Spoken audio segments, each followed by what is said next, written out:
Chapter 91. The Host's Dilemma. Why is the monster-spawning sacred ground empty?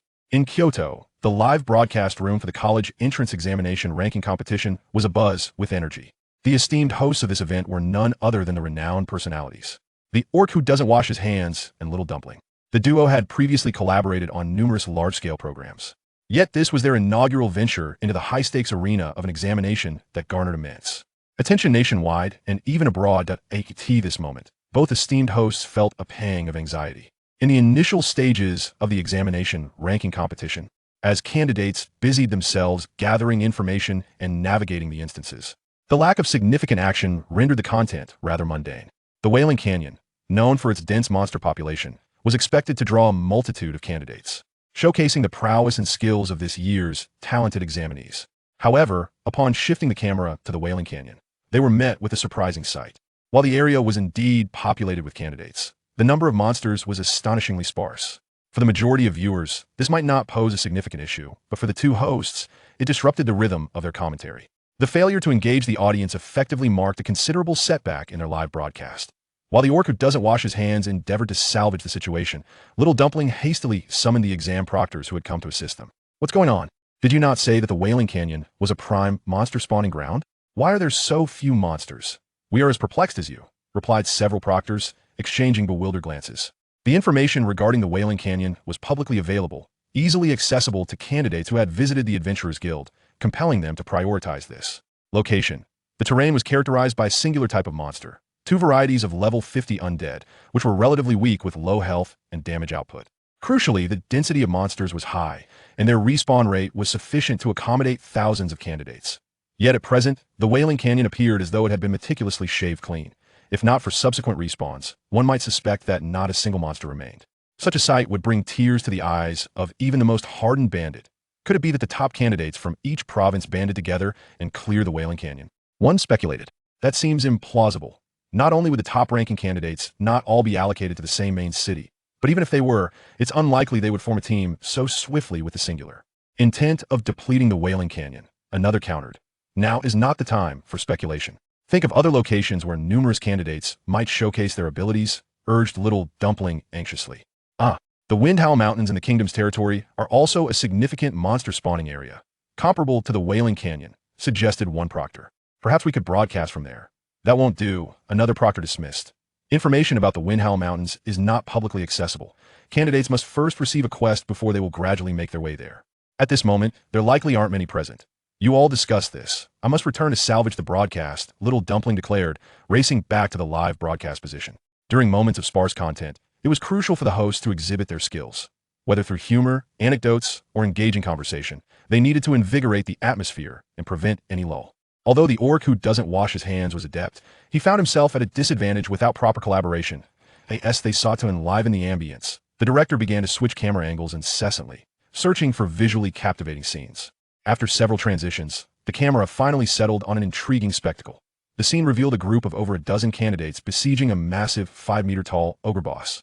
The orc who doesn't wash his hands, upon witnessing this, seamlessly concluded his discussion with Little Dumpling and announced, "Behold, our candidate team is currently engaged in combat with a level 40 boss. Their composition is commendable, featuring 2 mages, 3 archers, 2 support roles, 2 healers, a shield warrior, and a knight serving as the tank." At that moment, Little Dumpling interjected. "However, the core of this team consists of 2 martial artists deftly maneuvering around the boss. Their positioning and movements are fluid and pleasing to the eye, not to mention their impressive damage output. By the way, orc, I feel like I've seen them before. Do you know their identities?" "Indeed. I did my homework in advance." The orc who doesn't wash his hands replied with a knowing smile, nodding at Little Dumpling.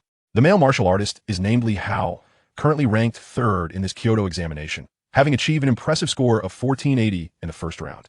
The female martial artist is even more remarkable, Yuan Xiao, the top candidate from Kyoto, boasting an astonishing score of 2,360 in the first round.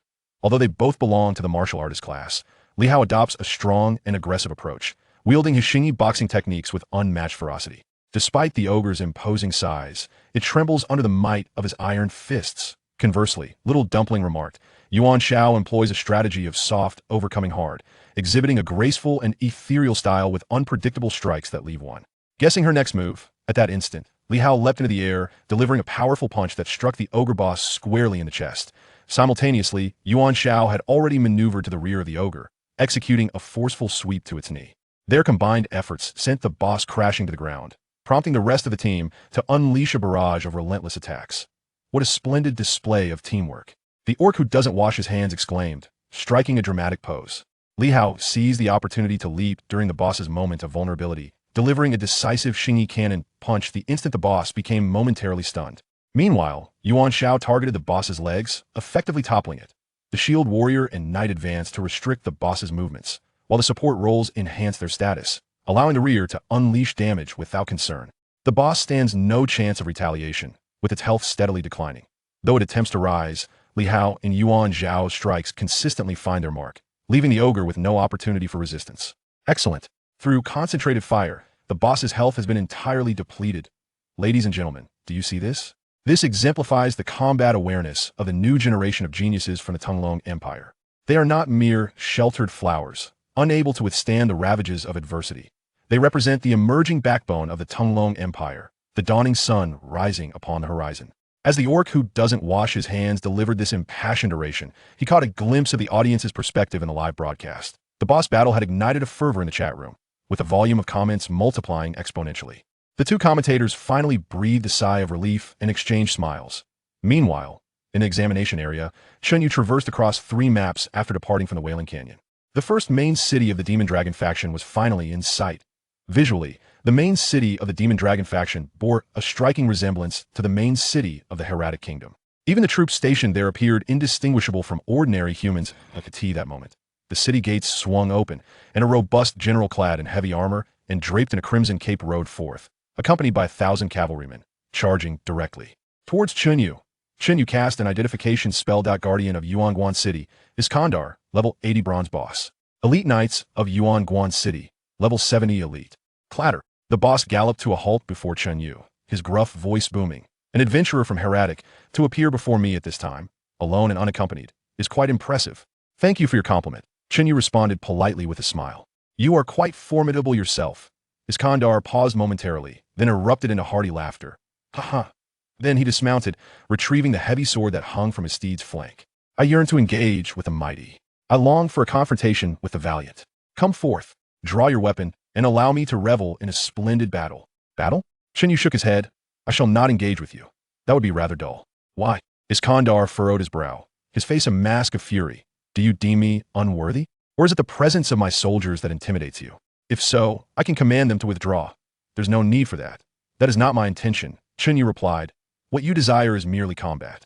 With a flourish of his hand, a throng of humanoid plant creatures materialized behind him, and 2 towering, 100-meter-long cloud-treading vines manifested at his side. What I seek is war. Chapter 92. War, Flora versus the City Guards. The sudden emergence of a vast number of plant life left the boss somewhat flummoxed. Chen Yu took a few steps back, retreating into the protective embrace of the flora. In this day and age, who still engaged in the archaic practice of duel at the front lines. He was a cultivator, not a practitioner of one-on-one combat. Annihilate them, Chen Yu commanded. The plant beings immediately charged toward the elite heavy cavalry ahead. A group of delicate maidens rushed toward the armored knights atop their powerful steeds, their advance seemingly a gesture of affection. Yet, as the two sides collided, the seemingly tender maidens suddenly revealed their fangs, transforming into ferocious beasts among the flock. Countless enormous carnivorous flowers bloomed instantaneously, descending upon each heavy cavalryman. Vines as thick as a wrist lashed out with remarkable speed, capable of reducing a knight to mere pulp with a single strike. The epic flora, while slightly less formidable than a standard boss of the same level, still faced an overwhelming disadvantage against the level 70 elite foes. The guardian of Yuanguan City, Iskandar, was taken aback, swiftly raising his greatsword and commanding his soldiers to defend and retaliate. A gluttonous spirit and a thorn spirit simultaneously targeted the boss. The gluttonous spirit launched the first attack, 3 flower stalks extending from her back, each topped with a carnivorous bloom, lunging toward the boss to bite. However, the previously reliable skill proved ineffective against the bronze boss. With a swift swing of his colossal sword, Iskandar cleaved the 3 carnivorous flowers in half. At that moment, 20 snake-like vines struck, unleashing a flurry of rapid and ferocious lashes. LV-10 Ruthless Whip. The sound of metal clashing echoed. Iskandar raised his greatsword, blocking the incoming vines one by one, even managing to counterattack and sever several of them. However, among the 20 vines, one finally seized the opportunity and struck Iskandar's shoulder. With a dull thud, the metal shoulder plate caved in slightly, and the boss's health bar dipped by approximately 1%. Die! The boss roared, charging toward the thorn spirit, his greatsword slicing through the air in a crescent arc of gray energy. The targeted thorn spirit, along with several epic thorn vine spirits behind her, was cleaved into two. Their upper halves fell to the ground, quickly dehydrating into a heap of dried yellow vines, while the lower halves remained unaffected, even sprouting new green shoots at the severed ends. Truly, as an 80-level bronze boss, even a solitary legendary plant was no match for him. The attribute growth of legendary flora was comparable to that of a bronze boss, yet the creatures under his command were a full 30 levels beneath him. After reaching level 50, a profession's attributes experience a significant boost, and the same applies to monsters. A 30-level disparity inherently denotes a far greater attribute gap, not to mention the bonuses from professional attributes. If it were an ordinary practitioner, such a blow might have been fatal. Fortunately, the survival capabilities of the plant life were remarkably robust. Not only could they endure a bisecting strike, even a blow to the calf would still allow them to persist. Iskandar had evidently noted this fact and continued his relentless pursuit of the thorn spirit, determined to slay her. You shall not have your wish. Chen Yu instructed the abyssal thorn spirit beside him. Go meet him. Yes, master. The abyssal thorn spirit replied stiffly, charging toward the boss. Chen Yu nonchalantly stepped forward, recalling several half-destroyed plant beings back to the supreme holy land, then observing the battle between the boss and the abyssal thorn spirit. The attributes of the abyssal thorn spirit were double those of the ordinary thorn spirit, with strength, agility, and constitution each reaching 6,000 points, making her attributes nearly on par with the boss. Yet, the boss was clearly more adept in combat and considerably more agile. After a brief entanglement, the abyssal thorn spirit had endured several of the boss's skills, reducing her health by a third, while the boss sustained minimal damage, less than 1/10. This was a notable shortcoming of his plant life, lacking in combat experience. While attribute dominance was advantageous, it became imperative for the cultivator to guide them to unleash their full potential in battles of comparable strength. Other cultivators often immersed themselves in commanding their plants, longing to become one with them in combat. In contrast, Chen Yu aimed to cultivate the autonomous combat abilities of his flora, refraining from over-involvement in their skirmishes. After all, the plant beings under his command were destined to evolve into legendary forms, possessing a semblance of intelligence. Combat experience could be nurtured over time. Master, I shall incinerate him. Xiaoyan exclaimed, eager to assist as she observed the abyssal thorn spirit struggling to conclude the battle. No need. Chen Yu shook his head, dispatching 2 more abyssal thorn spirits into the fray. In truth, the abyssal thorn spirits possessed the hidden skill of demonic transformation, significantly enhancing their combat prowess. However, utilizing this skill required the consumption of abyssal magic, making it unworthy for such an engagement. Iskandar was not an agile creature to begin with. Faced with a single abyssal thorn spirit, he could barely evade her strikes. With 3 against 1, he found himself at a distinct disadvantage. He could have sought an opportunity to counterattack, but now he was compelled to focus solely on defense, relying on his knightly high armor and health. Even 3 abyssal thorn spirits couldn't bring him down immediately. While the boss remained locked in this stalemate, the other plant beings under Chen Yu's command were not merely spectators. They swept across the battlefield with remarkable speed, annihilating the thousands of elite monsters Iskandar had brought forth. Observing that the plant life had begun to clear the field, Chen Yu deemed it unnecessary to prolong the standoff and directly cast Plant Empowerment on one of the abyssal thorn spirits. Plant Empowerment LV10 grants a 100 boost to all attributes of plant life for 100 seconds, with a cooldown of 300 seconds. The Plant Empowerment skill thrives against strong adversaries, yet falters against the weak. A typical cultivator, lacking plants with outstanding attributes, would find the skill ineffective. A powerful cultivator, such as Professor Zhou Bowen from Yunchuan University, possesses epic-grade plant life, though poorly cultivated and inferior in attributes compared to Chen Yu's epic beings. A single empowerment could likely allow them to contend with a standard boss of the same level. During Zhou Bowen's lectures to Chen Yu, he emphasized the necessity for cultivators to relentlessly nurture high-quality plants, and this was precisely why. The attributes of the abyssal thorn spirit were already astounding, with all but spirit reaching 6,000 points. After the doubling from the plant empowerment skill, they soared past 10,000. Unbeknownst to the unfortunate boss, he was now facing an opponent of an entirely different caliber. Seeing multiple vines approaching and realizing he could not block them all, he chose to neglect the fastest one, bracing himself to absorb its impact while attempting to fend off the others. Yet, with a resounding thud, the empowered abyssal thorn spirit's vine struck solidly against the boss's chest. The boss was sent hurtling backward, his chest armor deeply dented. What remained of his health bar, previously half full, plummeted to less than 1/10. The plant life showed no inclination to wait for their adversary to regain his footing. The 3 abyssal thorn spirits pressed their advantage, raining down strikes upon the boss, swiftly depleting his already dwindling health. Defeated 80-level bronze boss Iskandar, examination points earned, 3,200. Chapter 93. Hidden clues, Princess's Diary, Earth-based forbidden spell, atomic solidification. With the elite cavalry and commanders guarding Yuan City eradicated, in addition to the rewards from examination points, the level of the Book of Emblems surged from page 17 to an impressive 20. From page 20 to page 21, the experience points required for upgrades have surged from 1,000 to 10,000.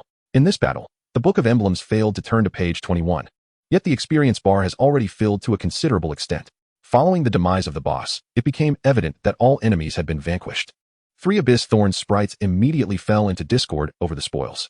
The one empowered by Chen Yu, taking advantage of the remaining enhancement time, ruthlessly overpowered the 2 sisters, casting them aside to claim the boss's carcass for itself. The other 2 Abyss Thorn sprites, left with no choice, sought other corpses on the battlefield of greater value.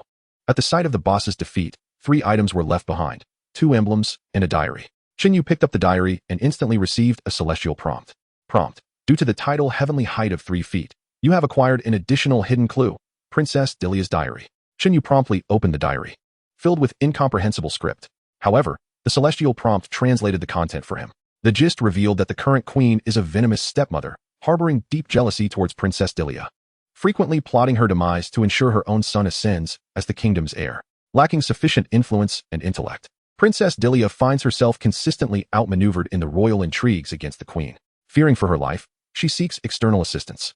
In a twist of fate, she encounters a clandestine organization known as the Dark Demon Cult, which is a sworn enemy of the Queen's family, the Stewart Empire. Thus, it was only natural for the princess to align herself with the Dark Demon Cult, utilizing the resources of the Heradic Kingdom. She rapidly ascends within the ranks of the cult. Subsequently, she collaborates with the cult's archbishop to stage a grand spectacle of a dragon abducting the princess. Dilia's original plan was to incite chaos amidst the battle, enabling the Dark Demon Cult to act and eliminate the queen's faction. At the height of the conflict, she intended to present herself dramatically, persuading the dragon to ally with her, while simultaneously leveraging the situation to oust her deceased father's influence and claim the throne herself. The 7 cities under the dragon's control are, in fact, within the sphere of Princess Dilia's influence.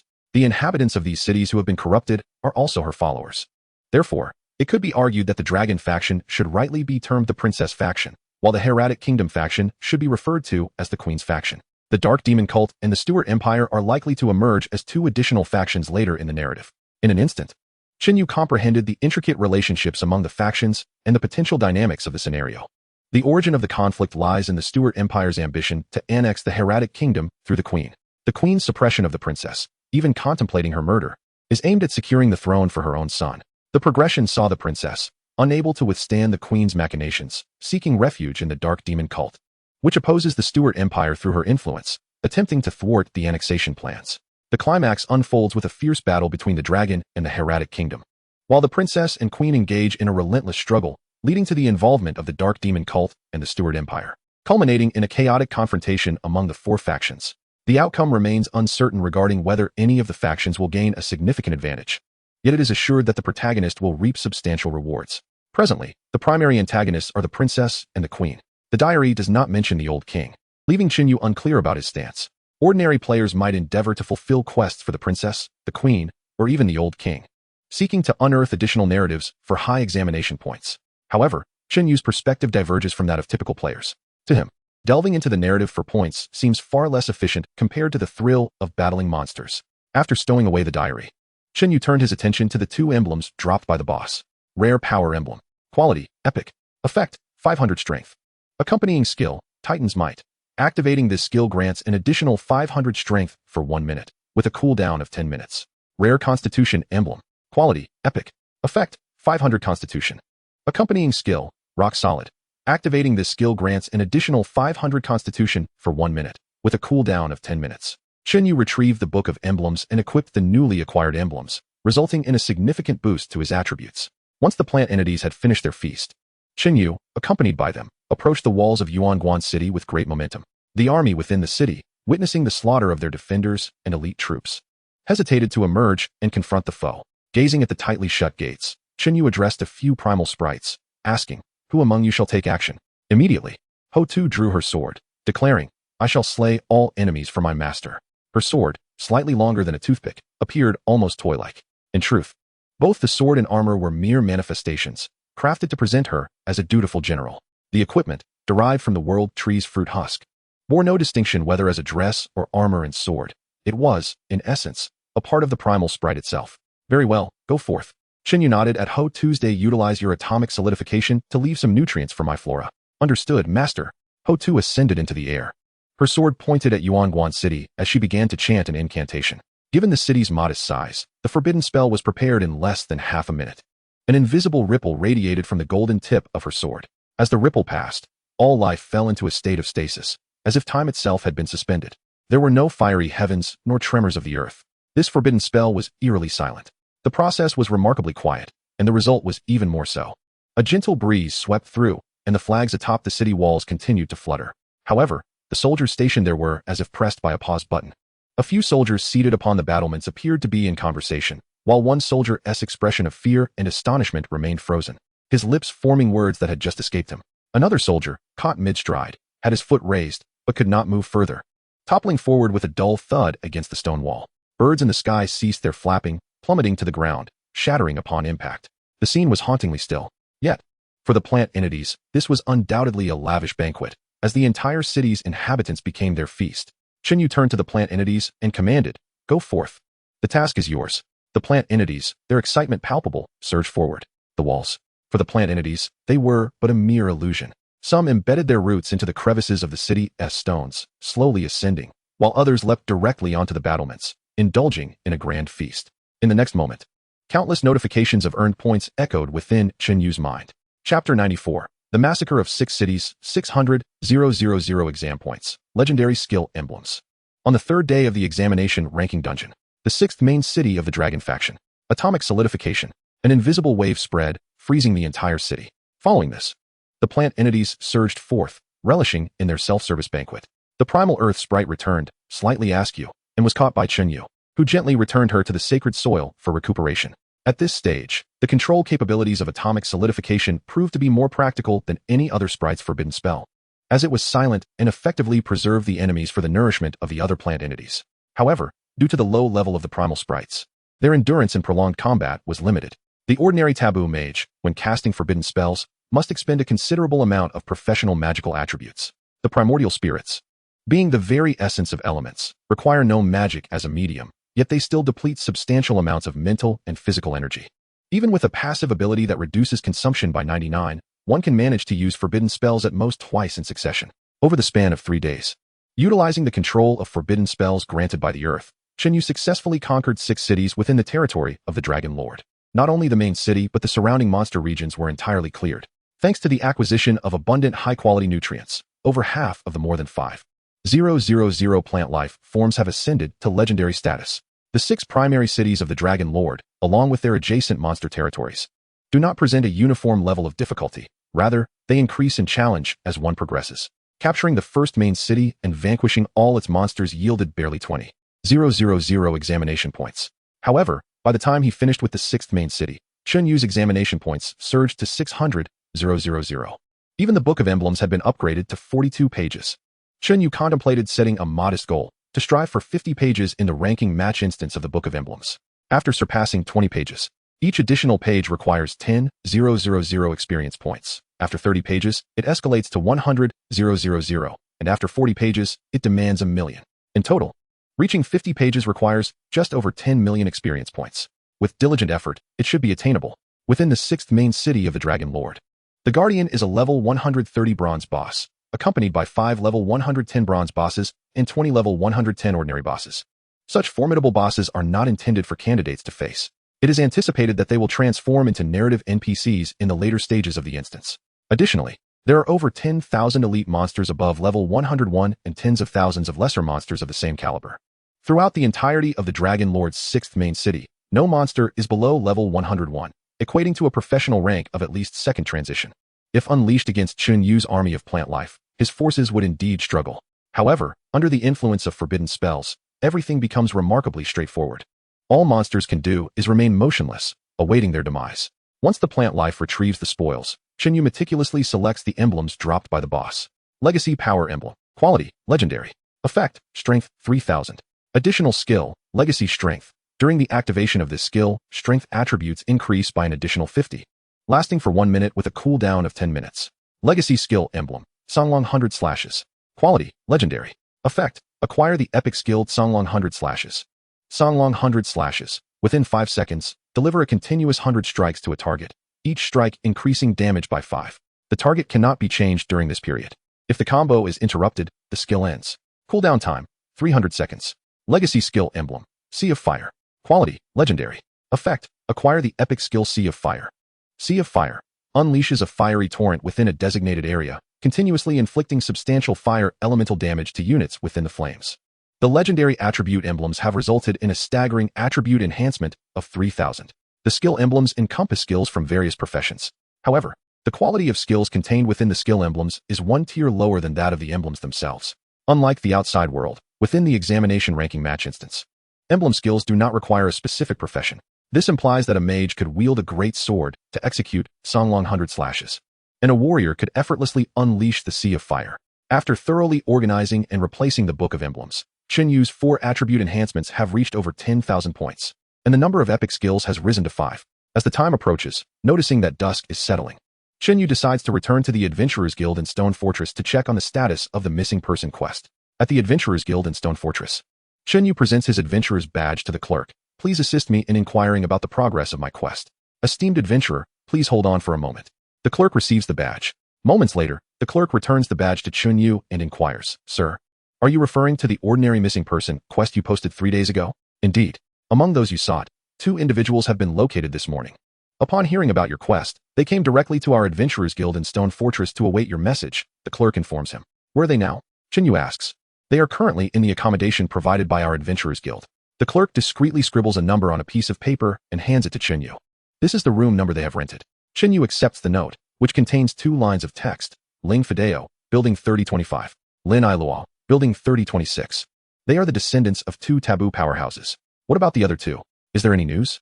Chen Yu continues to inquire. Not at the moment. The clerk shakes her head, but any news will be promptly relayed to us. Very well, please continue to keep me updated. Chen Yu departs from the counter, holding the note, and finds a staff member, guided by the attendant. He soon locates the rooms rented by Ling Fideo and Lin Iluo on the upper floor of the Adventurers Guild Hall. Knock, knock, knock. Chen Yu raps on the door of 3026. Shortly, the door opens slightly. Wow, great one, is that you? Come in, come in. Lin Iluo exclaims excitedly, pulling Chen Yu into the room. Upon entering, Chen Yu realizes that Lin Iluo is clad entirely in wolf skin, even with a wolf's head atop her own. What is this ensemble? Chen Yu chuckles. It's new gear I made in the instance. Lin Iluo beams. Actually, it looks quite nice, doesn't it? Yes, it looks good. Chen Yu respects Lin Iluo's artistic expression, though he cannot align with her aesthetic sensibilities. The wolf skin is intact. If she were to crouch down, others might mistake her for a small monster. So, what did you achieve in these 3 days? Chen Yu queries. Achievements? Lin Iluo's lips curl slightly. Not much, really. Over these 3 days, I barely earned more than 500 points, which is even less than my basic score from the last round, and I am still far behind. Chapter 95. Completion of the Missing Person Quest, Discovery of the Steward Empire. In the entire examination venue, only Chen Yu possesses such tenacity. Other candidates, including the top scorers from the first round in other provinces, are diligently battling monsters and completing tasks in the realm of the Heretic Kingdom. In the early stages of the instance, examination points are secondary. The primary focus is on upgrading the Book of Emblems and collecting high attribute emblems. Only after enhancing one's strength can one seize the opportunity in the impending war between the Demon King and the kingdom. However, at present, the Dragon Lord's forces are nearly exhausted at Chen Yu's hands, making a war seem unlikely. By the way, Great One, many candidates are currently forming alliances, Lin Iluo mentions. At this time, 3 alliances stand out, far surpassing the others. They are the Tianxia Alliance led by candidates from the capital, the Liudu Alliance spearheaded by candidates from the Magic City, and the Shengshi Alliance led by candidates from Yujing Xingjing. Among them, the Tianxia Alliance is the strongest. Moreover, the Tianxia Alliance seems particularly focused on the candidates from Yinchuan Province. Their leader, Yuan Shao, has even proclaimed a challenge for you to duel, to test your prowess as the overall champion of the first round. At this point, Lin Iluo expresses indignation. She even claimed that if you refuse, it means you are afraid of her, suggesting that your score of 18,500 in the first round must have been achieved through cheating. This assertion has circulated widely among the candidates. Huh, a duel? Cheating, you say? Chen Yu cannot help but chuckle. Such a clumsy provocation might ensnare other arrogant and ambitious young geniuses, but Chen Yu remains unfazed. Due to both strength and intellect, Chen Yu evidently surpasses his peers by significant margins. An ant may boast before a human, yet the latter remains largely oblivious. Even upon sighting an ant, it is merely a source of amusement. One does not become vexed by the presence of a solitary ant. Great one, do not be deceived, Lin Ai Luo remarked, wrinkling her nose. They must surely recognize that they cannot rival you in capability. With your presence, the position of champion is undoubtedly beyond their grasp. Thus, they aim to trick you into a trap and launch a collective assault. Rest assured, that will not happen, Chen Yu replied with a smile. His sole focus was on accumulating points. He had no time to concern himself with trivial matters. As for the so-called alliance of the world, whether their intention was indeed to lure him in for an ambush, he remained unconcerned. An ant challenging a human, regardless of its earnestness or the potential ambush of its brethren, would likely go unnoticed. Should they cross paths, he would effortlessly eliminate them. If not, there was no need to seek them out. Have you ever considered forming an alliance? Lin Ai Luo inquired eagerly. With your esteemed reputation, a mere call to arms would surely rally numerous skilled individuals to your side. I have not. Chen Yu shook his head. The purpose of forming an alliance lies in harnessing collective strength to generate greater benefits.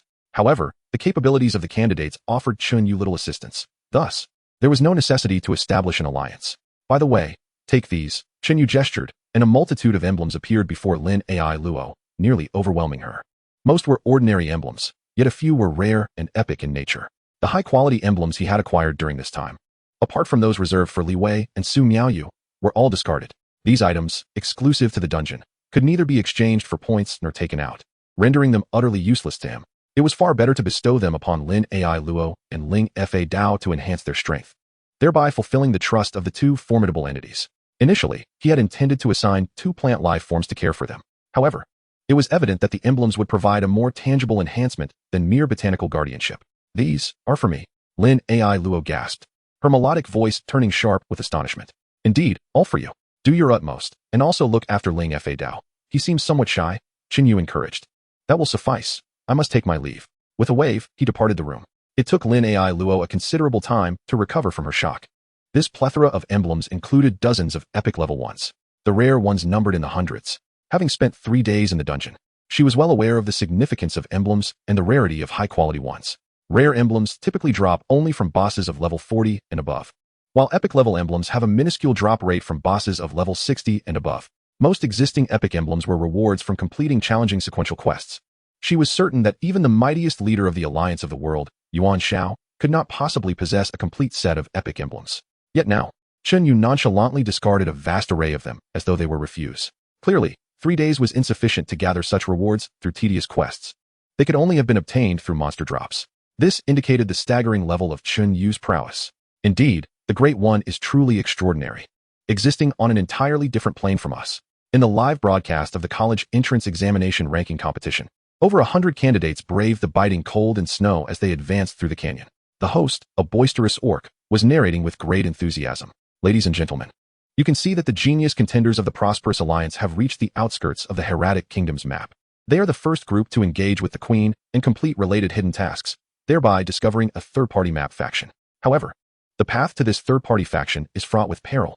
From our previous divine perspective, we already know that the guardian boss at the canyon's end is the 80-level ordinary boss, Frost Giant, whose strength is formidable. Will the contenders of the Prosperous Alliance succeed in making contact with the third-party faction and complete their faction transition? We shall see. Before long, the camera captured the 100-strong team as they reached the canyon's end and began battling a towering humanoid creature, over 10 meters tall, its body encased in ice crystals. The team coordinated seamlessly, initiating with the debuff skills of the support classes. The tank classes immediately took the lead, controlling the boss and intercepting its attacks. Range damage dealers unleashed their attacks from the backline without concern. After approximately 10 minutes, the boss let out a mournful cry as its icy form shattered piece by piece, collapsing to the ground. What a splendid collaboration. The orc host praised with fervor, a textbook example of a boss battle. They have maximized the potential of every class, taking down a boss far exceeding their own levels with virtually no damage incurred. With the final hurdle cleared, let us follow the perspective of the contenders and witness the allure of the third-party map faction. The camera panned as the contestants of the Prosperous Alliance moved forward. Exiting the valley, they traversed a snow-covered plain, ultimately revealing a magnificent colossal city at its end. This city, in terms of area, was nearly equivalent to 4 of the Hieratic Kingdom's royal cities. In comparison to the main city, it would be akin to 8 or even more. The towering walls reached 20 meters, with well-equipped soldiers standing solemnly atop. Every 30 meters, there was a watchtower, and every 20 meters or so, a towering turret housing crystal cannons. In the live broadcast, both the orc host and the small group voiced in unison. Congratulations to our candidates for discovering the hidden map faction, the Steward Empire. Chapter 96. the last stronghold of the Demon Dragon faction, the Demon Dragon and the Princess. The 100 members of the Prosperous Alliance, armed with tokens obtained from the hidden tasks of the Hieratic Queen, successfully entered the snow-covered giant city of the Steward Empire. Their purpose was to meet the ruler of this massive city, Count Kopazakli of the Steward Empire, and complete their faction transition. Along the way, the candidates could not help but frequently observe their surroundings, casting detection spells. Level 160. Level 160. Goodness, that elite monster over there is actually level 170. One candidate exclaimed, noting that even the equipment was on an entirely different tier from that of the Hieratic Kingdom's army. And those city defense cannons? I bet even level 200 monsters would struggle to withstand a single hit. What is so surprising about that? Just outside the city, I saw a level 180 bronze boss. Another candidate scoffed, you clearly haven't seen much of the world. How can there be such high-level monsters in a college entrance exam dungeon? A third candidate frowned. If the Hieratic Kingdom has such allies, then the Demon Dragon faction likely does as well. Given our levels, even with the emblem book open to 20 pages and filled with rare emblems, it would be quite challenging to cope. Who told you these monsters are meant for candidates? I reckon they're mostly just narrative NPCs. Exactly, no need to worry too much. Our task is to earn college entrance points. We only need to defeat monsters within our capabilities, the leader of the Prosperous Alliance chimed in. I believe the greatest significance of joining a third-party faction lies in the substantial increase in the reward caps for various tasks. The tasks in the Hieratic Kingdom, even those involving the acquisition of rare emblems, are exceedingly scarce, with epic-level missions being a rarity. In stark contrast, the situation on the side of the Steward Empire is evidently more favorable. Moreover, a formidable force can provide us with a stable and secure rear base. Should chaos erupt on the front lines, we can pursue points without hesitation. Well then, let us not squander any more time and focus on completing the faction tasks. Everyone, let us proceed. After meeting with Count Zachary and transitioning to their new faction, the members of the Prosperous Alliance discovered a plethora of advanced faction tasks. The missions from the Steward Empire were strikingly similar to those from the Hieratic Kingdom, primarily involving the extermination of monsters or the slaying of bosses. The locations for these tasks were even marked on the map of the Hieratic Kingdom. However, the rewards offered were vastly superior, placing them on an entirely different tier from those of the Hieratic Kingdom. Overjoyed, the candidates of the Prosperous Alliance swiftly accepted a multitude of tasks before departing from the Frost Giant City to return to the kingdom's map to engage in combat and fulfill their objectives. In the early morning, within the luxurious upper chambers of the Adventurers Guild in Stonestone City, Chen Yu awoke from his soft bedding, having slain a considerable number of monsters. He found himself inundated with blank emblems, far exceeding his capacity to utilize them, since these emblems would become void once outside the dungeons. He could only indulge to the fullest within their confines. After savoring a sumptuous breakfast with the little sprites, Chen Yu opened the emblem book and activated the teleportation emblem. Once the countdown concluded, a flash of white light enveloped him, transporting him to the ruins of the 6th Dragon City. Speak. Who are you? As Chen Yu steadied himself, an irate voice commanded from nearby. A general, clad in armor and mounted on a magnificent steed, pointed a massive sword at him. Commander of the 1st Army of Dragon City, level 150 boss. Surveying his surroundings, Chen Yu realized he had been encircled by a multitude of soldiers. The streets and alleys of the 6th Dragon City were filled with heavily armored cavalry. Having cleared the entire city the previous day, he deduced that these troops had likely come from Dragon City, the last bastion of the dragon forces, dispatched to investigate the disappearance of the 6 main cities. Without hesitation, Chen Yu summoned all his plant life. The heavy cavalry were mere level 150 minions, with an average main attribute of around 700 points, while a typical level 150 boss boasted attributes nearing 7,000 points. 4 Abyss Thorn spirits engaged the boss, while the remaining plant life surged into the throng of minions, wreaking havoc. In a short span, the entire army was vanquished. After gathering the spoils, Chen Yu hastened toward Dragon City. Given the dragon forces had discovered the disappearance of the other main cities, they would undoubtedly send out continuous waves of scouts. Each group dispatched would cost him valuable examination points, necessitating swift action. With a rapid sprint, Chen Yu reached the distant silhouette of Dragon City in less than 2 hours. In terms of size and appearance, Dragon City bore little distinction from the other main cities. However, the quality of its monsters was substantially superior to those of the other 6 cities. Outside the city walls, the encampment was teeming with level 150 monsters, many of which were elite foes, and even bosses were present in abundance. Beside the towering walls stood an enormous black creature, resembling a gargantuan lizard magnified countless times, adorned with a pair of forward-curving horns upon its head. It bore a striking resemblance to the dragons of Western legend, albeit with a certain lack of authenticity. Beneath the dragon stood a human female, clad in a gown reminiscent of a bridal dress, crowned with a golden tiara. Chen Yu cast a probing spell upon the dragon and the woman. Dragon, level 150 bronze boss. Description: a demonized, not abyssal, subdragon, the ultimate boss of the dragon faction. Princess Delia, level 100 boss. Description: The heir of the Heraldric Kingdom, the princess abducted by the dragons. Good heavens, had I not stumbled upon hidden clues, I might have believed this. Chen Yu mused internally. These descriptions were clearly designed to mislead candidates. The ultimate boss of the dragon faction should undoubtedly be Princess Delia. Although her strength was rather lackluster, there was no doubt she was the true master of the dragon faction. The so-called dragon was merely a lackey. Ho-Tu, it's your turn. Chen Yu summoned 6 primordial spirits from the sacred space and addressed Ho-Tuesday. The strength of Dragon City far surpassed that of his plant life army by dozens of times. Level 150 elite monsters exceeded the power of 50-level epic foes, while level 150 bosses were significantly stronger than individual demonized thorn spirits. Charging in with his plant life army would likely result in their annihilation without inflicting substantial damage on the adversary. However, if they could not contend with epic and legendary foes, invoking a mythic-level forbidden spell was the customary approach. Fear not, my lord, for the sword in my hand shall undoubtedly clear your path. Ho-Tu soared into the air, deftly reciting her incantation. Half a minute later, Ho-Tu completed her spell. A bolt of lightning-fast energy swept across Dragon City. Before the forbidden spell, there was no distinction between level 150 and level 15. The grand and well-equipped army was instantaneously immobilized, resembling exquisitely crafted terracotta warriors. Even the first Emperor Qin would have gazed upon them with envy. My lord, I have not failed you. Ho-Tu returned, sword in hand, kneeling before Chen Yu. Well done. Chen Yu produced a skewer of large candied hawthorns. Plucking one off and placing it in Ho-Tu's embrace. Ho-Tu clutched the hawthorn, which was several times larger than her head, in bewilderment. However, upon catching the scent of the sweet aroma, she lowered her head and took a gentle bite. As the tangy sweetness delighted her palate, her eyes sparkled with joy. Oh, how delicious. Seeing this, Xiao Feng and Xiao Yin immediately fluttered to Chen Yu's side, their big watery eyes gazing at him with pitiful longing. Chen Yu distributed the candied hawthorns, yielding just 6 in total, ensuring each little sprite received 1.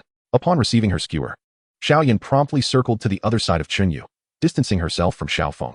After being robbed multiple times, she had learned a valuable lesson. When she held no food, Xiao Feng was the easiest to bully, but when she possessed food, Xiao Feng transformed into a formidable adversary. Once the hawthorns were shared, Chen Yu summoned his entire plant life army. Ladies, it's time to feast. Upon hearing Chen Yu's command, the plant life army surged toward Dragon City. At this juncture, the disparity between legendary and epic attributes became starkly evident. 3,000 legendary-grade plant life swiftly outpaced the 2,000 epic-grade foes. Observing this, Chen Yu quickly issued another command. Those of legendary quality, be modest. Let the epic quality ladies eat first. His plant life army exhibited excellent synergy in battle, yet they exhibited no camaraderie when it came to sharing food. Without his orders, the legendary-grade beings would undoubtedly consume far more than their epic-grade counterparts. Moreover, among the remaining 2,000 epic-grade beings, the majority were relatively weaker melee fighters, the lily spirits. While the intelligence of the lily type surpassed that of thorn and carnivorous flower types, their melee prowess lagged significantly. The most evident manifestation of this was during monster hunts, where they could only watch from the sidelines. Fortunately, the plant life forms are remarkably obedient. The legendary plant beings, having evolved to a mythic level, willingly relinquished the monsters to their epic counterparts nearby. While the plant beings were indulging in their feast, Chen Yu approached Princess Delia. She was an extraordinarily beautiful woman, adorned with silky, golden hair and eyes that sparkled like emeralds. Although her mouth was slightly larger than average, it served to enhance her delicate and vibrant lips. Chen Yu lifted her away from the vicinity of the dragon, to prevent her from being inadvertently slain by the ravenous plant beings. She was a pivotal character in the narrative. As long as she remained alive, the dragon faction would persist, allowing others to join. Suddenly, a cacophony of clashing metal echoed in Chen Yu's ears. Upon turning, he beheld a swarm of thorn spirits fiercely assaulting the dragon, which was as large as a quaint villa. Among them was the abyssal thorn spirit that Chen Yu had recently transformed.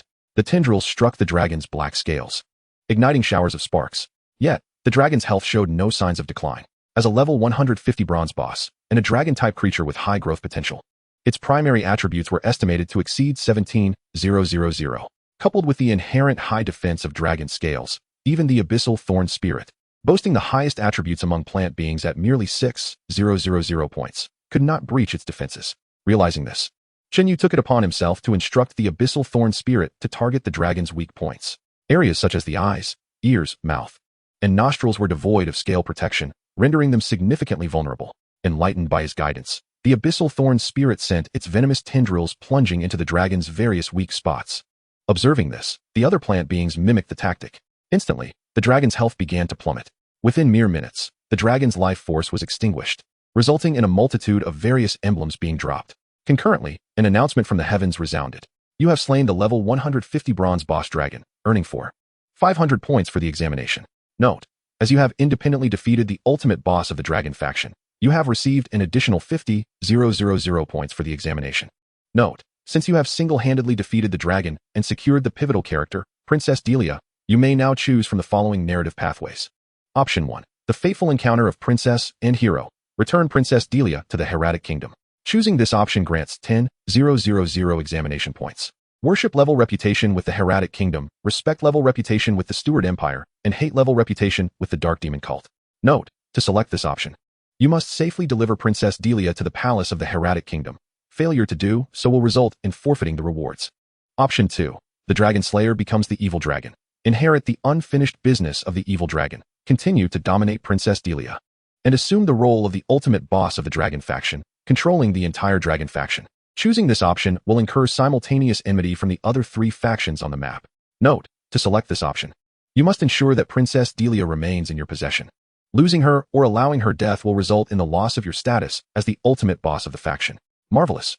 Chen Yu exclaimed with a clap. He had been contemplating how to coerce Princess Delia into joining the dragon faction, but unexpectedly, the death of the dragon naturally resolved that dilemma. I choose the path of the Dragon Slayer, who becomes the evil dragon. Note: you have chosen to dominate Princess Delia, and your status has automatically upgraded to that of the ultimate boss of the faction. Note: due to your choice, you will simultaneously incur the animosity of the 3 factions on the map and will participate in the ultimate quest as a boss. You may relinquish this identity at any time by killing, discarding, or returning Princess Delia. After approximately 2 hours, the plant beings had feasted and returned with their spoils. Chen Yu instructed Hoodoo to release her hold on Princess Delia. With the forbidden spell lifted, Princess Delia awoke, bewildered. She glanced around, her face a portrait of astonishment. In her recollection, she had just been discussing the disappearance of 6 main cities with her generals. In an instant, her generals had vanished, along with her army and the dragon itself. The only remnants were the unfamiliar man before her and the countless beautiful maidens surrounding him. Who are you? Princess Delia asked, her voice trembling with confusion. Where am I? Did you bring me out of the dragon's lair? Indeed, I have rescued you from the dragon's lair, Chen Yu replied earnestly. I could not possibly tolerate the existence of a young and beautiful princess being dominated by a filthy and grotesque dragon. Thus, I answered the king's call to seek you. Your Highness, fortunately, I have succeeded. A flicker of emotion crossed Princess Delia's lips, swiftly replaced by a blend of joy and trepidation. Thank you, my valiant warrior. But the dragon is far too formidable. You must return me to the dragon's lair at once, or I shall bring you trouble. In Princess Delia's mind, she was convinced that Chen Yu had used some form of spatial transfer magic to stealthily extract her. Fear not, my princess, Chen Yu assured her with a warm smile. The dragon has already perished by my hand. Behold, under Chen Yu's instruction, the plant beings parted to reveal the remains of the dragon, now reduced to a mere hide and skeletal structure. With her view unobstructed, she could also see the distant dragon's lair and the scattered remnants of broken equipment. Esteemed warrior, did you truly slay the dragon and its minions? Waves of shock and fear surged within Princess Delia. No one understood the power of the dragon faction better than she. The individual before her had annihilated the entire dragon faction without her even being aware. Indeed, it was I who vanquished the dragon and its minions, Chen Yu affirmed. Thank you, noble warrior. Princess Delia's eyes brimmed with tears as she implored, can you take me back to the Hieratic Empire? My father will surely bestow upon you a reward that will satisfy you. Despite being a level 100 boss herself, Princess Delia felt utterly insecure in that moment. All she wished for was to return to her kingdom, away from this terrifying man. I'm afraid that is not permissible. Chen Yu's smile widened as he declared, Dear princess, I must formally announce that you are now under my dominion. From this moment forth, I am the true evil dragon. Chapter 98, Faction Mission, Siege, and Pillage. Chen Yu's proclamation of becoming the evil dragon left Princess Delia in a state of shock. After a moment, she cautiously inquired, Noble hero, you jest, do you not? Not at all, your highness. I speak with utmost seriousness. Chen Yu replied excitedly to several thorn spirits. Find her, keep a watchful eye and ensure she does not escape. And be gentle, do not harm her. The thorn spirits promptly extended their tendrils, binding Princess Delia into a tight bundle. Fortunately, they had retracted the barbs from their tendrils beforehand. Otherwise, the delicate princess would have been riddled with countless wounds. Princess Delia nearly burst into tears. Heaven have mercy. I merely sought to escape the persecution of my stepmother and rebel against the trials of adolescence, concocting a scheme to rid myself of her and inherit my father's fortune. How did I attract such a perverse individual? One must wonder, in the tales of legendary dragons abducting princesses, do they not always end with the hero rescuing the princess, returning to the kingdom, and living happily ever after? How did the narrative shift when it came to her? The malevolent dragon was indeed vanquished by the valiant hero, reduced to mere ashes. Yet, this dragon was not the true embodiment of evil. It was merely a formidable henchman that she had procured at a great cost. Moreover, the audacity of this hero, who, after rescuing the princess, proceeded to brazenly claim her as his own, is utterly outrageous. Could it be that my unparalleled beauty incited such impatience in this formidable champion? After much contemplation, Princess Delia found herself at a loss to understand why a hero would go so far as to tarnish his reputation and oppose the kingdom for the sake of possessing her.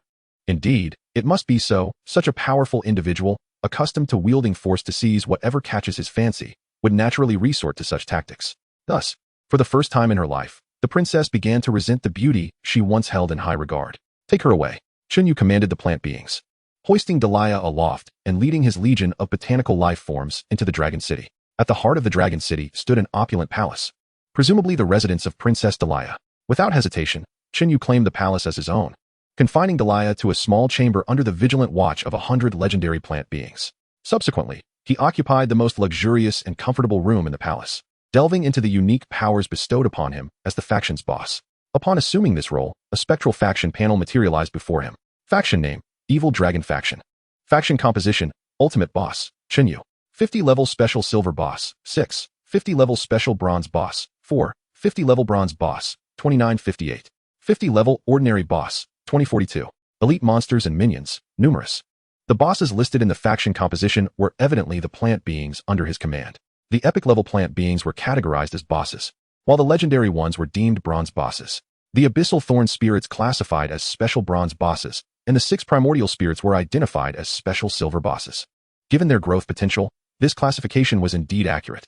Chen Yu was uncertain about the capabilities of other cultivators. However, he was confident that his epic and legendary minions possessed attributes that aligned with those of ordinary bosses and bronze bosses of the same level. The term special likely referred to the unique characteristics of these units, their abilities surpassing those of other units of equivalent quality and level.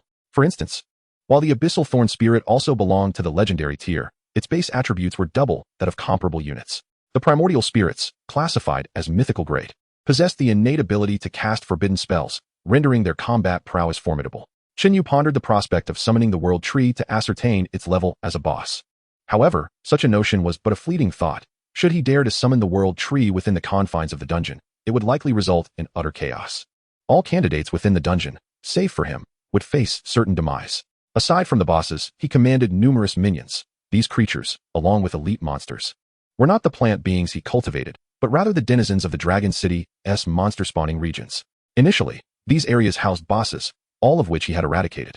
The minions and elite monsters continued to spawn gradually, yet no bosses emerged anew.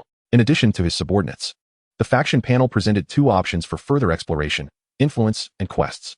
The influence option displayed a map delineating the extent of his control, encompassing 7 major cities and the high-level monster-spawning areas surrounding them. His own territory was marked in green, while the remainder of the map was painted in red. Among these, one lighter red area, the largest, was the Heradic Kingdom. The other 2 regions were considerably smaller, each governed by a single major city. Yet their deep red hues signified a high level of peril. One of these deep red territories was situated in the Heradic Kingdom, distant from Chen Yu's controlled area, while the other bordered his territory, nestled behind a mountain range adjacent to Dragon City. The quests option allowed Chen Yu to issue tasks to candidates at his discretion. However, the rewards in the form of emblems and examination points were to be provided by him. This feature held little significance for Chen Yu. He had no need to recruit candidates for task completion. Even if he did, revealing his identity would be sufficient to attract followers without necessitating additional examination points. Besides issuing tasks, there were several permanent tasks he could undertake, which captured his attention. These tasks were straightforward and lucrative. The first was to expand his influence. For each major city he conquered, he would receive a reward of 50,000 examination points. The second involved annihilating other factions. Destroying the Heradic Kingdom would yield 200,000 examination points, while obliterating the other 2 factions would grant 500,000 points. The territory bordering his own was likely that of the Dark Demon Cult, Chen Yu mused. Once, the Dark Demon Cult had been an ally, if one could call it that, of the dragon forces, even lending the dragon to Delia. Now, having vanquished the dragon and seized the princess, he found himself at odds with the Dark Demon Cult. He resolved to eradicate this nemesis first. How could he allow others to slumber by his side? Delia held the knowledge of the Dark Demon Cult's actual circumstances and could be summoned for questioning. Chen Yu reclined on the grand bed within the palace, addressing the abyssal thorn spirits standing nearby. Bring the princess to me. In a small chamber designated for servants within the palace of Dragon City, Delia sat despondently on the floor, her expression one of utter despair. She harbored no desire to escape, for outside this room, a throng of over 100 legendary beings encircled her. In her entire life, she had never encountered so many legendary entities. As an epic-level being flanked by such a multitude of legendary creatures was, in some respects, quite an honor.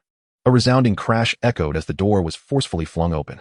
A stoic succubus entered the room. A legendary succubus? Is she also one of his subordinates? Delia pondered, perplexed. It was said that some bored powerful beings enjoyed capturing succubi from the abyss for their own amusement. Yet, if he had such creatures in his employ, why would he still desire to possess me? Has my allure truly eclipsed that of the abyssal succubi? Alas, this cursed beauty, having resigned herself to her fate. Princess Delia felt an unexpected flicker of pride upon encountering the abyssal thorn spirit. After all, surpassing the beauty of abyssal succubi was a supreme honor for a human woman. Come, follow me, the abyssal thorn spirit commanded, its tone devoid of warmth. The abyssal thorn spirits had acquired the ability to speak, yet their emotional depth remained lacking. Very well. Delia rose, adjusting her disheveled and somewhat torn white gown, and approached the abyssal thorn spirit. She held her head high, showcasing her long, graceful neck, striving to exude confidence and poise. However, the abyssal thorn spirit showed no inclination to appreciate her demeanor. With a mere flick of her finger, a vine emerged, binding Delia tightly into a form reminiscent of a zongzi. Not a succubus? It turned out to be merely an abyssal plant life that bore a striking resemblance to one. A sense of disappointment welled up within Delia. She attempted to struggle, only to discover the astonishing strength of the vine, which offered no hope of escape. Thus, she called out, "Hey, could you not treat me this way? Would it be possible for you to set me down? I can't run away." The abyssal thorn spirit showed no sign of acknowledging Delia's plea. It was utterly indifferent to whether she might flee, simply executing Chen Yu's orders with unwavering loyalty. With no response forthcoming, Delia resigned herself to her fate. She understood well that even evolved plant life, reaching legendary status, possessed a stubborn mentality, devoid of rational discourse. As she turned her head to survey her surroundings, a creeping dread enveloped her. The palace, once so familiar, was now filled with youthful and fragrant maidens, all exuding an aura of legendary quality. Upon emerging from her confinement, she had glimpsed at least hundreds of such legendary beings. Moments later, the abyssal thorn spirit escorted Delia into the chamber she had always inhabited. Isn't this my room? Has that person finally had a change of heart and decided to provide me with a better environment? As Delia pondered, her gaze lifted to behold the enigmatic human male who instilled fear within her, seated upon her bed, his piercing gaze fixed upon her. So this moment has arrived sooner than expected? Has my cursed beauty drawn the attention of such a formidable being? Delia felt neither joy nor sorrow, accepting her fate with equanimity, though she silently hoped he would be gentle with her. Rumor had it that the experience could be quite painful. Suddenly, with an abrupt motion, the abyssal thorn spirit hurled Delia into Chen Yu's presence. Taken by surprise, she hit the ground face first, landing ungracefully. Ouch! Delia gasped, wincing as she inhaled sharply, then turned to glare fiercely at the abyssal thorn spirit. Indeed, it displayed a lack of common sense. The bed was merely a stone's throw away. Was it truly necessary to toss her to the floor? Thankfully, as a level 100 boss, her physique was resilient enough to withstand such treatment. Otherwise, this fall could have resulted in disfigurement. Rising from the ground, she rubbed her sore nose and knelt before Chen Yu, casting a furtive glance upward before cautiously speaking. "Great hero, I beg your forgiveness, lacking relevant experience. I may not serve you well, but rest assured, I shall strive to learn." In that moment, Delia feared not the loss of her purity, but rather her inexperience might lead to a failure in pleasing him, potentially inciting cruel retribution. At that instant, a chilling voice sliced through the tension. "Filthy creature, do you seek death? What gives you the audacity to believe your wretched body, akin to that of a toad, is worthy of serving our master? Cease your foolish daydreams. You deserve only to rot in the foulest of latrines." Following this, an overwhelming aura, vast as the ocean, engulfed her. In that moment, she felt akin to a frail skiff struggling against a tempest, poised to be swallowed by the merciless waves. Faced with such an oppressive force, Delia could only curl up on the ground, trembling in fear. The pressure dissipated almost instantly, sparing her further torment. However, even that brief second left her drenched in cold sweat. She shakily rose to her feet, only to behold a diminutive girl, slightly taller than her hand, descending gracefully before her. The girl, with ice-blue hair, regarded her with indifference as she proclaimed, "Damnable creature, suppress your filthy desires. Otherwise, I shall not hesitate to have the thorn spirits gratify you with their barbed whips." An elemental sprite, a mythic being of elemental essence. Delia's mind reeled. Such beings she had only encountered in tales and legends. It was said they embodied the very elements, born as mythic entities endowed with the magnificent power to wield elemental forces. Even the weakest among them, if nurtured properly, could attain demigod status. Yet, why would an elemental sprite recognize a human as master? Was her perception flawed? No, that was impossible. She had felt the domain pressure. She had personally experienced her terrifying might. There was no mistaking it.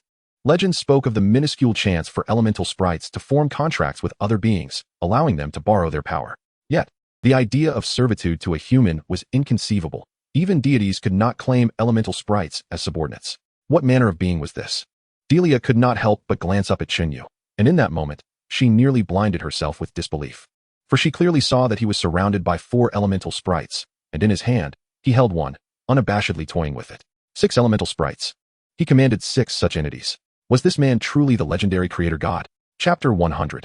Even maggots should harbor dreams of soaring as flies in the sky. Creature, lower your wretched head. Do not sully my sisters or our magnificent master with your gaze. The miniature girl with ice blue hair barked, rousing Delia from her stupor. She hastily complied, averting her eyes from Chen Yu. Just then, a sprite clad in a pure white gown glided over, grasping the hand of the ice blue-haired sprite and saying, "Xiao Miao, as our master's servants, our demeanor must be graceful. How can you speak so coarsely? A mere creature dares to aspire to bask in the master's grace. A privilege that even our mother has never received. Should I not remind her of her rightful place?" The ice blue-haired sprite retorted coldly. She then turned to Delia, asking, "Do you think I am wrong, creature?" In response, Delia buried her head even lower. She could not contest the words of a mythic being, nor could she dare oppose an elemental sprite destined for divinity. However, she felt a flicker of fondness for the white-clad sprite. In her mind, elemental sprites were typically proud beings, disdainful of all, much like the ice blue-haired sprite. Yet, the white-clad sprite exuded a sense of humility and elegance, evoking a sense of kinship. "Xiao Miao, do not speak so harshly," the white-clad sprite continued. "Every being deserves to dream. It is the dreams of living beings that render this world vibrant and beautiful. Even if those dreams remain unfulfilled, they possess the right to silently yearn and pursue their aspirations." Upon hearing this, Delia could not help but nod, her admiration for the white-clad sprite deepening. I disagree," the ice blue-haired sprite scoffed. "A despicable existence like hers dares to tarnish our master. I cannot abide by this." "Oh, Xiao Miao," the white-clad sprite sighed, gently patting the ice blue-haired sprite on the shoulder, speaking earnestly, "You must acknowledge that the existence of dreams is vital. It is the hope and drive of all beings. For instance, consider the maggots in a cesspool. Their very existence is a testament to the dream of one day transforming into flies that soar through the sky. That makes sense." After pondering for a moment, Xiao Miao finally nodded. "You are right, Xiao Guang." She then turned her gaze back to Delia, her tone softening slightly. "Creature, I shall no longer hinder your filthy dreams. However, I must remind you, even if you truly metamorphose into a fly, there shall be no opportunity to earn the master's favor. Is that not the truth?" Xiao Guang nodded in satisfaction and returned to perch upon Chen Yu's shoulder. Beside him, Chen Yu, astonished, took Xiao Guang into his hands for a thorough examination, even accessing the attributes panel to verify the name. It was undoubtedly the original light sprite. Ahem, let us not linger on that. Chen Yu then seized Xiao Miao and tucked her into his pocket to prevent her from continuing her shocking remarks that might lead Princess to seclusion. "Delia, I have a few inquiries for you." "My lord, please proceed." Delia knelt before Chen Yu, her forehead nearly touching the ground. "You are aware of the Dark Demon sect, correct?" Chen Yu inquired. "Indeed." Delia, unable to conceal the truth, replied honestly. "The Dark Demon sect has a stronghold quite close to this main city beneath our feet. Your dragon was acquired from there, was it not?" Chen Yu stated. "Yes." Delia trembled as she responded, "My lord, I was left with no choice." The origin of the dragon was her most closely guarded secret, known only to her most trusted subordinates. She never imagined that the person before her would unravel it with a single utterance. "Rest assured, I harbor no interest in your actions. I merely wish to know the location of the Dark Demon sect's lair," Chen Yu questioned. "I do not know. The headquarters of the Dark Demon sect is not located within the Helladic Kingdom," Delia answered. "Throughout my life, I have never ventured beyond the confines of the Helladic Kingdom. It seems few others have as well. The borders of the kingdom are shrouded in a mist that envelopes the entire realm. Any creature that approaches the mist will, in a short span, find themselves back at their original location. The Dark Demon sect is an external force.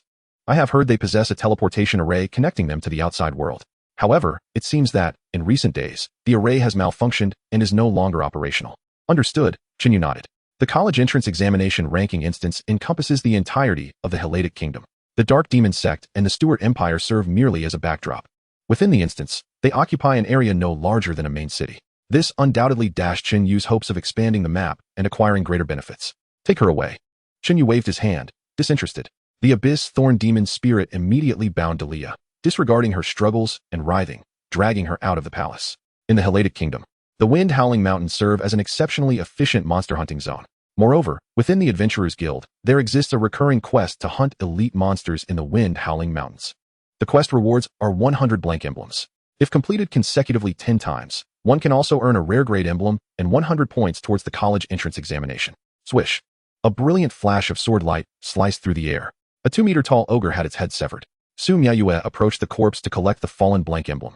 Lu Pingping walked over, muttering, I said, yeah, wasn't Chen Yu looking for you to post a quest in the Adventurers Guild? Why aren't you going?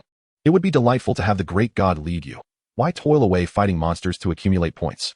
I don't know. Su Miaoyue shook her head in confusion. Upon learning that Chen Yu had posted a quest to find her, she felt a surge of excitement. Yet, as she set out for the teleportation array to Jianshi City, hesitation took hold. Perhaps she did not want to develop a dependency on others. Or perhaps there remained a trace of unrefined pride in her heart.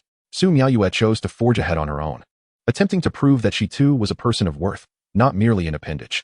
Although, even before the college entrance examination, she had already been nothing more than a mere appendage to the great god.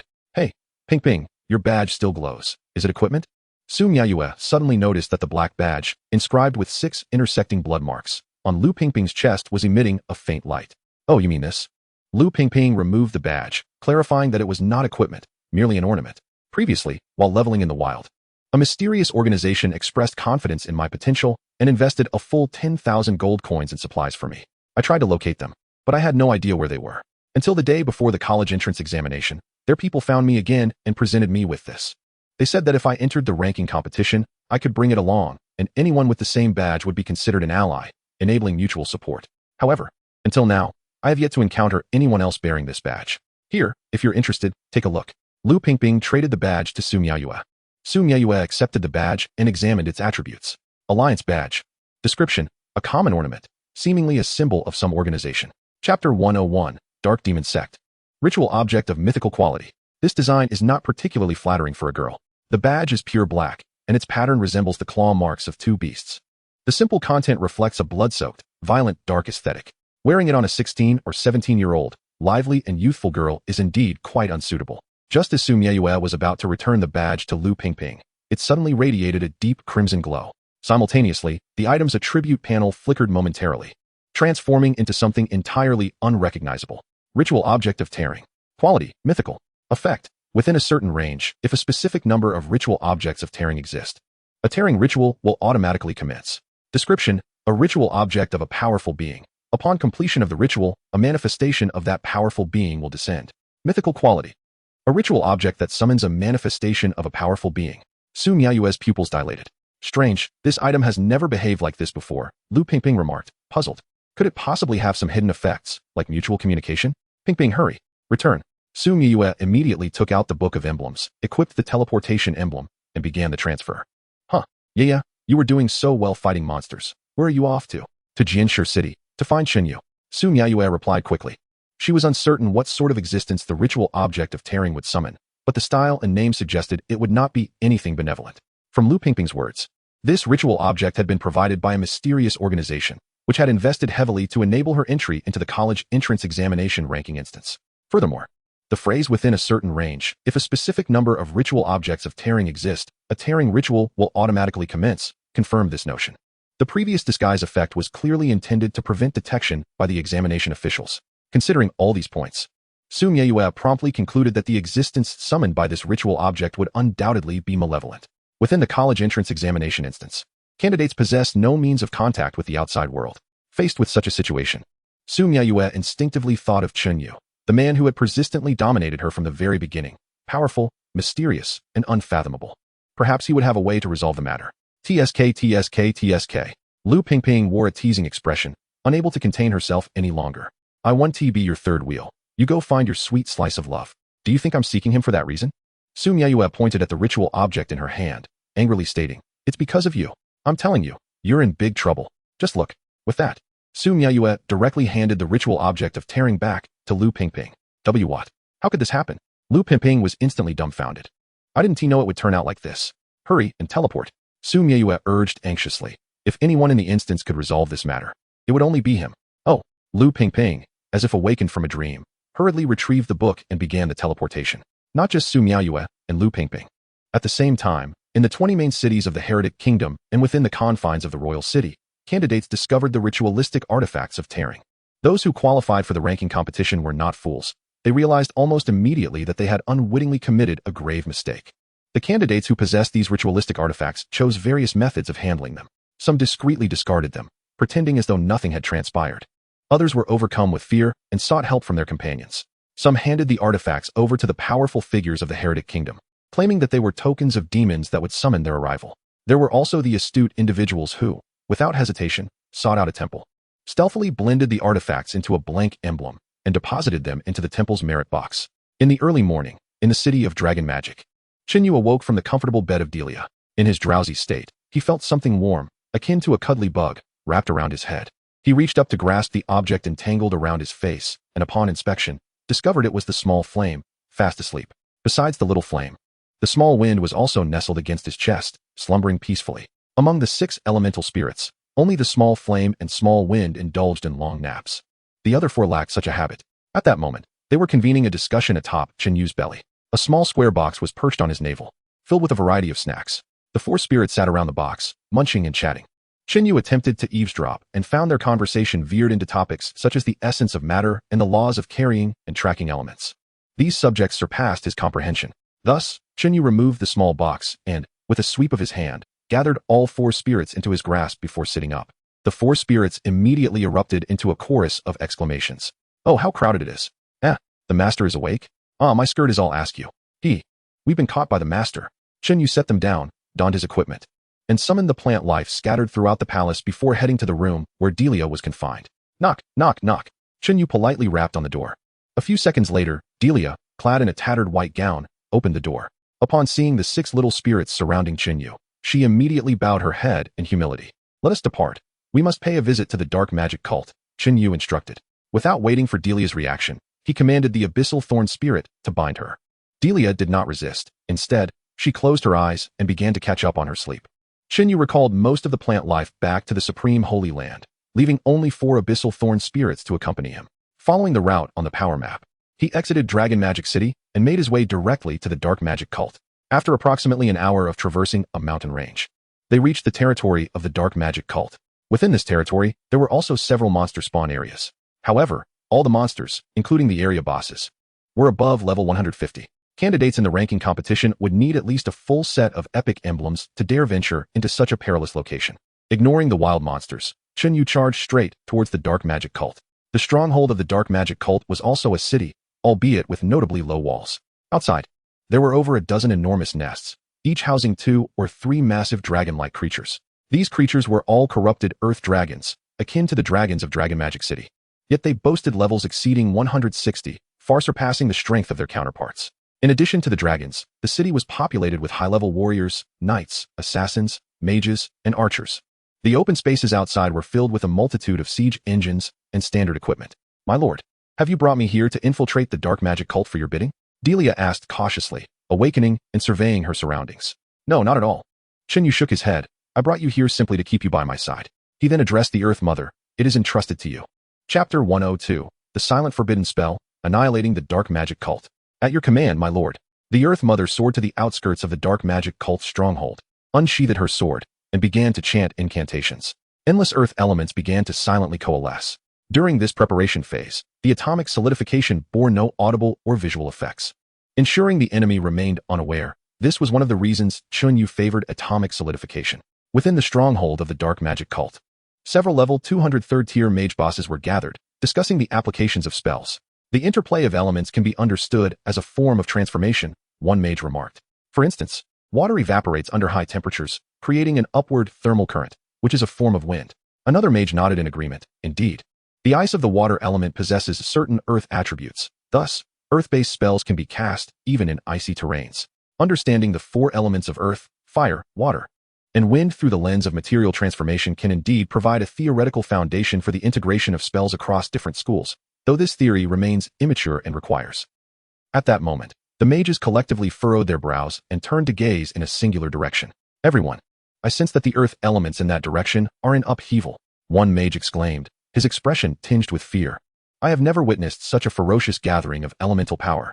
"Indeed, neither have I," another mage chimed in. Could it be that some grand mage is experimenting with new spells? Surely not. How could a grand mage exist in a place like the Heretic Kingdom? There hasn't been a 7th-tier grand mage here before. Now that the teleportation array is malfunctioning, it is even less likely for a grand mage to appear. Shall we go take a look? One mage suggested. Yes, let us go together. As the mages stood and approached the door, they were struck with horror as a tremendous wave of earth elemental energy surged towards the entire stronghold like a tempest from the ocean. The speed of this elemental wave was astonishing, far exceeding that of any earth magic. Wherever the wave passed, all life suddenly froze in time, whether human, animal, or plant. They remained suspended in the state they were in at the moment of contact with the elemental wave, showing no further signs of change. A mage suddenly recalled a description of a certain earth-based forbidden spell he had once read in a book. This is a forbidden. Just as the mage uttered the first half of his sentence, the overwhelming elemental wave swept over him. The unfinished word, along with his expression of terror, became permanently frozen in that singular moment.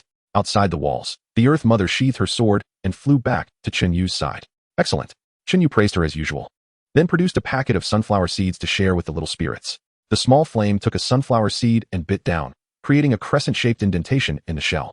As she chewed, she scrunched her brow. Master, this doesn't seem very tasty. Chen Yu couldn't help but chuckle. The outer shell is meant to be discarded. He demonstrated the proper way to eat sunflower seeds for the little spirits, then cracked one open and handed it to the small flame. The small flame accepted the seed as if it were a long loaf of bread. After taking a bite of the seed kernel, her face lit up with satisfaction. Chen Yu took out a set of tables and chairs from the Holy Land and sat down with the spirits, then released the plant life army, cheerfully announcing, "Ladies, feel free to indulge. Today's food is a rare treat you seldom encounter." The plant life army surged towards the stronghold of the dark magic cult like starved ghosts reborn, their spiked whips thrashing wildly, swiftly tearing the cult's soldiers into shreds. Hideous man-eating flowers bloomed, ready to consume entire individuals in a single gulp. The colossal, demonized earth dragon was pierced directly through its weak point by vine whips and root systems, draining its nutrients. The once heavily guarded and bustling stronghold of the dark magic cult was instantaneously transformed into a scene reminiscent of hell on earth. The youthful and exquisite plant life morphed into the terrifying fiends of this infernal realm. Chen Yu and the little spirits leisurely munched on sunflower seeds while reveling in this delightful spectacle, occasionally commenting on which clever plant life had outsmarted the others to secure more sustenance. In stark contrast to Chen Yu and the spirits' relaxed demeanor, Delia was paralyzed with fear, trembling as she beheld the immobilized members of the dark magic cult, her legs weak and cold sweat pouring down her brow. An overwhelming dread engulfed her. Even the ordinarily mundane surroundings appeared to transform into ravenous demons, grinning menacingly at her. What on earth was happening? What had become of this world? Delia couldn't help but recall her encounter with Chen Yu in the Dragon City. Her subjects and army might have ended up like these individuals, unwittingly becoming the delectable morsels for those fiends in this stasis of time. Perhaps even she survived merely due to her residual usefulness. Did he take pleasure in such scenes? If I were to become of no use to him, would I meet the same fate? No. To him, I have never been of any value. Perhaps all he desired was a mere plaything. Perhaps he relished my terror, my despair, savoring the agony reflected in my final moments. Delia caught a glimpse of the cheerful atmosphere surrounding Chen Yu and the little spirits, which only intensified her fear, causing her to huddle on the ground, hands clasped over her head, trembling uncontrollably. Yet, this was merely the product of Delia's imagination. In reality, Chen Yu held no affinity for bloodshed. The greatest misconception lay in Delia perceiving the members of the dark magic cult as living beings, while to Chen Yu, they were nothing more than humanoid points of experience and fertilizer for his adorable subordinates. Delia believed Chen Yu delighted in the slaughter of life, whereas he simply reveled in the joy of unboxing. Furthermore, Delia was far safer in Chen Yu's company than anywhere else. In the absence of any threat to her safety, Chen Yu would protect her with all his might. The quality of the monsters within the dark magic cult stronghold far surpassed that of Dragon City. The plant life indulged in a buffet that lasted a full 3 hours. As a series of notification chimes echoed, the hidden faction of the dark magic cult finally met its demise. Defeated the level 200 bronze boss, Dark Magic Cult Bishop, earning 8,000 experience points. Notice, as you single-handedly defeated the faction's ultimate boss, you receive an additional 50,000 experience points. Notice, having eliminated all bosses of the dark magic cult, the faction has been eradicated. Notice, you have completed the faction quest to eliminate the dark magic cult, earning 500,000 experience points. Notice, you have completed the faction quest to expand territories, earning 50,000 experience points. Notice, you have gained control over the territory of the dark magic cult, acquiring dominion over all monsters in this region, including bosses. Chapter 103, 900,000 experience points earned, Legendary Emblem Book. The eradication of the dark magic cult netted Chen Yu a total of 900,000 10,000 experience points. This figure even surpassed the total yield from annihilating the entire dragon faction. It is worth noting that the dragon faction comprised 7 main cities, teeming with countless monsters. The first 6 main cities collectively provided 600,000 experience points. And it was only after the final dragon city was destroyed that the total barely reached 800,000. Chen Yu opened the faction map. The originally deep crimson territories had dwindled to a single area. The deep crimson territory belonging to the dark magic cult had transformed into green.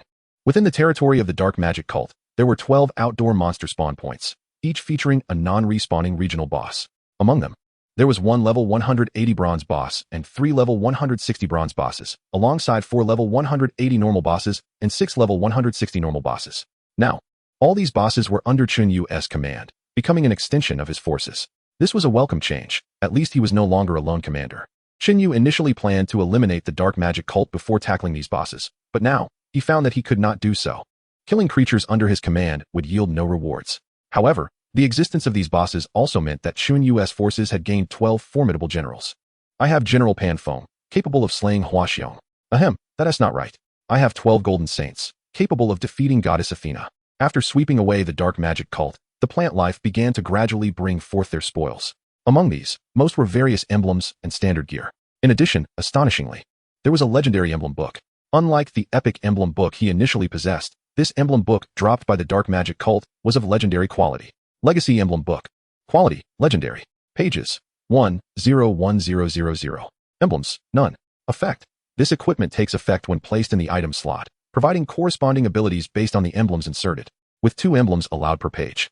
Note, this equipment cannot be taken out of the instance. Note, you may possess multiple emblem books, but only one can take effect at any given time. What a treasure. Chen Yu glanced at its attributes before placing it into his inventory. The legendary emblem book boasted a 10-fold increase in upgrade experience, with the number of emblems that could be inserted per page doubled. If the experience required for upgrading the legendary emblem book increased at the same rate as the epic emblem book, then starting from the 10th page, the disparity between the two would become apparent.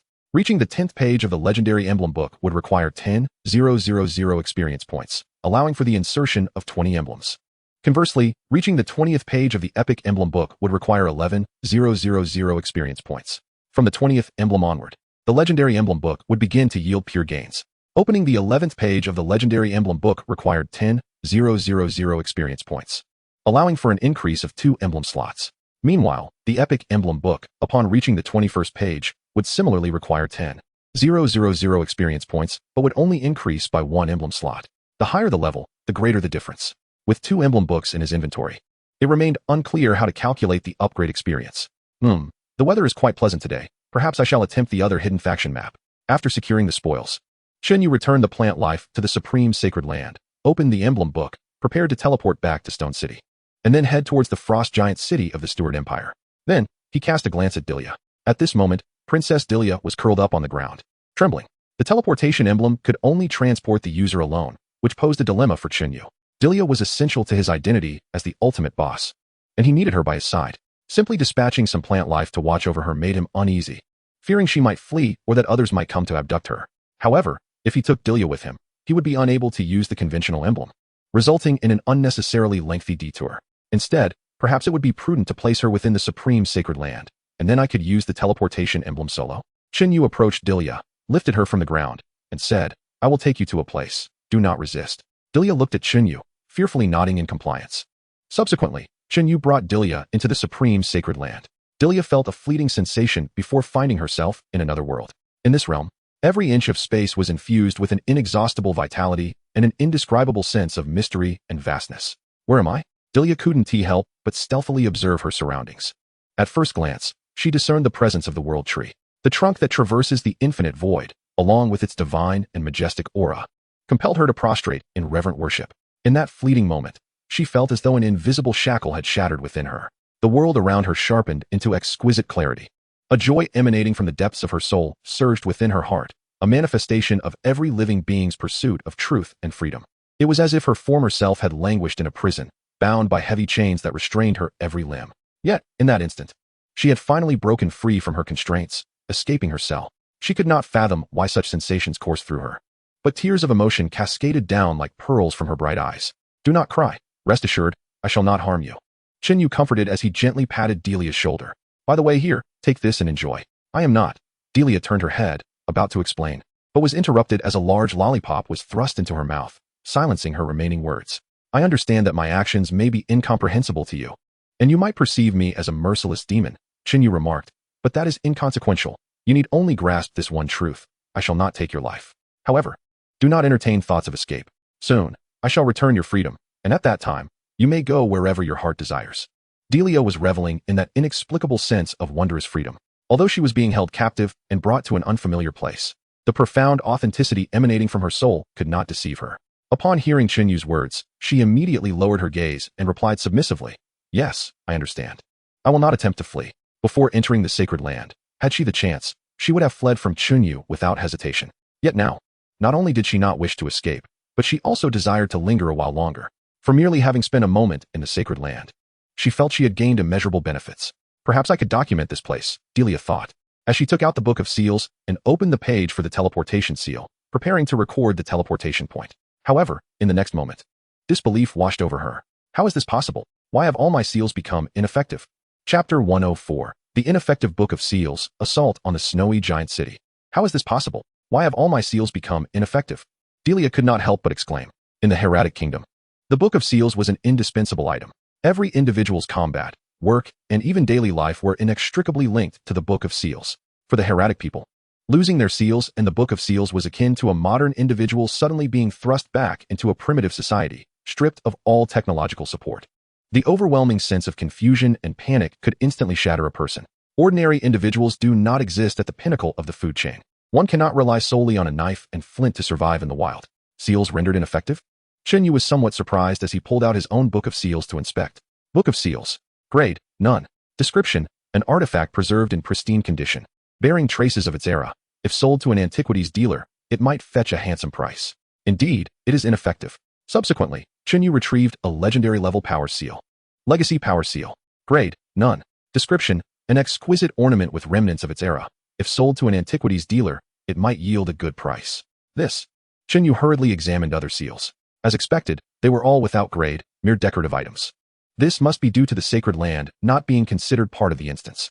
Seals and the Book of Seals are unique equipment within this instance, marked as unable to leave the instance. Hence, it is entirely reasonable that they would lose their effectiveness upon entering the sacred land. Previously, Chen Yu had stored all his seals within the sacred land, unable to check their attributes. However, once he retrieved the seals, they could be used normally. Let's give it a try. Chen Yu held the seals and the Book of Seals, exited the sacred land, and then checked their attributes. Indeed, the attributes returned to normal. At that moment, a series of alert sounds suddenly resonated in Chen Yu's mind. Warning, important plot character Princess Delia has been lost. Warning, important plot character Princess Delia has been lost. Warning, important plot character Princess Delia has been lost. Tip, please retrieve Princess Delia within 1 hour, or you will lose your status as the ultimate boss of the Dragon Clan. Chen Yu immediately understood. Since the seals were ineffective within the sacred land, it meant that his sacred land instance could not be detected. At this moment, the instance would naturally determine that Princess Delia was no longer within his sphere of influence. Fortunately, the instance graciously provided Chen Yu with 1 hour to retrieve her. Otherwise, his gains would have been drastically diminished. An hour was sufficient. Chen Yu opened the teleportation seal and cast a return spell on the spot. 10 seconds later, he found himself at the Adventurers Guild in Stone City. Without pausing, he swiftly utilized the teleportation array to travel to the nearest main city to the Snowy Giant City. Upon exiting the city, he immediately released Princess Delia. Tip, you have retrieved Princess Delia. Tip, as you are outside your sphere of influence, please ensure that you remain within 100 meters of Princess Delia, or you will be considered as not possessing this character. If the time exceeds 1 hour, you will automatically lose your status as the ultimate boss of the clan. What is happening? Delia was still enveloped in panic over the ineffectiveness of the Book of Seals. Suddenly, a familiar surge of power resonated from the Book of Seals before her. What just transpired? Why can I use it again so suddenly? Delia's face was a mask of confusion. Yet, her brow furrowed as the sensation of being imprisoned washed over her once more. Fortunately, she had not been re-encumbered by heavy shackles. Although she was within a prison, at least her soul remained free, and her movements were unrestrained. Could it be? Delia lifted her gaze and surveyed her surroundings. Soon, she spotted the towering main city behind her. This was within the kingdom's borders. Indeed, I am no longer on that mysterious and magnificent land. Delia felt a pang of loss in her heart. Just then, she sensed a tightening around her. A familiar vine, in an all too familiar manner, bound her again and then propelled forward. Delia strained to lift her head, covertly observing the mysterious figure ahead. What manner of being is he? What connection does he have to that place? And why does he seek to claim me? To this day, Delia remained oblivious to Chen Yu's true intentions in capturing her, as if he merely desired to confine her for the sake of confinement. He held her in utter disdain, not even deigning to cast a glance in her direction. Was it merely a whim? Delia pondered in confusion. It could not be. Though his actions were ruthless and unrestrained, they were driven by a strong purpose. He annihilated all the cities under my command, imprisoned me, and then proceeded to eradicate the dark demon cult. What benefit could such slaughter confer upon him? Enveloped by the abyss thorn's spirit and racing forward, Delia found herself powerless to act, left only with her thoughts to pass the time. After progressing for over an hour, a snow-covered gorge emerged before her. Delia suddenly felt an unsettling familiarity with this path. Minutes later, as Chen Yu, accompanied by the abyss thorn's spirit, traversed the gorge, they entered a vast snowy expanse. In the distance, a colossal giant city loomed on the horizon. Delia's realization hit her like a thunderbolt. Wait, isn't that the colossal city of snowfields from the Stewart Empire? What could he possibly be doing here? At that moment, Delia felt a sudden release. The vines that had bound her vanished into thin air. This time, having anticipated the change, she executed a graceful somersault in midair and landed elegantly on the ground. Immediately, she beheld 6 elemental sprites materializing beside Chen Yu. Among them, one adorned in exquisite lace armor and wielding a sword soared towards the direction of the colossal city of snowfields. This scene bore an uncanny resemblance to the earlier encounter at the dark demon cult stronghold. My lord, are you intending to obliterate the snowfield city? Delia could not help but inquire. Indeed, Chen Yu replied, as he had already set out tables and chairs, beginning to enjoy sunflower seeds with the little sprites. Noticing Delia's somewhat flustered demeanor, he kindly pulled out another chair. Come, join me. Thank you, my lord, Delia responded, taken aback by the unexpected kindness. However, the 5 sprites seated at the table instilled a sense of trepidation within her. Particularly the ice blue-haired sprite who had labeled her a mere livestock and the white-robed sprite who had demoted her to the status of a maggot. As she approached the table, Delia cautiously observed the sprites, discovering no intent to expel her, which gave her the courage to sit before Chen Yu. Chapter 105. The chessboard and its pieces. Your world is merely a scoring game. She dared only to perch half of her backside on the chair, her hands resting on her knees, sitting upright like a first-grade student under the watchful gaze of a teacher. Relax a bit, don't be so tense. I'm not going to eat you, Chen Yu said, placing a handful of sunflower seeds before Delia. Here, try them, they're quite delectable. Thank you, my lord, Delia replied, mimicking Chen Yu's actions and popping one into her mouth. Yet, due to her nerves, she could hardly discern the flavor. Foul stench. Xiao Miao shot a glance at Delia, then flew to perch on Chen Yu's shoulder, clutching a few seeds. Delia's body stiffened, and her breathing slowed considerably. At that moment, Xiao Wang fluttered over, smiling gently. Don't be afraid. Xiao Miao harbors no ill will towards you. She simply dislikes all ignorant livestock and maggots. Following this, she too settled on Chen Yu's shoulder, next to Xiao Miao.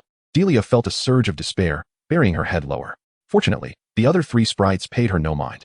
Xiaofeng and Xiaoyan were engrossed in a sunflower seed-eating contest, each holding a seed in one hand, munching with their adorable faces puffed up. Xiaodan, on the other hand, slowly nibbled on a seed, using her delicate little feet to arrange the shells into various shapes. After about a minute had passed, Hutu returned, landing on the table. She sliced a sunflower seed in half with her sword, pouring out the kernels, and began to enjoy the treat. Chen Yu unleashed all the plant life, signaling the commencement of the feast. The plant beings immediately rushed towards the colossal city of snowfields. Witnessing this spectacle, Delia could not help but offer a moment of silent homage for the city. Simultaneously, a sense of vengeance surged within her. After all her tribulations stemmed from the queen, who belonged to the Stewart Empire. Wretched woman, I wonder what expression you would wear upon witnessing this scene today. How utterly delightful to contemplate. Unbeknownst to her, the corners of Delia's mouth began to lift in a smile. Suddenly, Chen Yu's murmured voice reached her ears. Now, only the Heraldric Kingdom remains. 20 main cities plus a royal city. It is likely to consume considerable time. At his words, Delia's body trembled, an involuntary fear gripping her. My lord, do you intend to annihilate the Heraldric Kingdom as well? She questioned, her voice quivering. The Heraldric Kingdom was, after all, the place where she had grown up. Alongside her struggles against the queen and the persecution she endured, it also held many cherished childhood memories. The thought of this place, which had nurtured her since youth, facing destruction filled her heart with panic and reluctance. Indeed, do you have any objections? Chen Yu replied nonchalantly. To him, Delia was merely a necessary tool. While she may have her inner thoughts, they held little significance for him. None, Delia hastened to respond. Uncertain of her own survival, she dared not voice any dissent. In truth, as the princess of Heraldric, she, like all feudal monarchs of the West, viewed her subjects merely as her possessions. The scant familial bonds within the royal family had long been eroded under the queen's persecution and the late king's indifference. Otherwise, She would not have colluded with the dark demon cult in a bid to seize control of the kingdom. Now, as the kingdom faced imminent destruction at the hands of a terrifying powerhouse, she felt only a sense of melancholy and sorrow for the impending loss of her possessions. My lord, may I pose a question? Delia asked cautiously. Go ahead. Why do you wish to destroy the kingdom, and why take me along? Do you genuinely wish to know? Chen Yu's expression turned mischievous. Are you certain you want me to tell you? I do. Delia's heart leaped with joy at the hint of a response from Chen Yu, nodding eagerly. Very well, I shall share. Chen Yu smirked, but then added, however, before that, do you understand what your kingdom signifies to me? A place that allows you to indulge in unrestrained slaughter and destruction? Delia ventured, cautiously articulating her hypothesis. Chen Yu shook his head, then pushed aside the sunflower seeds and sprites on the table, unveiling a chessboard. Do you recognize this? A chessboard for a game? The Heradric Kingdom also has its own chess games. The design of a chessboard is remarkably consistent across regions. Indeed, Chen Yu confirmed, arranging the pieces on the board. The pieces, now placed upon the board, were endowed with identities and roles. Kings, ministers, knights, chariots, armies. Do you believe that if the pieces possessed life and consciousness, they would perceive the board as their entire world? Now, a game begins. However, it is not a contest between two sides. Instead, another side enters, gobbling up pieces for points. Chen Yu placed an additional piece on the board, systematically consuming the pieces already positioned. He subsequently displayed the captured pieces to Delia. Look, my score is quite high now. I have triumphed. As Chen Yu's words sank in, an overwhelming dread washed over Delia. A chill coursed from her tailbone, permeating her limbs. She was no fool. She comprehended Chen Yu's implication. This chessboard represented the Heradric Kingdom. The opposing sides on the board embodied the kingdom and the dragon, or rather, she and the queen. And Chen Yu was akin to that piece entering the game, devouring everything in sight. Everything Chen Yu undertook was not for the thrill of slaughter, nor born from hatred for the kingdom, but merely for points, for victory. And she, the queen, the dark demon cult, the colossal city of snowfields, were all merely preordained pieces on the board, mere scores to be claimed. As a piece, everything about her was illusory. Her identity, her status, her memories. Even her grievances with the queen were all bestowed upon her by a higher existence. Her very purpose for existence was merely to serve as a backdrop for a game. And once the game concluded, what fate awaited the pieces? Would they be stripped of everything and returned to the box, or would they be repositioned, awaiting the next game to commence? At that moment, would she still be herself? Had she heard Chen Yu's words at the beginning, she might not have felt such profound impact. However, the present version of her has distinctly sensed the existence of shackles and confinement. This undoubtedly serves as the most direct evidence supporting the notion of a chessboard. What am I to do? Chapter 106, Extracting Characters from the Instance. Chen Yu had long realized that this instance differs markedly from ordinary ones. The characters within possess a greater semblance of reality. Each NPC harbors self-awareness and emotions intrinsic to themselves. This scenario bears resemblance to the realistic difficulty instance he had previously navigated, guarding a village, contrasting sharply with the robotic, programmed characters found in other instances. The college entrance ranking instance may very well be a realistic difficulty instance, albeit one accommodating a significantly larger number of participants, with a more cohesive worldview. In gaming terminology, an instance signifies a specific event extracted from the timeline of the game's universe, allowing players to explore and engage repeatedly. Essentially, an instance within a game represents an event that has transpired within the historical timeline of the game world. The instances within the world of universal job changes likely represent fragments of the past within the river of time. Yet, it remains uncertain whether these characters in the realistic instance are genuine lives, fully replicated from the past, or merely sophisticated programs. Do you truly believe my words so readily? Chen Yu observed with surprise as he gazed at Delia, whose expressions shifted continuously. The overwhelming confusion and dread emanating from her reflected a profound conviction in her belief of the chessboard theory. My lord, there is no need to deceive me regarding such matters, Delia remarked with a bitter smile. Could you inform me of the fate that awaits me? After your game concludes, will I, along with the other pawns, be utterly erased? That, I cannot ascertain, Chen Yu replied, shaking his head. In a typical instance, everything resets upon exiting. However, he had only experienced this realistic instance once and was unable to re-enter. He remained ignorant of the changes that the characters within the instance would undergo after his departure. Delia indeed presented an intriguing subject for study. Thank you for your clarification, my lord, Delia said, her face ashen as she lowered her head. Chen Yu paid her no further heed and continued to frolic with the little sprites. Throughout this, he kept an eye on the emblematic tomes in his inventory. One was the epic-grade emblem book he initially possessed, while the other was the legendary-grade emblem book acquired from the Dark Demon sect. He discovered that when the emblem books resided in his inventory, only the preceding emblem book would gain experience. Conversely, when he held one emblem book in his hand, only that tome would accrue experience. If both were held simultaneously, the legendary grade emblem book, being of a higher tier, would receive the experience. Recognizing the greater value of the legendary tome, Chen Yu decided to feed all accrued experience to it. Time flowed slowly. The sun gradually descended, and dusk arrived silently. The plant life had finally completed their task, thoroughly cleansing the Snowfield giant city. Defeated the level 200 bronze boss, Snowfield Vanguard Officer, earning 8,000 points. Notice, due to your solo defeat of the ultimate faction boss, you receive an additional 50,000 points. Notice, as you have eliminated all bosses in the Snowfield giant city, the Stewart Empire has been obliterated. Notice, you have completed the faction mission to annihilate the Stewart Empire, earning 500,000 points. Notice, you have achieved the faction mission to expand territory, earning 50,000 points. Notice, you now control the territory of the Snowfield giant city, gaining dominion over all monsters in the region, including bosses. Chen Yu glanced at the illusory score panel displaying his college entrance points. His total had risen from 1.7 million to 2.9 million. The points garnered from the Snowfield giant city surpassed those from the Dark Demon sect by an additional 300,000. This was purely from monster farming. It was evident that the Snowfield giant city of the Heradic Kingdom boasted far greater power than the Princess Dark Demon sect. Following the usual instance progression, Delia would likely meet her demise in a rather predictable manner. After gathering the spoils, Chen Yu escorted Delia back to the Dragon City.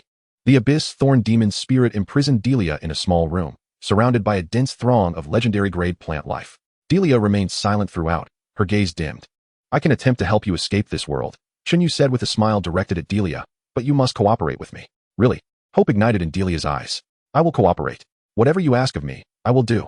You need not do anything. Simply stay put, he replied, closing the door behind him as he stepped away. Since Delia could enter the Supreme Holy Land, it implied she could indeed depart from the instance. What would occur if a character within an instance were to leave it? Chen Yu felt a surge of anticipation. Stonemason City, Adventurers Guild. Su Mieyue clutched the increasingly radiant and blood-soaked rift ritual object, consumed by anxiety. She had inquired at the guild's task window, where the attendant informed her that Chen Yu returned nightly to check on task progress. Eager to see Chen Yu at the earliest opportunity, Su Mieyue resolutely stationed herself in the task hall, fixated on the task window. Lu Pingping, equally anxious, had brought the rift ritual object into the ranking instance. Each provincial examination hall was guarded by 2 table-level powerhouses, with the national chief examiner being a 9th-tier adept, underscoring the immense significance the Tunglong Empire placed on the college entrance examination. Should the rift ritual object indeed summon some unknown entity, causing turmoil in the examination, a mere novice like her would likely face dire consequences, unable to quell the Empire's wrath even after countless deaths. In the hall, a flash of white light illuminated the space. This signified someone had utilized the teleportation emblem. Lu Pingping promptly turned her gaze. Emerging from the white light was a female mage. Disheartened, Lu Pingping turned away. Just then, a voice rang out from behind her. Su Mieyue, and the other, Lu something, right? What are you two doing here? Both Su Mieyue and Lu Pingping turned simultaneously. There stood Chen Yu, wearing a broad smile. It's the 5th day, isn't it? How have your endeavors fared? Chen Yu inquired of the 2 women. After securing Delia, he had come to Stonemason City to check on task progress and monitor the development of the 2 second-generation characters. To his surprise, upon teleporting in, he found Su Mieyue and her companion standing rigidly in the hall, anxiously scanning the area as if searching for something. We'll discuss that later. Follow me, Su Mieyue said, pulling Chen Yu along towards the accommodation building of the Adventurers Guild. Chapter 107. Merely a splinter of the demon god. A trivial matter. Su Mieyue dragged Chen Yu into her rented room, slamming the door shut with a resounding thud. What are you two planning? Chen Yu observed the eager expressions of the 2 women, feeling a slight trepidation. Ahem. To be honest, while men often come out unscathed in such matters. You need not be so hasty, he said. Let's take it one at a time, shall we? I'm a bit nervous about a 1v2 scenario for my first time. With something of this magnitude, of course we are anxious. Su Mieyue replied, puzzled. What do you mean by taking it one at a time? Beside her, Lu Pingping blushed and tugged at Su Mieyue's clothing hem, subtly indicating the lavish bed at the center of the room. Su Mieyue paused, her cheeks flushing as well. What am I thinking at a time like this? She chastised herself, slapping her face to dispel the impure thoughts. I didn't know you had such preferences. Chen Yu gazed at Su Mieyue in astonishment. Although I am not particularly well-versed in shamans, I can certainly give it a try if you need me to. Shaman? What shaman? Su Mieyue inquired, her confusion evident. Lu Pingping discreetly tugged at her hand and inscribed 2 letters upon it. Instantly, Su Mieyue felt a shiver run down her spine. Ha ha ha. All right, enough with the antics. Let us get to the matter at hand. Chen Yu chuckled from the side. He could clearly perceive that Su Mieyue and Lu Pingping had pressing concerns to discuss with him. The previous banter was merely an attempt to lighten the mood. In moments of excessive urgency, one's thoughts may become disordered, easily overlooking crucial information. Thank you. Su Mieyue gradually regained her composure. Here is the situation. This morning, Ping Ping and I were hunting monsters in the wind-howling mountains. She recounted the events and handed the tier ritual object to Chen Yu. As Chen Yu accepted the emblem and examined its attributes, a smile crept upon his lips. Just as I suspected. Long ago, when the bishop of the Pain Church in the neighboring city was being hunted and had informed him that the tier church was aggressively targeting them, he had surmised that the tier church might also summon demon avatars into the ranked competition dungeons by infiltrating ritual objects. Now, with the appearance of the tier ritual object, his conjecture had been confirmed.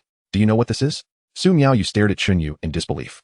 Yes, I do. As you can see, it is the tier ritual object, Chen Yu replied. I certainly know that. Su Miaoyu exclaimed. What I meant to ask is, what will the tier ritual summon? Just an avatar of the abyssal demon, Chen Yu responded nonchalantly. It's not a significant issue. Well, that's a relief. Su Miaoyu exhaled deeply. Wait, what did you say? An avatar of the abyssal demon? Yes, Chen Yu nodded. Is there a problem? This is a serious issue. Su Miaoyu exclaimed in exasperation. That's an abyssal demon. To beings from worlds outside the abyss. The influence of an abyssal demon is typically that of a psychopathic terrorist hell-bent on destruction. Even in the orderly realm of the Blue Star Dragon Empire, an abyssal demon is capable of silencing the cries of children at night. Since you are familiar with ritual objects, do you happen to know of any methods to prevent the demon avatar's descent? Su Miaoyu asked, her hope kindling. There is no way to stop it. Once the ritual commences, it cannot be interrupted unless the majority of the ritual objects are neutralized before the ritual is completed. Even if the tier ritual object in your possession were to become ineffective, it would not hinder the completion of the tier ritual. Moreover, Chen Yu had no intention of preventing the demon avatar's arrival. This was a splendid opportunity to exploit the abyssal demon. Why would he want to stop it? What are we supposed to do then? Su Miaoyu's heart brimmed with trepidation, as though a terrifying demon would descend from the void at any moment, tearing her to shreds. Don't fret so much. Chen Yu glanced at Su Miaoyu. The arrival of the demon avatar has nothing to do with you. This is an incident for the examination organization to handle, not something you should be concerned about. Even if you encounter the demon avatar, can't you just run away? Yes, it seems it doesn't really concern me after all. Su Miaoyu suddenly understood. If I can't defeat it, I can still escape. With the teleportation emblem, my safety is assured. There are so many high-level NPCs in the dungeon. Surely someone can hold off the demon avatar, right? It does concern me. Lu Ping Ping lamented. On the verge of tears, this terror ritual object was brought into the examination venue by me. Rest assured, you need not worry. I trust that the examination staff will manage these issues effectively. Additionally, if you discover the location of the demon avatar, please inform me promptly. By the way here, take these, Chen Yu said as he poured forth a multitude of various emblems. An array of dazzling blue and purple lights almost blinded Su Miaoyu and Lu Ping Ping. My heavens! Lu Ping Ping knelt down on the spot. She cradled a large handful of emblems, only to have them slip through her fingers, one by one. Clink, clink, clink. The sound of the emblems hitting the ground echoed like the delightful chime of coins. This was the sound of wealth, the most exquisite melody in the world. Su Miaoyu was not faring much better. Although the emblems were only effective within the dungeon, judging by their purchasing power in the dungeon realm, the mere emblems Chen Yu had scattered could buy several Su families. In the short span of just 5 days since entering the dungeon, the speed of earning money was astounding. Was this still the realm of humanity? While I take this time to earn more examination points, I'll be on my way. Chen Yu retrieved the emblem book and began to conjure a teleportation spell. Wait. Su Miaoyu hurriedly grasped Chen Yu's arm, interrupting his incantation, and handed him an emblem. Take this. It will facilitate communication. Chen Yu accepted the emblem and examined its attributes. Communication emblem. Quality, rare. Effect.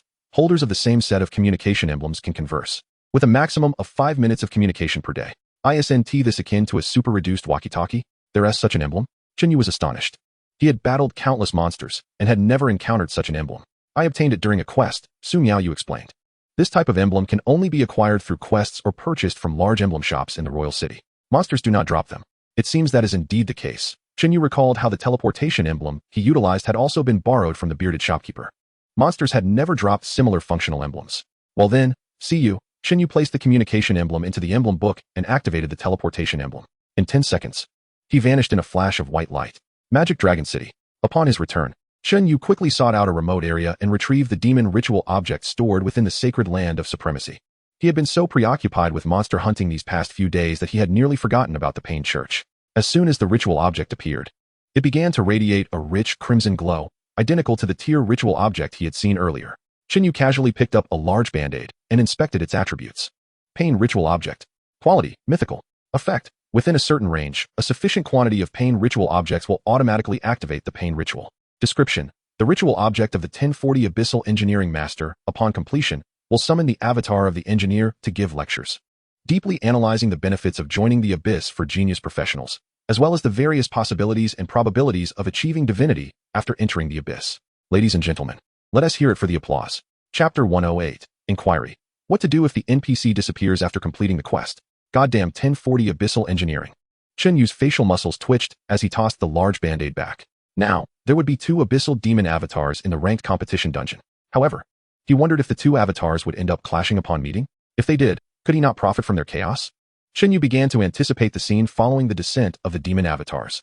On the 6th day of the examination ranked competition, Kyoto, examination ranked competition live broadcast room. The hosts remained as the orc who never washed his hands and the little dumpling. Over these 6 days, they had been almost nonstop in their commentary of the examination, not even taking a restroom break. If not for their robust attributes supporting them, they might have collapsed at their posts long ago. In the realm of hosting, they were considered quite the dedicated individuals. At the broadcasting desk, the orc's fervent and infectious voice resonated. Dear viewers, just now, an examiner received news from the split screen that members of the Prosperity Alliance have completed the task to acquire a legendary emblem and are preparing to return to the Snowfield Giant City to claim their reward. If all goes as planned, this will be the first legendary emblem to appear within the entire examination ranked competition dungeon. The significance of the emblems was elucidated and announced at the commencement of the ranking competition. With the aid of the legendary emblem, the leader of the Prosperous Alliance is poised to become a formidable contender for the top scorer in the examination. Let us now follow the camera and witness this historic moment. As the live stream transitions, the scene shifts to a vast expanse of snow. A 12-member team is advancing towards the magnificent citadel at the end of the snowy plain. Excitement and pride are vividly etched on each of their faces. Concurrently, the volume of comments in the live stream has surged exponentially. A legendary emblem. Surely, the position of top scorer is now firmly within reach. What exactly is a legendary emblem? Why do newcomers seem bewildered? According to official announcements, the legendary emblem within the ranking competitions dungeon can enhance a single attribute by 2,000 points or grant an epic skill. My goodness, an epic skill? Wait, something seems amiss. How can a mere 2,000 point attribute be equivalent to an epic skill? Is it possible that the emblems are akin to card draws, varying in quality? To clarify, the equivalence of 2,000 attributes and an epic skill is indeed valid. One must consider that all candidates in the ranking competition are novice practitioners with inherently low base attributes. Complete the idiom. Fa bai zhong. Jiet. Any brother who understands, please contact me. Oh, 3-turn dancer. Given this perspective, could the top scorer this year emerge from the 2 capitals? Not necessarily, as Yinchuan also has a dark horse this year, scoring 18,500 points in the first round, accompanied by the highest accolades from 2 forbidden powerhouses. This slight margin pales in significance before the legendary emblem, does it not? A mere 2,000 attributes could enable even a dog to secure 18,500 points in the first round. Under the watchful gaze of the live stream audience, the 12 candidates from the Prosperous Alliance arrive at the gates of the snowbound citadel. Oddly, it is eerily quiet. Where have the townsfolk gone? One candidate peers through the open gate, observing the desolate streets within, and expresses his confusion. Perhaps there is some gathering or activity that has drawn them elsewhere. The leader of the Prosperous Alliance conjectures. Regardless, let us proceed swiftly to claim our task rewards. The mere thought of the legendary emblem among the rewards ignites a fervor within him. In terms of strength, he admits he lags behind not only the geniuses of Kyoto, but also those of Magic City. As for the individual from Yunchuan who achieved 18,500 points, the comparison is unfathomable. Yet, if he can secure this legendary emblem, he will earn the right to compete alongside these superlative talents. It is not inconceivable that he could even vie for the top scorer's position. As the group passes through the gates and heads towards the task submission point, an unsettling sensation grows stronger with each step. For no matter where they turn, not a single soul is to be found. Scattered remnants of broken equipment lay strewn about. This cannot be good. A sense of foreboding wells up within the leader of the Prosperous Alliance, prompting him to urge the group to hasten their pace. The task submission point is at the Lord's Manor of the Snowbound Citadel. However, upon their arrival, they discover that it remains devoid of any inhabitants. All NPCs have seemingly vanished into thin air, including those responsible for dispensing their task rewards. What should we do? One person inquires. Wait. The leader of the Prosperous Alliance manages to utter through clenched teeth. After barely completing the challenging task, the NPCs have vanished. Abandoning the quest is not an option, so they must choose to remain and wait. Perhaps these NPCs received some directive to assemble elsewhere. In the examination livestream, the comments are ablaze. What is happening? Aren't these candidates supposed to submit their tasks? Why are they in an empty city? I have been a long-time viewer, following the examination livestream from the very beginning, and I can say with certainty that this is indeed the Prosperous Alliance's task submission site in the Snowbound Citadel. However, could the officials please explain where the NPCs have gone? They have put in immense effort to complete their tasks, only to find the NPCs missing. Can the dungeon truly toy with the candidates like this? Don't tell me this is some sort of dungeon mechanism. I refuse to believe it. Where's the host? Someone, please provide an explanation for the current predicament. On the live stage, the orc host breaks into a cold sweat. Entirely at a loss regarding the situation, the little assistant hurriedly steps in to lighten the mood, shifting the topic while discreetly signaling to the examiners present. Is there a mechanism in the snowbound citadel that causes all NPCs to disappear? When will they reappear? There is no such mechanism, the examiner responds with a perplexed expression. Prior to the examination, we conducted numerous rounds of comprehensive dungeon flow tests, and such an occurrence has never been recorded. Then what is happening? What could possibly cause the collective disappearance of the NPCs? The little assistant questions eagerly. It is utterly improbable. The examiner is equally baffled, unless all NPCs were defeated, leading to a refresh cycle that would remove them entirely. However, no force within the dungeon could achieve such a feat as you witnessed. The city walls remain intact, and there are no signs of battle. Damn, the little assistant exclaims, unable to restrain an expletive. What use are these examiners if they remain clueless all the time? Quickly, think. Has the camera crew observed anything particularly explosive? Yes, the examiner replies. Yuan Shao, the leader of the Heavenly Alliance, has led an elite team through the Wailing Canyon and is now preparing to explore the first main city of the Dragon Demon faction. This is it. The little assistant claps his hands and rushes back to the live stage. Chapter 109. Yet another empty city. Where are the faction NPCs? In the region of the Dragon Demon's first main city, Li Hao, clad in a white training outfit, delivers a fierce punch, dispatching a creature that resembles a hybrid of a bear and a wolf. Impressive. Dai Tian has truly excelled, capable of slaying level 60 monsters. Yuan Shao playfully hops in front of Li Hao, leaning slightly forward to gaze up at him. It is all thanks to the power of the emblems, Li Hao replies, shaking his head. To reach such a level solely through one's own strength will require more time. Are you calling me fat? Yuan Shao suddenly changes her demeanor, playfully jabbing Li Hao in the ribs. Ouch! Li Hao gasps in pain, grimacing. Hold on. You too. Something feels off, the bespectacled girl interjects, furrowing her brow. We've hardly encountered any monsters along our journey, which is quite unusual. Indeed, Lu Huang, with his hands clasped behind his head, gazes into the distance. Not only are there no wild monsters, but even the designated spawn areas on the map are completely barren. This situation is exceedingly strange. What should we do now? Yuan Shao asks impatiently, expressing her frustration at the oddities. Let us abandon the task and return to grind for monsters instead. Although Yuan Shao is the leader of the Heavenly Alliance, the true organizational efforts fall to Lu Huang, who initially proposed the alliance. All strategies and plans are orchestrated by Lu Huang and the bespectacled girl. As Yuan Shao prefers to avoid intellectual exertion, Li Hao remains indifferent to these matters. While the situation is peculiar, it may not necessarily be detrimental to us. The bespectacled girl adjusts her glasses and speaks slowly. After observing, I have determined that each area has a fixed limit on monster numbers. If monsters are killed, they will respawn after a certain period. What does that imply? Yuan Shao inquires, puzzled. It suggests that the monsters have been relocated rather than exterminated, Li Hao explains. Monsters leaving their spawn zone still count towards the total number. If they were all eliminated, they would gradually respawn, not leave a single one behind. The mastermind behind the relocation of these monsters is likely the ultimate boss of the Dragon Demon faction. Faction bosses do not arbitrarily gather monsters. They are likely preparing to initiate a war. You are quite astute. Yuan Shao cast a fierce glance at Li Hao. Now that we possess this information, can we not return to report our findings? Absolutely not. The bespectacled girl shook her head. This remains merely our conjecture. We must venture to the first city of the Demon Dragon to ascertain the reality of the situation. Well, had you mentioned that earlier, we could have avoided all this complexity. Let us set off. With that, Yuan Shao leaped into action, sprinting ahead. The members of the Tianxiao Alliance, seeing this, had no choice but to follow suit. The area surrounding the first city of the Demon Dragon was a vast and level grassland. The group of over 10 from the Tianxiao Alliance advanced in a straight line, swiftly drawing near to the vicinity of the city. As the towering walls came into view, they slowed their pace, proceeding with caution. As they drew closer, their visibility improved, revealing an alarming sight.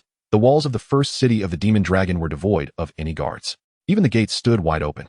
When they reached within 100 meters of the walls, they still encountered no sign of any creatures. Just then, a towering figure wielding a platinum shield emerged from the city. Its piercing gaze collided directly with that of the Tianxiao Alliance. Alert! Prepare for retreat, Lu Huang commanded. His body bristling with tension, the expression on the faces of the Tianxiao Alliance members turned grave. The figure that had exited the city was alone, and judging by its appearance, it was likely a formidable boss. The bosses within the Demon Dragon City were not adversaries they could contend with. Should the enemy launch an assault, they might need to sacrifice a few of their own to ensure a successful escape. Ah, it's you lot. Why such a strong reaction upon seeing me? Are you looking for a fight? A familiar female voice rang out. Yuan Shao and her companions then beheld a girl with a shoulder-mounted cannon and a heavy machine gun stepping out behind the armored warrior. Minhongi, Yuan Shao exclaimed in disbelief. Is it truly you? Have you joined the ranks of the demon dragon? What are you doing with their boss? It was a surprise to encounter Minhongi here, who had previously chosen to venture solo instead of aligning with the alliance. Nonetheless, the members of the Tianxiao alliance remained on high alert, as Minhongi's unpredictable nature made her a potential threat, capable of collaborating with the armored boss to ambush them. Hey, they say you're the boss now. Minhongi playfully tapped the shoulder of the armored warrior, chuckling. Girl, you don't understand. The armored warrior removed his helmet, flamboyantly tousling his hair, and spoke in a deep tone. This is the aura of a beast. Even when mingling among the crowd, one can instantly perceive your ferocity and strength. Exam candidate. The members of the Tianxiao alliance were taken aback. One of them, equipped with reconnaissance gear, quickly cast a detection spell. Li Wei, level 35, shield warrior. A level 35 shield warrior. What? Level 35? The Tianxiao alliance members were astonished. In the ranking dungeon, one could not level up. This meant that the shield warrior before them had reached level 35 prior to the high-ranking matches. It was worth noting that even Yuan Shao, the leader of the Tianxiao alliance, had yet to attain level 35. You came here to gather intelligence as well, didn't you? Minhongi sheathed her weapon and casually strolled alongside Li Wei towards the members of the Tianxiao alliance. Indeed. Lu Huang nodded. How did you emerge from the Demon Dragon City? It's not something that can be explained in a few sentences. Minhongi gestured toward the city gates. Come. Let me show you, and you will understand. Meanwhile, in the examination livestream, the barrage of comments erupted once again. Did those two candidates join the ranks of the Demon Dragon? Is the Tianxiao alliance being invited to join them as well? I doubt it, after all. Candidates aren't NPCs, they don't have the authority to switch factions. Wait, am I the only one noticing? The Demon Dragon City resembles the snowfield giant city, with no one upon its walls, and not a soul in sight beyond the gates. I feel the same. Could it be that the NPCs in the Demon Dragon City have vanished? In the footage, the members of the Tianxiao alliance, alongside Li Wei and Minhongi, entered the Demon Dragon City. Indeed, the city was desolate, devoid of any NPCs. What is going on? One major city having no NPCs is one thing, but this? The Snowfield Giant City was a hidden faction. Its disappearance is understandable, but the Demon Dragon City is one of the two main opposing forces in this dungeon. How could they pull such a stunt? Host, please provide an explanation. Yes, let's ask the examiners in your live stream what's happening. In the examination live stream, the participants, Beastman and Little Dumpling, turned to glare at the assisting examiner with predatory eyes. Chapter 110. The Demon Dragon City is empty? The terrifying torrent of monsters. In the first city of the Demon Dragon, Li Wei and Minhongi led the Tianxiao alliance team on a tour of the eerily empty city. Eventually, they gathered atop the city walls. Boss, where do we go from here? One Tianxiao alliance candidate could no longer contain their curiosity and quietly inquired of Yuan Shao. Why are you asking me? Who should I ask? Yuan Shao rolled her eyes. After a moment, Lu Huang spoke. Logically, our mission to scout military intelligence is complete. We could return for our rewards, but this outcome is rather absurd. Quite ludicrous, Minhongi interjected. How can an entire major city be devoid of life? Where have all the NPCs gone? Have they perished? Even if they did, there should be some remnants of battle. Li Wei chimed in. Look at how well preserved this city is. It certainly doesn't appear to have been besieged. Why are you all so bothersome, discussing endlessly? Yuan Shao frowned. We can either continue exploring towards the second major city or head back to report our findings. What shall it be? Wait. Li Hao's expression suddenly sharpened as he raised his arm. Everyone be silent. Upon hearing this, the group ceased their discussions and turned to Li Hao. Did you feel that? Li Hao said, his face serious. Feel what? Yuan Shao grasped Li Hao's arm, cautiously asking, is something happening? The ground is shaking. Look. Li Hao pointed at a flagpole atop the Demon Dragon City, which was trembling rapidly. Is it an earthquake? Lu Huang glanced around. The similarity between the dungeon world and the real world was high, and various natural phenomena could occur. Not quite. Li Hao shook his head. Something is approaching. The numbers are vast. Follow me. With that, Li Hao darted forward like an arrow. The others hastily followed. The group followed Li Hao, circling the walls until they reached the opposite side. That direction, Li Hao indicated toward the horizon beyond the city walls. That direction leads deeper into the second city of the Demon Dragon. If a cavalry force were to mobilize en masse, it could indeed cause such tremors. Lu Huang remarked solemnly. Could it be that the NPCs from the first city of the Demon Dragon have all gathered in the second city and are now returning? Yuan Shao pondered, bewildered. But even if they were conducting a pre-battle rally, would they not leave a single soul behind? Let us observe for now and be prepared to retreat at any moment. Li Hao inhaled deeply. We need to see what is approaching. As soon as we catch sight of it, we must flee without hesitation. The group fell silent, each retrieving their emblem books, equipping their teleportation emblems, and fixating their gazes on the distance. As the tremors intensified, a cacophony of noise erupted from afar. Moments later, a dark wave emerged on the horizon. the black tide surged closer, revealing itself to be a vast swarm of grotesque creatures. Among them were colossal beasts, as well as Northrenders, ogres, half-orcs, and various other humanoid monstrosities. Leading the charge were dozens of formidable boss units. Upon witnessing this spectacle, Li Wei swallowed hard and discreetly activated his teleportation sigil. Mere seconds later, just as everyone was enraptured by the chaotic onslaught of monsters, Li Wei completed his return. "Everyone, take your time. I shall take my leave first." With that, he vanished in a pillar of white light. "What are you waiting for? Hurry and teleport." Manhwaedit quickly followed suit. Only then did the members of the Tianxia Alliance awaken from their stupor, hurriedly commencing their own teleportations. In the live broadcast room for the college entrance examination ranking competition, exclamations of disbelief filled the air. What on earth is happening? The legendary monster siege? Those are creatures from the Dragon Lord's faction. There's no way they would assault the Dragon Lord's main city. I've figured it out. That's why the Dragon Lord's city has been devoid of monsters. The ultimate boss must have gathered them all, preparing for a decisive battle against the kingdom. Exactly. Perhaps the frozen giant city is also aware of the Dragon Lord's actions, prompting its inhabitants to vacate in readiness for the impending showdown. The two hosts in the live room were equally astonished at the unfolding scene. However, they dared not engage with the barrage of comments, as this program commanded a high viewership across the Tunglong Empire and even throughout the entire Blue Star. A misstep in their predictions could lead to immense embarrassment. Would the Dragon Lord's faction truly muster all the monsters for a final confrontation? A small figure, known as Little Dumpling, abruptly grasped the examiner's collar and fiercely whispered, "You must have tested this countless times.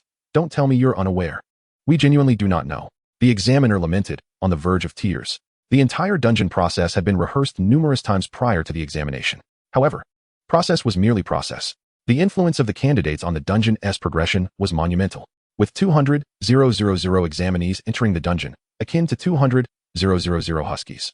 The resulting behaviors and consequences were utterly unpredictable. Firstly, there was no doubt about the dungeon's progression itself being sound. Hence, the cause of this series of bizarre events could only be attributed to the candidates. Yet, within the ranking dungeon, every main city of the Heraldric Kingdom had a permanent observation perspective, and most candidates' actions fell within the scope of observation. It was inconceivable that anyone could orchestrate such cataclysmic actions. The simultaneous disappearance of NPCs from two main cities, the congregation of monsters within the Dragon Lord's territory, and their subsequent charge. Was this something that mere candidates could achieve? Even the examiners, familiar with the dungeon's process, could not fathom the underlying principles at play. Forget it.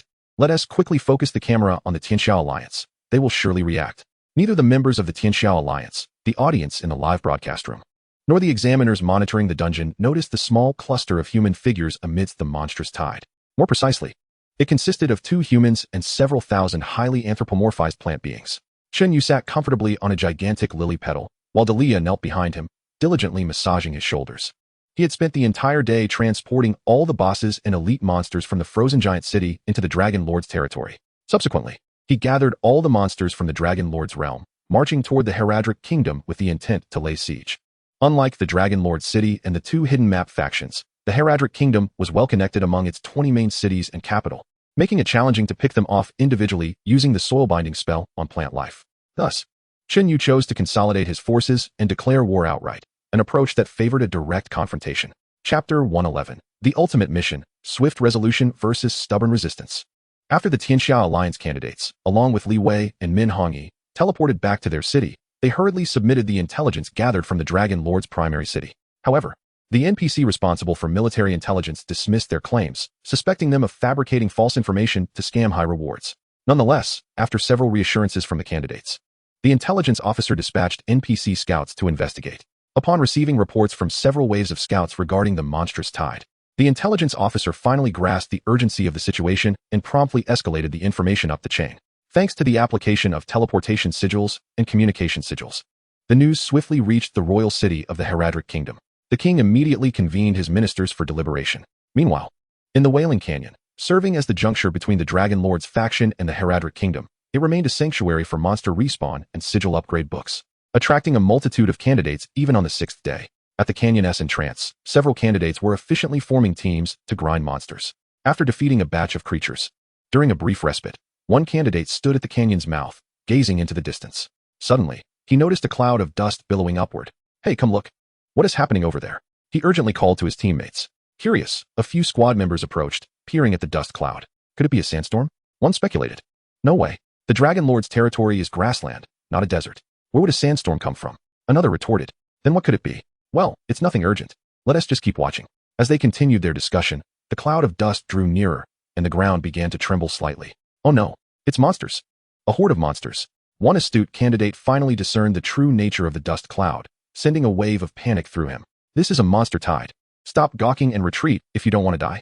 The candidates made a swift decision, immediately commencing their own teleportations.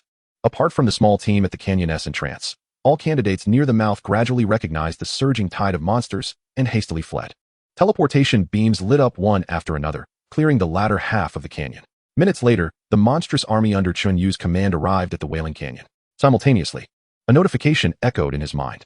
Notification, as the faction boss, leading a significant number of battle units through the map's territorial border will be regarded as a declaration of war against the opposing faction.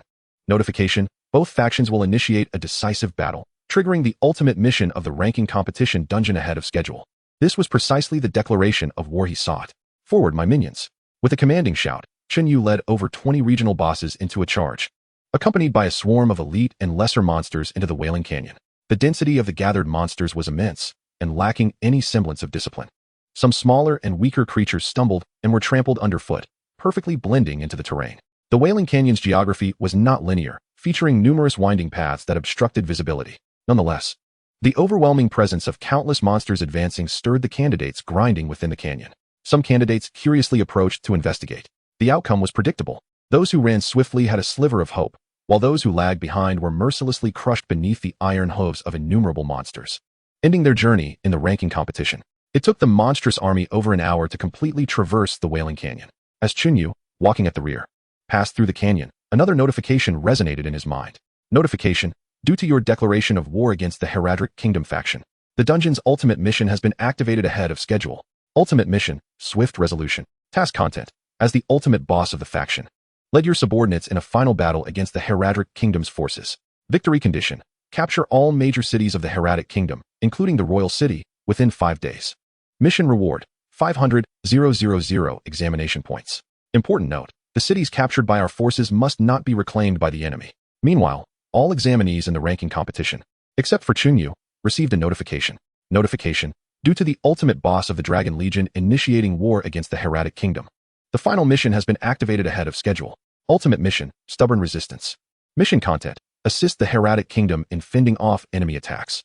Victory condition, defend any major city of the Heraldric Kingdom for over 5 days. Mission reward, a base of 1,000 examination points distributed based on war contribution, totaling 500,000 examination points. Important note, cities captured by the enemy cannot be reclaimed by our forces. Notification, due to the significant disparity in strength between the two factions, examinees from other factions outside the Dragon Legion will receive a map of the ranking competition instance, which will real-time mark the positions of enemy units. The examinees were instantly thrown into a state of uproar. Some, engrossed in battling monsters, were so taken aback that they failed to notice the creatures that had struck them. The ultimate mission has commenced. What does stubborn resistance imply? Is the Heraldric Kingdom truly this weak? What is going on? It's one thing for the ultimate mission to start early, but the disparity in strength is staggering. Our ultimate task is to defend any major city for 5 days, implying that, barring any unforeseen circumstances, the enemy will undoubtedly capture 20 major cities and a royal city within that time frame. This doesn't make sense. I have observed previous examination ranking competitions, and the disparity in power between factions could not have been this extreme. The map indicates that the Dragon Legion's army has already reached Barrier City. We must investigate. Yes, let us go. Barrier City, being the front line, is likely where the decisive battle will unfold. Thus, most examinees have established teleportation points there. At this moment, countless white pillars of light illuminated Barrier City as tens of thousands of examinees congregated within. The majority opted to leave the city, seeking suitable positions for flanking the enemy, while a smaller faction ascended the city walls, preparing to unleash a barrage from above. The examinees, having reviewed the content of the ultimate mission, held little hope of successfully defending Barrier City. The instance's judgment of the strength of both sides is unlikely to be flawed. If they could genuinely hold Barrier City, then the ultimate mission would not have been labeled as stubborn resistance, but rather something entirely different. Alongside the multitude of examinees, the NPC army in Barrier City had also assembled and stood ready. Outside the city walls, a regiment of cavalry and infantry formed an orderly array. On the walls, a dense array of ranged units stood poised. Arrow towers, cannon towers, and crossbow machines had entered a state of readiness, prepared to deliver a devastating counterstrike against the enemy. Chapter 112, The Monster Legion Attacks. Seize Barrier City. Boom. The earth trembled, resonating with thunderous sounds. Not long after the defenses of Barrier City were established, the wave of monsters surged into view. There were no two armies clashing, no generals issuing challenges, nor any form of communication between the two sides. The monsters were simply that, monsters, their thoughts uncomplicated, obeying their leaders' commands without hesitation. Faced with the defensive line in front of Barrier City, the monstrous tide pressed forward relentlessly, akin to crashing waves against the shore. 1,000 meters, 800 meters, 600 meters. Within mere seconds, the monsters had closed to within 300 meters of Barrier City. All units, attack, commanded the defending general in charge of the front lines. On the city walls, arrow towers, cannon towers, and various ranged units unleashed a torrent of fire. Shells, arrows, and diverse spells rained down upon the densely packed horde of monsters, instantly inflicting substantial casualties. Yet, the sheer number of monsters proved overwhelming. The gaps created by the ranged attacks were swiftly filled once more. After several rounds of ranged bombardment, the heavy cavalry of Barrier City commenced their assault. Thousands of steeds thundered forward, charging into the oncoming wave of monsters. In the blink of an eye, tens of thousands of cavalry clashed with hundreds of thousands of monsters. Kill! Roared the cavalry commander at the forefront, brandishing a massive sword. The sword extended a colossal shadow, cutting downwards with tremendous force. In an instant, dust billowed, and countless monsters were reduced to pulp. More monsters flanking the blade's shadow were sent flying. A corridor of vacuum appeared before the cavalry commander, as the charging cavalry pierced into the monster tide. It was as if they were slicing through butter, cleaving the entire horde in two. As the cavalry breached the monster line, the infantry of Barrier City also engaged the enemy in close combat. A 3-meter-tall ogre swung a massive wooden club down upon a soldier, the soldier unable to defend himself as his skull shattered like a watermelon. Simultaneously, several other soldiers thrust their spears into the ogre's body. Around the ogre, a swarm of goblins surged forth, swiftly tearing several soldiers apart. The clarion call of slaughter had been sounded, and with each passing moment, countless monsters and Barrier City soldiers fell victim to the relentless wheels of war. This chaotic scene was precisely what the examinees relished. With the freedom of identity and agility of movement, some examinees flanked the monstrous army, continuously harassing and ambushing. Engage if they could win, retreat if they couldn't, avoiding prolonged entanglement with powerful monsters. In one corner of the battlefield, a group of over 100 from the Tianxiao alliance formed a pocket formation, trapping a batch of monsters within. Yuan Shao and Li Hao maneuvered through the horde, cutting a swath through their ranks. To their astonishment, these monsters yielded double points. Kill! Kill fiercely! Yuan Shao shouted excitedly, drenched in blood. Ha! It's exhilarating. Truly exhilarating. Min Hongyi wielded a machine gun, its muzzle flickering with blue flames, unleashing torrents of metal, reaping with abandon. Beside her, Li Wei stood firm, a great shield raised to meet the monster's charge, resembling an unyielding iron tower. Across the battlefield, tens of thousands of examinees showcased their abilities, continuously diminishing the number of the monstrous horde. Directly ahead, the infantry of Barrier City and the city wall defenses bore the brunt of the pressure. Among the monster army, countless cavalry surged back and forth, slicing through the battlefield. As time passed, the scales of war began to tilt increasingly in favor of Barrier City. The frontline commander let out a sigh of relief, perceiving a glimmer of hope in holding Barrier City and awaiting reinforcements. Meanwhile, at the rear of the battlefield, Xiao Yan sat on Chen Yu's lap, yawning in boredom, and remarked, "Master, watching them fight is utterly dull. Why not let me burn them all to the ground?" "There's no need for that." Chen Yu shook his head.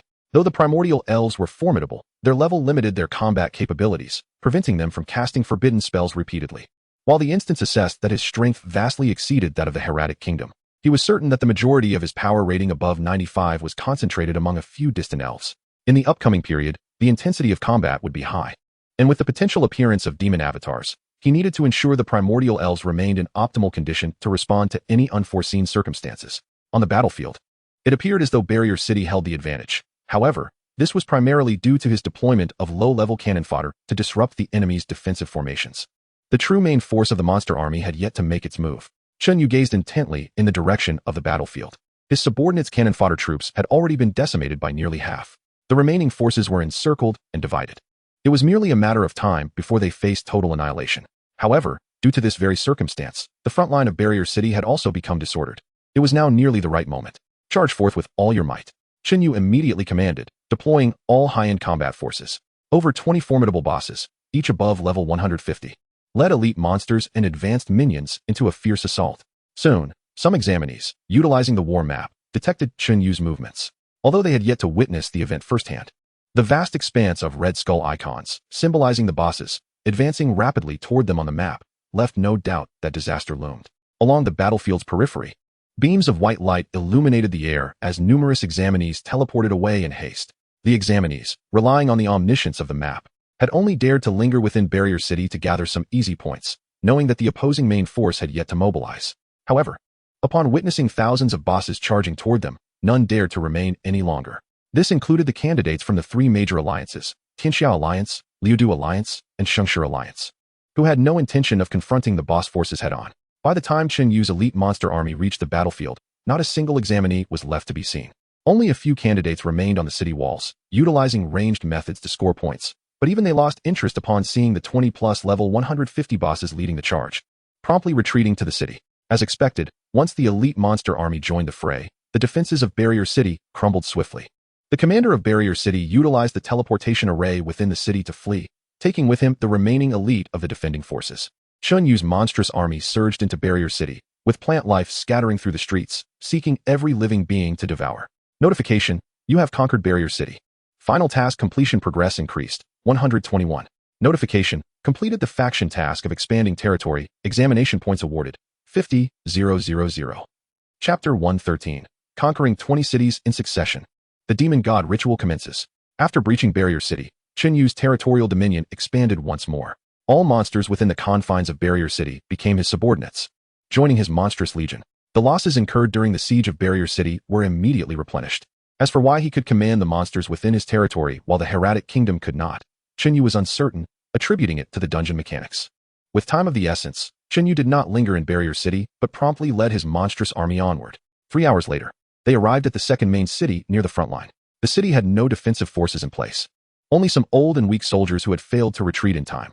The monstrous army surged forward, quickly seizing control of the city, and under the cover of night, advanced toward the next main city. By the following morning, Chen Yu had already conquered the third and fourth main cities along the way.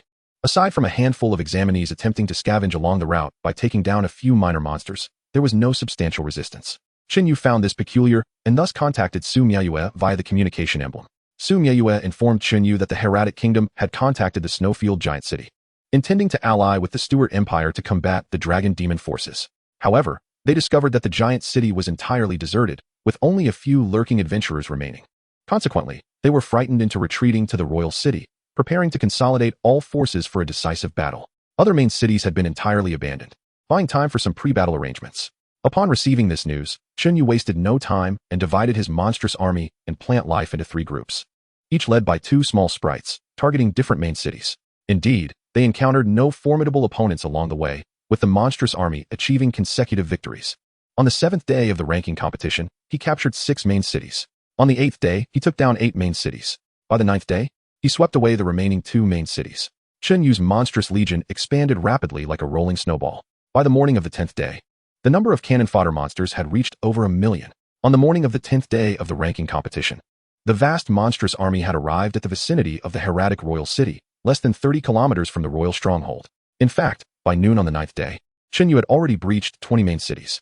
However, the high-intensity marching over these days had turned the monstrous army into a chaotic mass. Different species of monsters were densely packed together, leading to constant discord. Were it not for Chen Yu's commands maintaining order, they might have begun to turn on one another. With ample time at hand, Chen Yu ordered a day's rest to reorganize the monstrous legion. In the Hieratic Royal City, the walls saw the hurried construction of closely spaced arrow towers, artillery towers, and magical towers for defense. Outside the walls, a myriad of traps, such as pitfall traps and caltrops, were laid out. The army surrounded the walls, standing at the ready. Examinees were also densely distributed across the battlefield, awaiting the arrival of the enemy forces. Within the Hieratic Royal Palace, the king, adorned with a heavy golden crown, paced anxiously before his throne. "Your Majesty, we have news." The queen entered from outside, her expression grim. "What is the situation?" The king lifted his head, filled with hope. But upon seeing the queen's somber demeanor, his heart sank. Sighing deeply, he said, "My father informed me that the Stewart Empire has not recalled their forces from the Snowfield Giant City. In fact, they are even searching for the inhabitants of the giant city. Is it possible for an entire giant city's populace to simply vanish without a trace?" The king said in disbelief. "What shall we do now? Can your father provide us with support?" "No," the queen replied with a bitter smile, shaking her head. "The Empire has dispatched personnel for urgent research, but they have yet to uncover the cause of the teleportation array's destruction. For now, we must rely on ourselves." Just then, a blood-red beam of light suddenly shot up from the ground outside the palace, piercing the heavens. "What is that?" It exuded a suffocating aura. The king and queen hurriedly stepped outside. Before they could call the guards to investigate the source of the light, crimson beams began to rise throughout the royal city. Hundreds of these beams quickly captured everyone's attention. The city guards responsible for maintaining order swiftly located the source of the beams. They were black emblems etched with 6 intersecting bloodlines, some of which were even concealed on the examinees themselves. Meanwhile, in the capital, at the command headquarters for the Imperial College entrance examination of the Tunglong Empire, an examiner responsible for monitoring the dungeon urgently approached the chief examiner of this year's college entrance examination, the 9th-tier Master Hua-Yen. Chief Examiner. During the routine inspection of the ranking competition dungeon, I discovered traces of abyssal magic with extremely high purity. Extremely high purity abyssal magic? Are they candidates from the demon class? Hua-Yen slowly inquired, opening his eyes. No, it cannot be. Newbie candidates cannot possess such a degree of abyssal magic. The examiner replied urgently. I suspect that only those above the 8th tier could possibly wield such abyssal magic. Abyssal magic of the taboo master level? Hua-Yen's expression hardened. Come, let us check the control center. Yes, my lord. Hua-Yen and the reporting examiner proceeded, entering a hall filled with intricate array patterns. In the center of the hall stood a crystal pedestal, upon which floated a light blue vortex approximately 4 to 5 meters in diameter. This vortex was the core of the college entrance examination ranking dungeon's teleportation portal and also served as the dungeon's control center. Hua-Yen placed his hand on the blue portal, carefully sensing its energy. Within mere seconds, his countenance turned grave. Where is the monitoring screen of the instance? Retrieve it at once. I must observe the situation within the instance. Yes, my lord, please follow me. The examiner promptly led the sovereign of Hua-Yen into another grand hall. Within this hall, dozens of examination monitors were present, each equipped with a white crystal that projected the real-time scenes from the instance. The sovereign of Hua-Yen pulled aside one of the inspectors, seated himself beside the crystal, and began to manipulate it to shift the monitoring display. Everyone, we have a situation. Suddenly, one of the monitors stood and shouted. What is happening? The sovereign of Hua-Yen sprang to his feet. My lord, the chief examiner. All the monitors immediately rose to pay their respects upon seeing the sovereign. Ignoring the formalities, he strode directly to the inspector who had called out. Gazing at the image projected by the white crystal, in the display, crimson beams of light surged from the ground, intertwining and coalescing in midair to form a seemingly chaotic, yet traceable complex pattern. This is the demon god ritual. The sovereign's expression shifted dramatically as he gritted his teeth, uttering those 4 words. Chapter 114. As long as we pretend not to see. It's as if it never happened. In the monitoring room, the inspectors were struck with horror. What? The demon god ritual? The ritual to summon the avatar of the demon god? How is this possible? How could the demon god ritual activate within the instance of the examination ranking competition?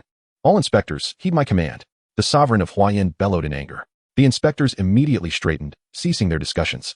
Report the emergence of the demon god ritual within the ranking competition instance to the Imperial Emergency Response Department at once, and summon all examination officials from the command center. Immediately lift the lockdown on the ranking competition instance and expel all candidates from the instance. Furthermore, notify all level 1 and above examination supervisors to convene in the monitoring room. But my lord, the inspector beside him attempted to interject, only to be interrupted by the sovereign's sharp reprimand. There is no but. Go do it now. If anything goes awry, I will take responsibility. Understood. All inspectors in the monitoring room promptly dispersed into various areas of the command center. Before long, the command center erupted with the blaring sound of alarms. I hope it is not too late. The sovereign of Hua-Yen inhaled deeply, seated beside the white crystal. His gaze intensely fixed on the projected image. The examination system of the Tunglong Empire was stringent. Even 9th-tier powerhouses could not directly lift the lockdown of the ranking competition instance.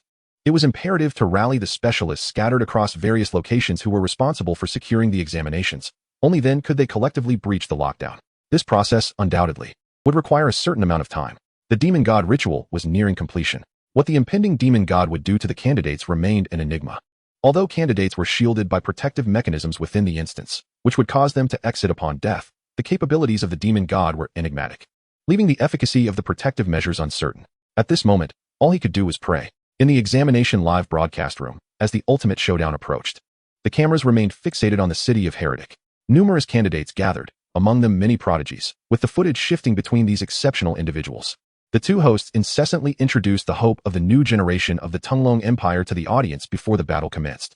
Suddenly, beams of crimson light appeared on the screen. The army of the royal city and the candidates exhibited signs of panic upon the emergence of the beams.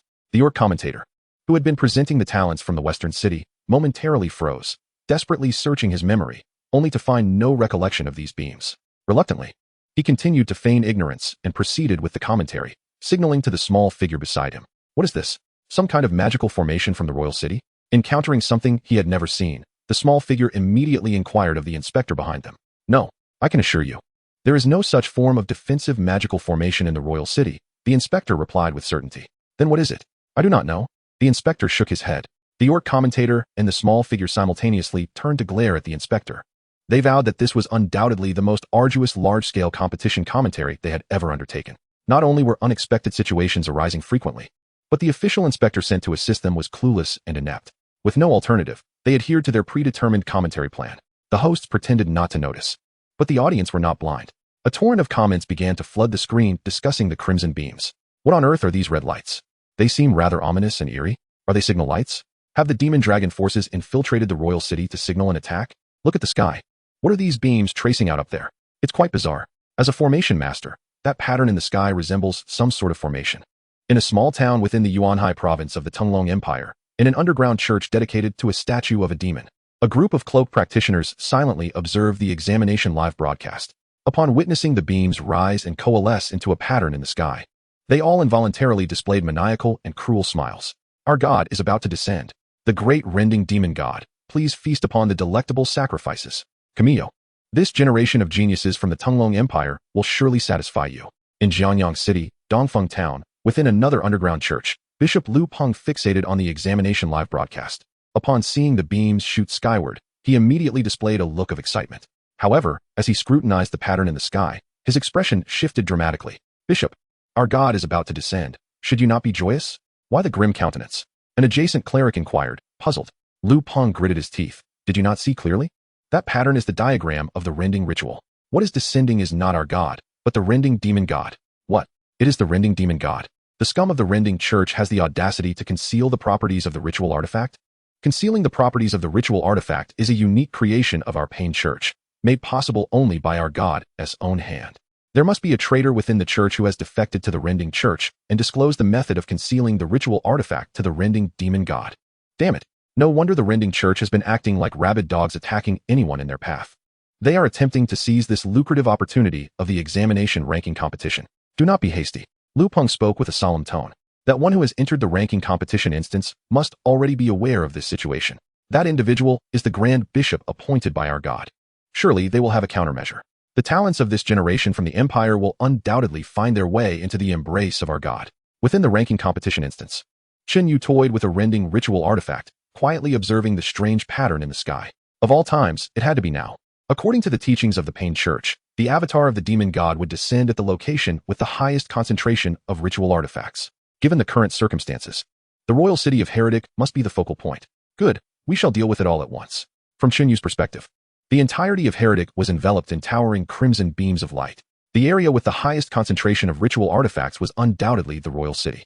However, the artifact of Eunacephus showed no signs of reaction, likely due to it being taken out too late. A few days prior, Chen Yu had retrieved the Pain ritual artifact, previously kept outside the Demon Dragon City. Following the commencement of the ultimate battle, he had kept the Pain ritual artifact on his person to ensure immediate proximity to Eunacephus. At this moment, the Pain ritual artifact was not much different from when he had first retrieved it. Although the red light shimmered, it had yet to form a pillar of light akin to the rending ritual artifact. It appeared that the avatar of the rending demon god was about to emerge. Eunacephus still requires a bit more time. The prospect of witnessing two demonic entities tearing each other apart seems rather unrealistic. Alas, my apologies. I shall certainly be more attentive in the future, striving to allow my divine Eunacephus the opportunity to make a dazzling entrance and commence an earth-shattering battle. Fortunately, with Eunacephus and Chen Yu separated by countless worlds, he remains oblivious to Chen Yu's calls. Otherwise, I would have to sing a song of gratitude for him. Listen to me. Thank you. Chapter 115. The demonic avatar descends. In the city of Heradric, many candidates speculated that the appearance of the Crimson Pillar of Light might signify some hidden quest, prompting them to scour the vicinity for its source. The concealed rift ritual object soon revealed itself before the candidates. Some prudent individuals, sensing the strangeness of the situation, hastily fled the city, including those who were aware of the origin of the rift ritual object.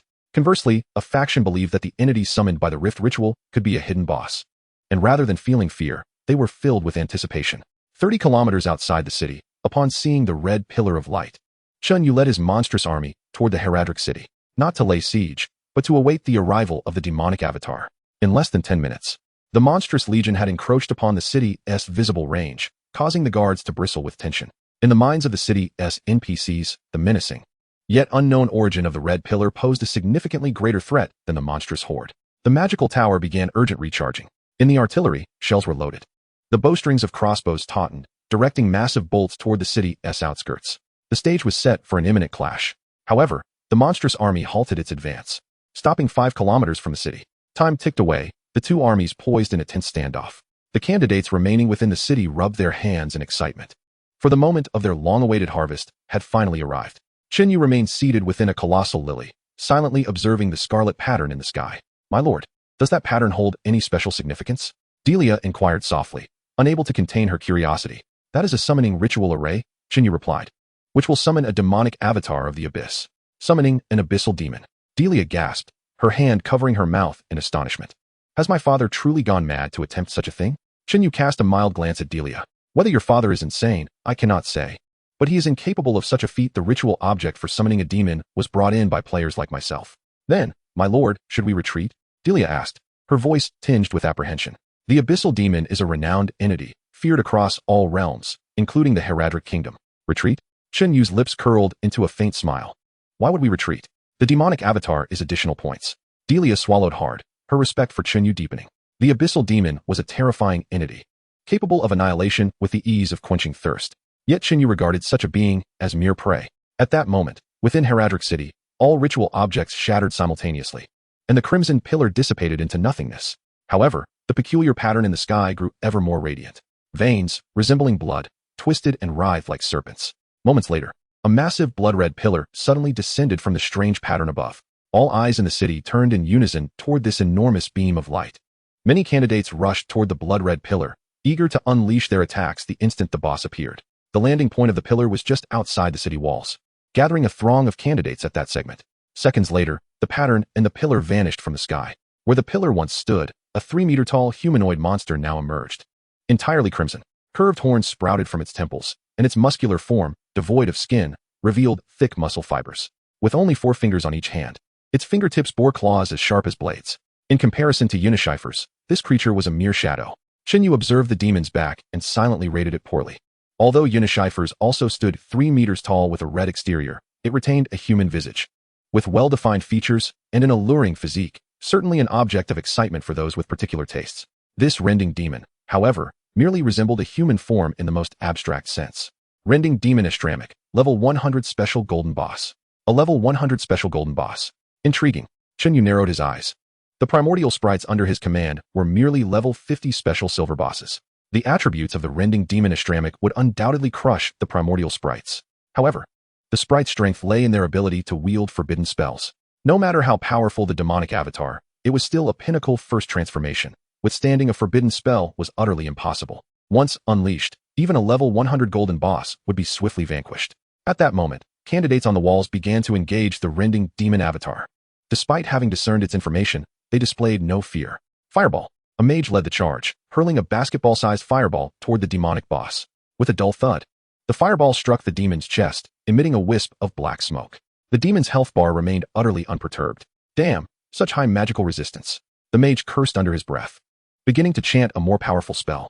Realizing the situation, other candidates also opened fire on the demon. Thanks to their sheer numbers, even melee candidates leaped from the walls to engage. Rain of arrows. Ice spike. Charged arrow. Wind blade. Behold my flying daggers. Secret technique. Instant hell, 1,000-year kill. A flurry of attacks rained down upon the demon boss. Yet, the demon's health bar remained steadfast, showing no sign of depletion. After a round of assault, the candidates were left in shock. We had at least 1,000 attackers, with a variety of offensive types. How could the boss sustain no damage? Just then, the boss moved. Its head twisted a full 180 degrees to gaze at a candidate wielding a spear, who was desperately thrusting at it, revealing a cruel smile. Such lively offerings. The spear-wielding candidate, startled, quickly withdrew and turned to flee. However, in the blink of an eye, the demon boss flashed before him. Let your blood commence this rending feast. A blood-red hand pierced through the chest of the spear-wielding candidate in an instant. Ugh! He coughed up blood, his face contorted in agony. Almost immediately, another blood-red hand grasped his shoulder, pulling him apart with a gentle yet horrific motion. Chapter 116. The Reality of Death in the Dungeon. Crack! The sound of flesh tearing and bones snapping echoed. The spear-wielding candidate's body was rent asunder, blood spraying several meters away. Ah, what a delectable soul! The malevolent boss inhaled deeply, a look of rapture gracing its visage. Alas! The feeble body before it lacked even the qualifications to become sustenance. With that, the demon boss released its grip, and the two halves of the spear-wielding candidate plummeted to the ground with a dull thud.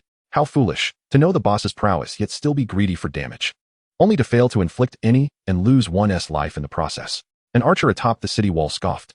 Wait, a warrior comrade beside the archer nudged him, gesturing towards the demon boss. What's the matter? This boss is beyond our capacity to handle. It doesn't even take damage. We should conserve our strength for when the monsters assault the city. The archer replied with resignation. That's not what I meant, the warrior said, fear creeping into his expression. Look, the body of the one who was just killed. Body? What of it? It's a grisly sight. But it's nothing we haven't seen in apocalyptic dungeons before. The archer chuckled derisively. Are you afraid? Have you not considered? The warrior's voice trembled. We are in a ranking competition dungeon. Why would it leave behind a body? At that moment, a chilling realization washed over the archer, akin to plunging into an eternal glacier. He suddenly understood. In the ranking competition dungeon, if a candidate's health was depleted, they would exit the dungeon, vanishing like a wisp of white light. Moreover, there existed protective mechanisms within this dungeon. When candidates were attacked, they merely lost health and felt pain, perhaps bleeding a little, but would not incur significant bodily harm. Yet, that spear-wielding candidate had his health entirely drained without disappearing into a white light. Instead, his body lay severed, discarded upon the ground. The blood that gushed forth had stained a vast expanse of the earth. He is dead, truly dead. Not only the archer and warrior, but most candidates began to notice that the spear-wielding candidate's body had not vanished. If a professional left behind a corpse after their health was depleted, it signified that they were genuinely deceased, regardless of any potential resurrection methods they might possess. This time, it was undeniable. They had perished. A wave of panic rippled through the candidates. How could this happen? Isn't there a protective mechanism in the ranking competition dungeon? No. There is a protective mechanism. My teammate fell yesterday, and I saw clearly that he exited the dungeon. But why did that person not disappear? Could it be that golden boss demon? I detected its name as the rending demon, Estramic. It must be due to that demon boss. Anyone slain by it would face true death. Candidates atop the city wall scattered in disarray. Faced with the threat of real mortality, none dared to linger. The disparity in strength between them and the level 100 golden boss was astronomical. Those who had previously dared to engage with the boss were merely hoping for a little output, attempting to reap some rewards upon its demise. Now, the potential gain did not justify the risk, and retreating to preserve their lives became paramount. The demon boss cackled with glee at the sight of the candidate's frantic escape. Fear not, sacrifices. Flee, flee. Let me revel in the thrill of the hunt. With that, it leapt gracefully onto the city wall, seizing a slower candidate by the scruff and hoisting him aloft. No, no, save me, please. The candidate cried in despair. The demon boss savored the twisted visage wrought by terror, whispering in his ear, no one will save you. You shall confront death alone. Your soul shall become a sacrifice to the abyss. Die. The candidate, face contorted in anguish, drew a dagger from his waist and plunged it towards the demon boss's arm. Clang. The sound of metal colliding rang out. The sharp blade failed to draw even a drop of blood from the demon boss. I relish prey that fights back. Death amid struggle is the most exquisite form of demise. The demon boss grinned wickedly, yanking viciously, tearing the candidate asunder. Crimson blood splattered upon its head, trailing down its cheek. It turned its gaze towards the fleeing candidates. Who shall be next? At that moment, a level 150 commander boss charged forth, leading a cadre of NPC soldiers from the city wall. False life holds no value. The demon boss coldly regarded the NPC soldiers, extending an arm. Rend. A flash of scarlet light surged forth. Every NPC soldier in its path, including the level 150 commander, was reduced to mere fragments of flesh. Then, it once again focused on the candidates fleeing along the city wall. Only gifted lives bear the most delectable souls.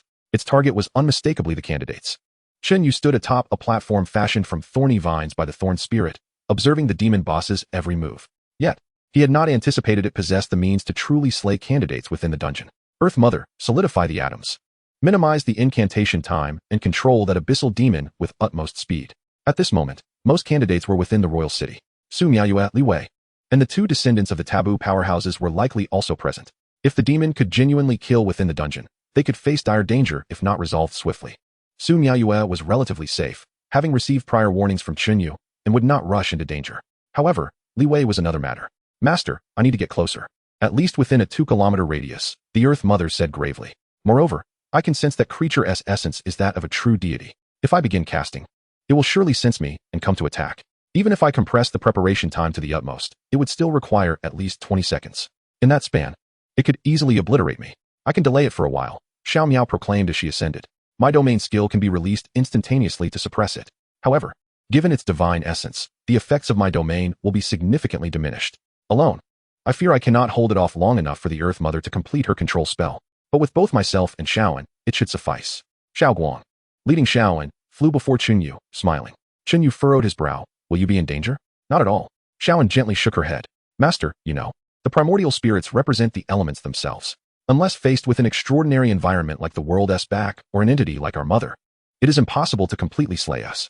Even if our health is drained and our bodies scattered, we will gradually recover. It will only be somewhat painful.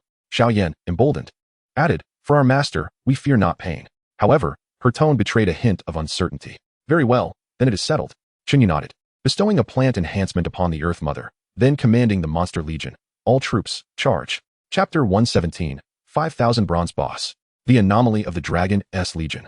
In the examination live broadcast room, as professional hosts, the orc known as Unwashed Hands and the little dumpling immediately noticed that the candidate's corpse had not vanished.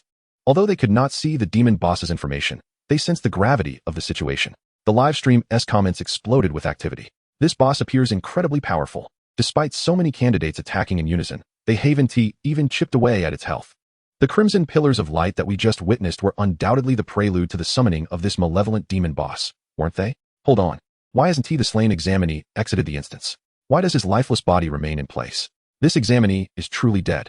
He has been vanquished by the demon boss. The examinees who fall to him do not simply leave the instance. They suffer real death. The demon boss has claimed the life of a third individual, leaving behind corpses without any resurrection. We're the hosts. Stop feigning ignorance. Please elucidate what is happening here. The two hosts were drenched in cold sweat. This incident has transcended mere live broadcast mishap. It has escalated into an unprecedented catastrophe during the college entrance examination. Before they could even inquire with the examiner stationed in the live broadcast room, the examiner approached them of his own accord. Here is the message just transmitted from the examination command headquarters. Take a look. The examiner, with a grave expression, handed a crystal to the two hosts. The orc, who had not washed his hands, accepted the crystal and read the information before silently passing it to the little dumpling. After perusing the contents, the little dumpling fell into silence as well. Moments later, the little dumpling was the first to break the silence and asked, given this situation, what does that side intend to do? Conceal or disclose? Concealment is futile. The examiner chuckled bitterly, for among the audience, many have likely already deduced the true identity of the demon boss. The orc inhaled deeply, his mood heavy. In that case, shall we explain this to the audience in detail? That is acceptable. The examiner nodded, expressing his regret. We appreciate your efforts. Strictly speaking, the hosts are not directly related to the college entrance ranking competition. They merely provide commentary. However, the entry of the demon's avatar into the examination hall is a dereliction of duty on the part of the official department. Yet, as the hosts confronting the audience, they inevitably bear the brunt of the pressure, potentially jeopardizing their entire careers. Throughout this broadcast, there has not been a moment of ease. The little dumpling wore a smile that was more sorrowful than tears. In the examination command headquarters, within the monitoring room for the ranking competition instance, a gathering of high-ranking officials related to the college entrance examination convened. Each individual wore an expression of profound dismay, as if they had just received the news of their mother's passing. Wei Qi Qingfeng, tell me, why did you allow the live broadcast room to announce the accident? A woman clad in a blue dress glared at the Lord of Huayan. Do you not realize the magnitude of the impact this will have on the entire empire? Not only will the citizens question the officials, but even foreign powers will mock our Tunglong Empire. The woman in blue, the supreme commander of the Tunglong Empire's emergency response department, was Yu Wujing, a 9th-tier master of the arcane. I am aware, the Lord of Huayan replied coolly. Do you believe we have any room left for concealment? This incident unfolded before the eyes of the public. Choosing to mask it with lies would be the greatest farce. This event serves as a warning for us. Our Tunglong Empire has enjoyed prosperity for far too long, losing our necessary vigilance. Moreover, do not forget the original purpose of the college entrance examination live broadcast. Do you have a relevant plan? The woman in blue inquired. The Lord of Huayan smirked. It has already been set in motion. We merely await those pests to reveal themselves. Humph, let us hope so, the woman scoffed, then turned to an examiner beside her. What is the status of the instance unlocking progress? Commander, the unlocking progress has reached 15. It is expected to be fully unlocked in 1 hour, the examiner replied. Bowing his head, hasten the process. Yu Wujing frowned. The primary target of the demon's avatar is the examinees. You must understand that with every second of delay, the pillars of the Empire's future may fall. Yes, my lady. At that moment, a startled voice rang out. Chief Examiner, Commander, there are developments within the instance. The Lord of Huayan and Yu Wujing immediately turned their attention to the monitoring screen. On the screen, a horde of monsters belonging to the Dragon Demon faction surged forth, charging towards the city of Heretic like a torrent. In less than 10 minutes, they collided with the city walls of Heretic. Damn it, why is this happening now? The Lord of Huayan clenched his fists in frustration. The city of Heretic was mustering its forces to eliminate the rampaging demon's avatar. Although they could not inflict significant damage upon the demon's avatar, they could serve as a hindrance. If the monsters initiated an assault on the city, it would inevitably draw a portion of Heretic's military away. Yet, this may not be entirely unfavorable. Yu Wujing mused after a moment. The dragon demon faction's involvement at this juncture could create greater chaos, thereby stalling the demon's avatar's actions. Suddenly, Yu Wujing's expression sharpened as she instructed the monitoring officer, wait. Adjust the camera angle. Examine the position behind the dragon demon camp. The monitoring officer promptly manipulated the crystal, shifting the view towards the rear of the monstrous tide. At the very center of the dragon demon camp, the screen revealed thousands of young girls, clad in highly uniform attire, their expressions cold and detached. Judging by their positions, these humanoid monsters held a significant status within the dragon demon faction. However, their feet resembled roots, suggesting they were a form of highly anthropomorphized plant life. Such a level of anthropomorphism is a characteristic typically associated with legendary grade plant life. Correspondingly, the monster quality of legendary grade surpasses that of ordinary boss, with the rarest few perfectly developed to rival even bronze boss. I do not recall any such substantial presence of plant life boss in this college entrance examination instance. Wei Qi remarked. Is there a hidden card in the dragon demon camp? Impossible, the Lord of Huayan stated, his gaze fixed on the screen, brows furrowed. There are no plant life boss in the dragon demon faction. Suddenly, the Lord of Huayan noticed an anomaly among the expressionless plant beings. A young human boy reclined comfortably within a massive lily flower. Beside him knelt a golden-haired girl clad in tattered white attire. The Lord of Huayan immediately instructed the monitoring officer to zoom in.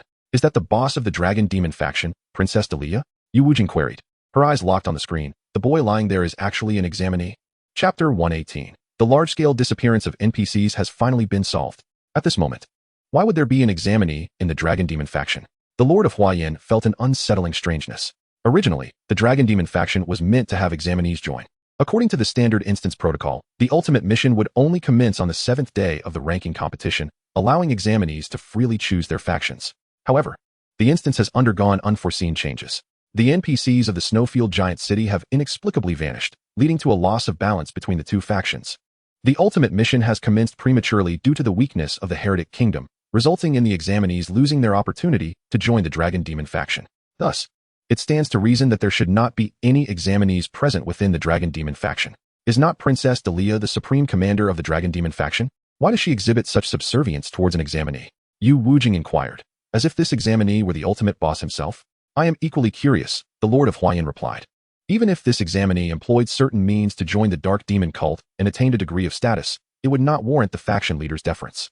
Investigate this examinee's information. As you command, my lord. An officer promptly began communicating with the instance control console to retrieve the examinee's data. Moments later, the white crystal projected a card of information. Examinee name, Chen Yu. Examinee number, Yinchuan 32589. Hometown, Jianyang City, Yinchuan Province. First round scores, Endless 18500. Honors 10,000, Frostlord 5,000, Flame Throne 5,000. Second round instant score, 384W5849. What? 384 million points? 384W? What on earth has this fellow accomplished? The two 9th-tier masters of the arcane were simultaneously bewildered. While the previous round's 18,500 points could be reasonably explained, the second round's 384W score was utterly unfathomable. For many years, the Tunglong Empire has instituted a rigorous examination system, and it is not uncommon for candidates to surpass 20,000 points in the first round. However, even the most formidable candidates could not possibly achieve several million points in the second round. How much time has elapsed since the ranking competition commenced? Even if all the bosses lined up willingly for him to slay, it would be impossible to amass such a terrifying score. The Lord of Huayan vaguely recalled that the current record holder for the examination ranking competition was an invincible genius endowed with a 100-fold damage bonus. At that time, during that session's ranking competition, that invincible genius rampaged through the entire instance and barely managed to score less than 1,000,000 points. The second-place record was held by a professional who possessed a 100-fold experience talent and had already completed their second-class transition, reaching level 130. The level restriction for the examination ranking competition was set at level 50. Due to this candidate's excessive level, the instance's entry requirement was specially adjusted for them. This candidate, having entered the ranking competition instance in their second-class form, ultimately achieved a score of just 870,000 points. Access the scoring records. Commanded the Lord of Bibbo to the officer operating the crystal stone. I apologize, my lord, but I lack the authority to do so. Only the first-tier authorized individuals of each examination session could review a candidate's scoring records. The Lord of Bibbo then turned to the Lord of Huayan. Without a word, the Lord of Huayan approached the crystal and began to operate it.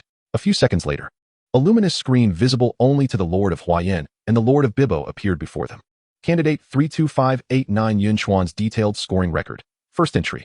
On the first morning, 1032 points for robbing a small emblem shop in the city of Hardrick.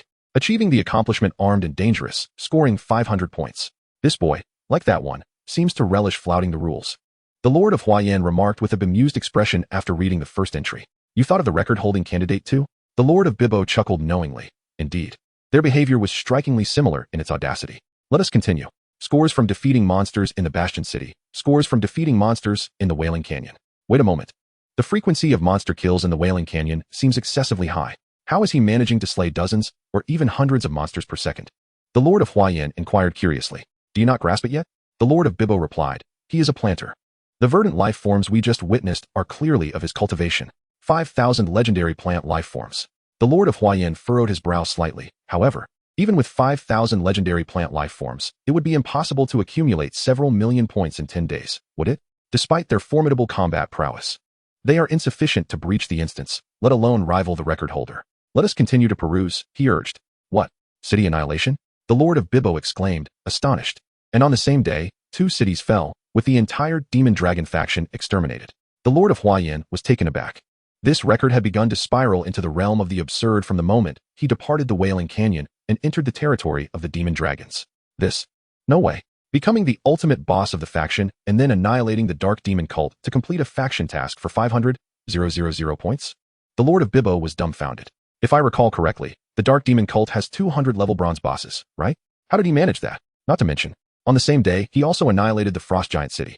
And then, he subsumed wild monsters, forming a monstrous army to assault the Hardrick Kingdom, preemptively initiating a grand showdown. The case is solved. The disappearance of Frost Giant City has been resolved. The disappearance of the Demon Dragon main city has been resolved. The premature commencement of the ultimate task has also been resolved. Indeed, the perpetrator behind all the bizarre events in this ranking competition instance is the same individual, the one who has reached a level of absurdity that defies description and stands at the pinnacle of the Yunchuan leaderboard for the first round. Now I understand why 2 8th-tier professionals are fully investing in him. The Lord of Bibbo massaged his forehead. If I were monitoring in Yunchuan, I would do the same. The key question remains, how on earth is he achieving this? The Lord of Huayan still felt incredulous. He does have 5,000 legendary plant life forms. But surely that amount of combat strength cannot support such feats, can it? Not to mention, these plant life forms are only level 50. Even if they were all level 100, it would still be impossible. Does he possess some sort of extraordinary talent akin to a 100-fold damage bonus? The Lord of Huayan pondered. The Lord of Bibbo frowned. This does not concern you, does it? You may verify the candidate's scoring process, but you are not permitted to indiscriminately probe into the candidate's talents, especially those of the new generation who have yet to mature. The Tunglong Empire's New Generation Talented Professionals Protection Act. I trust you are more familiar with it than I am. Chapter 119. The Hero Who Stands Up in Times of Crisis. I apologize for my indiscretion. The Lord of Huayan replied with an apologetic smile. The Tunglong Empire's New Generation Talented Professionals Protection Act is a strict law designed for gifted professionals. Among its most critical stipulations is the prohibition against probing into the talents of gifted professionals by any means. Even if a talented professional is suspected of violating the law and requires investigation, it must be approved by the Imperial Authority. Subsequently, personnel are dispatched by the Imperial Authority for inquiry, and the findings of such investigations are not disclosed to anyone else. It is precisely because the Tunglong Empire employs such iron-fisted measures to protect its new generation of talents that it garners unwavering loyalty. Talented individuals who have matured rarely betray their homeland. This mechanism positions the Tunglong Empire far ahead during the era of professionals, establishing it as the undisputed strongest in the Blue Star world. Other great powers from the old era, such as the White Eagle Empire, tend to exploit and oppress the new generation of talented professionals through capital means, resulting in a system where the capable are overlooked while the mediocre thrive. In terms of cutting-edge combat strength, the Tunglong Empire alone occupies over 1/3 of the entire Blue Star's representation. Most of the top-tier powerhouses that have since emerged from the Tunglong Empire have benefited from the New Generation Professionals Protection Act, and thus feel a natural inclination to abide by and uphold it. By the way, why does this Chen Yu command the monsters to attack at this juncture? The Lord of Bibbo did not press the Lord of Huayan's oversight, but continued to observe the instance's footage. Is he attempting to seize this opportunity to breach the Hardrick Royal City? Just then, on the screen, several exquisitely adorable miniature girls darted away from Chen Yu. racing toward the direction of the demon boss. The Lord of Bibbo queried in confusion, "What are those? Fairies or flower spirits?" "No, wait, they lack wings." They bore a slight resemblance to the immature forms of the elven race, yet their surfaces lacked the usual auras, and they could fly. The faction information indicates they are silver bosses of the demon dragon faction. The Lord of Huayan's expression tightened, meaning 6 mythical beings. The Lord of Bibbo was aghast. What does he intend to do? Has he discovered that the demon goddess avatar is endangering the candidates, and thus deployed his trump card in an attempt to combat the demon goddess avatar and buy time for other candidates to evacuate? The actions of a hero, yet devoid of rationality. The Lord of Huayan sighed. 6 level 50 mythical beings cannot possibly contend against the demon goddess avatar. Those are mythical beings. The loss of any one of them would be catastrophic. However, it is undeniable that these mythical beings could indeed buy a considerable amount of time. At the very least, they could save numerous candidates' lives before the instance is unlocked. Amidst the entire demon dragon faction, he stands as the sole candidate, utterly unnoticed by the avatar of the demon god. The Lord of the Azure Waves sighed, remarking that he could have opted for self-preservation, yet in this moment chose to step forth and save the life of a rival. Regardless of strength or potential, his personal integrity is truly admirable. Indeed, the Lord of the Splendid Flame nodded in agreement, acknowledging that in this era, few possess the courage to undertake such a feat. Since he has chosen to be a hero, we must not allow him to remain an unsung one. Immediately inform the live broadcast of the examination, so that the populace may recognize the strongest prodigy of our rising generation in the Tunglong Empire. Furthermore, report to the Imperial Security Department and the Ministry of Education, requesting compensation for the losses incurred by candidate Chen Yu during the preliminary ranking competition. Should both departments decline, I shall personally compensate him. After all, I am the highest authority of this examination, and the appearance of the demon goddess avatar in the ranking competition is my responsibility. We, the Emergency Response Department, share in this responsibility, so count me in as well, declared the Lord of the Azure Waves. Very well. The Lord of the Splendid Flame nodded. In the examination live broadcast room, the two hosts revealed the news of the demon goddess avatar to the public. The barrage of comments erupted in astonishment. Viewers across the nation, concerned about the examination, were left in shock. The organizing committee for the examination was thoroughly criticized. In this brief span of time, the demon goddess avatar had already slain over 10 candidates, a result of its merciful restraint. At the broadcast station, the orc host, with unwashed hands and red-rimmed eyes, spoke with a sorrowful tone, yet persisted in his commentary. The demon goddess avatar continued its assault on the candidates. The forces of the Heradic Kingdom attempted to intervene, but to no avail. Run. Run for your lives. Do not look back. Just hold on a little longer. Just a little longer. The headquarters for the examination has begun to unlock the examination instance. It will only take a bit more time, and you will all be safely rescued. Please, just endure a little longer. Just a moment. Having faced the vastness of the abyss and endured the gaze of the demon god, I believe in you. If you can escape this calamity, life will be smooth sailing. You are brave, fearless, and daring enough to confront your fears. Once the instance concludes, you shall all emerge as champions. At that moment, the image displayed the monstrous tide surging beneath the castle walls. However, the two hosts were too engrossed in the demon goddess avatar to notice the monsters, their 4 fervent eyes fixated on it. The hosts' emotive voices conveyed the urgency to every viewer's heart. All comments were filled with prayers for the candidates. Just then, an examiner approached, placing a crystal stone on the broadcast table. There is new information. His voice was raspy, yet unmistakable joy shone in his expression. The orc host snatched the crystal stone, trembling as he began to browse its contents. Moments later, joy flickered in his eyes as he sprang to his feet, slamming his hands onto the broadcast table. Speaking at a rapid pace, "Ladies and gentlemen, just now, the examination headquarters has delivered good news." In this perilous moment, within the instance, a candidate chose to step forward, risking his life to delay the demon goddess avatar, safeguarding the lives of his compatriots, and buying precious time for the headquarters to unlock the instance. You may wonder how a single candidate could possibly delay the demon goddess avatar. However, I must tell you, while others may falter, he surely can, because he is the greatest prodigy our Tunglong Empire has ever known. The barrage of comments surged in excitement. A candidate holding off the demon goddess avatar? Has the host lost his mind? Do you even realize what you are saying? What does it mean to be the greatest prodigy of all time? When did this generation produce such a genius? I recall a prodigy from Yunchuan province who scored 500 points in the first round, but he hardly qualifies as the greatest of all time. That Chen Yu intends to confront the demon goddess avatar? Is he out of his mind? There is no chance of success. Absolutely impossible. The candidates in the instance do not exceed level 50, whereas the demon goddess avatar is a level 100 golden boss. What does a golden boss signify? It is not meant for combat against equally ranked professionals, let alone lower level ones. Moreover, this golden boss is the demon goddess avatar. The host must have his reasons for saying such things. Could it be that our generation truly possesses an extraordinary genius? Don't be ridiculous.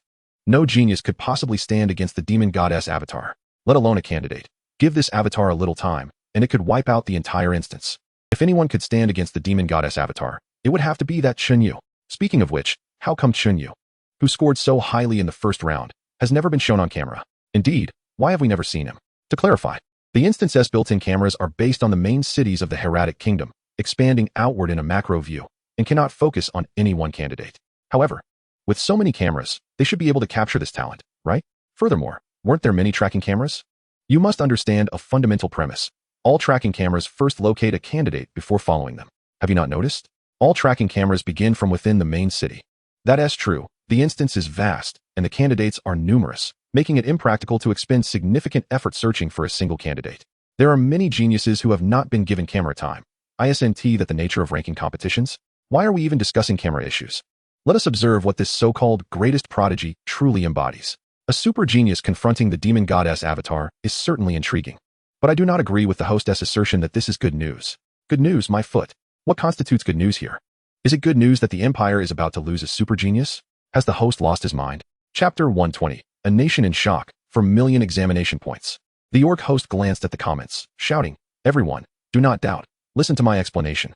Before today, in this live broadcast of the examination ranking competition, were there not many aspects that left you perplexed? For instance, why did all NPCs in the Snowfield Giant City disappear? Where did the NPCs of the Demon Dragon main city go? Why did the ultimate battle commence ahead of schedule? Indeed, all of this is the masterpiece of this prodigious genius. On the first day of the ranking competition, he surged boldly into the territory of the Demon Dragon faction, sequentially breaching 2 Demon Dragon main cities. You heard that right. He single-handedly took down 2 cities. Do not rush to be astonished. Even more thrilling events are yet to come. Over the next 3 days, this genius continued his rampage, penetrating all the main cities of the Demon Dragon faction and slaying the Demon Dragons, thereby assuming the role of the ultimate boss of the Demon Dragon faction. Subsequently, he obliterated the Dark Demon cult and the Snowfield Giant City, annihilating both hidden factions. Soon after, he amassed all the monsters from the Demon Dragon faction, forming an army, and prematurely initiated the ultimate battle. Due to the live cameras focusing on the Hieratic Kingdom, we have been deprived of witnessing his magnificent presence on the battlefield. We can only glimpse a fraction of his prowess through his current examination points. At this moment, while the ranking competition instance has yet to conclude, this prodigy's score has already reached an astounding 384 million. This figure has shattered the highest record of the examination ranking competition and is nearly 4 times the previous record. The barrage erupted, declaring it impossible. There is no impossibility in this world. You may feel that my words are fanciful. Indeed, had this information not come from the examination command headquarters, I too would find it hard to believe. However, the events that have transpired are as solid as iron, leaving no room for doubt. I am truly honored to be the host of this ranking competition's live broadcast, where we have witnessed the emergence of an individual of extraordinary talent and unparalleled brilliance. Simultaneously, I feel an immense sense of pride. This prodigy, possessing a heart attuned to the world, has chosen not to remain aloof in these perilous times, but to step forward boldly. Ladies and gentlemen, you may have already surmised the identity of this genius candidate. Indeed, he is the one who achieved an astounding score of 18,500 in the first round of the college entrance examination, reigning as the top scholar from Yunchuan province, and is also the national champion of this round. The camera in the live stream shifted appropriately to the Dragon of Magic camp. Concurrently, the screen displayed Chen Yu's reference information and the instantaneous score from the second round of the ranking competition. The astronomical score left all viewers in sheer awe. My heavens, a staggering 384 million points. Is it truly possible for such a genius to exhibit such prowess? Unbelievable. With such accomplishments in the novice phase, he is destined to be a formidable force in the future. A formidable force? You underestimate the value of the scoring records in the ranking competition. Have you forgotten what the top 10 holders of the leaderboard have become? The one who once scored 1 million has ascended, and the one with 870,000 has also reached the heavens. This individual's outrageous potential surpasses them all. It is likely he too will soar to greatness. One person tearing through the entire dungeon, annihilating the forces hidden within the map. Indeed, he possesses the ability to confront the avatar of the demon god. It is conceivable that the strongest monsters within the dungeon, the level 200 bronze boss and the level 100 gold boss, pale in comparison, especially since this gold boss is the avatar of the demon god, replete with unknown hidden abilities. I sense this is feasible.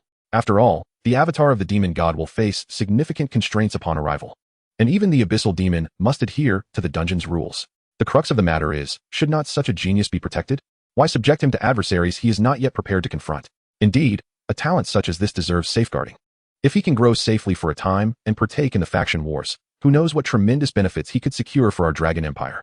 You must understand that within the ranking competition's dungeon, external communication is impossible. This is his own choice, not an obligation imposed by the authorities. Thus, while his strength is undeniable, he is indeed foolish. Should he not prioritize self-preservation at a time like this? Would it not be more advantageous to gather resources for future faction wars than to protect these inept candidates? Within the ranking competition's dungeon, 6 primordial spirits hovered in the skies above the city of Heretic, their expressions vigilant as they observed the avatar of the demon god. This marked the first time they would join forces since their inception. Are you all prepared? The Earth Mother's expression was grave. Uncharacteristically, she held no sword. No problem. A muffled voice emerged, as if the speaker were confined within a vessel. The spirits turned their gaze toward the source of the sound. There stood a steel figure, significantly larger than the other spirits, hovering in the air. Who are you? Xiao Miao paused for a moment, then could not resist stepping forward to tap the little iron man. Help, help, help. The sound of her knocks echoed like striking solid iron, affirming the robustness of the armor. Presumably, Xiao Guang surveyed the primordial spirits and remarked, "This must be our primordial flame." "Indeed, I am Xiao Yan." The little iron man responded with a dull resonance. "When did you learn Earth Mother's techniques?" Xiao Miao exclaimed in astonishment. "Do you truly believe that transforming in this manner will enhance your defenses?" "Earth Mother, enough of the nonsense. Since we are ready, let us commence." With that, Earth Mother focused her spirit and locked onto the avatar of the demon god. She began to silently chant an incantation. From the center of Earth Mother's body, a vast tide of earth elements surged forth. As the earth elements began to coalesce, the other 5 primordial spirits simultaneously ceased all actions, collectively focusing on the avatar of the demon god rampaging upon the city walls. Above the city of Heretic, the demon boss had just torn apart a candidate, its expression intoxicated as it licked the blood from its claws. In the next moment, it abruptly lifted its head, gazing gravely toward the horizon beyond the city walls. Such elemental fluctuations, 8th-tier earth magic? To wield 8th-tier magic with less than 1st-tier power. I never anticipated such a noble presence could exist in such a fleeting moment. Alas, it is regrettable. Since you have chosen to be my enemy, you shall not have the opportunity to grow. The demon boss sneered coldly, 2 massive bat-like wings suddenly unfurling from its back. With a slight flap, the wings propelled it toward the direction of the spirits. It has departed. I have survived. A despairing candidate, slow to escape, turned to make a final stand, but upon witnessing the demon boss take flight, an overwhelming joy of having escaped disaster surged within him, and he sank to his knees in tears. "Fool, why are you not hiding? Who knows if that boss will return to kill again?" A teammate ahead, seeing the boss had left, quickly turned back to pull the kneeling candidate up. "Thank you." The candidate, now lifted, hurriedly followed his teammate to continue their escape. Chapter 121. The primordial spirits assault the abyssal demon god. The avatar of the demon god left a trail of afterimages in the air, rapidly closing in on the Earth Mother, who was in the midst of preparing her spell. How humble am I? Yet I find myself with the chance to slay such a magnificent being. The avatar of the demon god revealed an excited and sinister grin, extending its sharp claws toward the Earth Mother from afar. Icebound domain. At that moment, a torrent of cold air erupted from the sky, instantly enveloping the entire battlefield. Where the cold swept through, even the air was frozen, crystallizing into a flurry of snowflakes. The avatar of the demon god's incredible speed immediately slowed. A thin layer of ice coated its surface. A water element domain. The avatar of the demon god's muscles tensed as it shattered the icy layer encasing it. Casting a heavy gaze toward the source of the cold, a water elemental figure, palm-sized, emerged, surrounded by countless ice spikes that shot forth toward it. "Unfortunately, your strength is too feeble." The avatar of the demon god flapped its wings, swatting away the ice spikes, then in a flash, appeared before the water elemental figure, its crimson claws lunging forward. Splash! The water elemental figure was instantly dispersed. Yet in the next moment, it reformed elsewhere. "You insignificant insect, is this all you can muster?" A cold, disdainful voice, as if a deity had descended upon the mortal realm, emanated from the water elemental figure. "Ha ha!" The avatar of the demon god laughed maniacally. "A magnificent existence, and yet you remain feeble. Thus, even one as humble as I can effortlessly extinguish your life. Taste the flavor of death." Rending claw. A torrent of dense abyssal magic surged forth. A pair of phantom crimson claws materialized, descending violently upon the water elemental figure. The water elemental, unable to evade, was once again shattered. This time, while the water began to recoalesce, the process had significantly slowed. Within the pure water, threads of crimson abyssal magic swirled, hindering the reformation of the water while slowly corroding it. "Wait, I shall let you experience true death." The avatar of the demon god sneered, once more flying toward the Earth Mother. The spell the Earth Mother was preparing was indeed an authentic 8th-tier spell, vastly different from a domain. Within the domain, The avatar of the demon god could leverage its terrifying attributes and high-quality abyssal magic to break free from constraints. However, when confronted with a genuine 8th-tier spell, it found itself at a disadvantage. Silent Dark Domain. As the avatar of the demon approached the earth deity within a mere 10 meters, yet another domain erupted. Adhering closely to its form, suddenly, the world around lost all semblance of color, plunging into an abyss of darkness. When did this occur? The demon's avatar, stripped of all sensory perception, was engulfed in terror. This domain undoubtedly did not belong to the water spirit from earlier. How could two distinct entities' domains coexist without conflict? While deprived of its senses by the silent dark domain, the freezing domain continued to decelerate its movements, encasing its form in ice. The chaotic dark domain. Another field erupted, enveloping the demon's avatar. It felt as if it had descended into a realm of death. All matter was devoid of shape. Every form of energy maintained an absolute equilibrium, undisturbed by the slightest ripple. Only it remained an anomaly within this world. At that moment, the energy within its being was swiftly waning. Like a drop of hot water merging into a basin of cold, its warmth was rapidly diluted. When the residual energy became insufficient to sustain its existence, it would disintegrate, irrevocably merging into this tranquil yet chaotic world. Roar. Refusing to succumb, the demon's avatar unleashed a terrifying surge of abyssal magic with a furious roar. Crimson light radiated from its core, swiftly engulfing the entire world. The three domains of the primordial spirit shattered in an instant. Forcing its way through the domain with sheer energy was indeed an act of transgression. However, our task could be considered accomplished. Xiaoan manifested beside Xiao Miao, her small hand reaching out to grasp a thread of abyssal magic, yanking it fiercely. The abyssal magic entwined around Xiao Miao's water flow dissipated, instantly coalescing back into her form. The demon's avatar ignored Xiaoan and Xiao Miao, continuing its assault on the earth deity. It sensed the 8th-tier magic of the earth deity was nearing completion. The colossal tide of earth elements had reached its zenith, poised to erupt at any moment. Die! The demon's avatar struck out with its claws towards the earth deity. A vivid crimson streak tore through the fabric of space, aiming to cleave the earth deity in two. Just then, a small iron golem materialized beside the earth deity, unleashing thousands of ping-pong ball-sized fireballs like a machine gun towards the blood streak. Yet, the streak remained unaffected. In the blink of an eye, the tip of the blood streak firmly embedded itself into the iron golem's metallic exterior. Ding! A clear, crisp sound rang out, followed by a shower of sparks. The iron golem was struck by the blood streak and instantly transformed into a distant star, disappearing into the void. No way. Did it actually work? Xiao Miao was taken aback, sensing that Xiao Yan's life force had not diminished in the slightest. Had she known, she would have remained in her corporeal form rather than transforming into an elemental state. Encasing herself in iron would have been far more advantageous, wouldn't it? Was that the purpose of the iron casing? The not-so-seriously injured Xiaoan quipped, weaving, he nearly exhausted that demon's abyssal magic. Otherwise, she'd be in worse shape than you. Thunderous holy domain. Just as the demon's avatar prepared to strike again, Xiao Guang's domain unfolded. Countless bolts of lightning descended from the heavens, striking the demon boss. The paralysis effect of the lightning momentarily immobilized the demon boss, causing its health to subtly decline. The next moment, disregarding the immense lightning damage, the demon boss charged once more towards the earth deity. However, when its claws swung down towards the earth deity's head, she suddenly opened her eyes, coldly uttering 4 words: atomic solidification. The accumulated tide of earth elements erupted with unparalleled force. A wave of energy swept over the demon's avatar in an instant. Every movement of the demon's avatar froze at that moment. Its body, devoid of the strength to remain airborne, plummeted directly to the ground, crashing with a dull thud. It worked. The earth deity's expression brightened with joy. Destroy it. Xiao Miao glared furiously at the fallen demon boss. Aside from Xiaoan, she was the second primordial spirit to suffer significant harm. Xiaoan had at least faced an insurmountable existence in the realm's back end, while she had been injured by a mere avatar of a demon. Even the demon itself paled in comparison, merely a trivial maggot in her eyes. What was the demon's avatar? A bacterium upon that maggot? Xiao Miao felt her dignity had been severely wounded. She might never hold her head high before the other primordial spirits again, her anger boiling over. Chapter 122, Slaying the Demon Avatar. Wait, old friends. The 4 primordial spirits were just preparing to execute a forbidden spell to eliminate the demon's avatar when they noticed its health was depleting at a visible rate. Upon closer inspection, they could detect the tumultuous wind elements swirling around it. A closer look revealed Xiao Feng standing atop the demon's avatar's nose, relentlessly pouring wind blades into its mouth. This level of elemental fluctuation was unmistakable. Xiao Feng was not using ordinary wind blades, but her forbidden spell, myriad wind blades.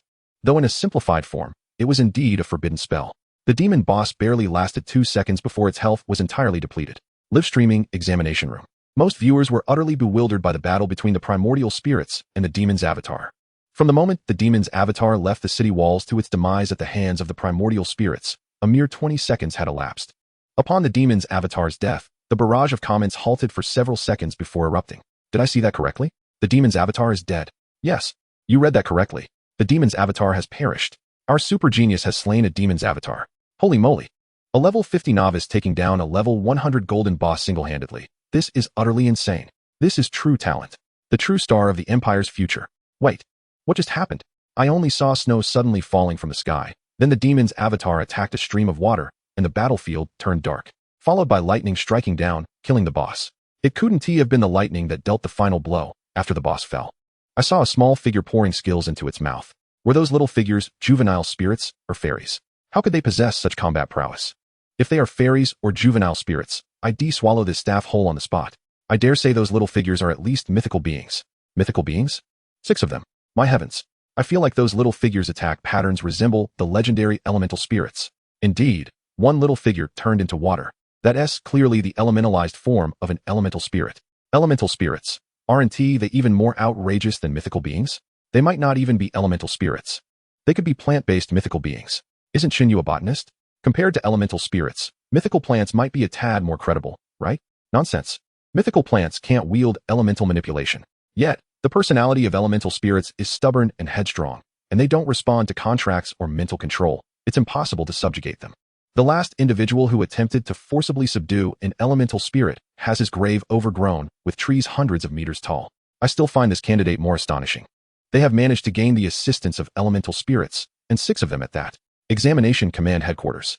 A cadre of high-ranking examination officials stared at the crystal-projected footage, their eyes nearly popping out of their heads. A level 50 novice, without any consumables or terrain advantages, engaged directly and slew a level 100 golden boss, the demon's avatar. Who would dare to believe such a tale? Though unexpected, the outcome was ultimately favorable. The personnel at the command headquarters finally breathed a sigh of relief. Chief Examiner. Shall we continue unlocking the instances? A senior inspector asked in a dazed manner. The Lord of Huayan remained silent. The rationale behind unlocking the dungeon lies in the descent of the demonic avatar, which has been wreaking havoc upon the examinees. Now that the demonic avatar has met its demise, one would expect the unlocking process to cease. However, the successful manifestation of the rending demon suggests that the vigilance during this round of the college entrance examinations ranking competition has been alarmingly lax. While the rending demon is indeed dead, one cannot ascertain whether other peculiar entities might have infiltrated the dungeon. Continue the unlocking process. However, do not halt the operation of the dungeon to release the examinees just yet, the sovereign of Huayan declared solemnly after a moment's contemplation. Indeed, my lord. Such prodigious talents born within our Tunglong Empire are undoubtedly a blessing for the realm.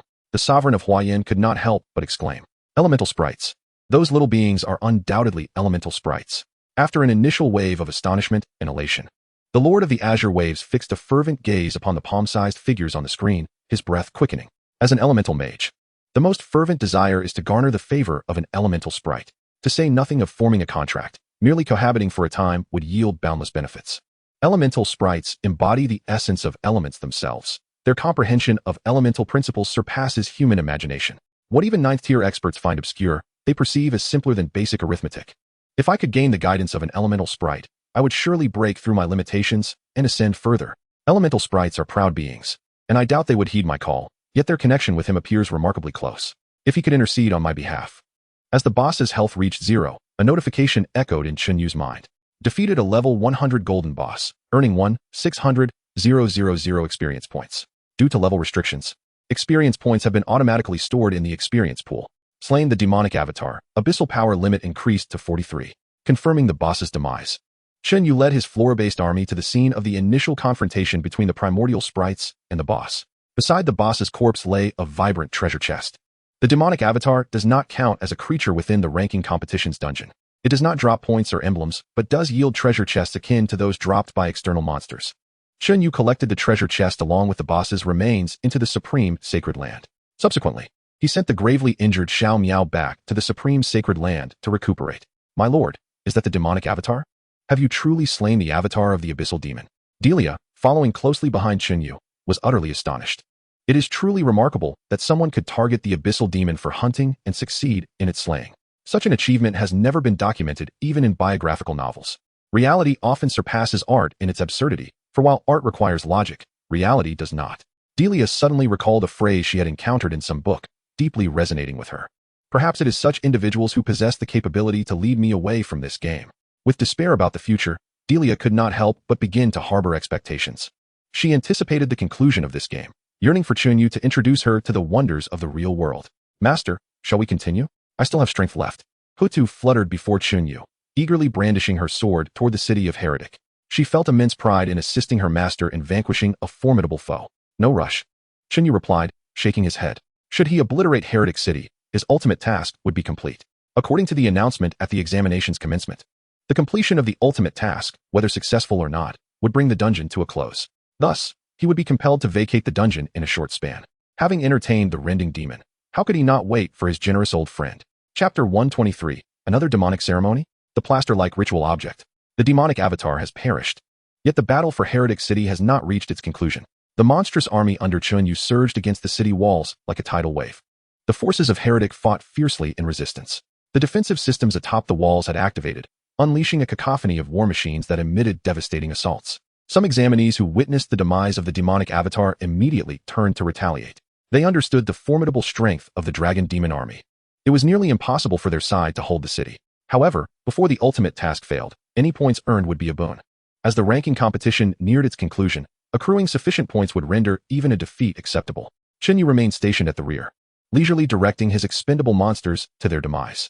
The 4 primordial sprites convened, exchanging insights on the utilization of domains and forbidden spells.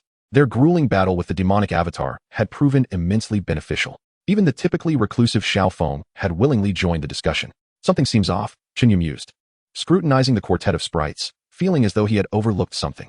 Wait, why are there only 4? Counting once more, he realized Xiao Miao had been sent to recuperate in the supreme sacred land.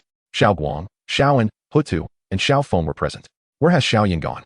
Xiaoyan's condition was the most pristine among the sprites. She bore no injuries or exhaustion. Yet she seemed to have distanced herself significantly. Master, after a considerable wait, an excited shout rang out, and a small iron golem crashed into Chen Yu's embrace like a cannonball, nearly dislodging his previous meal. Expressionless, Chen Yu seized the little iron golem, executing an impressive 3,600-degree spinning flourish. Crack! The little iron golem split in half, and from within emerged the dizzy-eyed Xiaoyan, tumbling into Chen Yu's palm. Yet in the next moment, Xiaoyan shook her head and revived with renewed vigor. Where's the demon? Where's the demon? I want to have a proper fight with it. She eagerly scanned her surroundings, searching for the demonic boss's whereabouts. It's dead, Xiaofeng succinctly replied. I killed it. Although Xiaofeng always maintained a blank expression, Chen Yu sensed a hint of pride in her tone. You killed it? Xiaoyan exclaimed, her eyes wide with disbelief as she regarded Xiaofeng. Soon after, her chubby cheeks puffed up, brimming with a sense of discontent. Don't worry, there's still one left. Chen Yu could not resist pinching Xiaoyan's dumpling-like cheeks, smiling as he spoke. Really? Xiaoyan brimmed with anticipation. Having witnessed Xiaofeng slay a formidable foe, she felt compelled to achieve similar accomplishments, unwilling to be outdone by the seemingly dim-witted Xiaofeng. Of course, Chen Yu nodded. Just then, within Heretic City, a series of red light pillars erupted. Not far behind the dragon demon army, an exceptionally thick red light pillar also ascended. The beams intertwined in the air, forming a bizarre and chaotic pattern reminiscent of the previous summoning ritual of the rending demon. Look, isn't it coming again? Heretic City. Another one. The examinees, who had only recently calmed their frayed nerves and begun focusing on accumulating points, were suddenly struck with dread. The massacre involving the rending demon had only just transpired. Had it not been for the opposing camp's boss intervening to eliminate the demonic avatar, who knows how many lives would have been lost. The demonic avatar had exploded less than 20 minutes prior, and yet, the demonic ceremony was commencing anew. A small fraction of examinees hastily retreated to the city, teleporting to the ruins of other main cities. Most examinees, however, reasoned that since the opposing camp's boss had effortlessly dispatched the previous demonic avatar, this forthcoming one should pose little challenge. As long as they exercised caution and avoided proximity to the demonic avatar like those on the city walls had, they could remain to earn additional points. On the battlefield's edge, where the two armies clashed beyond the city walls, Su Mieyue gazed at Lu Pingping, enveloped in the crimson light pillar, rendered speechless for a prolonged moment. Lu Pingping forced a smile that was more disfigured than tears. Yeah. Do you believe me when I say I have no idea what's happening? Do you even believe it yourself? Su Mieyue twitched her lips and spread her hands at Lu Pingping. Hurry up and take it out. Do you wish to die? I really don't have anything. I only brought in something someone else gave me. I handed it to Chen Yu beforehand. Lu Pingping was nearly in tears. frantically searching her body but failing to find any item resembling a demonic ritual artifact. Yes, it must be that someone buried something here, and I just happened to be standing on top of it. Convinced she had uncovered the truth, Lu Pingping quickly stepped back, attempting to evade the red light beam. However, as she moved, the red beam followed suit, clearly indicating that the source of the light was undoubtedly her. Follow me. Su Mieyue urgently grabbed Lu Pingping and led her back into the royal city. Along the way, the remaining examinees, who were still lingering in the royal city hoping for a stroke of luck, saw Su Mieyue sprinting with a red beam in tow and hurriedly avoided them. Upon returning to the Adventurers Guild room in the royal city, Su Mieyue slammed the door shut with a resounding thud. Then, glaring at Lu Pingping with gritted teeth, she commanded, "Strip? Strip? What do you mean?" Lu Pingping pouted, crossing her arms, resembling a startled quail. "Take off your clothes. Quickly," Su Mieyue shouted in frustration. "Oh, okay." In a daze, Lu Pingping complied with Su Mieyue's orders, removing her garments one by one and handing them to her. "This is not it. This one isn't either." Su Mieyue received each piece of clothing, discarding them as she went. The red light beam remained unmoved, still shadowing Lu Pingping. Should I keep going? "I only have 3 small pieces left," Lu Pingping asked, feeling a bit embarrassed. "Why are you dressing so provocatively for a test? If someone didn't know better, they might think you were off to meet someone special tonight." Su Mieyue gazed incredulously at Lu Pingping, who was clad in sheer black lace. "Well, it's always good to be prepared, right? There are so many super geniuses and wealthy heirs in the ranking competition. What if one of those discerning talents took a liking to me?" Enough. Su Mieyue was rendered speechless, realizing that further discussion on such matters with Lu Pingping was futile. It was far more pressing to ascertain the nature of the demonic ritual artifact. Reluctantly, Lu Pingping stripped off the last few pieces. Finally, after removing a bloodstained band-aid, the red light beam shifted away. "This works? Where did you get this?" Su Mieyue stared in disbelief, pinching the edge of the band-aid between her fingers. This? I bought it during a promotional event. The seller told me it had an enormous absorption capacity and was self-sterilizing throughout," Lu Pingping replied awkwardly. "I figured it would be fine for the ranking dungeon since I had something to do those days." "Oh right, as a trial product. They even gave me a sponsorship fee." Su Mieyue was astonished. "The ritual artifact is supposed to emit light. Didn't you notice it before?" "No," Lu Pingping chuckled awkwardly. "You know, we hardly eat or drink while in the dungeon. The last time I took my pants off was several days ago while bathing. There was nothing unusual then." "So you've gone days without changing?" Su Mieyue could no longer look at the bloodied band-aid and hastily tossed it into the trash. Lu Pingping could only admit, "It has a huge absorption capacity and is self-sterilizing, so I haven't changed it since applying it." Truly remarkable. Su Mieyue held back a string of expletives, unsure of whether to voice them. Chapter 124, Fireworks Preparations to Welcome an Old Acquaintance. At the College Entrance Examination Command Headquarters, upon seeing the familiar red beams of light in the surveillance footage, Lord Huayan's forehead bulged with veins. Did this year's college entrance examination dungeon disturb the lair of the abyssal demon? Can the demon avatars come one after another? Lord Bibao cast a strange glance at Lord Huayan. The appearance of one demonic ritual in the ranking competition dungeon could be attributed to mere oversight. However, the emergence of a second demonic ritual clearly indicated that the entire top management of this year's examination was utterly incompetent, including Lord Huayan, the national chief examiner. If this situation were to occur in the neighboring neurotic Cherry Blossom Empire, these individuals would likely resort to self-disembowelment in apology. Lord Huayan, his face devoid of color, grimly inquired of the officials nearby, "To what extent has the ranking competition dungeon been unlocked?" "It has been unlocked to 58, one official replied solemnly. "Full unlocking will require some time. Speed it up." "Yes, my lord." For the time being, they could only rely once again on that super genius, Lord Bibao sighed, hoping he could create another miracle. Hoping so. In Jianyang City, the Church of Pain. Upon witnessing the death of the Rift Demon Avatar and the activation of the Pain Ritual, Archbishop Lu Peng and the church's upper echelons couldn't help but celebrate. Lu Peng even opened a bottle of champagne, personally pouring drinks for each member of the church's hierarchy. Truly, that esteemed one can single-handedly slay the Rift Demon Avatar. It is as if our deity has descended upon us. Cough cough, although it may be impolite to say so. The avatars of our deity should not possess combat power equivalent to that of the Rift Demon. Why bring that up now? With this success, our Jianyang branch will undoubtedly receive special rewards from our deity. Perhaps this will be the opportunity for my 4th transformation. The wretches of the Rift Church could never have imagined that after painstakingly stealing the hidden ritual artifact, successfully summoning the demon avatar, they would be slain on the spot by that esteemed one. The Rift Demon has lost an avatar and suffered a depletion of divine power. They must be seething with rage at those fools. Indeed, I am quite curious about the expressions of those wretches from the Rift Church. To our cause, everyone cheers. Lu Peng, in high spirits, raised his glass in a toast. Cheers. Cheers. The rest of the Church of Pain raised their glasses and drank heartily. In the ranking competition dungeon, On the battlefield of the royal city, the examinees who had not yet left were hastily slaying the cannon fodder monsters of the dragon camp, while remaining vigilant of the red light beams, preparing to flee before the demon avatar descended. Chen Yu directly dispatched all his subordinates, including the bosses, into battle. After all, they were merely temporary minions and would be useless after the dungeon concluded. Beside him, only the plant life and Delia remained, along with a few original spirits. Master, shall we employ the same strategy against the next demon? Hutu inquired of Chen Yu. Let me think. Chen Yu pondered for a moment before asking. Can your forbidden spell skills be held in hand after preparation? During the ritual for summoning the Rift Demon Avatar, Chen Yu had noted the time from the appearance of the red light beam to the descent of the demon avatar. The time required for a ritual of the same specification should be similar. The original spirits could easily time their preparations, readying their skills to deliver a decisive blow when the demon avatar appeared. Yes, Master, Hutu replied, but our levels are too low. We can only delay for about 10 minutes. However, we can control the skill's power to affect the preparation time. For instance, my forbidden spell skill has a minimum casting preparation time of 20 seconds and can extend up to 30 minutes. The longer the preparation time, the greater the personal consumption and skill power. So you mean, after reciting the incantation for 20 seconds, you can unleash the skill but can also hold it for 10 minutes after fully charging it? Chen Yu asked. Yes, that's correct. Plan set.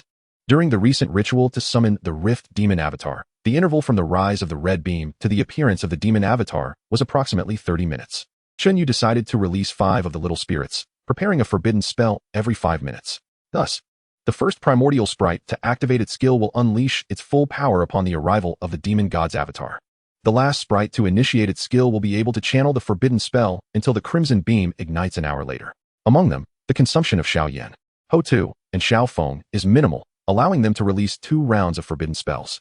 They can prepare once more after the first round of forbidden spells.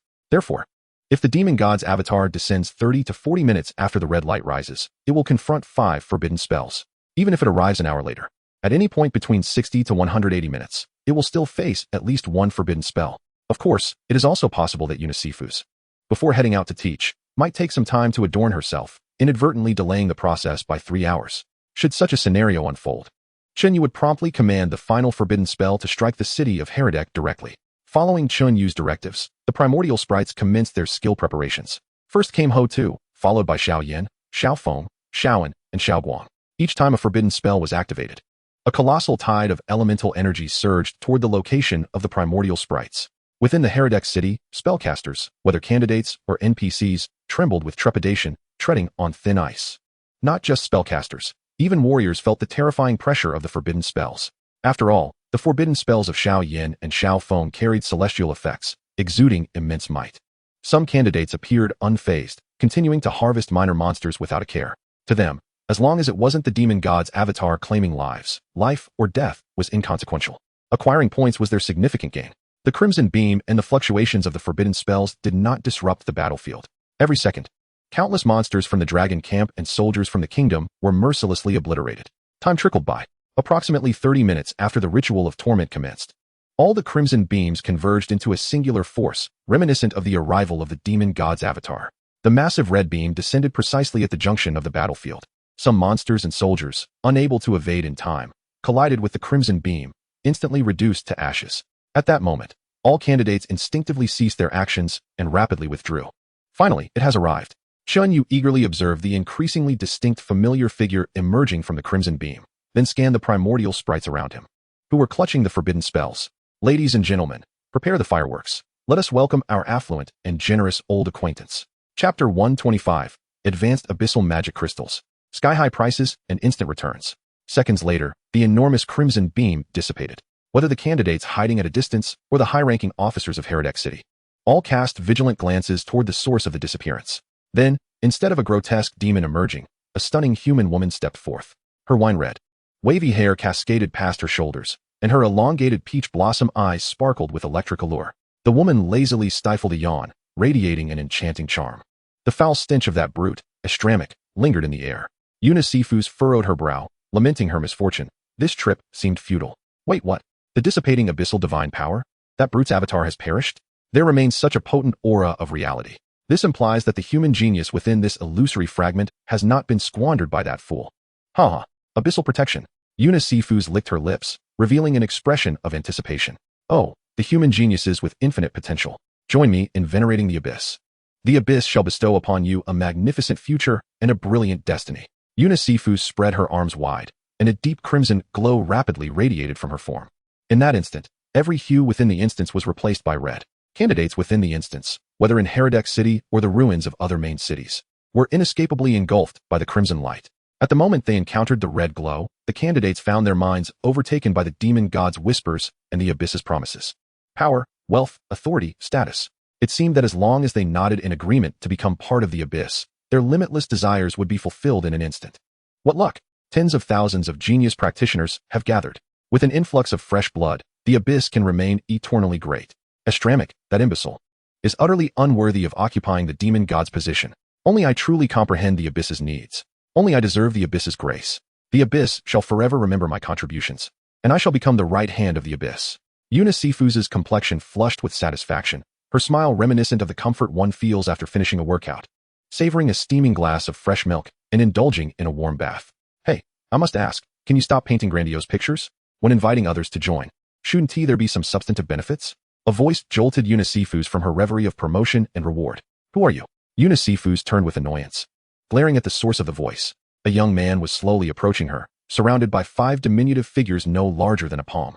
Yet, these seemingly insignificant figures harbored immense elemental power, capable of annihilating anything. It's you. Sifu's instantly recalled the deep-seated fear buried within her for countless years. Once, this very person effortlessly shattered her faith. It was because of him that she recognized the abyss's vulnerabilities, inspiring her lofty ambition to fortify its might through her own strength. It's me, long time no see. How have you been? Chen Yu greeted her with a radiant smile and a wave. Not bad. Sifu's body stiffened, forcing a smile that was more grotesque than tears. She acutely sensed that the 5 8th-tier elemental skills had her firmly ensnared. 5 forbidden spells would have been disregarded entirely had it been her true form. Yet at this moment, only a level 100 golden boss quality avatar had descended, incapable of withstanding even a single forbidden spell. Ahem, my abyssal demon at home is about to give birth. If there's nothing else, I shall take my leave, haha. As the saying goes, a hero does not suffer immediate losses. Elegantly put, a gentleman does not stand before a precarious wall. The instant Sifu's laid eyes on Chen Yu, she realized her recruitment plan had failed. The pressing concern was to preserve this avatar. Failing to corrupt the human genius would be unfortunate, but the abyssal divine power used to construct the avatar must be reclaimed. Otherwise, the loss would be monumental. Sifu's discreetly began to retreat. Wait, just as Sifu's prepared to turn and flee, seeking a location to establish contact with her true self to dissolve and reclaim the avatar, Chen Yu's voice rang out once more. Simultaneously, the 5 diminutive sprites surrounded her, their terrifying elemental nuclear power almost pressed against her face. My lady, may I inquire if you have any further instructions? I shall exert myself to the utmost. Sifu's gazed at Chen Yu with her large, innocent eyes, exuding the aura of a delicate maiden wronged. However, Chen Yu was not swayed by her act. Instead, he extended his hand, rubbing his thumb and forefinger together. This isn't our first encounter. You understand the rules. Indeed, I am well aware of the rules. Sifu's lips twitched, painfully relinquishing a crimson, transparent crystal toward Chen Yu. Chen Yu accepted the crystal and examined its attributes. Advanced abyssal magic crystal quality, legendary. Effect, increases abyssal magic capacity by 48. Increase abyssal magic capacity? Certainly. Chen Yu's eyes brightened as he crushed the crystal in his hand. A crimson light flowed forth from the shattered crystal, merging with his very being. Astonishingly, this singular crystal enhanced his limit of abyssal power even more than the defeat of a split avatar of the Terror Demon God. After depleting the crystal, Chen Yu's expression suddenly shifted. Are you jesting with me? To be frank, I acquired far more from vanquishing that avatar on the spot. Stand down, let's discuss this. Sifu's exclaimed, sensing the imminent surge of elemental nuclear blasts around her, her smile becoming increasingly forced. That was merely a demonstration, to see if the esteemed one would find it acceptable. Oh, I see. Your offering is rather commendable. Chen Yu nodded with satisfaction. If you could provide 1,000 or 800 of those, I might consider letting you leave. At his words, Sifu's fell silent, stepping a short distance away, closing her eyes and raising her head defiantly. What do you mean? Chen Yu inquired, puzzled. I have given you the avatar. Do as you wish. Sifu's asserted with unwavering resolve. Chen Yu understood that his earlier demands had seemingly surpassed the original worth of this avatar. Thus, he softened his tone and said, how many can you provide? Let's be reasonable. Asking for an exorbitant price is standard practice in business, is it not? 20 abyssal power crystals is the maximum I can offer, Sifu's tentatively replied. Destroy her. Chen Yu commanded with a gesture towards the 5 diminutive spirits. Chapter 126. Bidding farewell to an old friend, the ultimate task completed. Wait. Yunasifu's hurriedly called out, I'll give you 50. Why not say so earlier? Chen Yu replied, nodding in satisfaction as he approached Yunasifu's, extending his palm. Reluctantly, Yunasifu's handed over a handful of red crystals to him. Chen Yu accepted the high-grade abyssal power crystals, crushing them one by one. As these crystals were utilized, their effects diminished with each use. Once exhausted, Chen Yu's limit of abyssal power barely reached 1,500 points. Esteemed one, may I leave now? Yunasifu's inquired cautiously. Hold on, just a moment. Chen Yu returned to his own camp, summoning Delia and thousands of plant life back into the supreme holy land. Then he turned to Yunasifu's and stated, You may go now. Really? Yunasifu's asked incredulously. Indeed, Chen Yu affirmed with a nod. Thank you, esteemed one. A glimmer of triumph flickered in Yunasifu's eyes. In truth, she had been somewhat reserved. This avatar, forged from abyssal divine power, was undoubtedly worth more than mere dozens of high-grade abyssal power crystals. However, one can never have too much wealth. Saving where possible is wise. Reveling in her victory over Chen Yu, Yunasifu's turned, delightfully unfurling her bat-like wings to soar into the sky. At that moment, Chen Yu gestured subtly to the 5 little spirits. Hutu, puzzled, pointed at Yunasifu's, who hadn't yet flown far, signaling that an attack now would affect her, casting an inquiring glance at Chen Yu. Xiao Guang tapped Hutu's light armor. A mysterious smile gracing her face as she pointed at Yunasifu's, then with hands poised as blades, she made a swift downward motion. Hutu looked at Xiao Guang in surprise, then back at Chen Yu, who gave Xiao Guang a thumbs up, radiating approval. Hutu's eyes twinkled with realization. The primordial spirits exchanged knowing glances before unleashing their long-prepared forbidden spells in unison. Despair of the finality. Whirlwind tempest. Atomic solidification. Meteoric fire rain. Ultimate balance. Yunasifu's, suspended in midair, suddenly felt an ominous chill creep down her spine. Turning to look, she saw Chen Yu gazing at her with an inscrutable expression, waving a hand in farewell. Yunasifu's hastily returned the gesture, her smile strained. Yet, her heart harbored a different sentiment. Cursed human. I hope never to cross paths with you again. I, the tormented demon god Yunasifu's, vow that when the abyss grows mighty enough to surpass that existence behind you, I shall make you truly experience suffering. Fortunately, she had preserved her avatar, unlike that foul, brutish Astramic, who had lost everything. At that moment, a blinding, brilliant light erupted in the sky, hot enough to rival the sun at its zenith. All living beings caught in its radiance were momentarily blinded, succumbing to the searing heat that scorched everything in its path. Amidst the pure, overwhelming light, terrifying storms began to form. In the city of Heretic, countless structures were ravaged by the ferocious winds, swept into the air. NPCs and lingering examinees, still grappling with the blinding glare and oppressive heat, were immediately ensnared by the violent tempest.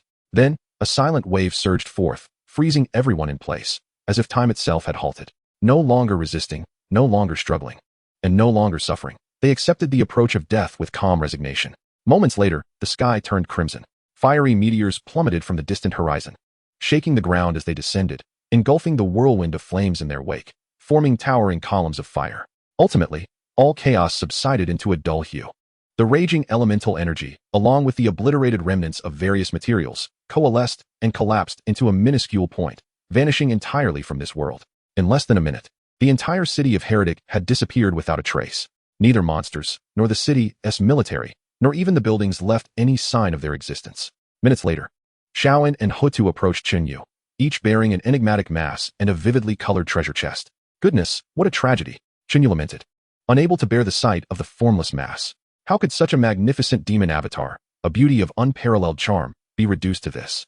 After collecting the demon avatar's remains and the treasure chest into the supreme holy land, a notification resounded in Chen Yu's mind.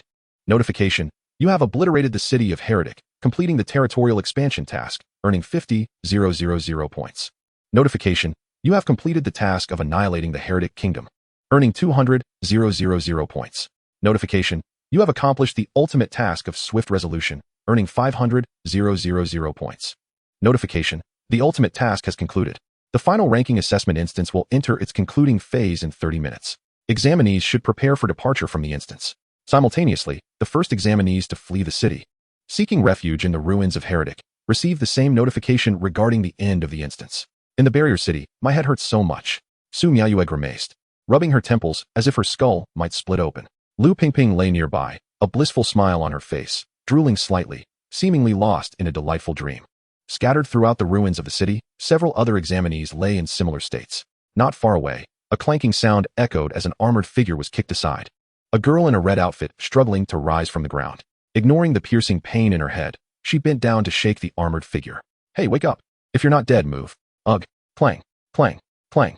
The armored individual groaned as they slowly sat up. Not dead, but close enough. What on earth just happened?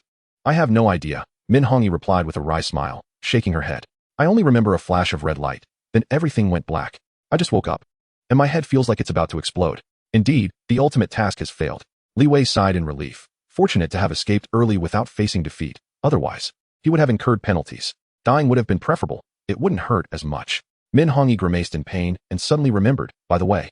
I haven't asked you yet. Where are you from? The dungeon is nearly over. When shall we gather? Li Wei looked up at the sky, adjusted the red tassel on his helmet, and spoke in a grave tone. Do not be infatuated with me. I am but a legend. What nonsense. Speak, Manhwaedit exclaimed, lifting her machine gun and smashing the barrel against Li Wei's helmet with a resounding clang. I say, girl, a lady should be a bit more gentle and restrained. Otherwise, you might find it hard to marry off. Clang, clang, clang. Manhwaedit swung the machine gun again, demanding, I'm asking you a question. Will you answer or not? Will you or won't you? All right, I'll tell you. Just stop hitting me. Damn it. Epic gear is quite valuable. Don't break it. Chapter 127. The dungeon concludes. Rewards for the hellish advancement quest. The surviving candidates within the dungeon busily gathered their gear and belongings, awaiting the conclusion of the dungeon. 30 minutes later, the entire dungeon was suddenly stripped of color, transforming into a grayscale scene reminiscent of a pencil sketch. The people and objects around vanished without a trace, leaving behind a lifeless, dim dungeon environment. Shortly thereafter, each candidate was presented with a scroll. The scroll rapidly displayed their actions from the moment they entered the dungeon until its conclusion. Simultaneously, a red score number pulsated beside the scroll. Chen Yu gazed at the scroll before him, feeling somewhat bored. While other candidates could reminisce about their struggles within the dungeon, he could only awkwardly watch scenes of himself bullying the younger players from start to finish. Notification: Dungeon settlement begins. Instant score, including kill score, task score, achievement score, treasure score, etc. 5, 0, 33, 251. Performance score, comprehensive evaluation of dungeon performance 5000, full score. Survival score, time survived in the dungeon 100, full score. Ranking settlement in progress. Ranking settlement complete. Candidate Yunchuan 32589. Your final rank in the college entrance examination ranking dungeon is 000001. Congratulations, Candidate Chen Yu of Yunchuan 32589. You have been awarded the title of top scholar in this year's college entrance examination ranking contest. Suddenly, amidst the dull, gray dungeon scene, vibrant, colorful fireworks erupted. At the same time, another notification resonated in Chen Yu's mind. Notification: you have completed the advancement quest for the top scholar. Task settlement in progress. Settlement complete. First level promotion task. Task difficulty: hellish. Executor: Chen Yu. Task content: become the top scholar of the Tunglong Empire in this year's college entrance examination. Task completion: perfect, surpassing the scores of all previous top scholars throughout history, becoming the highest record holder with a fourfold lead over the second place. Reward settlement in progress. Settlement complete. Tip: your first level promotion task has been completed, and you have received the following rewards. Basic reward 1, maximum level cap raised to level 100. Basic reward 2, acquired 2 skill slots. Basic reward 3, obtained eligibility to learn first level skills. Note: the first level skill upgrade mechanism remains unchanged. Level 10 novice skills can evolve into level 1 first level skills under certain conditions. Basic reward 4, potential star rating unlocked. Note: potential star ratings for professionals start from the first level, with each star representing an increase of 5 in 4-dimensional attributes, 5 in free attribute points, and 1 in professional attributes. Note: after the first level, the attributes of professionals are calculated based on potential star ratings. Note: your base potential star rating is 2 stars, 1 star for racial potential, and 1 star for professional potential. Basic reward 5, gain professional attribute vitality 5. Additional reward 1, obtain potential star rating 6. Additional reward 2, gain professional attribute vitality 200.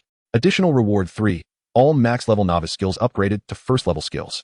Additional reward 4, acquired legendary first level skill symbiotic unity. Additional reward 5, obtain divine grade plant seed sword intent grass. As the advancement quest concluded, before Chen Yu could exit the dungeon, he was enveloped in a cascade of golden light signaling his level up. Experience pool has been consumed. Your level has increased to 51. Experience pool has been consumed. Your level has increased to 52. Experience pool has been consumed. Your level has increased to 53. Experience pool has been consumed. Your level has increased to 70. The golden light of leveling up subsided, and Chen Yu's level surged directly to 70, with his attribute panel drastically transformed. Name: Chen Yu. Profession: planter, variant. Potential: 8 stars. Level: 70, 23. Strength: 4, 112, 812, base, 1, 300, equipment, 2, 000, fundamental law. Agility, 4, 063, 813, 125, 0200. Constitution, 4, 805, 125, 515, 5200.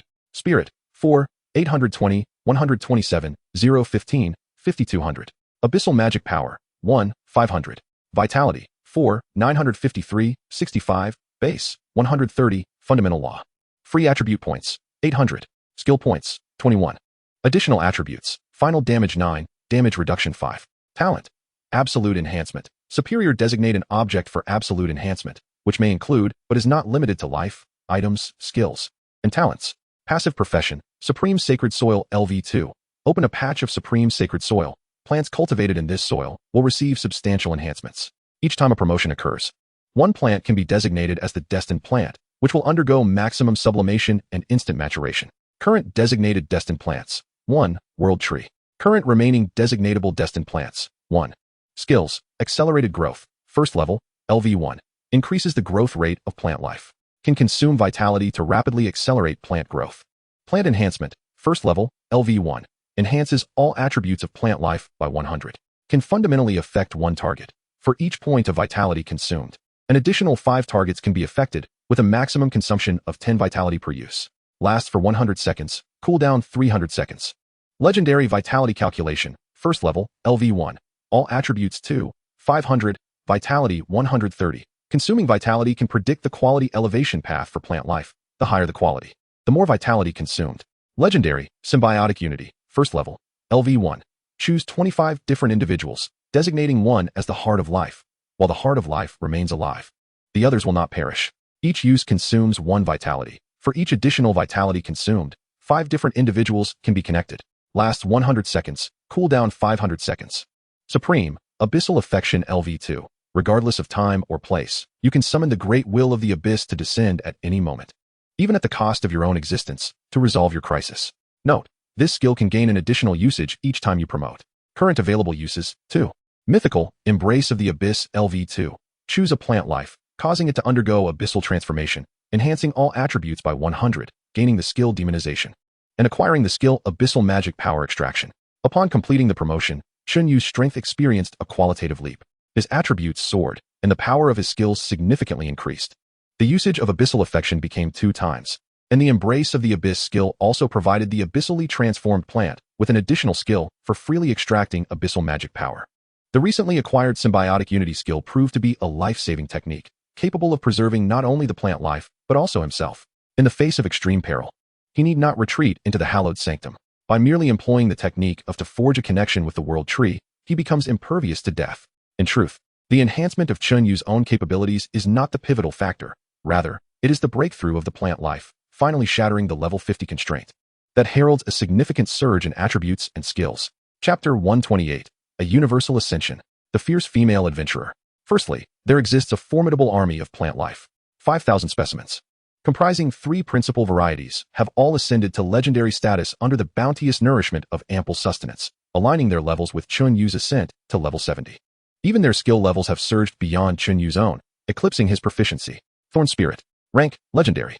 Level, 70. Attributes, Strength 4700, Agility 4700, Constitution 5500, Spirit 3400, Vitality 400. Skills, Thorn Entanglement, Tier 1, LV5, Ruthless Whip, Tier 1, LV5, Poison Spike Shot, Tier 1, LV5, Passionate Bloom, Tier 1, LV5. Lily Spirit. Rank, Legendary. Level, 70. Attributes, Strength 4300, Agility 4300, Constitution 4500, Spirit 6000, Vitality 400.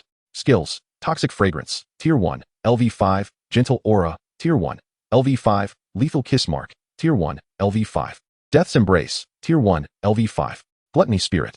Rank, Legendary. Level, 70. Attributes, Strength 5600, Agility 5100, Constitution 6200, Spirit 2300, Vitality 400. Skills, Gluttony, Tier 1, LV5. Rapid Digestion, Tier 1, LV5. Corrosive Acid, Tier 1, LV5. Desire Trap, Tier 1, LV5. The Abyssal Thorn Spirit, surpassing normal legendary plants, boasts doubled attributes and 2 additional skills. Abyssal Thorn Spirit. Quality, Legendary. Level, 70. Attributes, Strength 10,000, agility 10,000, constitution 10500, spirit 6400, vitality 400, abyssal magic power 500. Skills: Thorn Entanglement, Tier 1, LV5. Ruthless Whip, Tier 1, LV5. Poison Spike Shot, Tier 1, LV5. Passionate Bloom, Tier 1, LV5. Demonic Transformation, Tier 1, LV5. Abyssal Magic Extraction, Tier 1, LV5. Demonic Transformation, Tier 1, LV5. Consumes abyssal magic power to enter a transformed state, enhancing all attributes, damage mitigation, and final damage output, with skill damage multipliers increasing based on duration and abyssal magic consumption. Abyssal Magic Extraction, Tier 1, LV5, 500 Abyssal Magic. Can convert any form of occupational attribute energy into abyssal magic, only replenishes consumption, does not elevate the limit. Absorbing the corpses of abyssal entities directly replenishes abyssal magic. Moreover, the enhancement of the Cloud Shadow Vine is substantial. However, the main event lies in the elevation of the primordial spirits. Primordial Fire Spirit, Xiaoyan. Rank, Mythical. Level, 70.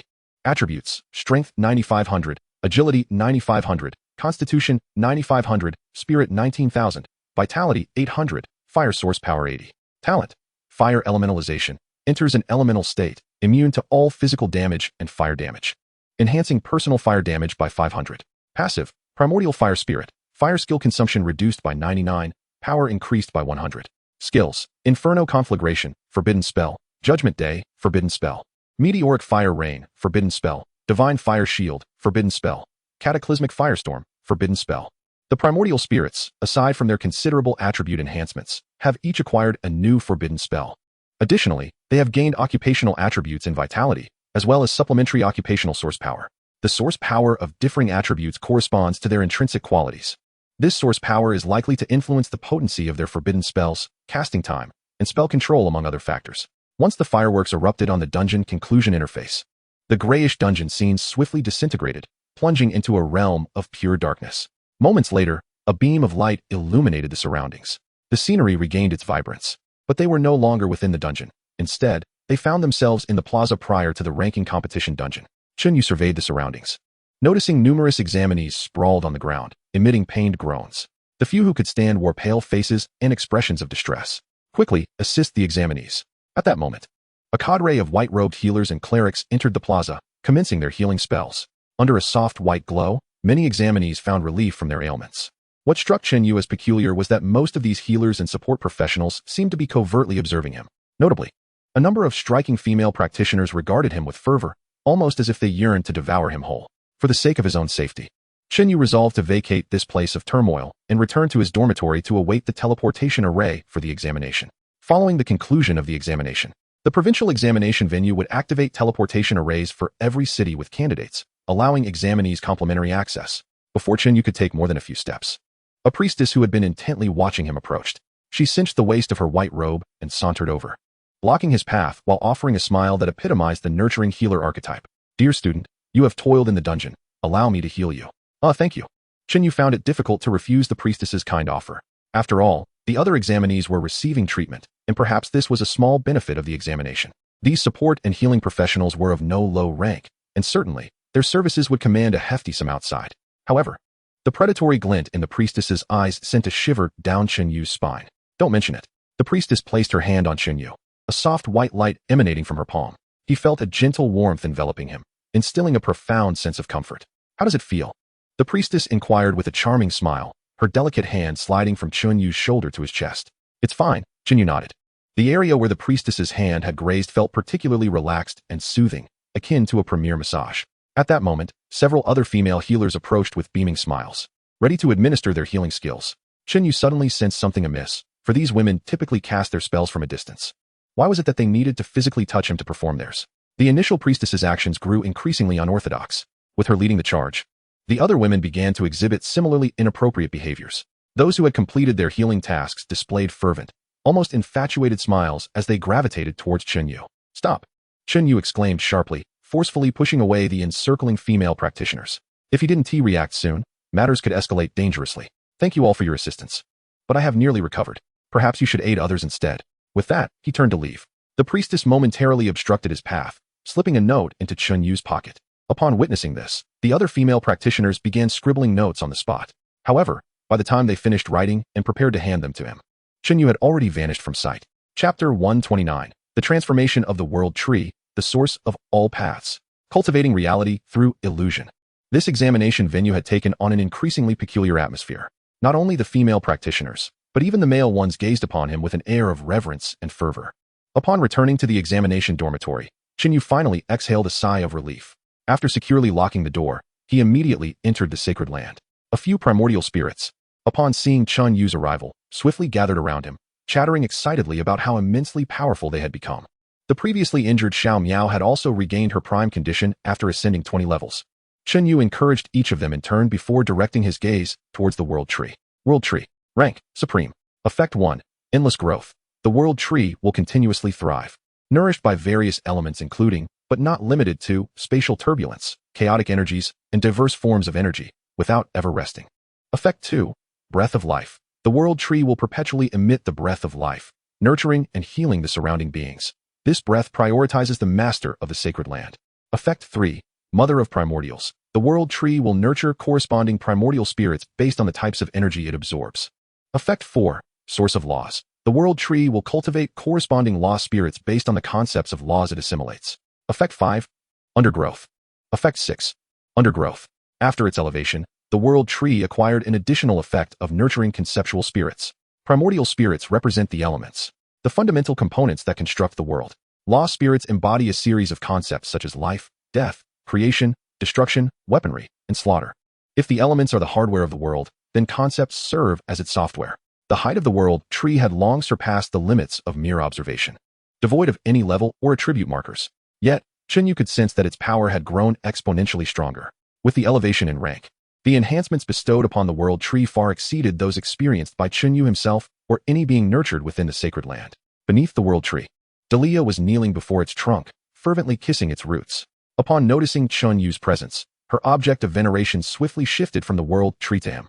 She approached with a series of respectful bows, tears streaming down her face. Great Master, I thank you for rescuing me from the river of illusions and granting me a true existence. What are you feeling now? Chen Yu inquired curiously. Delia, being a character from the instance, should theoretically be incapable of existing outside of it.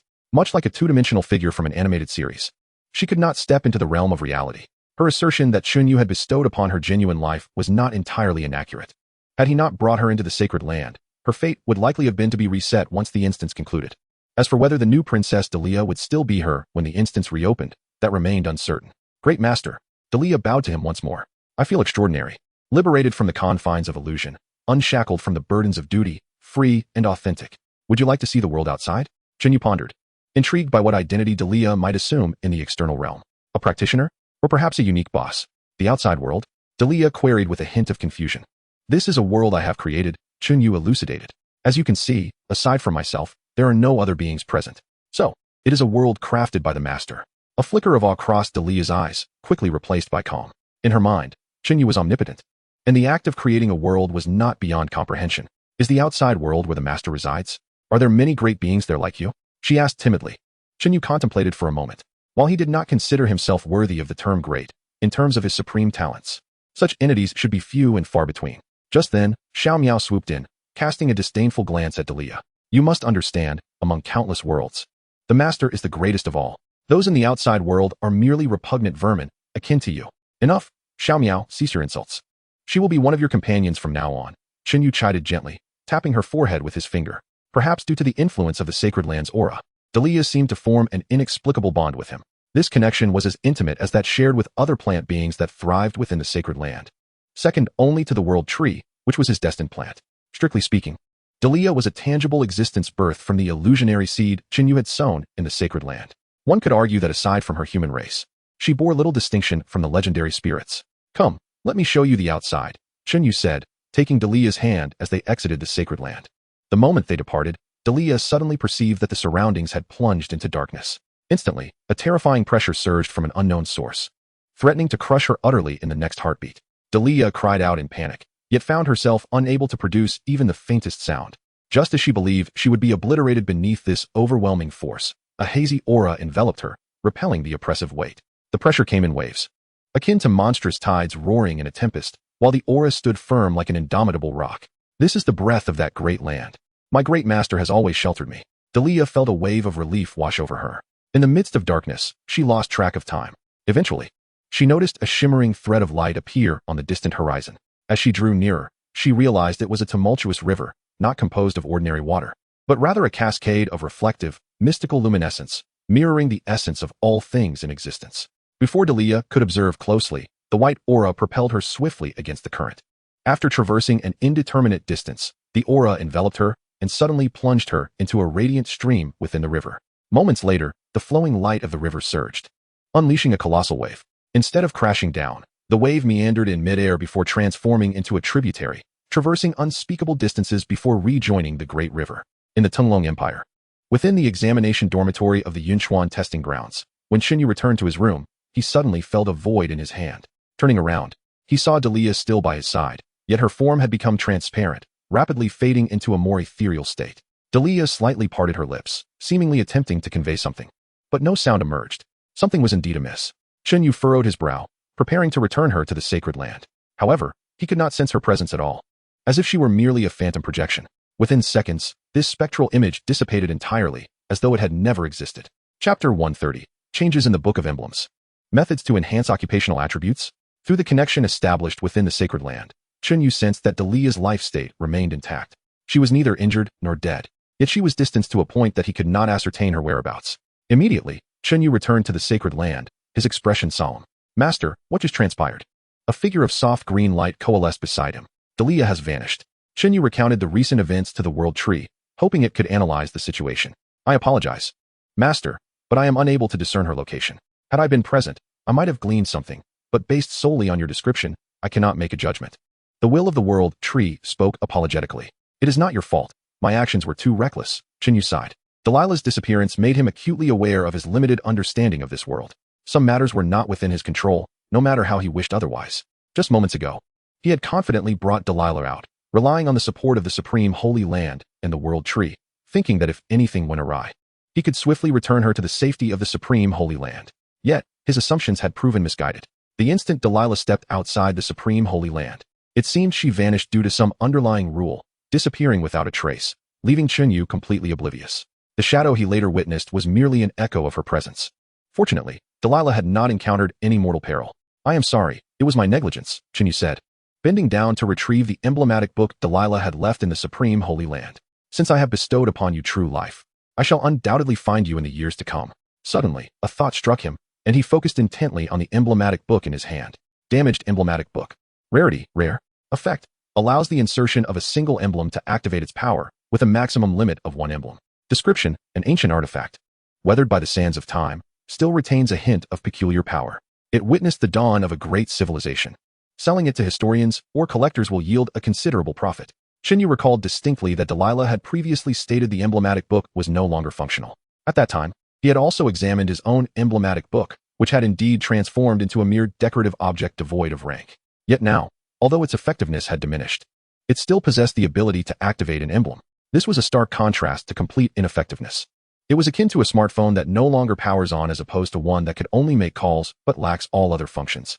The owner's reaction would undoubtedly differ. Clearly, when Delilah had last assessed the emblematic book, its condition mirrored that of the book Chen Yu had brought into the supreme holy land. It was completely inoperative.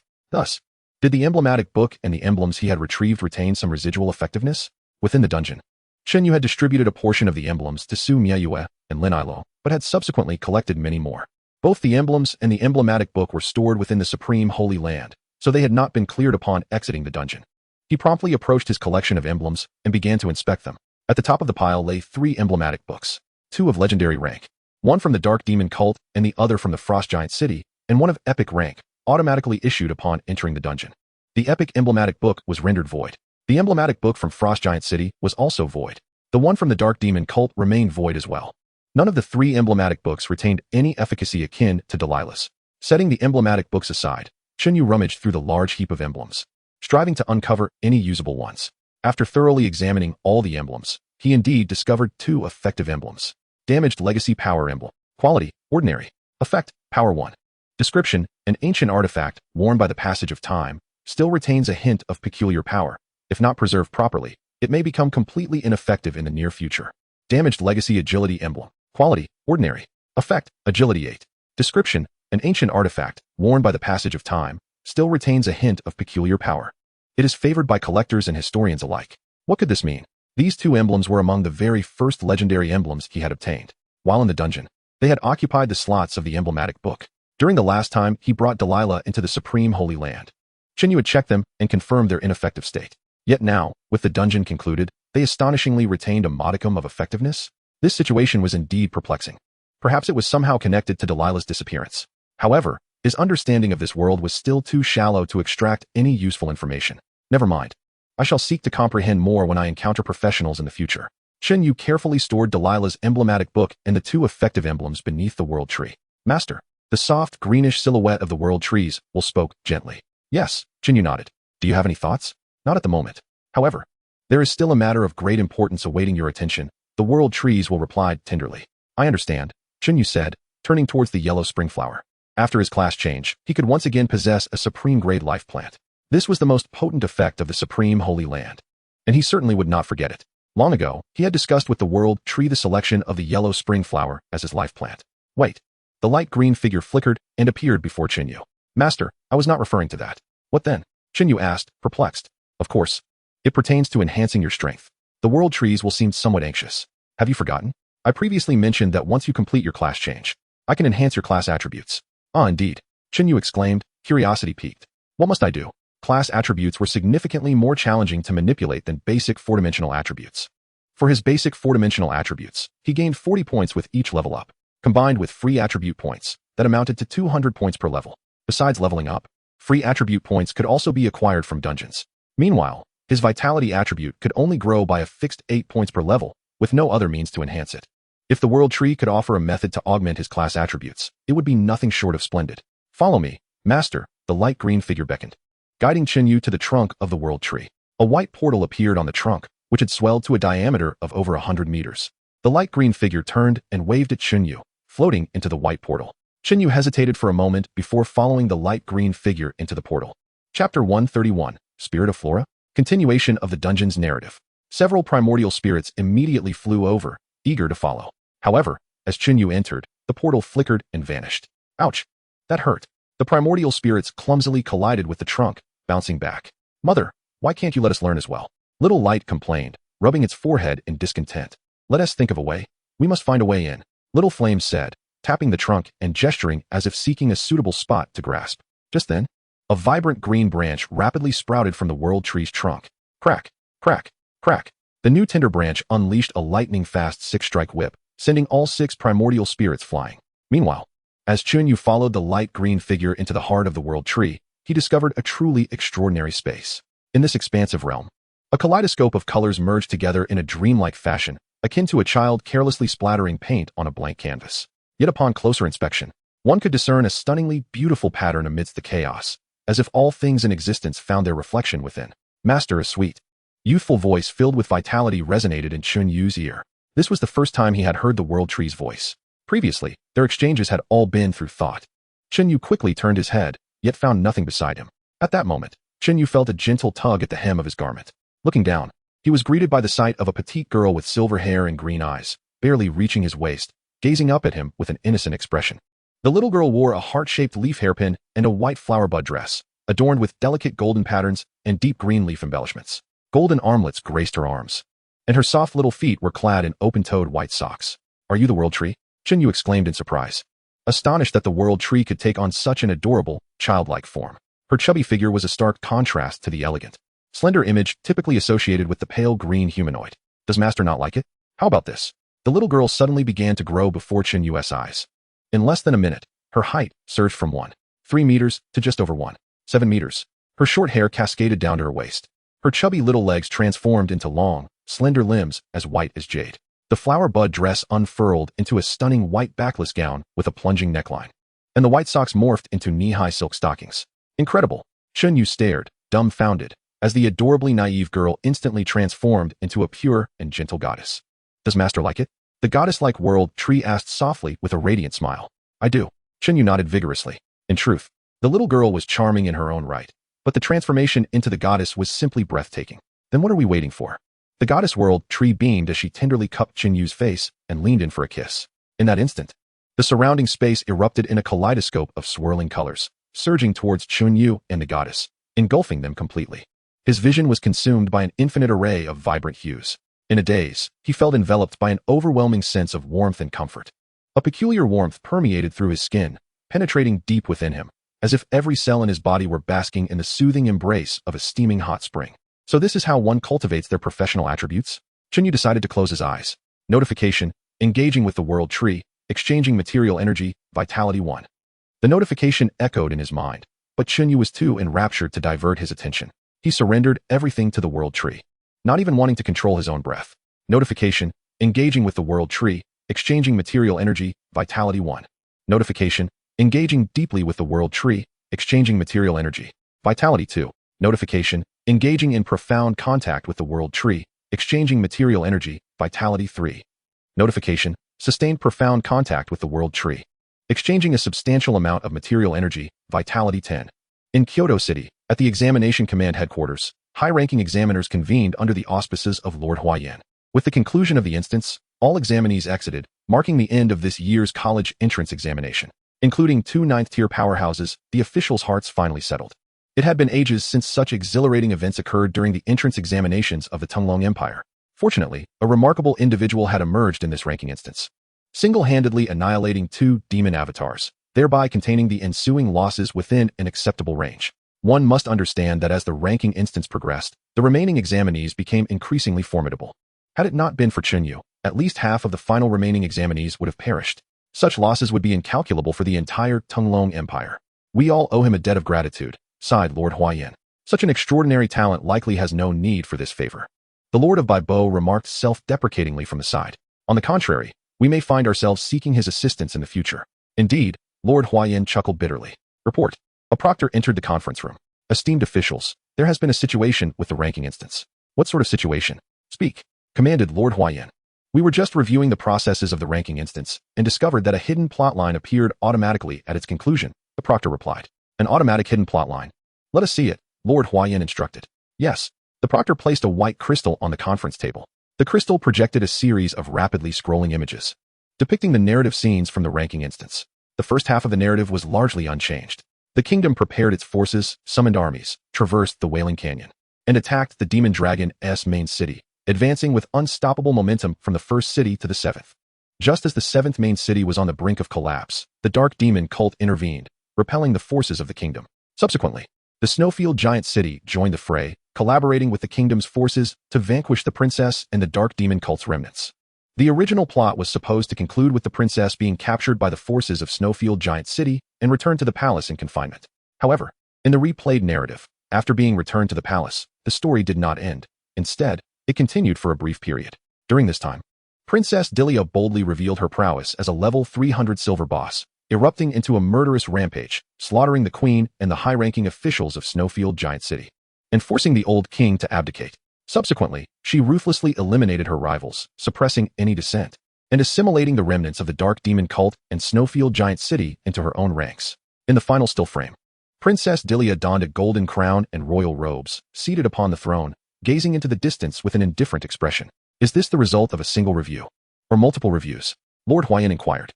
My lord, we have reviewed it many times, and this phenomenon persists, replied the proctor who delivered the crystal. Lord Huayan furrowed his brow. The high-ranking officials present began to murmur among themselves. Is this truly Princess Dilia? One proctor could not help but exclaim. Isn't she just a level 100 ordinary boss? Indeed, during the preliminary testing of the instance, Princess Dilia never exhibited any unusual behavior, another proctor added. In the realm of NPCs, her symbolic significance outweighs her actual power, merely serving to advance the plot. Have any of you witnessed Princess Dilia in action? No, never. We've never seen her. She has always been a decorative character. The group of proctors and inspectors who had participated in the instance's preliminary testing shook their heads in unison. Could it be that Princess Dilia possesses such strength and abilities, but simply chose not to exhibit them during the instance's narrative? After all, this instance exists independently, with no other related instances for reference. Might there have been some special mechanism triggered during the examination process that caused the instance to undergo an unforeseen change, revealing us the latter part of the plot? Are you suggesting that Princess Dilia is a cunning wolf in sheep's clothing, and we only saw her as a sheep, not realizing she was a wolf? Precisely, that is entirely plausible. During previous tests, did any occurrences arise where Princess Dilia was defeated? Did anyone ever attack her? No. Aside from the examinees, no one could enter the instance, and Princess Dilia did not take action during this ranking competition, did she? Our assessment of Princess Dilia is solely based on the superficial parameters of the instance. During its course, without combat scenes featuring her, even if she appeared as a level 1 ordinary creature, it would have no impact. Indeed, many NPCs existing in related instances display vastly different strengths across different instances, even when their timelines align closely. Ladies and gentlemen, we are not discussing the strength of Princess Dilia. Rather, we must address why this narrative suddenly appeared. One of the senior examiners rapped the table, steering the conversation back on track. Could it be that the influence of the examinees during the ranking instance caused this? One proctor speculated. The process of this ranking competition has indeed been somewhat extraordinary. In the narrative of the copy, Princess Dilia seems to be perpetually accompanying Chen Yu, akin to a handmaiden. Might it be that a young examiner, struck by a sudden epiphany, boldly proclaimed, "Are you suggesting that our top scholar has bestowed some favor upon Princess Dilia, enabling her to wreak havoc even after the reset of the copy?" An inspector displayed a bemused expression. In an instant, the administrators present cast peculiar glances toward the young examiner. Ahem, merely jesting, do not take offense. The young examiner felt an overwhelming sense of awkwardness and ceased to speak. It is widely acknowledged that a copy functions much like a script, with the players being its actors. The script is predetermined. Even if the actors perform absurdly in a scene, it remains merely that, a scene. The script itself does not alter. As for whether the script can be changed, the prevailing view suggests that natural copies are derived from real events that transpired at a specific time and place. Thus, the foundational narrative of a copy cannot be modified unless the authority figures choose to intervene. The notion that a single examinee could alter the fundamental storyline of a copy after merely one playthrough is utterly ludicrous. Moreover, the foundational narrative of the ranking competition copy has not changed. It has simply expanded to include an additional epilogue. Why this epilogue has emerged has been the subject of extensive discussion, yet no conclusion has been reached. Ultimately, they could only arrive at a conclusion that was not a conclusion. They had persistently misjudged the character of Princess Dilia. Merely document the relevant details. There is no need to dwell too much on it. Let us continue with the meeting, the sovereign of Huayan decisively concluded. Although the emergence of this hidden narrative was somewhat peculiar, it was deemed not worthy of excessive concern. The world is replete with wonders, and natural variations in copies are not beyond the realm of possibility. The ranking competition has concluded. The emergence of subsequent narratives will have no bearing on the outcome. Chapter 132, The Supreme Sacred Land, the second highest, the Path of Rebirth. Within the Supreme Sacred Land, a white portal manifested upon the trunk of the world tree, from which Chen Yu emerged. Surrounded by a hazy kaleidoscope of colors, he could not discern how much time had elapsed. The effects of the spirit of flora were remarkably pronounced. Upon opening his attributes panel and glancing at the vitality of his profession, he was astonished to find an increase of nearly 200 points. However, even with his impressive attributes in various dimensions, he felt an inexplicable lethargy. Perhaps the prerequisite for the world tree's feedback on vitality was the siphoning of his stamina? A few small fairies gathered around, their expressions reflecting surprise. It was their first encounter with Chen Yu exhibiting such a lack of energy, as if he were disinterested in everything around him. "You are still the best," Chen Yu replied with a weary smile, lifting each fairy in turn and planting a kiss upon them. The fairies, puzzled yet elated by their master's affection, flitted joyfully around him. What should he do next? Ah, yes, the yellow spring flower. After a moment of contemplation, he approached the flower. The yellow spring flower had been planted in the Supreme Sacred Land for some time now. Its crimson petals bloomed vibrantly, exuding an indescribable air of solemnity. Chen Yu bent down, gently caressing the elongated petals. "My destined plant, the yellow spring flower." In the next instant, an ineffable surge of formidable power coalesced from the Supreme Sacred Land and surged into the yellow spring flower. Suddenly, the flower shattered into countless particles of dust, which gracefully scattered into the soil. Where the dust settled, innumerable new shoots sprouted, growing rapidly until they matured almost instantly, blossoming into a multitude of new Higanbana flowers. These blooming flowers transformed once again into dust, returning to the earth. The cycle continued. In mere moments, a vast sea of Higanbana flowers flourished within the Supreme Sacred Land, even extending to its very edges. Yet, this was not the end. The Higanbana flowers that reached the boundary of the Supreme Sacred Land continued to grow, stretching forth into the endless void. Whenever a new Higanbana flower blossomed in the infinite expanse, a patch of black soil would emerge beneath the sea of flowers. Viewed from a distance above, one could discern a fiery red ribbon amidst the grayish expanse of the Supreme Sacred Land. This red ribbon, positioned not far from the Supreme Sacred Land, split into numerous strands. These dividing ribbons would continue to split further in the days to come. Some of these ribbons would persist in their division, while others gradually faded into the ethereal, their direction becoming uncertain. In Chen Yu's perception, the sea of Higanbana flowers spread like intricate veins into the boundless fabric of time and space. However, their growth was not chaotic. Each ribbon that extended would eventually converge at some juncture with another, forming a perfect loop. From the Supreme Sacred Land they originated, and to the supreme sacred land they returned. The flowers along those closed-loop ribbons would swiftly wilt and wither, transforming into a mire of black mud, creating a muddy black path. Once the path was formed, a portion of the Higanbana would continue to decay, scattering into the void and morphing into a meandering, murky yellow river. This river would occasionally intersect with the black path, flanked by vibrant red flowers. At the points of intersection, where the path was obstructed, the adjacent Higanbana would scatter once more, constructing bridges above the river. Periodically, new loops would form, pathways would be established, rivers would expand, and bridges would rise. The growth of the sea of Higanbana appeared endless, akin to the world tree, never ceasing. The distinction between the two lies in the nature of their growth. The world tree's expansion is disorderly, uncertain of its destination, while the sea of Higanbana is structured, ensuring that any branch will connect with another at some point. Although Chen Yu felt an intuitive sense of the sea of Higanbana's significance, he still opened his attributes panel for further observation. Path of Rebirth. Quality: Supreme Advanced. Effect 1. Pathway. The path of rebirth will continue to spread until it encompasses all worlds inhabited by life. Effect 2. Reincarnation. The path of rebirth will guide the lingering will of beings after death into its embrace, granting them a chance at rebirth. Effect 3. Underworld. The path of rebirth serves as the final resting place for souls after death. The more souls it guides, the greater the power it wields. Effect 4. Order. The path of rebirth can bestow authority upon the souls it guides, enabling them to become specters of order along the path. Effect 5. Resurrection. The path of rebirth can mark the souls of beings of the same origin, allowing them to be reborn even after death or the destruction of their souls. Effect 6. In development. Effect 7. In development. Like the world tree, the path of rebirth is also of the supreme advanced quality, devoid of levels or attribute labels. Such an existence cannot be aptly described by mere levels or attributes. However, in terms of effects, the path of rebirth appears to slightly surpass the world tree. The rules of the path of rebirth dictate that it will extend into any world where life exists, guiding souls, while the world tree itself is a collection of worlds. Capable of creating a world within a single leaf, any life born within those worlds falls under the dominion of the path of rebirth. For Chen Yu at this juncture, the path of rebirth serves not only as a guide to the underworld, but also as a potent tool for summoning. The path of rebirth continuously draws in souls, which can then be imbued with the essence of specters, thereby becoming forces under Chen Yu's command. Next, the paramount function of the path of rebirth at this stage is resurrection. This is a superlative form of revival, capable of restoring even shattered souls. As for beings of the same origin, they specifically refer to those birthed from the supreme sacred land. Master. A somber yet somewhat indifferent voice resonated in Chen Yu's mind. Immediately, amidst the sea of red spider lilies, a humanoid gray silhouette materialized, bowing gracefully before him. This manifestation represented the will of the path of rebirth, indistinguishable from the faint green humanoid aura of the world tree.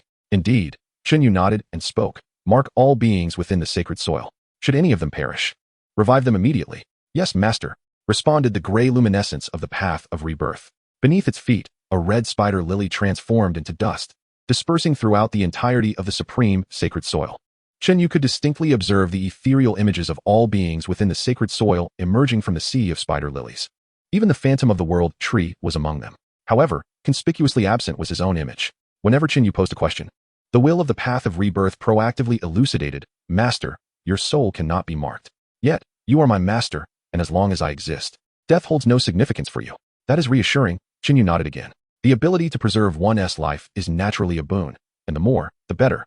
Even with the supreme sacred soil accessible at any time, the abyssal affection that could summon the great will of the abyss, and the divine technique of shared consciousness for self-preservation, none of these offered absolute safety. For all these abilities required his active engagement. In contrast, the resurrection effect of the path of rebirth is a passive ability, triggered automatically upon death. This essentially grants him a superlative safety net, completely eliminating the possibility of downfall from unforeseen circumstances. Chapter 133. The Supreme Netherworld, Nurturing the Spirits of the Underworld. Beyond the life-preserving mechanism, the path of rebirth could also summon an army to bolster combat strength. The world tree provides Chen Yu with conventional combat power through the birth of sprites, whereas the conventional combat strength of the path of rebirth derives from the spirits of the underworld. This mechanism differs from that of the world tree. The world tree directly spawns offspring, while the path of rebirth requires existing souls for enlightenment. Souls, in their essence, possess no combat capability. The combat strength of the spirits of the underworld is fundamentally conferred by the path of rebirth. The enlightened spirits of the underworld bear a level equivalent to Chen Yu's own, while their quality corresponds to the essence of the soul itself. However, she cannot infinitely enlighten spirits, the spirits require a corresponding world to accommodate them. Much like the world tree, which can house 8 primordial sprites upon creating a complete world. The path of rebirth can enlighten a corresponding number and quality of spirits based on the strength of the world it governs each time it completes a cycle. At the current stage, the weakest cycle could likely accommodate 1 mythic-level spirit, 10 legendary-level spirits, and 100 epic-level spirits. What does the weakest cycle represent in terms of the world? It is perhaps slightly stronger than the examination ranking dungeon, yet encompasses a much broader scope.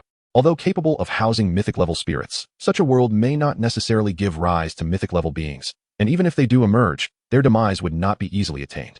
Consequently, for the time being, to utilize the path of rebirth to create spirits, Chen Yu must personally vanquish high-quality bosses to provide soul materials. With the current power of the path of rebirth, it cannot occupy a powerful world and simply await high-quality souls to arrive. Strong worlds inherently possess mechanisms akin to the realms of the underworld. Attempting to seize such worlds would pit the path of rebirth against other nether forces for sustenance, undoubtedly inciting their ire. As for powerful worlds devoid of underworld mechanisms, the lifespans of their strong denizens are exceedingly prolonged, some even achieving immortality. And they would certainly not abide by the life and death rules established by the path of rebirth. In this brief span, the path of rebirth has begun to gradually beckon forth souls as each cycle is completed. Chen Yu allowed the path of rebirth to casually enlighten several ordinary-level spirits. Upon testing, it became evident that these spirits, often hindered by their lower power levels, could not fully utilize their attained strength of level 70, rendering their combat capabilities inferior even to level 70 wild creatures. Spirits of such strength were hardly qualified to serve as cannon fodder, making their enlightenment unnecessary. They were better off being sent for reincarnation, which could also bolster the path of rebirth strength. Continue to develop, and should you encounter formidable challenges, feel free to inform me. Chen Yu instructed the path of rebirth. Each cycle completed by the path of rebirth signifies an enhancement in Chen Yu's power. Completing a cycle within a powerful world would represent a qualitative leap. To achieve this goal, he was not averse to encouraging rapid growth. Yes, master. The path of rebirth replied solemnly, if I come across a world of value, I shall inform you at the earliest opportunity. Departing from the sea of spider lilies, Chen Yu proceeded to the gathering place of legendary plant beings, selecting 100 from each of the 3 types. Embrace the abyss. A torrent of abyssal magic surged forth as a crimson light extended from Chen Yu's hand, enveloping the 300 plant beings. Their forms gradually transformed from that of human maidens into abyssal succubi. Minutes passed, and with the consumption of 1,500 points of abyssal magic, the 300 plant beings underwent the transformation into their abyssal forms. The conventional combat strength under Chen Yu's command surged once more. The abyssal transformation doubled the attributes of the plant beings, yet their combat prowess exceeded mere doubling. Moreover, with sufficient abyssal magic at their disposal, these transformed plant beings could utilize their magical skills as regular ultimate moves. It could be said that these 300 abyssal plant beings could easily outmatch 5,000 of their original counterparts. Once the abyssal magic was depleted, Chen Yu sought a tranquil patch of land, retrieving the sword and tint grass seeds obtained from his class-changing quest. The sword and tint grass seeds, being of mythic quality, were anticipated to possess formidable combat strength upon maturation. While they might not rival the primordial sprites, they would at least be a standard mythic-level being, considerably superior to many legendary-level entities. Having buried the sword and tint grass seeds, he initiated the super-enhanced growth process. As vitality continued to be consumed, a patch of verdant grass slowly broke through the soil. This grass bore an appearance akin to ordinary blades of grass, with elongated leaves featuring a slightly whitish vein running through the center. Yet, upon closer inspection, there was a keen edge to its essence. Utilizing a first-tier rapid growth skill alongside vitality enhancement, the growth of the grass remained notably slow. It was only after Chen Yu had exhausted all vitality attributes that the sword and tint grass managed to reach a mere length of 10 centimeters, and even then, it was only this solitary leaf. Upon opening the attributes panel of the sword and tint grass, he found only a message indicating that it was still in the process of growth. Unsurprisingly, the sword and tint grass had not been hastily matured.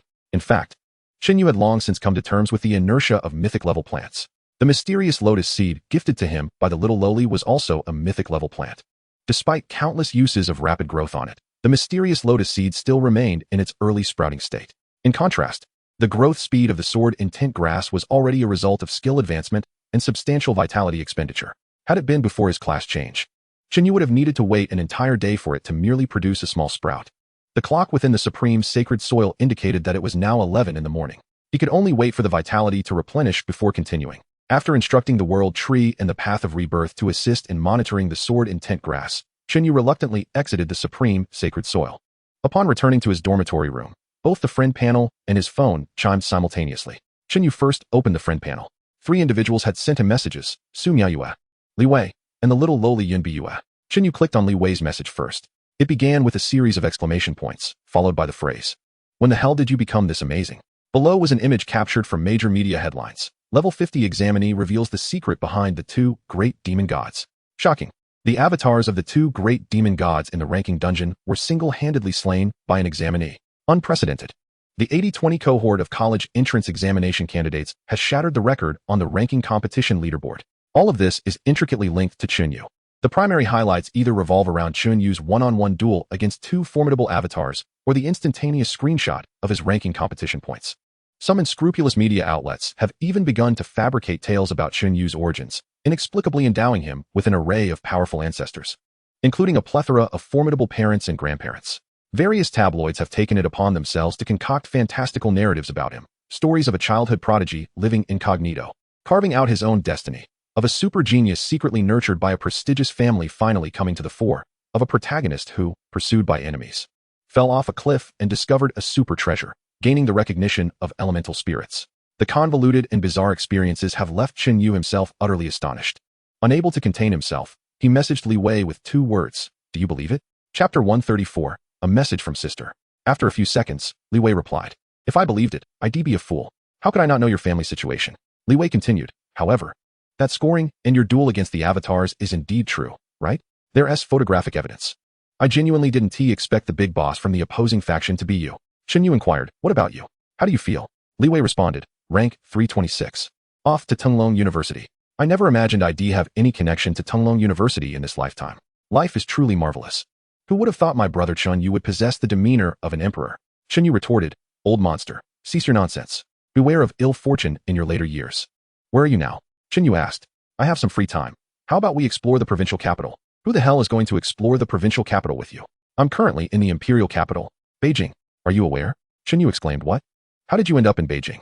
Li Wei explained, "I just got out of a dungeon and went straight here. Invited by a girl I met in the ranking competition dungeon, who even covered my travel expenses. Hey, this girl is something else. One of the top 10 geniuses in Beijing. But, isn't it true that she is attracted to my beastly charm? Let me tell you, I plan to win her over in the coming days. Brother, you're like a starving eel finally finding its abalone. Congratulations. Vulgar. What I'm doing is akin to a chance meeting between the golden wind and the jade dew, surpassing countless encounters in the mortal realm. Enough about that. I'm off to dinner with the girl. Get lost. Hurry up." Chen Yu laughed as he closed the chat window. Li Wei's escapade could be considered a dual success in love and career. Next, Chen Yu opened the chat window with the little lowly. The message from her informed Chen Yu that the life water he had purchased had arrived and was stored at the treasure pavilion in Jiangyang City. Due to the precious nature of the life water and the pavilion's inadequate defenses, she urged Chen Yu to collect it swiftly, lest it attract the attention of marauding thieves. "Got it. I'm currently in the examination hall. I'll retrieve it shortly," Chen Yu replied. The little lowly responded almost instantly. "What kind of drugs are you on? So fierce. Image. A level 100 golden boss, and you took it down that easily? You've even broken the record in the ranking competition. Just a trifle. I'll treat you to a lollipop next time we meet. Is it sweet? Could it possibly be bitter? You're such a boring man." After concluding his conversation with Yun Biyue, Chen Yu turned to Su Miayue's friend request. Naturally, he began by expressing shock, much like Li Wei, followed by gratitude for the assistance Chen Yu had provided during her dungeon experience. She sent several lengthy messages, all quite formal, appearing to be exceedingly polite. However, the messages were so lengthy that Chen Yu lost interest, opting to close the chat without replying. He then picked up his phone. Most of the messages were congratulatory notes from classmates and teachers, along with various requests for favors and even some advertisements. He swiftly deleted the latter. The only message that caught Chen Yu's attention was from his sister, Chen Mou. You've made a name for yourself. Strive for that national champion title in the ranking competition and bring honor to our family. I've left you something at home. Remember to pick it up. Oh, by the way, the door at home is broken, so please fix it." The message was sent precisely on the day Chen Yu entered the ranking competition dungeon. Chen Yu attempted to call Chen Mo, but the line was busy. Where could she be? She was elusive as a dragon. He composed a reply to her message and put his phone away. Since last year, when Chen Mo left Jiangyang for Beijing, their communication had dwindled significantly, with phone calls rarely connecting. Aside from the occasional return to Jiangyang and sending some money to Chen Yu, she seemed to have vanished. However, once Chen Yu attended Tunglong University, he anticipated many opportunities to reunite. As for the belongings Chen Mo left behind, his expectations were not high, likely just some money and equipment, neither of which he currently lacked. What level was his sister at now? Surely she couldn't be higher than him? The thought of arriving at Tunglong University and impressing his sister delighted Chen Yu. In truth, Chen Yu's desire for recognition was not particularly strong, absent any incentive or provocation. He rarely felt compelled to showcase his abilities. However, when it came to family, the sentiment differed. If one achieves a certain level of success, there is an innate desire to share it with loved ones. Primarily, one may disregard the opinions of outsiders, yet one invariably revels in the praise and affirmation from family. Furthermore, sharing one's achievements can alleviate concerns for family members. The idea of a son earning a fortune without informing his parents, who toil away, only to suffer from exhaustion, is simply foolish. Additionally, in certain narratives, protagonists grow strong yet conceal their prowess from family, neglecting their relatives when trouble arises. When the protagonist finally rushes to save the day, it transcends foolishness. It borders on sheer absurdity. Thus, Chen Yu believed it essential to inform his sister of his capabilities. At least most of them, aside from his ultimate trump card of unparalleled talent. Although Chen Yu and Chen Emo shared a profound bond, this was not a tale of tragic siblings. The narrative of tragic siblings typically involves the parent's absence, the sister working tirelessly to provide for her brother, sacrificing her own future and health for him. She may even resort to associating with unsavory wealthy suitors merely to secure a few coins for her brother to run a dungeon once more. Upon the brother's rise to strength and the revelation of the truth, he avenges all who wronged his sister, embracing her in a tearful reunion. In contrast, the saga of Chen Yu and Chen Mo unfolds as follows. Their parents gone, leaving behind sufficient funds for a comfortable upbringing. The sister, intelligent and astute, possesses a subtle cunning, while the brother was fortunate enough to escape the forgetfulness of the afterlife soup. Though they faced challenges and hardships, the duo, blessed with an extraordinary maturity, successfully navigated them without leaving a trail of negative repercussions or trauma. Overall, their childhood memories were predominantly joyful. However, while the sister experienced pure joy, the brother, in accordance with the law of the conservation of happiness, clearly did not share her level of exuberance, sometimes even serving as her source of amusement. For instance, you must study diligently to bring honor to our family. What? You didn't come first in this exam again? Why can't you learn from your sister, the perfect model? Look at her. Has she ever been anything but first? You did come first? Well done. Having reached merely half the level of my elder sister back in the day, strive diligently and endeavor to bring glory to our family. Dear brother, today a wealthy fool has taken a fancy to my sister. Tomorrow, I shall escort him to the mall for a leisurely stroll. You shall accompany me to perform a little charade, and should we profit, you will receive a quarter of the earnings. No, a fifth. How to perform? Haven't you read any novels? Are you not familiar with the art of inciting jealousy? Dear brother, I am transitioning to a new profession tomorrow and require a boost in nutrition. Let us dine well at home. Furthermore, as I embark on this new journey, I must not overexert myself, so I shall trouble you with the cooking. The ingredients are already procured and await you in the kitchen. They are all fine selections. So go forth and prepare. I have transitioned to a new role and am now earning. Do you comprehend? What? You wish for a share? Certainly. Alas, it is quite exhausting for me to earn a living and support the family. My back aches and my legs cramp. Come and massage them for me. Chapter 135. You rescue the dignity of the empire. The forbidden power guards the path. A person perpetually under oppression naturally yearns to become the oppressor. For instance, would you like me to assist you in leveling up in a dungeon? Certainly. Sister, battling monsters is quite taxing. If you could help me with a shoulder massage, our efficiency would surely improve. Then, with a grandiose demeanor, one might nonchalantly declare, should you have any issues, seek me out. Your troubles are but a trifling matter to me. Just then, a knock resonated, pulling Chen Yu back to reality. Following was a clear and bright female voice. Chen Yu, are you in? This was the voice of the forbidden power, the Flame Throne. Before the college entrance examination, the Flame Throne had visited Chen Yu alongside the Frost Lord, and he naturally remembered their voices. Please hold on. Chen Yu quickly donned his clothes and opened the door. Outside stood a strikingly spirited woman. Madam Chief Inspector, please come in. Chen Yu welcomed the Flame Throne into his room and poured her a cup of tea. Thank you, she replied with a nod, smiling as she continued. Now that the college entrance examination has concluded, there is no need for formal titles, is there? Indeed, Madam Flame Throne. That sounds rather distant, she chuckled. Ling Fada mentioned to me that he managed to secure a spot in the admissions line for Tunglong University solely thanks to your support. I owe you a personal favor for this. You need not concern yourself. As fellow candidates from Yinchuan, we naturally support one another, Chen Yu replied with a smile. Moreover, your significant actions in the dungeon have left all the official personnel involved in this year's college entrance examination, even the entire education department, indebted to you. The Flame Throne remarked. Had you not bravely confronted the two demonic avatars, the candidates in the dungeon would have suffered grievously. With over 200 provincial examination venues and hundreds of 8th-tier examiners and inspectors, even the 9th-tier chief examiner stationed in the imperial capital would have been unable to lift his head among his peers. The entire empire would have lost face. Each examination venue in the Tunglong Empire is guarded by two 8th-tier powerhouses, with the chief examiner being a 9th-tier superpowerhouse. What does such a protective arrangement signify? It is akin to a nation deploying a luxurious special forces unit of elite commandos to safeguard a kindergarten. Alongside, there lies an arsenal of password-activated, controlled damage mushroom bombs, ready for use. Yet, despite this formidable security, two mere lunatics managed to infiltrate the kindergarten and harm the children within.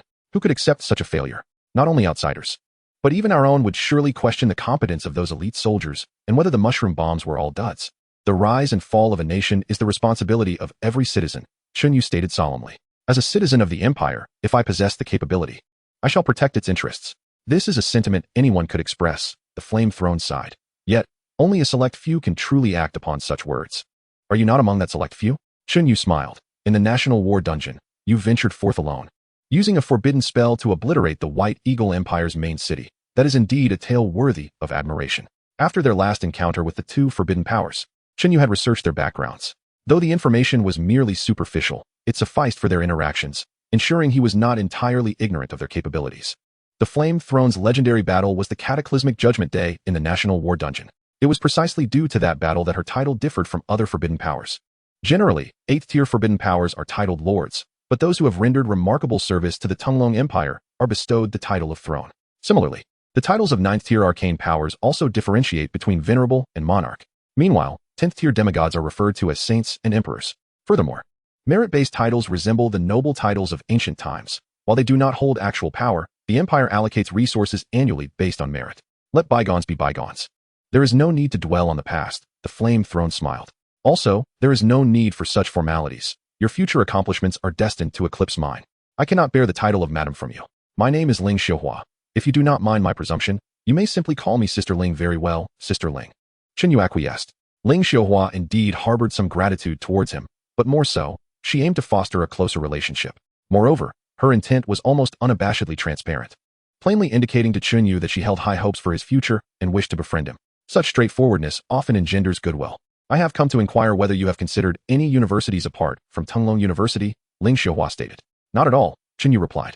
Tunglong University, as the sole institution for professionals in the Tunglong Empire, possesses resources far exceeding those of other universities. Even if other institutions were to extend olive branches to Chen Yu, he would not forsake his foundation for fleeting gains. Then, do you have any plans during this interim period? Ling Xiuhua continued to inquire. In this world, following the college entrance examination, there is no lengthy break. Once the results are released and candidates submit their preferences, universities confirm their enrollment lists, allowing immediate reporting to the institutions. This process generally takes no more than a week. Of course, should anyone wish to relax for a time, that is permissible, as no one monitors attendance at university. During this period, I plan to return to Jiangyang City, Chen Yu replied. Filling out the preferences does not require a visit to high school, as it can be done online.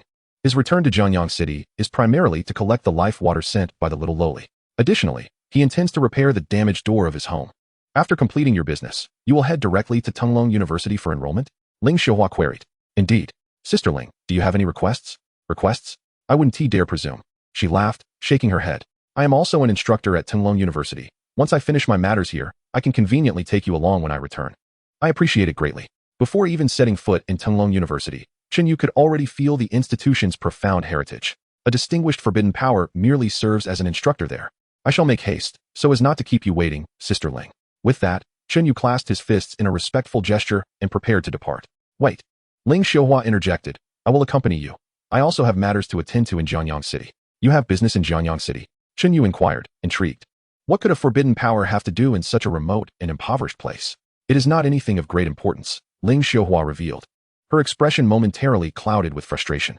Recently, I have been falsely accused of casting the forbidden spell Judgment Day in the outskirts of Jiangyang City. If I had indeed done so, I would have certainly admitted it. Why would I hide it? The issue is, I have never even set foot in a place like Jiangyang City. In the past, I lacked the time to investigate, but now that I do, I must seek out some evidence to silence certain individuals. Chapter 136, The Imperial Star. The Privilege of a Super Genius. The Judgment Day? Chen Yu's heart suddenly skipped a beat. It is worth mentioning that during the period shortly after his job transition, there were indeed rumors circulating that the legendary taboo powerhouse had made a move in Jiangyang City. Ling Xiuhua's words clearly indicated that she was that fabled taboo powerhouse, and that she had employed the Judgment Day technique during her intervention. However, Ling Xiuhua had never even set foot in Jiangyang City. Thus, the pressing question arose, Who was the notorious taboo powerhouse that once stirred up the city? Who unleashed the Judgment Day? Whoever it may be. I refuse to shoulder the blame. Chen Yu's lips twitched slightly. Noticing the subtle shift in Chen Yu's expression, Ling Xiuhua couldn't help but inquire. By the way, Chen Yu, you hail from Jianyang City. Do you have any insights on this matter? Sister Ling, you jest. How could I possibly have knowledge of such affairs? Chen Yu replied awkwardly. There were indeed rumors, but at that time, I had just transitioned and was still busy grinding experience by defeating wild monsters. That makes sense, Ling Xiuhua nodded. No longer pressing the issue. Do you have anything to pack up? If not, we can set off directly. Earlier departure means an earlier return. Nothing at all. I've already tidied up and am just about to check out. The examination venue's teleportation array would take some time to open. However, as a taboo powerhouse, and one adorned with an honorific title, Ling Xiuhua naturally enjoyed certain privileges. Not only was she permitted to use the teleportation array ahead of schedule, but it was only fitting that a dedicated teleportation array be constructed for her. Accompanying Ling Xiuhua allowed Chen Yu to partake in a taste of such privileges ahead of time. In less than half an hour, the examination venue had already activated a VIP passage for Ling Xiuhua. With a flash of white light, the teleportation array successfully completed its task. Chen Yu and Ling Xiuhua materialized in the teleportation square of Jianyang City. You are Chen Yu? As soon as Chen Yu landed, he heard a voice filled with uncertainty beside him. The speaker was a middle-aged man, a practitioner of the magical arts, who was certain he had never encountered this individual before. May I ask if we know each other? Chen Yu politely inquired of the speaker. Know each other? Of course. The middle-aged mage's eyes sparkled. You are the top scorer of this year's college entrance examination. The pride of Jianyang City. Who wouldn't know you? By the way, could I trouble you for your autograph? The middle-aged mage swiftly produced paper and pen, eagerly extending them toward Chen Yu. You're too kind. It's all just luck. Chen Yu humbly smiled, taking the paper and pen to inscribe his name. He never imagined that one day he would become an idol, walking down the street and being asked for autographs. The sensation was indeed quite extraordinary. At that moment, another wave of exclamations erupted. Look, it's Chen Yu, the top scorer, the pride of Jianyang City. Over there, over there. Hurry, let's get an autograph and take a picture. In an instant, a throng of enthusiasts, practitioners, rushed toward Chen Yu and Ling Xiuhua. If there's nothing else on your end, I'll take my leave first. Just send me a message once you're done. Ling Xiuhua seemed disinclined towards such scenes, her toes barely grazing the ground as she appeared ready to ascend. Sister Ling, wait for me. Chen Yu's expression shifted, and in a moment of panic, he grasped Ling Xiuhua's hand. He disliked being the center of attention. These individuals bore him no grudges. Yet he felt it unwise to engage with them. Being surrounded would make it difficult to escape. Ling Xiuhua paused slightly. After becoming a taboo powerhouse, those of the same rank treated her with utmost respect, while lower-tier individuals quaked in her presence. She had never before encountered such an audacious act. However, a faint smile soon graced her lips. It felt rather pleasant to have such a talented friend. Let us go, Ling Xiuhua chuckled, pulling Chen Yu into the sky. The practitioners on the ground were left grasping at thin air, lamenting their missed opportunity. The initial individual who had received Chen Yu's autograph clutched it like a treasure, cautiously guarding it against others as he quietly maneuvered through the crowd to leave. In a secluded alley, Ling Xiuhua touched down with Chen Yu and teased, You, the great top scorer, dare to confront the demon goddess avatar, but fear this? Chen Yu was at a loss for words. By the way, Sister Ling, how do you handle such situations? Chen Yu suddenly realized that someone of Ling Xiuhua's stature must have experienced intense fanfare in the past. Here, take this. Ling Xiuhua handed Chen Yu a mask. Chen Yu accepted the mask and examined it. Disguise mask. Quality, rare. Effect, can disguise your appearance, voice, and other information. Note, this item's disguise can be detected by rare level or higher detection skills. Items can penetrate the disguise. Creatures with a mental strength of over 10,000 can perceive the disguise. I am eternally grateful. Chen Yu hurriedly donned the disguise mask. He finally understood why those celebrities in his past life wrapped themselves up so thoroughly. The fervor of fans was indeed challenging to contend with. This disguise mask proved far more effective than mere masks or scarves. You should take this as well. Ling Xiuhua produced another crystal and handed it to Chen Yu. Reverse teleportation crystal. Quality, rare. Effect, must be bound to a designated teleportee. Upon use, a teleportation portal will open next to the teleportee, leading to the user's location. Note, cannot be activated in special terrains such as instances, secret realms, or alternate worlds. Chen Yu was momentarily taken aback. Then, accepting the reverse teleportation crystal, he said solemnly, Thank you. Ling Xiuhua nodded and stated earnestly, If you encounter real danger, do not hesitate to use it, or worry about disturbing me. You must understand that your existence is of immense importance, not just to me, but to the entire Tunglong Empire. I understand. Chen Yu's heart suddenly comprehended the situation. Ling Xiuhua's presence in Jianyang City was likely not merely to investigate the users of forbidden spells, but rather to protect him. Her actions were not simply personal, but were an SSS-level secret mission issued by the Empire's core. In fact, Ling Xiuhua was not the only one undertaking this task. After Chen Yu and Ling Xiuhua departed, 5 more taboo powerhouses emerged from the teleportation array in Jianyang City. Upon their arrival, these powerhouses swiftly dispersed, encircling the entire city like an impenetrable fortress. Some might consider this an overreaction. Is a mere college entrance examination top scorer truly worthy of such protection from taboo powerhouses? Is this not an extravagant use of the empire's resources? The core of the Tunglong Empire did not share that sentiment.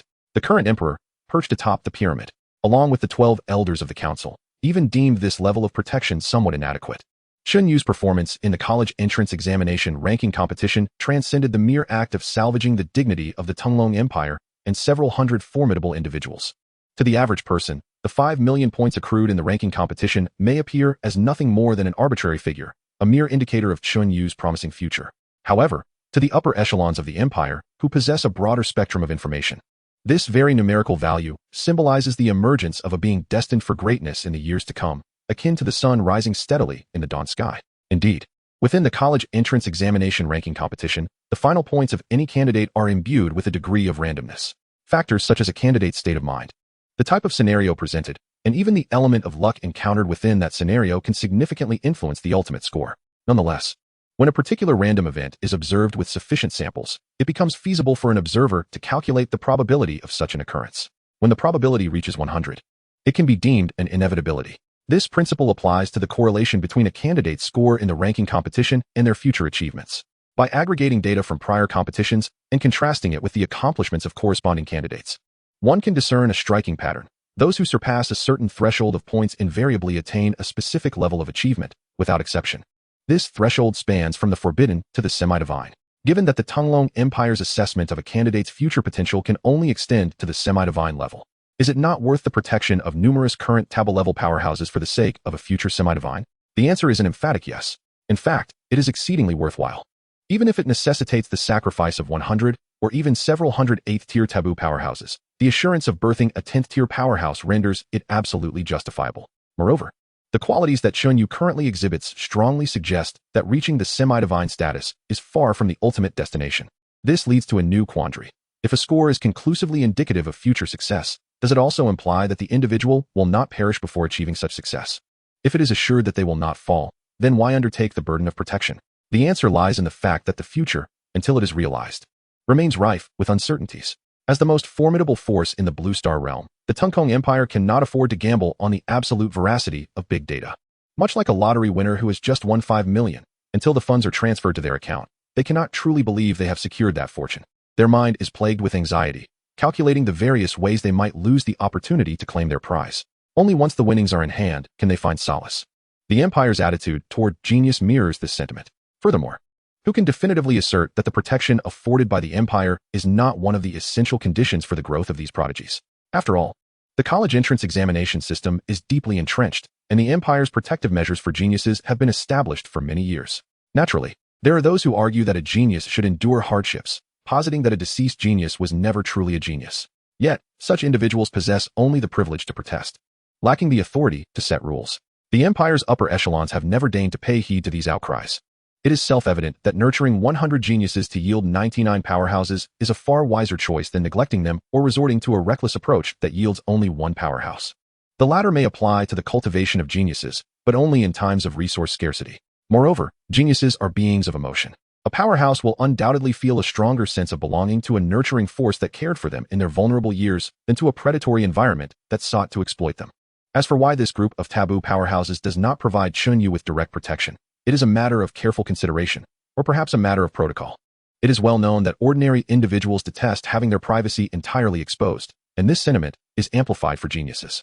Being shadowed by a cadre of unfamiliar powerhouses can create a most uncomfortable atmosphere. Thus, the focus of this assembly of taboo powerhouses is not on Chen Yu himself, but rather on all potential threats surrounding him. Naturally, Chen Yu remains blissfully unaware of all this. He considers the arrival of Ling Xiuhua for his protection to be an extraordinary occurrence. The notion of additional taboo powerhouses dedicated to safeguarding him has never even crossed his mind. At this moment, he is donning a disguise, meticulously crafting an ordinary visage as he saunters into the treasure pavilion. Tap, tap, tap. Chen Yu rapped gently on the counter of the reception desk. The round-faced young lady had departed with the little lowly, leaving behind a stunning beauty whose presence exuded an intoxicating fragrance. Esteemed guest, How may I assist you? The enchanting beauty smiled, her eyes narrowing alluringly, reminiscent of a fox's charm. Please connect me with your general manager. I wish to collect my goods. Chen Yu placed a gold-edged black card before her. This was the super VIP card given to him by the little lowly before her departure, serving as both a receipt for the life essence he was to collect and for the payment of the remaining balance. It was rumored to be an internal special supply, offering an 80% discount on purchases while inflating the selling price by 10. After the little lowly's departure, this was Chen Yu's first visit to the treasure pavilion. The alluring beauty picked up the VIP card, her expression flickering with surprise for a brief moment before she quickly resumed her smile, addressing Chen Yu. Very well, esteemed guest. Please hold on for a moment. Shortly thereafter, the captivating beauty escorted a young man wearing gold-rimmed glasses into the room. Esteemed guest, please follow me. The young man spoke politely. Given the magnitude of the transaction, it may not be appropriate to conduct it in the bustling hall. Chen Yu cast a glance around, noting that there were only a few individuals present. Even if there were others, they were promptly guided away by the sales assistant to the relevant merchandise display upstairs. However, at this juncture, there was no need to engage in debate. Chen Yu followed the young man through the familiar backstage corridor and entered a study room. This had once been the little lowly's domain, filled with cherished memories shared between Chen Yu and her, such as feeding her lollipops, treating her to hot dogs, and taking her to see goldfish, among many others. Esteemed guest, you ordered 10 units of life essence, correct? After Chen Yu took a seat, the young man sat across from him, adjusting his glasses and inquiring with a smile. Indeed, Chen Yu nodded. This batch of goods was dispatched under the name of Yun by you, the young man stated. May I inquire about the nature of your relationship with Miss Yun? Furthermore, what is the intended use of the life essence you have purchased? The young man's tone was quite neutral, seemingly a mere casual inquiry. Yet, beneath the lenses, his eyes occasionally gleamed with a sharp intensity, as if striving to pierce through Chen Yu's facade. I believe I am under no obligation to answer such questions. Chen Yu replied with a frown. Does your treasure pavilion require customers to elucidate their intended use of the merchandise? Esteemed guest, you jest. The young man replied with a faint smile. You are certainly under no such obligation. However, even in our treasure pavilion, life essence is considered a highly precious commodity. It would be prudent to provide some clarification. Additionally, it seems that Miss Yun is quite determined to procure 10 units of life essence. Your relationship with her must be quite extraordinary. A wave of disdain surged within Chen Yu. The young man's words dripped with a condescending undertone, as if he were interrogating Chen Yu rather than engaging in a transaction. Furthermore, the implication behind Miss Yun is quite determined piqued Chen Yu's interest. It appeared that acquiring life essence was not as straightforward as the little lowly had suggested. The little lowly had even sacrificed certain personal interests to secure her share of the life essence. However, such matters could be addressed directly with the little lowly. There was no need to waste time with the bespectacled man. Esteemed guest, I urge you to consider this carefully. The young man's voice echoed once more. Nothing to disclose. Chen Yu replied coldly. I have already paid the deposit for the life essence, and it has now arrived. I have come to collect the goods and settle the remaining payment. Once the transaction is complete, all matters will be resolved. I have no connection with you and lack the leisure to indulge in your trivialities. Of course, you may attempt to pose some nonsensical questions, but my patience is rather thin. Chen Yu cast a frosty gaze at the young man. Should the latter dare utter another word, he would not hesitate to take action. Even a level 100 special golden boss, the avatar of the terror demon, would willingly degrade itself before him. So why should a mere weakling of less than level 200, with attributes inferior to even the elite monsters, presume to detain his goods and flaunt before him? Does he not cherish his life? However, the young man did not afford Chen Yu the opportunity to act. Heh, the young man smirked derisively. Since the esteemed guest has spoken, I shall comply. At our treasure pavilion, we hold the spirit of the contract in the highest regard. He then retrieved 10 crystal vials from his storage space and placed them upon the coffee table before Chen Yu. Each vial contained approximately 100 milliliters of a transparent liquid. Yet within each lay a vast reservoir of life energy. Chen Yu sensed that consuming one on the spot would undoubtedly invigorate him. Esteemed guest, please inspect the goods. The young man gestured invitingly. Chen Yu examined all 10 vials, confirming through their attributes that they indeed contained pure water of life, free from any deceit in their attribute panels. No issues here, he stated, pocketing the 10 vials before producing a box filled with anonymous cards from the adventurer's bank, placing it before the young man. Everything checks out.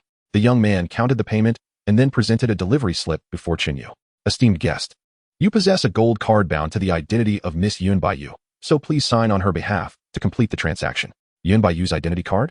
Chen Yu was taken aback, realizing that the little girl had given him her own gold card. However, signing on someone else's behalf must be confirmed with the person in question, lest it cause complications for her. Chen Yu opened his friend panel and sent a message to the little girl explaining the situation, inquiring if she was facing any troubles. She replied immediately, assuring Chen Yu that there were no issues and that he should feel free to sign her name as the signing procedure was legitimate. Since she had consented, Chen Yu had no further reservations, signing the little girl's name with a flourish. After completing the transaction, he rose to depart, too indifferent to exchange any pleasantries. His impression of the young man was quite unfavorable, and he had no desire to engage in conversation, even if he were to feign cordiality. The other party must possess some value to warrant it. How dare a mere novice overstep his bounds? Were it not for the little girl's sake, this individual would have already met his demise. The young man, expressionless, watched Chen Yu's departing figure, a flicker of cold light flashing in his eyes. Ice Ching. A seductive woman sauntered to the young man's side with a charming smile. Did you discern anything? The young man inquired, his rare disguise mask concealing his true identity. The alluring woman replied, the rare level disguise mask is indeed quite valuable.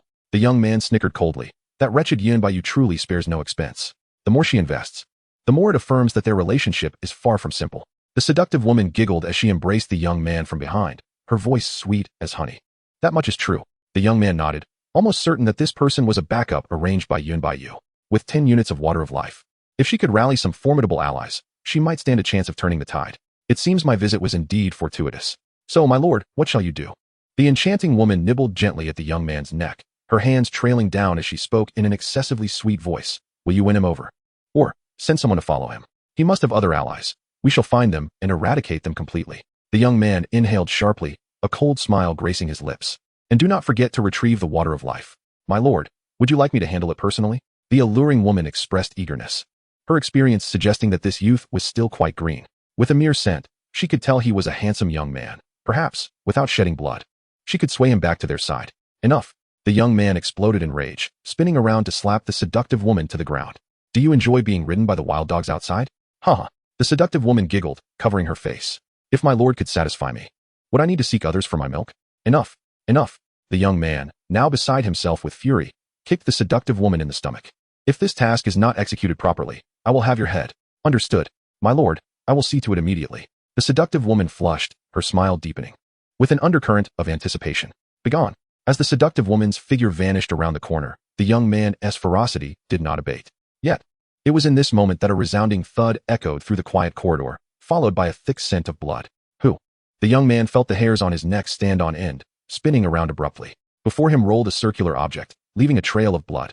This object was none other than the seductive woman's head. She had died silently, unaware of her own demise, her face still bearing an expression of excitement and pleasure. The young man was struck with horror. Who could have killed a peak level 5 assassin so silently? Chapter 139, Sister's Gift, World S Offering. Thud, thud, thud. The young man's heart raced like never before, propelled by the dual forces of extreme danger and fear. From around the corner emerged a figure cloaked in shadows, its form shifting in height and girth, like a reflection in water, constantly warping.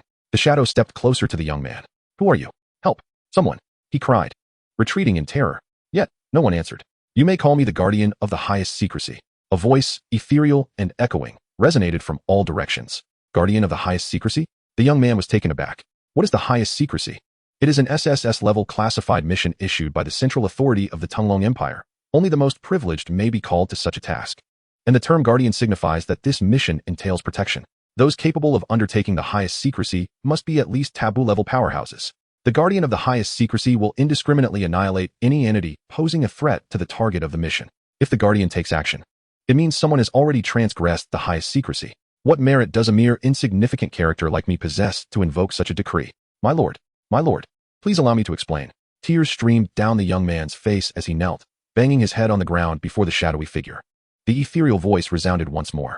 You conspired to harm the Empire's super-sequence genius. According to the highest secrecy directive, you are sentenced to death, to be executed immediately. No, I did not. How could I? Bang. With a dull thud, the young man's head rolled away. Even in death, his face was frozen in sheer terror and disbelief. The shadow flickered and vanished. 2 corpses and a pool of blood disappeared without a trace, as if they had never existed. Simultaneously, at the headquarters of the Treasure Pavilion in East City, a middle-aged man, clutching an ancient sword, savored its essence, occasionally offering his musings. Suddenly, he froze, the exquisite sword clattering to the ground. Who has harmed my grandson? Who is it? His eyes bulged with fury as he bellowed. My lord. Several attendants rushed into the room, trembling as they gazed upon him. Yinchuan Province, Jianyang City. It was in Jianyang City. Yunbaiyu. The man's eyes reddened, resembling a ferocious beast poised to strike. After leaving the gathering treasure pavilion, Chen Yu traversed half the city, returning to the long-absent residential complex. The complex, quite antiquated, was said to boast over a century of history, with its low-rise buildings bearing the scars of time. Yet, the verdant greenery thrived, brimming with vitality. In this life, Chen Yu was born and raised here. As a child, he frolicked in the courtyard alongside Chen Imo. Since Chen Imo had been admitted to university and departed Zhengyang City, he rarely returned home. How could such a brief interval evoke a sense of nostalgia? Chen Yu shook his head, casting aside his ennui. At that moment, a group of children dashed past him, laughing and playing. They reveled in their carefree childhood, destined to craft their own life narratives in the years to come. A few elderly individuals gathered, engrossed in a game of cards. They too had once been spirited youths, driven by aspirations of strength. Yet human effort can only extend so far. When time and dreams diverge at the crossroads of reality, how many dreamers, bearing regrets, choose to quietly accept their fates? Chen Yu entered the building. The stairwell, marred with countless scars, remained remarkably clean. Ascending, he arrived at his doorstep. A gaping hole in the doorknob left him astonished. He suspected that his unreliable elder sister, wishing to return home for a rest, had discovered she lacked her keys and resorted to smashing the door. Creak. Chen Yu pulled open the door and stepped inside. The interior was unexpectedly pristine, immaculate in every corner. Given Chun Mo's domestic skills, such cleanliness was improbable. Most likely, a cleaning service had been summoned. You break it, and you expect me to fix it upon my return, huh? Chen Yu gritted his teeth, mentally adding another note to his sister's account. Nevertheless, it was their family door. Neglect was not an option. He stepped outside to examine a flyer for door lock repair. Selecting one at random, he called to arrange for repairs. Upon re-entering, he was drawn to a beautifully crafted gift box resting on the coffee table. However, his expression darkened. On the table, a well-placed photo frame displayed a picture of Chen Yu and Chen Imo together as siblings. The gift box was positioned in front of the photo. Remarkably, 2 unlit cigarettes stood upright beside the box. At first glance, this seemed innocuous. Yet if the gift box were replaced with a plate and the cigarettes with candles or incense, it would unmistakably resemble an offering to the deceased. As if he were absent from the photograph, Chen Yu's face fell as he approached the coffee table, removing the photo frame, discarding the cigarettes, and finally picking up the gift box. All right, let us see what my dear sister has left me as a precious legacy. Upon opening the box, he discovered a transparent crystal, roughly the size of a ping-pong ball, adorned with regular polygonal facets, yet resembling a sphere overall. Gift of the world. Grade. Effect. Upon use, you will receive an item most suitable for you at the present moment. Description. A gift from one world to a friend. Perhaps also to fend off unwelcome guests. Impressive, my sister. Chen Yu's expression brightened, rubbing his hands together as he prepared to use the crystal. However, he soon felt a lack of ritualistic formality, as if a step had been overlooked. Thus, he retrieved a small flame from the supreme holy land. Master. The small flame glanced around, realizing she was alone, and instantly felt elated. Being taken out by her master was indeed a matter of pride. Yet, the next moment, she felt herself seized, followed by a vigorous rubbing. Only when hearts appeared above her head, and small spirals spun in her large eyes, was she returned to the supreme holy land. Thud. The unfortunate little flame landed in the soil.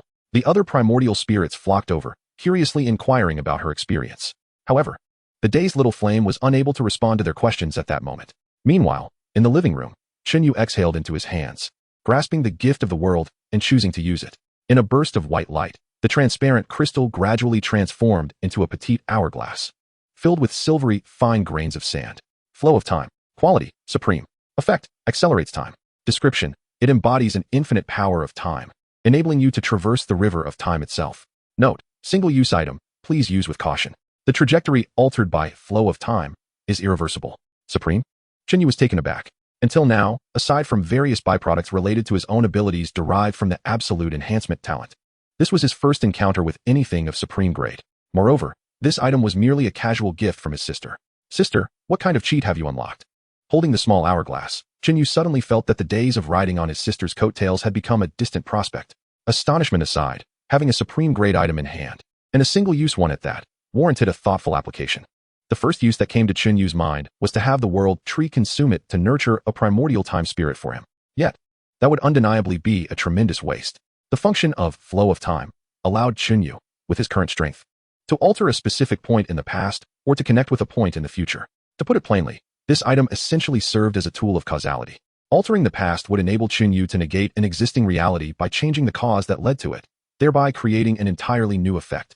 Connecting with the future would solidify a particular outcome, ensuring that despite any changes in the causes leading to that future point, the result would still come to fruition. The ability to manipulate chaotic time and alter causality rightfully deserved its designation as a supreme grade item. If, at present, Chen Yu were to become embroiled in conflict with a superpower, he could easily use this item to return to the past and eliminate that superpower in their weaker days. Consequently, In the current timeline, that superpower would cease to exist. Alternatively, he could utilize the future connection ability to firmly secure his own growth trajectory, ensuring that he would slay that superpower in the future. During this time, regardless of how the world changed, that superpower would be unable to escape their destined demise at Chen Yu's hands. Yet, I don't really need that. Chen Yu felt a tinge of frustration. So far, he had not attracted the attention of any formidable foes necessitating the use of such an item for annihilation. This was a supreme-grade single-use item. In the face of real trouble, he would rather summon the abyssal great will for assistance. Could he truly just stash it away in his bag? Wait, hold on. This item seems to possess another function. Besides serving as a tool of causality, flow of time also has a very straightforward function. It provides cooldown reduction. Not in the ordinary sense, but through the power of time, it allows a skill that has entered cooldown to recover at an astonishing speed. In theory, there are few things in this world worthy of utilizing a supreme-grade consumable to reset its cooldown time. Coincidentally, Chen Yu possesses one such item. Hope, may it succeed. With a gentle motion, Chen Yu extended his hand and lightly tapped. The small hourglass transformed into a stream of light, merging into his being. He then opened his attribute panel, his gaze filled with anticipation as he monitored the fluctuation of a certain piece of information. Absolute enhancement. Supreme level designate an object for absolute enhancement, which may include, but is not limited to life, items, skills, and talents. The majority of his current strength derives from this supreme level talent. Previously, absolute enhancement granted him a realm of unparalleled holy soil, nurturing extraordinary entities such as the world tree and the path of rebirth. Moreover, it could unconditionally give rise to countless legendary plant life legions at any moment. If the supreme grade, flowing sands of time, could indeed reset the cooldown of absolute enhancement to 0. Soon, as the flowing sands of time was activated, the number representing the cooldown progress of absolute enhancement flickered once. Then, it flickered again and again. The numbers danced with increasing rapidity, causing Chen Yu's heart to race in tandem. 95, 94, 93. As time passed, the cooldown of absolute enhancement diminished rapidly under the influence of temporal power. In a moment, the number indicating the cooldown progress changed to 10. At this juncture, the frequency of the numbers rolling began to slow, until it reached 1. The number ceased its rapid movement, instead bouncing slowly as it had at the outset. Faster. Just a bit faster. One more time, please. Sister, bless me. Grant me a little more duration. It seemed as though Chen Yu's plea had been heard. The number representing the cooldown progress pulsated with unwavering steadiness, until it reached 0. Holy cow. Chen Yu, in a surge of excitement, lifted the frame and planted a fervent kiss on Chun Mo's portrait. In his previous life, he had never experienced such fervent affection for his sister. In that moment, with Chun Mo absent, Chen Yu's intense emotions had no outlet. He could only extract Xiao Yin from the holy soil and plant a fervent kiss atop her head. After all, the flowing sands of time had been conjured by Xiao Yin. She deserved some credit, didn't she? Xiao Yin, bewildered, wiped the drool from her face. Glancing at Chen Yu in confusion, you truly are my lucky star. With that, he showered Xiao Yin with several more kisses. Oh, though Xiao Yin did not comprehend. She felt Chen Yu's elation and joined in the merriment, excitedly waving her little hands. After some time, Chen Yu's emotions gradually settled. Absolute enhancement had truly completed its cooldown. He had already deeply experienced the might of this supreme level talent. However, now, a new question loomed before him. What should he enhance this time? Should he enhance a particular plant life? Chen Yu's gaze drifted towards Xiao Yin. Should he elevate an individual to the supreme level, transforming them into his most formidable combatant? Or should he enhance a specific skill for a broader enhancement? For instance, the unparalleled holy soil, while lacking in direct combat capability, could cultivate countless legendary and supreme beings. Skills, talents, items, life, even equipment. Chen Yu felt his thoughts becoming somewhat muddled. Absolute enhancement did not allow for a preview of the post-enhancement state. To be precise, there was no inherent link between the before and after of the enhancement. One need only compare the unparalleled holy soil with a typical planting space, or the world tree with the fairy tree. The fairy tree, when scrutinized through a magnifying glass, would bear no resemblance to the world tree. The world tree is the world tree, a supreme existence, with no notion of lower-tier entities. Perhaps, one could analyze the effects of the enhanced subject to draw some conclusions. Yet, such analysis would be mere conjecture, potentially far removed from reality. Alternatively, should he attempt a secondary enhancement of the unparalleled holy soil? To see if it could evolve into something even more powerful? Perhaps not. The unparalleled holy soil, being a definitive supreme-grade entity, would only enhance its existing functions or introduce some additional ones. It was entirely unnecessary. Chen Yu sat on the living room sofa, deep in contemplation for a long while. It was not until the repair workers had come to fix the door and left with their payment that a thought slowly emerged in his mind. How about enhancing myself instead? Chapter 141, Supreme Level Talent, Great Tao Fruit. To enhance oneself, to become a supreme existence. This idea ignited within him, quickly solidifying in Chen Yu's mind. To prevent any disturbances, such an enhancement could not be conducted in the outside world. Returning to the unparalleled holy soil, Xiaoyan proudly boasted to her sisters about how intimately her master had just been with her, showering her with kisses. Several primordial spirits immediately fluttered over, circling around Chen Yu in an attempt to gain his attention. Even those with more mature personalities, like Ho Tu and Xiao Miao, were no exception. Chen Yu found himself dazzled by the flurry of little spirits and could only oblige by giving each of them a kiss. Shortly thereafter, Chen Yu approached the edge of the unparalleled holy soil and shooed away the primordial spirits clinging to him. Use absolute enhancement. Target of enhancement, myself. In the next moment, Chen Yu distinctly felt an inexplicable force, seemingly from nowhere, silently merging with him. The entire process likely took less than a second. There were no sound or light effects, nor any extraordinary phenomena that Chen Yu had anticipated. Yet, he harbored a vague sensation. It felt as though the world had shifted somehow. Exactly what had changed, he could not articulate. Chen Yu opened his attribute panel, glancing at the supreme level enhancement talent. It had already entered cooldown. However, the entire panel exhibited no signs of change. Attributes remained unchanged, potential levels intact, and skills unaltered. Wait, while the existing talents had not changed, a new talent had appeared. Upon further inspection, Chen Yu discovered a new talent on his attribute panel. Supreme level new talent. Great Tao Fruit, Supreme level effect 1. Timeless and unique, true self unmatched. Your existence possesses uniqueness. Aside from yourself, no other entity can disrupt your trajectory. Your influence upon the world bears certainty. No entity, save for yourself, can alter your mark. Effect 2. Indestructible and eternal, unfading through eons. The true spirit remains undying, the essence unperishable. This, Chen Yu pondered for a moment before he could not help but smile. Great Tao Fruit. In mythology, it signifies an existence of supreme status. One could even interpret it this way. From the perspective of a being like the Great Tao, this world bears little distinction from a virtual game. Currently, he may hold a low level in this game, lacking some accumulation. Yet, fundamentally, he had transcended this dimension. According to the talent description, the Great Tao Fruit offered 2 attributes. The first is immunity to causality attacks. For instance, an item like the flowing sands of time, which influences the past or future. If someone attempted to use such means against Chen Yu, they would find that his past or future could not be discerned at all. Others cannot alter the causality of the Great Tao, but the Great Tao can change the causality of others. It is entirely unreasonable. The second attribute provides an enhanced version of immortality. It conceptually eliminates any form of annihilation.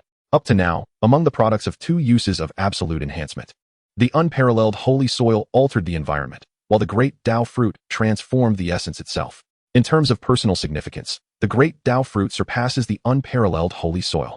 For the Great Tao Fruit grants the identity of a player, whereas the unparalleled holy soil resembles more of a game cheat. Master Yu, the world tree, seemed to sense something. A soft green light flickered before Chen Yu, hesitating to speak. What is it? Chen Yu inquired with a smile. I feel as though you have become different. The will of the world tree revealed a hint of trepidation. Chen Yu pondered for a moment, approached the trunk of the world tree, and gently tapped it. Perhaps you should take a closer look? A white portal opened on the trunk, and with unwavering confidence, Chen Yu stepped inside. Immersed in the joy of enhancing his professional attributes, Chen Yu remained oblivious to the fact that, at that moment, all beings across the myriad realms gazed up at the sky and beheld a resplendent, intricate symbol. It appeared to be a form of writing, yet it did not belong to any known civilization. Nevertheless, all who beheld this symbol comprehended its significance. Huzzah! Countless powerful beings took note of this phenomenon, seeking its origin. Yet, no matter how fervently they pursued, the symbol remained suspended in the sky, or rather, within the gaze of those who looked up.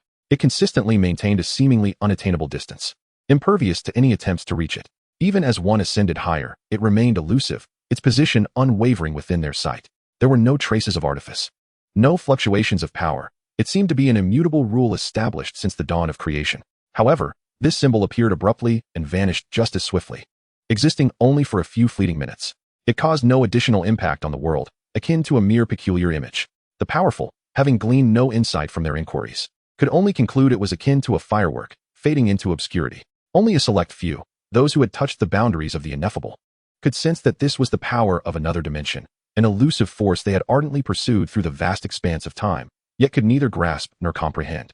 The following day, Chen Yu stumbled out from within the world tree. After receiving a lesson from it, he suddenly realized that the grand Tao Fruit was not as remarkable as he had once thought. When his waist ached, it still ached. What nonsense! How could the illustrious Tao Fruit not grant a single attribute point? However, despite the fatigue, the gains were indeed gratifying. His once depleted vitality had been fully restored, and his upper limit had increased by 40 points. The effect was not as pronounced as the first time, yet this increment was still formidable. Those who undertook simple difficulty transfer tasks with their ordinary professions would only gain 50 attribute points upon advancing from level 50 to 100. If other professionals were to discover that someone could enhance dozens of professional attributes with a mere night's rest, they would surely be consumed by jealousy. You come here. Chen Yu beckoned to a thorn spirit. The thorn spirit approached him. Vitality calculation. Chen Yu placed his hand on her shoulder, radiating a soft green light. During his previous use of the vitality calculation, he had only obtained information about the primary materials, with several auxiliary materials still uncalculated. Now, armed with over 900 vitality attributes, he expected to complete the calculations, as anticipated, with ample vitality attributes to support him. The promotion path for the thorn spirit was swiftly deduced. The results surprised Chen Yu. In this iteration of calculations, the thorn spirit's material requirements had decreased. Previously, to promote a thorn spirit to the mythical level, one needed a corpse of a golden boss of the same level, 10 units of life water, and a leaf from a life tree containing its essence. Now, however, the requirement for the golden boss corpse had shifted to that of a silver boss, and the life water demand had halved from 10 units to 5. The auxiliary materials of epic level and below were all common items, readily available. Chen Yu surmised that this was related to the advancement of the supreme sacred soil. After completing his first transfer task, the supreme sacred soil had ascended from LV1 to LV2. This not only granted him another high-tier slot, but likely also enhanced the invisible function that improved the quality of ordinary plants. The direct manifestation of this was a reduction in the material consumption required for the promotion of legendary plants. Seizing the opportunity of ample vitality attributes, Chen Yu deduced the upgrade paths for both lilies and man-eating flowers. The primary materials were consistent with the thorn spirits, necessitating a boss corpse, life tree leaves, and life water. The auxiliary materials varied slightly, but all could be purchased with currency. Chapter 142, The Cloud Dragon Badge, a unique institution. After completing the deductions, over 300 vitality attributes remained. Other professionals, even those of forbidden strength, would conserve their professional attributes and refrain from using them frivolously. However, Chen Yu was different. Having rejuvenated after a night's slumber within the world tree, there was no need for him to be frugal. He left only 100 points of vitality for emergencies, utilizing the remainder to hasten the growth of the sword intent grass. It was not until evening that he exited the supreme sacred soil, just in time for dinner. Chen Yu opened a food delivery app and ordered a popular duck neck dish, allegedly sourced from a newly emerging monster species known as the rat-head duck. Its unsightly appearance belied the delicious and succulent meat within, earning it a plethora of 5-star reviews from those who had tasted it. However, upon the delivery's arrival and the lid's removal, Chen Yu immediately lost his appetite. Such fare was clearly more suited for seasoned connoisseurs. Consequently, his enthusiasm for ordering more food waned, compelling him to venture out in search of a restaurant to satiate his dinner needs. After a satisfying meal, Chen Yu decided to explore Jianyang City with a few primordial spirits. However, only Xiao Feng and Xiao Yan exhibited enthusiasm, while the other four seemed disinterested. Particularly, Xiao Miao harbored a disdain for all humans except for Chen Yu. It could be said that it was not merely humans she despised, but rather most living beings. In fact, in crowded places, she preferred to burrow into Chen Yu's clothing for refuge. As night fell, Xiao Feng and Xiao Yan had their bellies filled to the brim and carried a hefty bag of provisions. Upon returning to the supreme sacred soil, Chen Yu discovered a small portal had appeared on the world tree. Such a considerate gesture. Chen Yu chuckled, dispersing the surrounding primordial spirits before stepping into the portal. For 3 consecutive days, Chen Yu refrained from venturing out to hunt monsters and level up, instead taking the primordial spirits on leisurely outings. During this time, Principal Jiang Tianming of the first high school invited him to give a speech at the institution. Given Chen Yu's current popularity, he was naturally met with enthusiastic adoration from the younger students. However, Chen Yu was indifferent to such spectacles and left hastily after the speech. On the 4th morning, at the Jianyang City Practitioner Trading Center, in the Teleportation Plaza, Ling Xiuhua presented 3 golden cloud dragon badges to Chen Yu, Su Miayue, and Lu Pingping. This is the student ID of Tunglong University.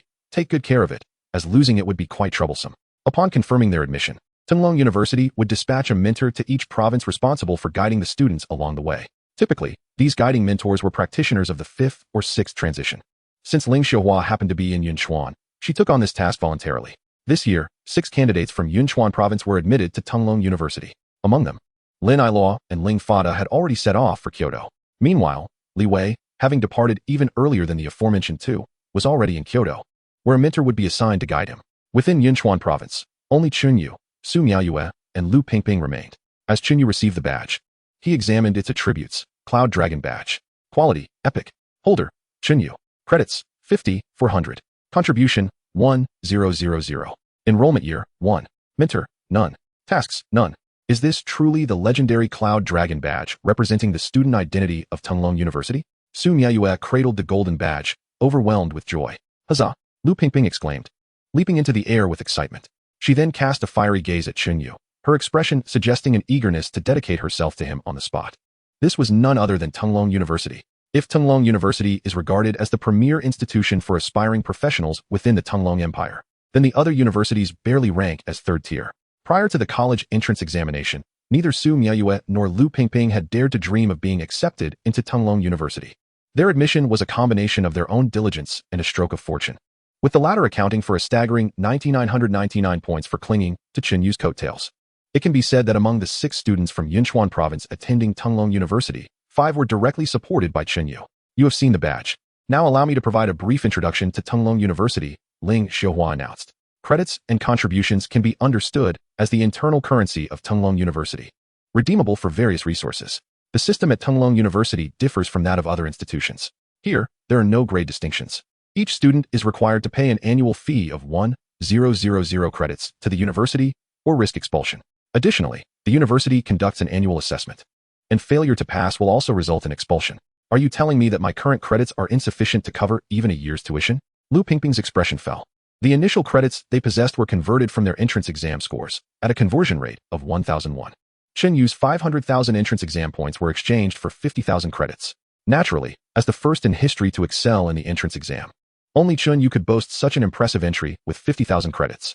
Others, even the runner-up Su Miayue, who had amassed an exaggerated personal level and badge bonuses in the final battlefield, could only claim a meager 100 credits. Lu Pingping, lacking Chen Yu's special assistance before the exam, had merely enjoyed a brief advantage within the exam hall, ultimately earning just over 20,000 points, equating to a little over 200 credits when converted. Excuse me, how can we earn credits, and can they be exchanged for gold coins? Su Miayue respectfully inquired of Ling Xiuhua. Following the entrance examination, the exam points could be exchanged for materials on-site, but as Chen Yu and Ling Xiuhua had departed early, they had not yet reached the open exchange period. Su Miayue and Lu Pingping returned home via a standard teleportation array and had glimpsed the materials exchange list. There, it stated that 1 point of entrance exam credit could be exchanged for 10 gold coins. Thus, a single credit at Tunglong University equated to 1,000 gold coins. Credits can be exchanged for gold coins, but gold coins cannot be converted back into credits, Ling Xiuhua promptly replied. The credit exchange system at Tunglong University serves as a benefit for students and reflects the empire's support for talented new professionals. Many of the resources available through this exchange are considerably cheaper compared to purchasing them with gold coins in the outside world, and some resources are simply unattainable with gold coins. As for the foundational credits, given your abilities, there is no need for concern. What you should focus on is how to earn more credits to exchange for resources to enhance your skills. By the way, Ling Xiuhua seemed to suddenly remember something, her expression shifting as she addressed Chen Yu. If you find yourself in need of gold coins, you may directly report to the school or inform me. But refrain from exchanging materials for sale, as this is strictly prohibited by the institution. Also, do not excessively exchange materials to leave them unused for extended periods, as this would lead to a significant waste of resources. Unused credits can be saved for future purposes. Chen Yu responded with a perplexed expression. Am I that kind of person? Chapter 143. Tunglong Imperial Capital, Country Girl enters the city. A few minutes later, the teleportation array activated. The teleportation array in Jianyang City connected to Jiufeng City, the provincial capital of Yunchuan Province. Ling Xiuhua led Chen Yu and his companions to continue their journey through the teleportation array until they arrived in the capital city. As the capital of the Tunglong Empire, the opulence of the capital was beyond comparison with any other city. Exiting the teleportation point, every building along the way was imbued with unique attributes and special effects. Looking up, one could see a circular skyscraper soaring hundreds of meters high nearby. This was the 5th branch of the city's professional association. The building itself wasn't particularly noteworthy, nor was the branch of the association, but the fact that this circular structure was a legendary grade building was astonishing. Lu Pingping continuously gazed around, frequently gasping in awe. Miayue, look at that store. Legendary grade equipment is displayed outside as mere decor. Wow, the flowers in that florist are all epic grade. They must be for ornamental purposes. How extravagant. Goodness, an epic grade tea house. Just staying inside would grant experience, albeit not much. But if one resided there, the possibilities are too terrifying to imagine. Observing Lu Pingping's demeanor, akin to a rustic girl marveling at the city, Su Miayue couldn't help but distance herself slightly. The raucous exuberance displayed on the streets was rather embarrassing. Internally, Su Miayue was equally astounded. Yet as a young lady of a prominent family, she maintained her composure and refrained from revealing her naivety. Chen Yu, disinterested in the architecture and items. Instead adjusted his glasses, continuously surveying the passers-by. Truly, this is the capital.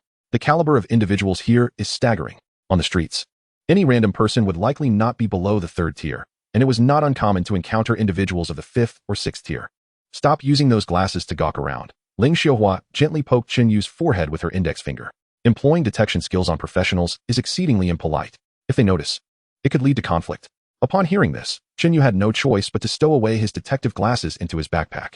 Ling Xiaohua appeared intent on allowing the trio to appreciate the splendor of the imperial capital, as she did not lead them in flight, and even maintained a leisurely pace. After about an hour of wandering, the four arrived before an aesthetically pleasing and grand single-story building. The plaque above the edifice read teleportation point for the city as Professional Academy. Most universities in the capital were not situated within the city itself, with some located quite far away. Thus, each institution had established teleportation points in the bustling professional trading center of the city. Outside the teleportation point designated for Tunlong University, 2 6th-tier professionals stood guard. Only after the four displayed their golden badge of the Cloud Dragon did the teleportation array activate. Students of Tunlong University can use this teleportation array freely and indefinitely? Lu Pingping remarked in amazement. Truly, Tunlong University is remarkable. Unlike our Jiangyang city, where everything is tightly controlled, not only do they charge, but the array only operates at specified times, with the first use being complimentary. Ling Xiaohua replied with a casual glance at Lu Pingping, who immediately straightened up, her demeanor stiffening. Chen Yu acted casually in front of Ling Xiaohua, but Su Miaoyue and Lu Pingping could not afford such ease, even without displaying her might. The mere mention of her status as a tabble-level powerhouse was enough to instill fear. So, students of Tunlong University are charged even for entering and exiting the school? Chen Yu inquired curiously. Indeed, Ling Xiaohua confirmed with a nod, but it is not expensive, only 1 credit per use, and the duration is quite short. 1 credit? That's reasonable, Chen Yu agreed. 1 credit isn't expensive? Su Miaoyue and Lu Pingping exchanged glances, astonished. In Jiangyang City, the cost of using the teleportation array to reach the provincial capital was only a bit over 100 gold coins. Yet, a single credit at Tunlong University, if converted directly to gold coins, was worth 1,000. Not to mention, when exchanged for resources, it held even greater market value. Moments later, the teleportation array illuminated with white light, and the 4 figures vanished from the teleportation point. After the radiance dissipated, Chen Yu found himself in a vast indoor plaza, spacious enough to accommodate over 1,000 individuals without feeling congested. The ground beneath his feet was composed of crystalline tiles, each exhibiting a unique yet exquisitely elegant frosted texture, exuding an air of sophistication. Unable to resist, Chen Yu examined the attributes of these floor tiles and was taken aback by the revelation. High-grade magic crystal. Quality, epic.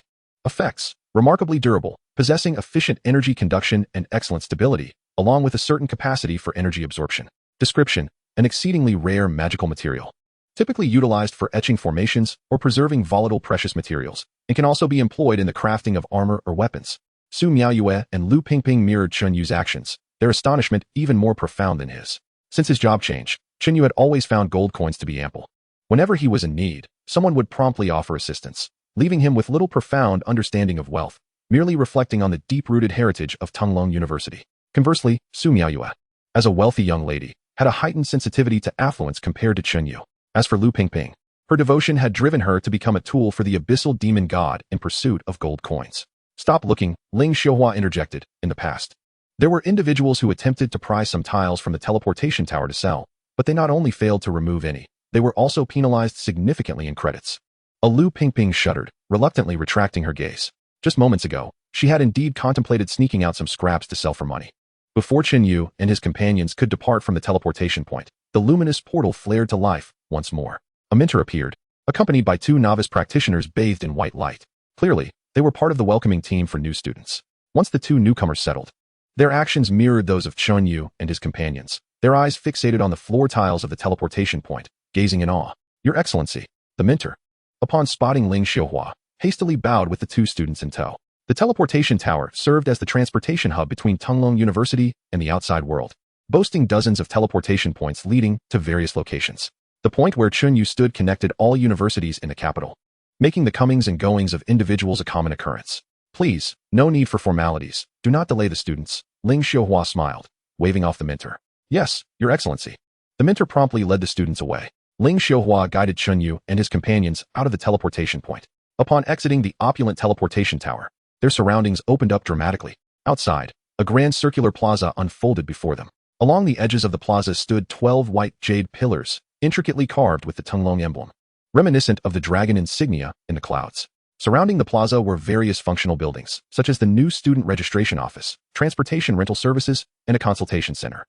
As they gazed upward, towering structures could be faintly seen in the distance, further surrounded by majestic mountains. However, the boundaries of Tunglong University remained a mystery.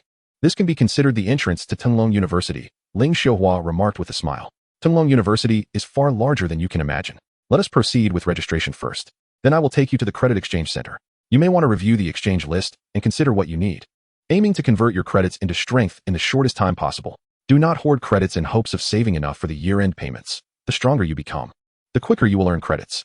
Chapter 144. The Opulent Tunglong University, Special Privileges for Top Scholars. Just before entering the new student registration office, Ling Xiuhua suddenly paused. Turning back to Chen Yu. What is it? Chen Yu inquired, puzzled. Nothing much, just a thought crossed my mind. Ling Xiuhua hesitated for a moment before continuing. During registration, dormitories will be assigned. If you wish, you may reside together. Live together? Su Miaoyue's eyes widened in surprise, her fair cheeks quickly flushing a rosy hue. Together? Hee. Lu Pimping shot a glance at Chen Yu, a greedy smile spreading across her face. Ahem, do not misunderstand. Ling Xiuhua sensed the atmosphere shifting toward an awkward direction and quickly interjected. You are all top candidates admitted from the rankings and will have individual villas, not shared dormitories. What I meant was, since you are from the same city, your relationships should be relatively close, and you can be assigned to nearby accommodations. Oh, I see. Lu Pingping's expression fell with disappointment. Su Miaoyue, momentarily taken aback, felt her face grow even warmer. Her hands fidgeting behind her back as her fingers twisted together in a flustered manner. Just moments ago, she had been shy, but now, she was engulfed in embarrassment. Thank you, Ling Jia, Chen Yu said with a smile. He held no romantic notions, merely finding it preferable to reside near acquaintances rather than strangers. Inside the new student registration office, a considerable number of individuals were already queuing. However, upon seeing Ling Xiuhua's entrance, a mentor promptly approached to guide them. Teacher, who are these individuals? Why did the registration mentors come out to greet them specifically? A curious girl could not help but ask the guide mentor beside her. That esteemed individual is the Forbidden Power, the Flame Throne, the guide mentor whispered in response. The Forbidden Power. Several students nearby stared in astonishment.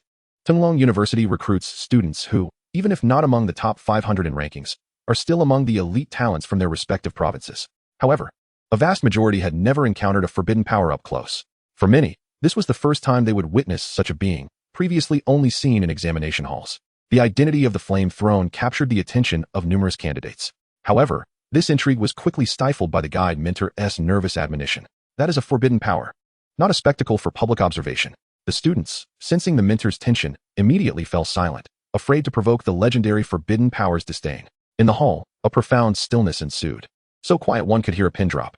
Once the registration mentor led the 4 individuals to the second floor, the hall buzzed back to life. Is that really the forbidden power? Such an overwhelming presence. One candidate remarked with longing. You know nothing about presence. Another candidate scoffed. I can tell you with certainty. If a forbidden power were to unleash their aura, you would have been terrified to death. Terrified to death? Your cowardice may lead to your demise. But do not drag others into it. Indeed, he speaks the truth, the guide mentor suddenly interjected. Presence is a rather mysterious phenomenon. Some can sense it, while others cannot. However, the aura of a forbidden power is palpable. Strictly speaking, the presence of a forbidden power exerts field pressure. And those lacking sufficient strength who rashly approach would indeed find their life force severely diminished. The students ceased their quarrels, falling into contemplative silence. After a moment, another student inquired, were those individuals accompanying the esteemed one the new students of this year? Who has such clout to be personally guided by a forbidden power? I recognize one of them. The girl in ancient attire is Su Miaoyue, the second-ranked candidate of our cohort. Su Miaoyue? Her score is quite high. But is it really enough to warrant a forbidden power's personal escort? While Su Miaoyue may not merit such attention, the top-ranked candidate certainly does. The male one is the top scholar? He doesn't seem like it. I know the top scholar well. I've watched the live stream of the examination numerous times. I never expected that the formidable opponent we faced back then would turn out to be a fellow candidate. It's a stark reminder of the saying, comparison makes one feel inferior. Just a disguise. Surely, you are aware of how popular that individual is, right? I heard that Chen Yu and Su Miaoyue attended the same high school and are even in a romantic relationship. Su Miaoyue is of ordinary appearance, has an average profession, and comes from a poor family. Logically, she should have no chance of entering Tunglong University. She was merely a contender from a first-rate provincial university. Yet, she managed to secure the second position in the rankings solely by riding on a man's coattails. Indeed, I have noticed her within the instance. She was rather unremarkable at first, Yet suddenly one day, she emerged significantly more powerful. It is unequivocally certain that she has reaped benefits from the great boss, likely acquiring an entire set of epic emblems, and possibly even legendary ones. How infuriating. Why am I not blessed with a boyfriend akin to that great boss? Ahem. My friend, is it conceivable that the top scholar favors girls? Moreover, who is that other female? I have no recollection of her at all. I am acquainted with her. She barely made it into the top 500 rankings from Tunglong University, and previously, she was paired with Su Miayue in the ranking instance. Her name seems to be Lu Pingping. I have looked it up, and she did not even make it past the first round of the Endless Challenge, relying entirely on the support of the great boss. Is she the great boss's little wife? The great boss appears to be quite affectionate. Do I perhaps have a chance as well? I believe I do. My qualifications are certainly not inferior to that of Su Miayue. Upon completing the registration process, an additional section for dormitory information appeared on the Tunglong badges of Chen Yu and his companions. The dormitory assigned to the three of them was a standalone villa with a small courtyard. The Tunglong badge served as the key to the villa. Subsequently, Ling Xiuhua guided Chen Yu and his companions to the Credit Exchange Center of Tunglong University. The Exchange Center's building lacked a lobby and was divided into numerous enclosed rooms. Members of Tunglong University wishing to exchange materials could enter a room using their Tunglong badge and select the items they wished to exchange from a list. If the items were not out of stock, they would be swiftly delivered to the exchanger. Upon entering the exchange point, Chen Yu took a seat on the only chair in the room, and a virtual screen arose on the desk before him. The screen displayed the available items for exchange. The first level page was categorized into 5 major categories: equipment, skills, consumables, materials, and special. Just as Chen Yu was about to browse each category in succession, the special category suddenly illuminated. Following this, a notification appeared. Student Chen Yu, you have a scholarship benefit awaiting collection. A scholarship benefit? Chen Yu could not resist opening the special category.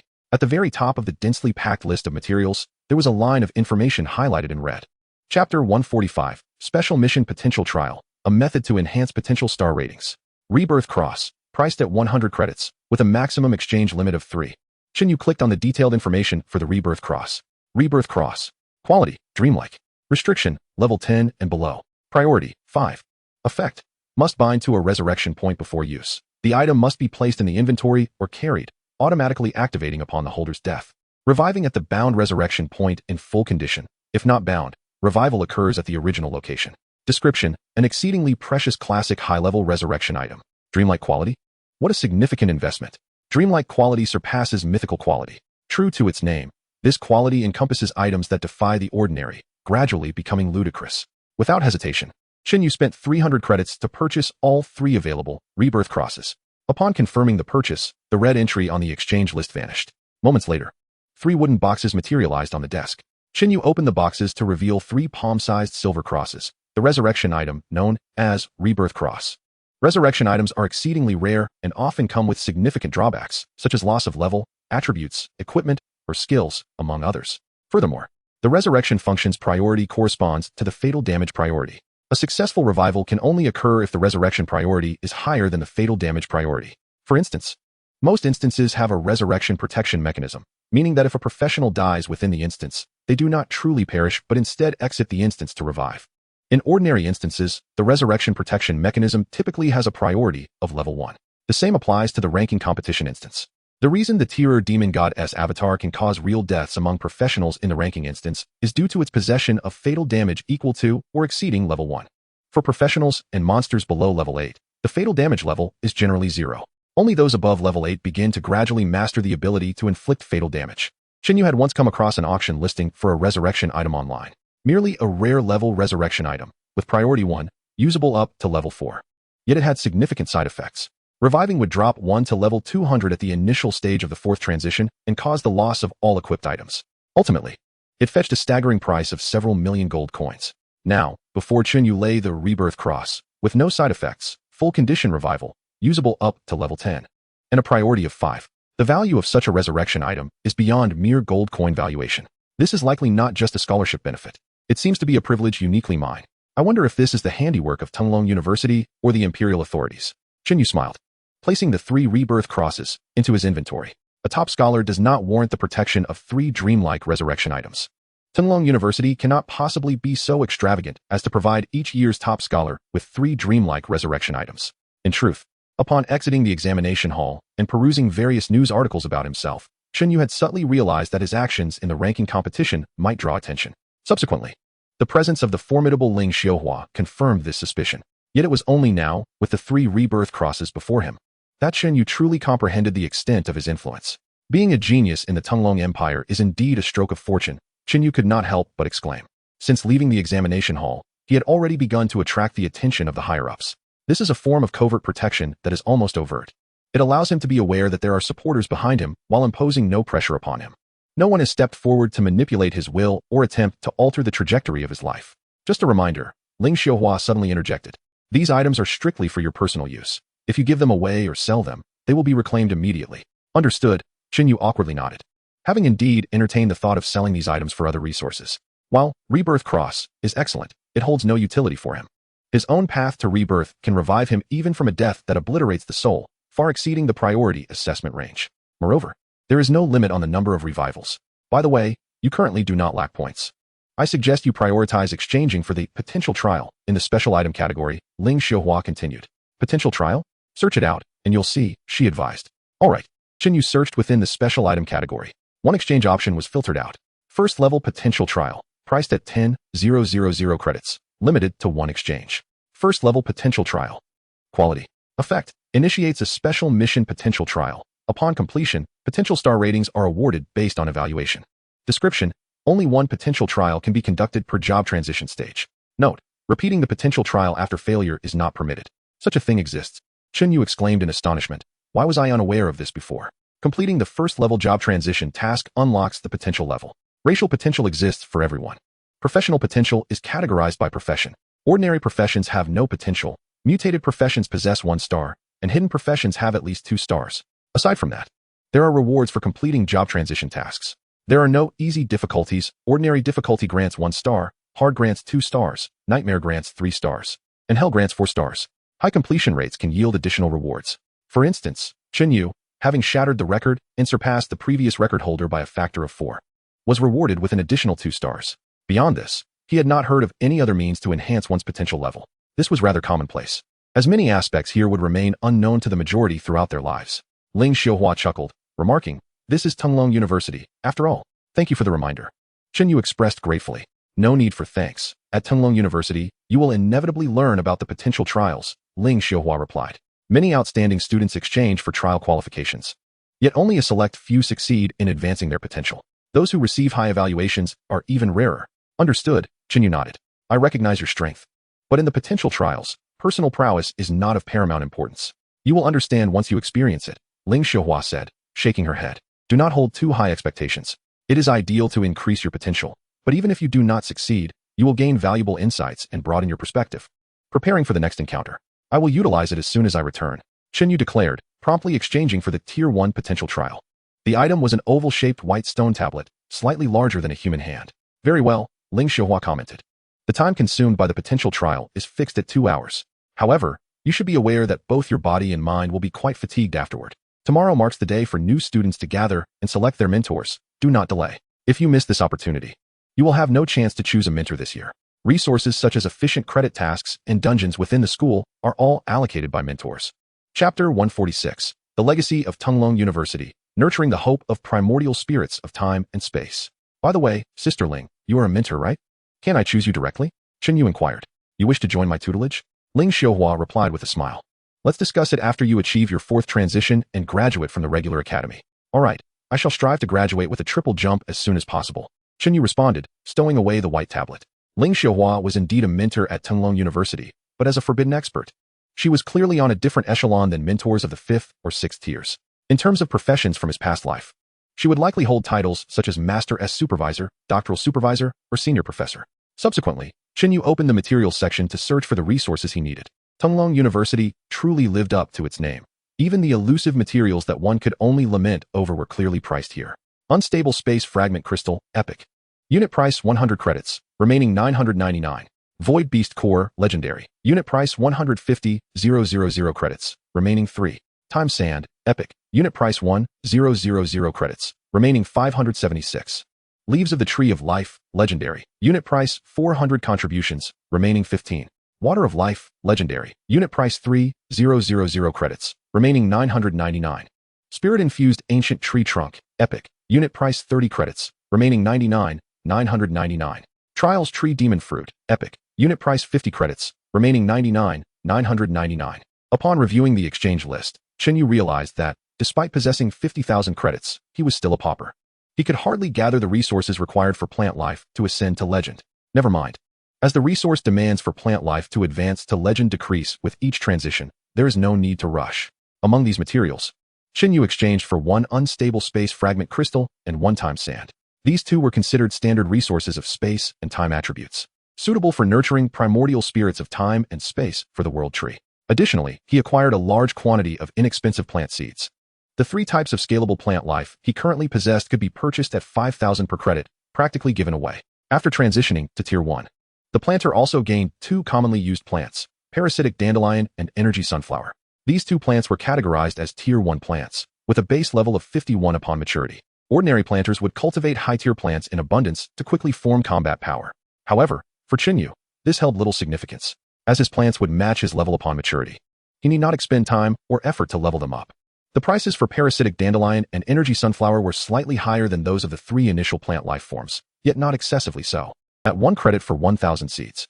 In total, procuring 20,000 seeds across the 5 cultivable plant life forms cost him just over 50 credits. After closing the materials list, Chen Yu opened the skills list. He currently had 1 vacant skill slot. After careful selection, he chose a skill. Legendary Heart Manifestation Seed, Tier 1, LV1. Communicate with your existing plant life, depicting your heart's manifestation. Once the depiction is complete, you can summon the manifestation for battle.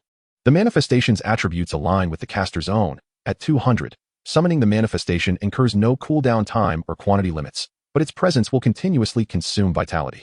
Note, the manifestation lacks autonomous combat capability and must be controlled by the caster. This skill book cost 500 contribution points along with 20,000 credits. While it might seem unworthy to other planters, as they lacked sufficient high-quality plants, the resources corresponding to such credits and contributions could cultivate a new batch of combat power. Yet, in Chen Yu's hands, it would undoubtedly shine. After all, he had a plethora of high-quality plant life at his disposal. A moment later, there was a knock at the door. Chen Yu opened it to find a school worker with an inscrutable expression. "May I help you?" Chen Yu inquired. "Are you Chen Yu? Here are the seeds you purchased," the worker said, producing over 10 burlap sacks and placing them before Chen Yu. "Due to the large quantity you ordered, if any substantial damage occurs, you may report it to the materials office." Thank you," Chen Yu replied, receiving the seeds. "You're welcome." The worker nodded and exited, closing the door behind him. Once the worker left, Chen Yu turned back to Ling Xiuhua with a peculiar expression. "Sister Ling, does Tunglong University really have manual deliveries for supplies?" "Of course." Ling Xiuhua shot him an exasperated look. "Do you think everything can be delivered directly? Only high-value items are delivered straight to you. Lower-value items are all manually delivered. By the way," Ling Xiuhua hesitated. "What is it?" "Nothing." She shook her head. She had initially intended to ask why Chen Yu had purchased so many seeds, but recalling his past feat of summoning thousands of legendary plant life during the ranking competition dungeon, she harbored a wild guess, or rather, she had already convinced herself. Thus, the question lingered on her lips, only to be swallowed back down. It was best to stick to her own duties. Certain dangerous matters were best left untouched. Chen Yu was now intertwined with the Empire's highest secrets, not to mention her mere status as an 8th-tier practitioner. Even a lofty demigod would face dire consequences if they meddled with matters beyond their reach. After a significant procurement at the exchange, Ling Xiuhua led Chen Yu and his companions to the dormitory area of Tunglong University. The dormitories at Tunglong University were divided into 2 categories. One was for those admitted from the top 500 of the college entrance examination ranking competition, who resided in picturesque standalone villas. These villas featured independent skill practice rooms, daily provisions of high-quality food, transportation and drivers for outings, and caretakers among the practitioner staff. The other category was for specially recruited students from various provinces, who resided in cramped 6-person rooms. Aside from a bed, there was nothing else.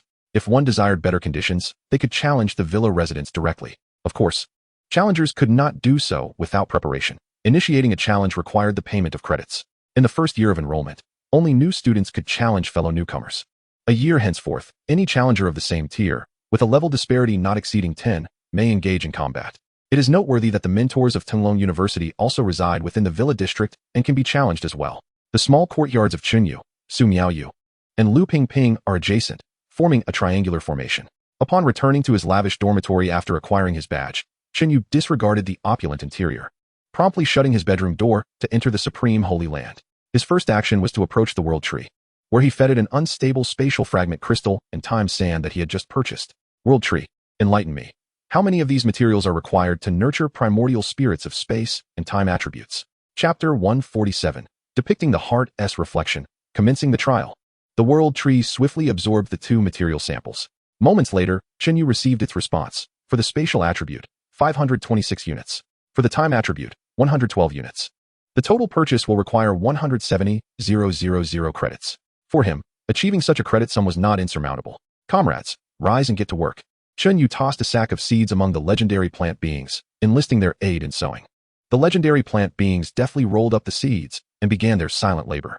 Meanwhile, Chen Yu positioned himself beneath the world tree, resting a hand against its trunk, preparing to activate the seed of heart's reflection to delineate the heart's essence of the world tree. However, in the next moment, he felt a void in his grasp as a white portal materialized on the trunk of the world tree. Immediately thereafter, a powerful force drew him entirely into the portal. Before Chen Yu could comprehend the situation, his vision was shrouded by an unseen force. Based on past experiences, this was likely the world tree in its petite, agile form, employing its small size to engage in fierce combat. Yet, within the confines of the world tree, anything he encountered would yield benefits. Indeed, a surge of vital energy flowed into him, swiftly replenishing his expended resources. After a brief moment, he sensed an intensified pressure, as if the weight upon him had grown significantly. His physical and mental exhaustion began to accelerate. Approximately an hour passed before his vitality attribute was fully restored. After paying the requisite price to the world tree, Chen Yu hastily made his exit. Otherwise, he feared he might be trapped within for the entire night. Upon exiting the internal space of the world tree, Chen Yu resumed his unfinished endeavors. The seed of heart's reflection unfurled, revealing a vast blank expanse within his spiritual realm. Beyond this void, the image of the world tree materialized, extending infinitely through the void, originating from the supreme Holy Land. Through his close association with the world tree, its ethereal silhouette was swiftly imprinted within the blank space. Subsequently, Chen Yu opened his eyes, departed from the world tree's side, and sought an area devoid of flora at the edge of the Holy Land to test its potency. Seed of heart's reflection. A massive shadow of a branch manifested behind him and surged into the boundless void beyond the Holy Land.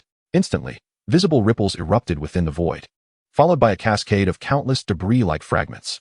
The fragments rapidly diminished in size, coalescing into a tempest of sand and debris that surged toward the selected target. The ability to incite a void storm was indeed formidable. Chen Yu's eyes sparkled with excitement. He was well aware, however, that this was a consequence of the world tree's properties and not a testament to his own strength in shattering the void. Nevertheless, as a first-tier practitioner wielding legendary energy to unleash such terrifying damage was undeniably extraordinary. Without hesitation, Chen Yu swiftly imprinted all the plant beings within the Holy Land into the realm of his heart's reflection. Although he could not capture all 5,000 legendary spirits, he ensured that each type was represented by several dozen impressions. After mastering the skills and preparing himself, Chen Yu retrieved the first-tier potential trial stone slab he had just exchanged and opted to utilize it. Notification: you have initiated the potential trial, first tier. Notification: please select the difficulty of the potential trial. Normal, hard, nightmare, hell, abyss. Since I have an affinity with the abyss, I shall choose abyss. Chen Yu declared without hesitation. Notification: you have selected abyss difficulty. Please confirm your choice or modify the difficulty. Confirm. Notification: please reconfirm or modify the difficulty. Confirm. Notification: difficulty selection completed, trial commencing. In the next moment, Chen Yu was engulfed in darkness, losing consciousness. Time flowed slowly. When he awoke, he discovered himself imprisoned within an endless expanse of desolate darkness. Soon, a force of attraction seized him, pulling a portion of his soul consciousness from his body. What in the world? Chen Yu furrowed his brow. Behind him, a resplendent phantom of the crimson spider lily blossomed, emanating a power from the highest realms of the underworld that swiftly subdued his restless soul. Yet, rather than seizing the opportunity to reclaim the fragmented portion of his soul, he chose to allow events to unfold naturally, curious to discern the origin of this power and its intended destination. His severed soul consciousness drifted within the dark void for an extended period until it was finally drawn into a faintly illuminated fissure. In that instant, a spectral body materialized, and a fragment of Chen Yu's soul consciousness infused itself within, granting him control over this ethereal form. As he opened the eyes of this phantasmal body, he beheld a meandering stone pathway beneath his feet. The dark gray edges of the stones bore remnants of desiccated moss, and black droplets left behind ambiguous stains. Whether they were traces of desiccated blood or something else entirely remained uncertain. On either side of the path lay a forest of withered branches and leaves, reeking of decay. Amidst the sparse trees, the remnants of human corpses were discernible. Gazing ahead, he could just make out the outline of a distant town, smoke curling from its chimneys. At that moment, a gust of wind swept through, lifting the fallen leaves into the air above Chen Yu's ethereal form. Countless desiccated leaves ignited in an eerie, blue-white flame. instantaneously turning to ash. In a sudden stillness, the wind ceased, and the black ash settled upon the ground, forming orderly lines of text. Trial task: save the sacred fallen's lament. Task difficulty: abyss. Task content: protect the saintess and ensure her safety. Before Chen Yu could scrutinize further, another gust of wind blew through, scattering the remnants of black ash. He lingered for a few minutes, realizing no additional prompts would appear. This indicated that he was expected to undertake this vague task without guidance. The content of the task was singular: to protect the life of the saintess. But who was the saintess? Where could she be found? Until when must he provide protection? No clues were given, leaving the trial taker to seek the answers on their own. Chen Yu examined the details of his ethereal form. Within the trial, the attribute panel could not be accessed. However, he could glean some information about his spectral body from the remnants in his mind. He was slightly over level 150, with average attributes hovering around 1,500 points. His strength and spirit were the highest, reaching 2,000 points, while his physique and agility languished at a mere 1,000 points. His professional attribute was holy power, totaling 200 points. Though only 100 remained, he possessed 5 skills: 1 healing, 2 damage, 1 defense, and 1 support, all of the holy attribute. Given these attributes, he surmised he could scarcely withstand a single blow from his true self. His current state felt akin to navigating a holographic virtual game, controlling a character within the digital realm. In the depths of the dark void, Chen Yu endeavored to attain a sense of perception. Within this obscured realm, the sense of distance was profoundly faint. He could almost feel his virtual form hovering tantalizingly close. If only he could liberate himself from that binding force, he could, through the connection of his soul, descend upon the location of his virtual body and assume its identity. Chapter 148: The Lament of the Fallen Savior. In the trial task scene, Chen Yu assessed his equipment. He donned a somewhat tattered white clerical robe, beneath which lay a fitted chainmail. At his waist, he bore a cross sword measuring over 1 meter in length. His attributes and skills suggested he was a paladin skilled in both martial and magical arts. His role was split evenly between offense and support, though he leaned more towards healing assistance. Having come to understand his circumstances, Chen Yu did not remain stagnant awaiting the arrival of his true self to break free. Instead, he proceeded along the stone pathway towards the town. His foremost task was to locate the saintess. Without knowledge of her whereabouts, how could he offer protection? Should he delay and cause her demise, it would be utterly absurd. Flanking the azure stone road were desolate mountains, with only the town ahead appearing to harbor any semblance of civilization. Thus, he resolved to venture into the town to gather information and ascertain the situation. The virtual body could not communicate with the sacred land or summon botanical life to serve as a means of transportation. Fortunately, his agility and stamina exceeded 1,000, allowing for swift travel. After approximately half an hour, Chen Yu halted outside the town, refraining from entering recklessly. The air within the town was thick with a chaotic abyssal aura. Most of the inhabitants bore unmistakable demonic traits. Though he was on amicable terms with the abyssal overlord, the lesser demons and the fallen corrupted by the abyss would not be so accommodating. His virtual form primarily wielded sacred powers, which stood in direct opposition to the abyss. If he brazenly strode into the town, these heavily abyssalized residents would undoubtedly rush forth to rend him to pieces. What should he do? Chen Yu pondered for a moment. Were he in his true form, he would reveal his abyssal magic without hesitation.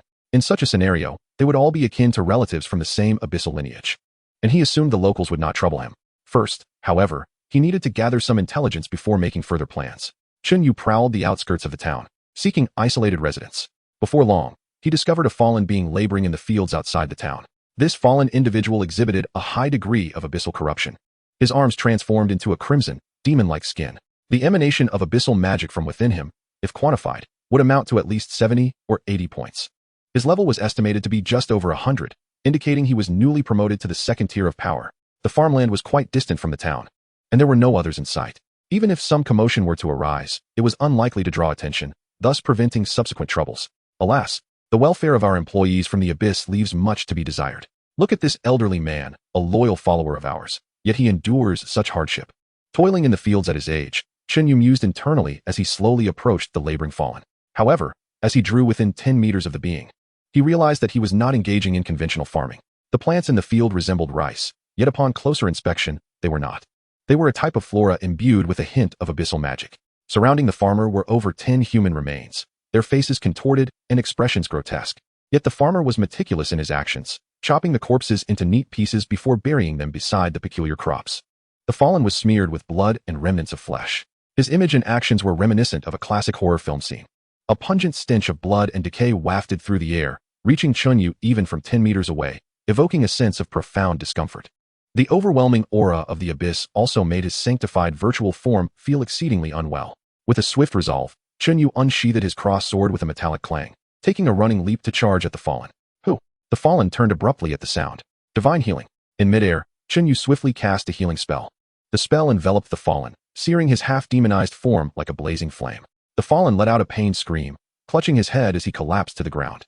Chen Yu descended, swinging his sword to sever the fallen's arms. The fallen's bloodshot eyes widened in agony, emitting a beast-like howl. Chen Yu quickly stuffed a handful of straw into his mouth and pressed his foot against the fallen's head. Minutes later, the fallen ceased his howling, and his struggles gradually waned, prompting Chen Yu to release him. I will ask the questions, and you will answer, Chen Yu said coldly. Do you understand my words? Divine power? You are a cleric. The fallen spat out the straw, suddenly revealing a sinister smile. With a swift motion, Chen Yu severed a portion of the fallen's lower leg. I will ask the questions, and you will answer. I do not wish to repeat myself. Dark purple blood gushed forth, accompanied by a strong metallic scent and a faint whiff of sulfur.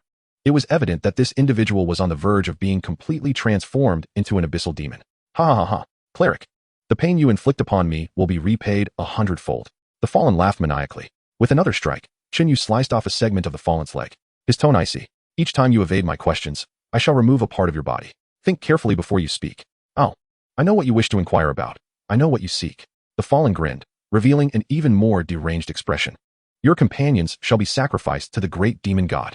The soul of a cleric will be the most exquisite offering. You shall. With that, Chen Yu swiftly decapitated the fallen. Was that so difficult to say? You had to ramble and act deranged. No wonder your treatment is poor. The reputation of the abyss is tarnished by parasites like you. The words of the fallen farmer had been sufficiently clear. A cleric had been captured and was poised to be sacrificed to the abyssal demon. In this desolate wilderness, where could so many clerics be found? The one who had been captured was almost certainly the target of his mission. His trial task was to protect, not to locate. Thus, the saintess could not possibly be hiding in some remote cave, slumbering peacefully. Otherwise, the task would be titled Hide and Seek, rather than the lament of the fallen savior. As a newly minted Tier 3 cleric, he was expected to confront a multitude of Tier 2, Tier 3, and even Tier 4 creatures within the town, which could include elites and bosses, all while ensuring the saintess's safety. The difficulty indeed lived up to the ominous connotation of the abyss. The pressing issue was that his virtual character was of the sacred type. In an abyssal town, he would stand out like a beacon, making it nearly impossible to successfully locate and rescue the target. However, if he were of the abyssal type, there might be a chance. Wait a moment, the abyssal type. Chen Yu suddenly recalled the title of the trial task, The Lament of the Fallen Savior. Chapter 149. Am I to be scripted by you, O Great One? Could this title be a form of guidance? To rescue the sacred. Does the saintess qualify as sacred? Undoubtedly. Who is tasked with saving the sacred? The fallen. Who is executing the mission? It is he, Chen Yu. Thus, this fallen being. Chen Yu immediately began to construct a narrative framework within his mind. The saintess had been captured and was destined to become a sacrificial offering in the demon town. A cleric arrived, only to discover the saintess, yet found himself too feeble to contend with the myriad of fallen souls plaguing the entire town. In a desperate bid to rescue the saintess, he was willing to forfeit his own purity, plunging into the abyss solely to uphold the faith that resided within his heart. Of course, even if he were to succeed in saving the saintess, his fate would undoubtedly be grim. He was likely to become mere fodder, shielding her from peril as he made his escape. Even if he returned to the sanctum, his existence would be steeped in despair. A fallen one is, after all, a fallen one. What does unwavering faith matter? What significance does yearning for the light hold? The unblemished sanctity would never permit the existence of a tarnished being. Thus, the perfect conclusion to this narrative should be, the fallen one successfully rescues the saintess and escorts her back to the sacred domain, only to depart in sorrow or meet his end, perhaps even at the hands of the very sanctum he revered. Does this not exquisitely align with the task's title? The Lament of the Fallen One Who Saves the Sacred? What a ludicrous notion. Forgive me, as a supreme being. I shall not acquiesce to a script laid out by others. Tragedy? That is non-existent. Those who have played the game know well that the majority of players disregard the plot, striving solely for greater rewards. The existence of health bars means that even a deity of creation must yield gold. The fundamental requirement of the trial task is to ensure the saintess's survival. As for the rest, there are no stringent stipulations. Based on Chen Yu's experience with dungeons, slaying monsters is certain to enhance the task's evaluation. With the right approach, not only abyssal creatures can yield gold, but so too can the denizens of the sanctum. Although he is reluctant to follow the script's trajectory, the ideas it presents can still be utilized. Aside from masquerading as a member of the abyssal faction, he currently has little else to aid in rescuing the saintess. The corruption of the abyss upon creatures from other factions occurs gradually, driven by the insidious potency and infectious nature of abyssal magic, leading to the transformation of non-abyssal beings into abyssal ones. As for the source of abyssal magic, is it not ubiquitous? The air surrounding the town is suffused with an endless stream of abyssal magic, eroding every creature that dares to enter. An ordinary person would, in no time, be transformed into a lowly abyssal creature, if not for the constant exertion of divine power expelling the pervasive abyssal magic. Chen Yu's virtual form would have long succumbed to the abyss. Dispelling abyssal magic is a formidable challenge, yet inviting it in is a trivial task. With a mere thought, Chen Yu forcibly commanded the divine power within him to cease its resistance. The highly active abyssal magic began to infiltrate his body in a relentless flow. This location is akin to a treasure trove. Chen Yu sensed that when his true form descends, it would soon be able to fully replenish the abyssal magic within him. After approximately an hour, his virtual form had entered a state of semi-abysmal transformation, accumulating over 10 units of low-quality abyssal magic. The exterior of his body had begun to bear the faintest symbols of abyssal demons. Chen Yu attempted to utilize divine power once more. Upon its release, as it coursed through his abysmal-infused form, it immediately elicited a sensation akin to being seared by fierce flames. This experience was markedly different from that of his true self. His true form commands abyssal magic, treating it merely as a professional attribute. In contrast, this virtual body had been entirely transformed into an abyssal species, akin to the transformation of botanical life through abyssal embrace. This rudimentary transformation pales in comparison to mythical skills. Following the transformation, his attributes not only failed to increase but had diminished somewhat, plunging him into a weakened state. His four-dimensional attributes had likely decreased by around 20%. Nevertheless, this does not hinder the progress of the task. The mission of this virtual body is soon to be fulfilled. In a few hours, his true form should be able to break free from the shackles of the dark space and descend into this world. Chen Yu summoned the abyssal magic, cautiously concealing the divine power within, and once more set his sights on the town. The closer he drew to the town, the more fallen souls he encountered. On a dirt road at the town's periphery, Chen Yu came face to face with a fallen one. The fallen soul regarded him with a fleeting glance. However, until they passed each other, there was no further reaction. Due to the influence of abyssal magic, the other had already perceived him as kin. Thus, within the town, he was merely an outsider and not a mortal enemy. It seemed he had succeeded. Chen Yu heightened his vigilance and cautiously entered the town. Indeed, upon his entry, the fallen souls within the town paid him little heed. The entire town possessed but a single main street, stretching from one end to the other. At its center lay a circular plaza, occupying roughly 5 to 6 acres, dominated by a towering statue of a demon. A steady stream of townsfolk approached the demonic statue, kneeling in prayer. Besides this, it appeared that the fallen had retained their former human habits. The town was orderly, with little sign of chaos. Just as Chen Yu fixed his gaze upon the demon statue, a voice rasped beside him, grating like two stones grinding against one another. Haha, an outsider. A fallen one approached Chen Yu, revealing an unsettling smile. You seem rather weak, in need of power. Your eyes deceive you. I am not weak. It would take but a single punch to shatter your skull. Chen Yu shoved the fallen one aside, glaring fiercely as he clenched his fist. Although he was weakened, he was still a third-tier being. Did this mere second-tier fallen soul truly think to seize the opportunity? If you doubt me, feel free to come and test it. Hey, mate, don't be rash. I harbor no ill intentions. The fallen one quickly waved his hands. I possess something that could be of great assistance to you. You will undoubtedly need it. Something that can alleviate my weakened state? Chen Yu raised an eyebrow. Indeed, the fallen one grinned, his mouth stretching almost to his ears, a sight that could frighten a child. In truth, this grotesqueness was not solely due to being abyssal. He had always looked this way. Your sword appears quite new. You must be a newly fallen cleric. Fear not. Clerics undergo a period of weakness post-fall, and you must swiftly integrate into the abyss. Once you surpass this adaptation phase, your strength will surge. The fallen one led Chen Yu to a shop on the street, pointing to a corner within. There lay several human corpses, dressed similarly to Chen Yu. These are obstinate clerics who attempted to breach the town. Alas, they did not succeed and ended up like this. I can sell these corpses to you at a low price. Whether you consume them yourself or sacrifice them to the demon god during tomorrow's ritual, it will expedite your passage through the weakness. Chapter 150. News of the Saintess and the Frantic, Deranged Fallen. Tomorrow there is a sacrificial ceremony? Chen Yu immediately inquired. Previously, a fallen one he had slain mentioned that the town had captured a cleric and intended to sacrifice him alive to the abyssal demon god. Sokam, are you spreading lies again? At that moment, another fallen soul entered the shop. You are truly laughable, always draping tattered gear over ordinary corpses to masquerade as cleric remains. Cleto, you are not welcome here. Sokam's expression darkened as he spoke coldly. Haha, I told you, unless you return the money you owe me, you can forget about conducting this business. Cleto laughed heartily. Sokam's countenance turned ashen, the abyssal magic swirling around him, revealing a fierce demeanor. Cleto wore a cold smile. Seemingly unfazed, Chen Yu stood aside, observing the spectacle. Both individuals were second-tier fallen souls, akin to the farmers he had previously dispatched. It was uncertain which would fall first in a confrontation. To Chen Yu's disappointment, The two faced each other with intensity, yet refrained from striking, seemingly harboring reservations. A few minutes later, Cleto, having successfully disrupted a business deal, departed with a sense of triumph. In stark contrast, Sacrum remained silent, tearing an arm from a lifeless body and beginning to chew. After undergoing the abyssal transformation, such a grotesque scene no longer elicited a physical reaction from Chen Yu. However, it still invoked a profound sense of discomfort within him. The Blue Star world is not devoid of the fallen.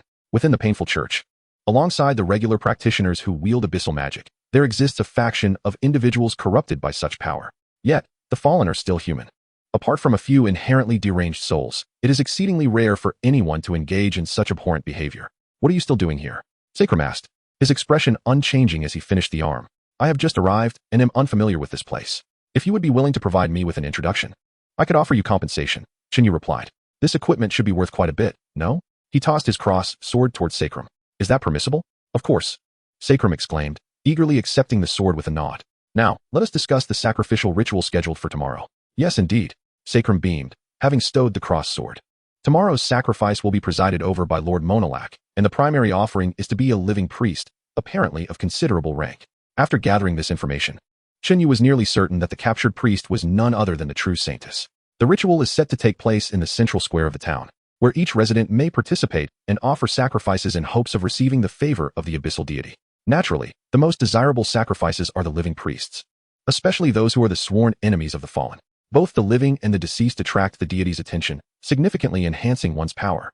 Though the living priests are of greater value, with higher-ranking individuals yielding even more substantial rewards, the townsfolk remain unaware that the captured priest is the saintess.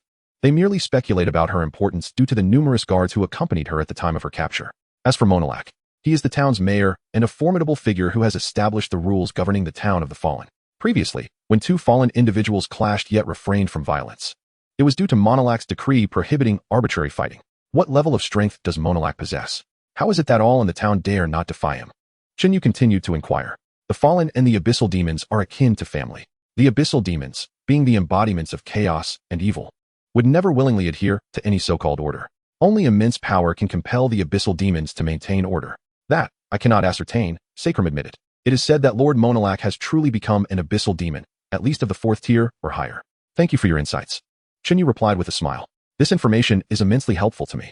Do not mention it, my dear friend, Sacrum chuckled. May I ask one more favor of you? Chen Yu placed a hand on the fallen's shoulder. Of course. What is it? Sacrum's expression brightened. This freshly fallen priest has proven quite generous. The value of that sword is considerable, likely worth dozens of abyssal magic crystals. Sacrum relished doing business with such individuals. Then I entrust this to you. Chen Yu's smile grew wider as he placed his other hand on the fallen's shoulder. Would you be so kind as to send my regards to the abyssal deity? Send my regards to the abyssal deity? Sacrum faltered slightly. Do I have such stature that I still find myself running a general store?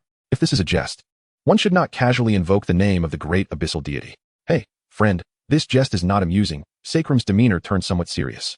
Do you think I jest? I assure you, I am entirely serious. Chen Yu firmly grasped the fallen's shoulder with one hand while the other climbed to his head, twisting it violently. Crack.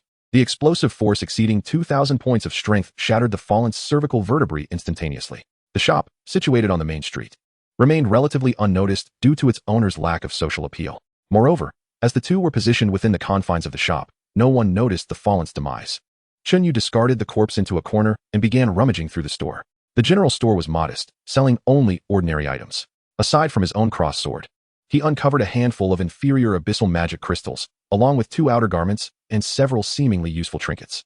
Having finished his search for usable supplies, Chen Yu exited the general store and closed the door behind him. Just then, a thunderous rumble echoed from a distance. Chen Yu turned toward the source of the sound, observing a convoy of horse-drawn carriages making their way down the central road of the town. The horses, tall and majestic, bore blood-red eyes, their hooves thundering heavily against the ground. The expansive wagon, draped in dark cloth, concealed a towering pile of cargo. Before long, the convoy arrived adjacent to the circular square at the town's center, prompting the townsfolk to gather eagerly along the sides of the road. A fallen driver abruptly yanked the black cloth aside, revealing the cargo within, an assembly of ordinary humans, all in a state of unconsciousness. At this moment, they had already been tainted by the pervasive abyssal magic, beginning to exhibit signs of abyssal transformation. I want that strongest one. An elderly fallen, his face etched with wrinkles, tossed an abyssal magic crystal toward the driver, greedily gesturing towards a robust man at the edge of the wagon. This is insufficient. The driver scoffed. This is a peak, 1st-tier warrior. I can only give you half. Half. Very well, half it is, the elder grumbled. The driver nodded, grasping the sturdy man's feet and swiftly pulling them apart. Crack. Blood sprayed forth as the robust man was torn asunder. Take it. The driver flung one half to the elder. The elder seized the portion of the corpse and immediately lunged upon it, ravenously devouring it. The scent of blood instantly provoked the surrounding fallen. I want that child. Hurry. That's money.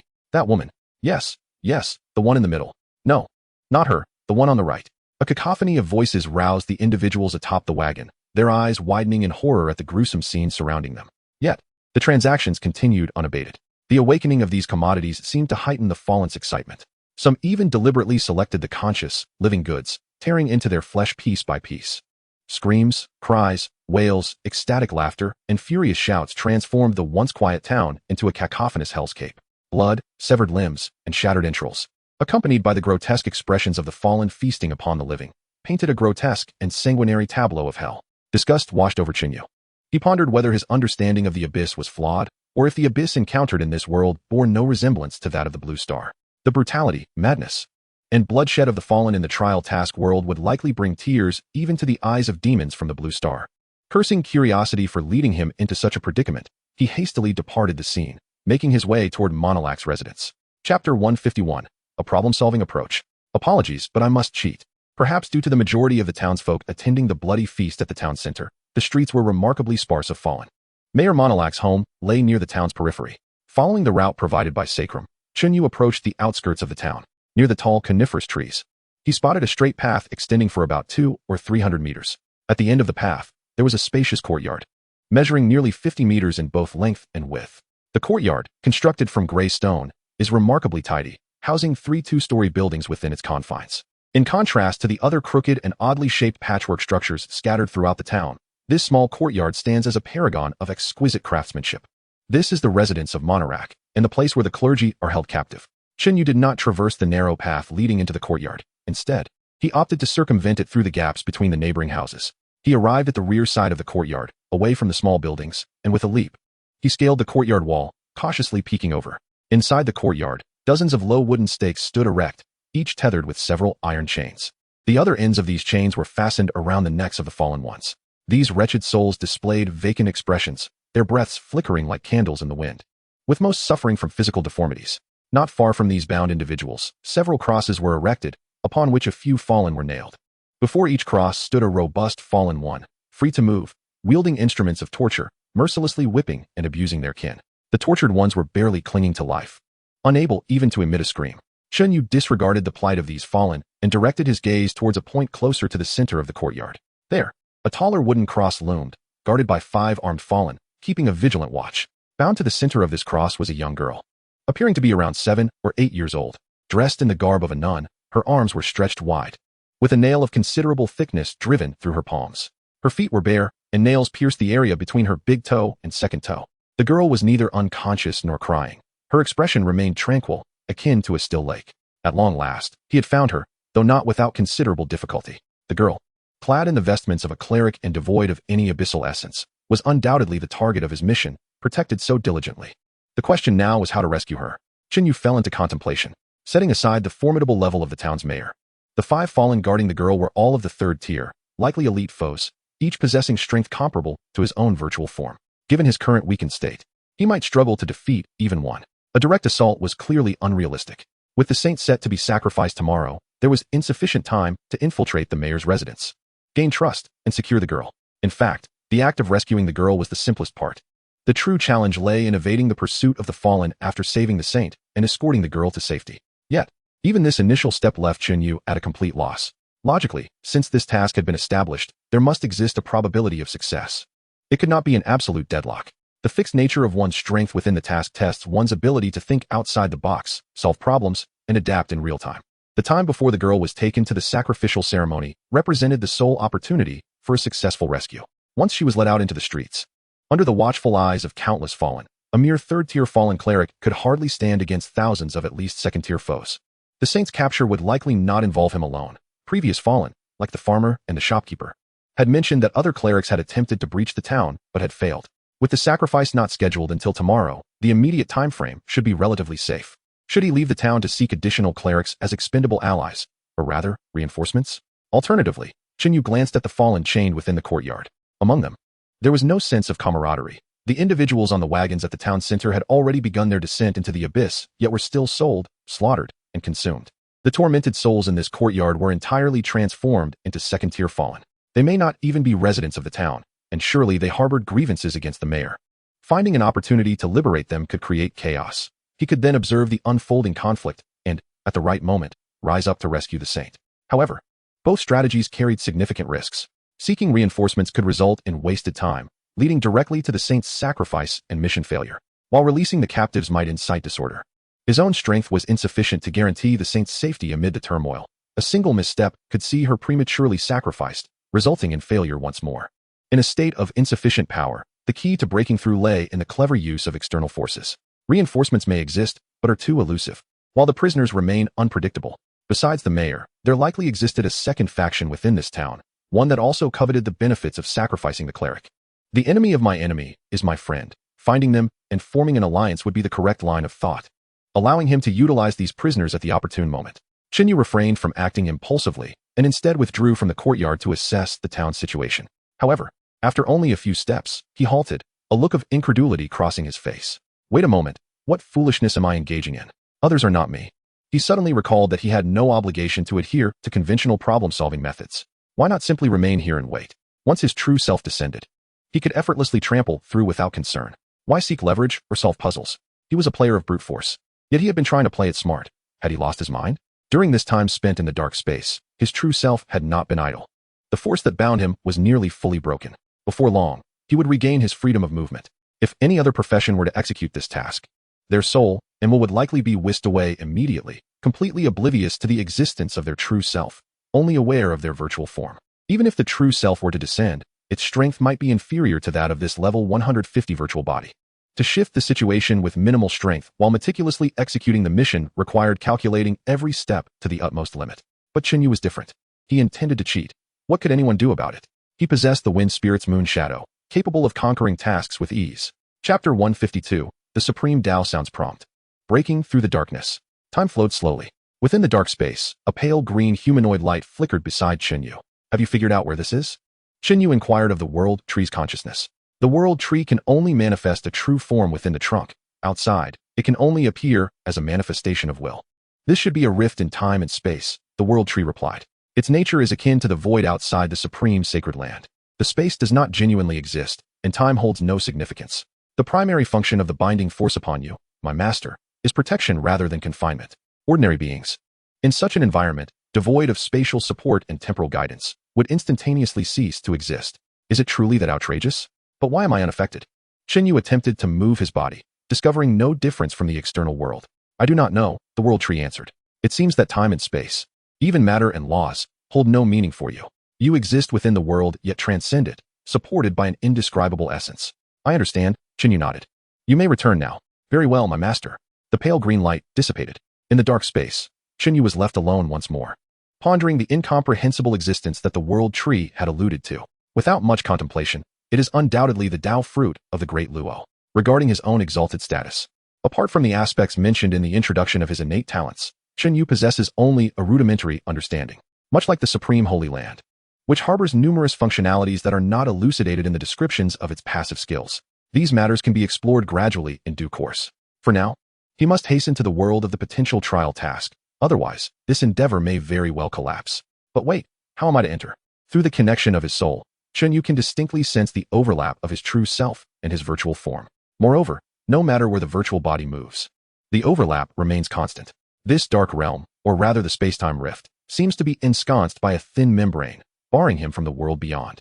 Instinctively, he believes he can transcend this formidable barrier and descend into the realm where his virtual body resides. Yet, at this critical juncture, he feels utterly at a loss. It is akin to being familiar with a character, but suddenly forgetting how to write it when prompted. This sense of frustration is quite unbearable. Must I break through this membrane? Chen Yu once more called upon the world tree. However, the world tree conveyed its own impotence. While it can extend into the boundless realms of time and space, growing within the gaps and voids is its intrinsic nature. It cannot sense the exact location of Chen Yu's virtual form. The virtual body also lacks the means to communicate with the Supreme Holy Land, thereby preventing the world tree from intervening from that side. In the world of the trial task, time relentlessly flows. Night has passed, and dawn approaches. The virtual body observes the movements within the town. Individuals have begun to carry offerings to the square where the statue of the demon god is erected. If this impasse continues, the little saintess will soon exhaust her gold coins. What to do? Chen Yu feels somewhat helpless. He attempted to breach the barrier with the heart of the world tree, but could not penetrate it. It was as though the world beyond did not exist at all. Is it only possible to let the virtual body take a gamble? Chen Yu feels a sense of unwillingness. Last night, he had relinquished contemplation, believing he could cheat his way through. Now he is told that he cannot even enter the examination hall. What nonsense. Just then, a voice, seemingly unable to contain its laughter, reached Chen Yu's ears. The sound was crisp and quite pleasant. Who is it? Are you not aware of manners? Chen Yu retorted indignantly. Here I am, anxiously agitated, and you stand by to watch the spectacle? However, he quickly realized where he was. This is a space-time rift. There is no time, no space, no matter, no law. Who could possibly laugh here? And who could laugh so audibly that he could hear it? At that moment, another voice resounded. Yet, unlike the previous laughter, this voice was solemn, akin to a resounding bell, reverberating profoundly. Great Luo, the law follows intent. Intent follows the heart. The heart follows desire. Desire follows thought. With a single thought, the world is born. With a single thought, the heavens are extinguished. In the myriad universes, only I am the true essence. This voice lingered in Chen Yu's mind for a long time. Suddenly, it was as though he had achieved enlightenment. Certain powers, fundamentally inexplicable yet inherently belonging to him, were awakened. So it is, then. Chen Yu extended a finger and gently tapped. A ripple emanated from his fingertip. In the next moment, Chen Yu's form vanished from the dark expanse. In the world of the potential trial, the virtual body briefly flickered before becoming tangible. He had truly arrived. Chen Yu clenched his fists. At the moment of his arrival, the virtual body had already dissipated, as if it had never existed at all. His soul's will was restored to its original state. The origins of those two voices in the dark space remained a mystery to him. Yet, he could sense that they were akin to himself. They did not reveal themselves, seemingly having merely observed his plight and provided a hint on how to resolve it. Upon entering the world of the trial task, Chen Yu attempted to communicate with the Supreme Holy Land, preparing to summon his plant legion to vanquish these fallen beings and secure the saintess. However, in the next instant, he discovered that his plant life legion could not descend. Upon summoning, the plants appeared not in the world of the potential trial, but rather in that space-time rift. Even the world tree and the path of rebirth could not penetrate the time rift to reach this world. Only through their connection with Chen Yu could they transmit some feeble power. Attributes. Chen Yu summoned his attribute panel. The information box of the attribute panel flickered like a television with poor reception, occasionally bursting forth with a mosaic or garbled text. After several seconds, it gradually stabilized. Even though it ceased flickering, the entire attribute panel remained in a phantom-like translucent state, as if it could vanish at any moment. Fortunately, it could still be viewed and utilized normally. Through the attribute panel, it was evident that his current state was as he perceived it, very normal. Due to the favorable environment, the abyssal magic that had been depleted was gradually recovering. The only issue lay in the fact that upon entering this world, he could not bring any external items. Anything not belonging to this world would be obstructed by the space-time rift. It was as if this world were locked by some force, preventing any communication with the outside. His entrance was solely due to his underhanded use of the great Luo Dao fruit. Moreover, a significant trump card of Chen Yu's was directly frozen. The abyss's affection was currently displayed as unavailable. Chen Yu could not help but complain. Oh dear, you still do not love me enough. Wasn't it promised that regardless of time and place, you would rescue me from peril? Why is it not operational now? Chapter 153, Ultimate Move. 100-Step Flying Sword. Do you dare to fear? In this potential trial task, Chen Yu succeeded in cheating, yet it seemed as though he had not. Fortunately, he had previously learned the heart seed skill. With the hearts of various plant lives at his disposal, his own strength was not to be underestimated. After his job change, he had reached level 70, with 800 free attribute points yet to be allocated, which he distributed evenly across the 4 primary attributes. Before the examination, he had ground through dungeons in Jianyang City, and all remaining 21 skill points were utilized to enhance the heart seed skill. The novice level legendary quality skill required 5 skill points to level up. For first-tier legendary skills, the skill points required for advancement doubled to 10, with 20 skill points. He elevated the heart seed to LV3, increasing its attribute multiplier from 200 to 300. Chen Yu's virtual body had vigilantly kept watch beside the mayor's residence throughout the night. By the time his true self descended, dawn had already broken. On the cross in the courtyard, batches of fallen beings were periodically exchanged for punishment. The sounds of their painful wails persisted. The little saintess remained conscious throughout, yet uttered not a single sound, nor did she struggle. Excessive blood loss had rendered her skin exceedingly pale. The stains on her nun's attire were indeterminate, whether from her own blood or that of others. It was time to act. Chen Yu lightly tapped his toes, leaping over the courtyard wall and landing within the yard. The yard was devoid of any obstructions. and the patrolling fallen beings immediately detected Chen Yu. The leader among them was a third-tier creature, its demonic traits unmistakable. Uneven horns had sprouted from its head, and its skin glowed a dark red. Due to the absence of a detection skill, its exact level remained unknown. Intruder, capture him. Several patrollers charged toward Chen Yu. How amusing that a planter like me would one day have to wield a blade. Chen Yu, feeling quite irked, unsheathed his cross-shaped sword and deftly sidestepped the attack from the patrol leader. With a fierce swing, he cleaved the leader in twain, even without any equipment enhancements. Chen Yu's attributes far surpassed those of this patrol leader. As a cultivator, he faced an abyssalized farmer, both lacking in skills and techniques. The other patrol members possessed attributes that were not significantly different from their leader, all being common foes around level 150. Within mere seconds, they were all dispatched with ease. Disgusted, Chen Yu flicked the blood from his sword. A faint crimson aura of abyssal magic emanated from the corpses, merging into his being. The patrol members were merely the weakest of adversaries. In the small courtyard, the fallen ones who were torturing captives, along with those guarding the little saintess, were evidently of a much higher caliber. Noticing their comrades' failure to subdue Chen Yu, a few of the tormentors silently crept toward him. Ultimate technique. 8 direction slash. Chen Yu exclaimed, leaping into the air, his sword aimed at one of the tormentors' heads. Of course, the so-called ultimate technique was mere pretense. It was nothing more than a standard, mundane attack. Clang. The tormentor raised a spiked iron rod to block the cross sword. Just as the other tormentors unleashed their assaults upon Chen Yu, swiftly depleting a portion of his health, the life essence of the world tree rippled slightly, instantly restoring his vitality. These were all third-tier elite monsters, warriors rather than farmers. Chen Yu quickly retreated, while he could easily handle ordinary foes. He was at a loss against third-tier elites. Even if these elites were just level 150, they boasted average stats exceeding 1500. The tormentors likely possessed around 2000 points in average attributes, with strength and agility standing out. When empowered by abyssal magic, their lethality intensified. At present, Chen Yu lacked any equipment boosts, and his highest attribute, Constitution, was only 3,500 points. Although his abyssal magic capacity exceeded theirs by several tiers, he had never mastered its application, viewing it merely as a byproduct of embracing the abyss. In a royal city duel, he would probably struggle against even a single fallen one. As the tormentors saw Chen Yu retreat, they immediately brandished their implements and pursued him. He had initially hoped to conserve his strength. Shaking his head, Chen Yu raised his cross-sword. Ultimate technique. 100 steps flying sword. The fallen ones momentarily froze, quickly turning their wary gazes toward the sword in Chen Yu's grasp.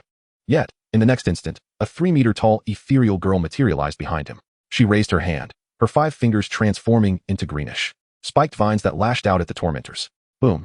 The tormentors had no time to react and were reduced to a smear upon the ground, utterly obliterated.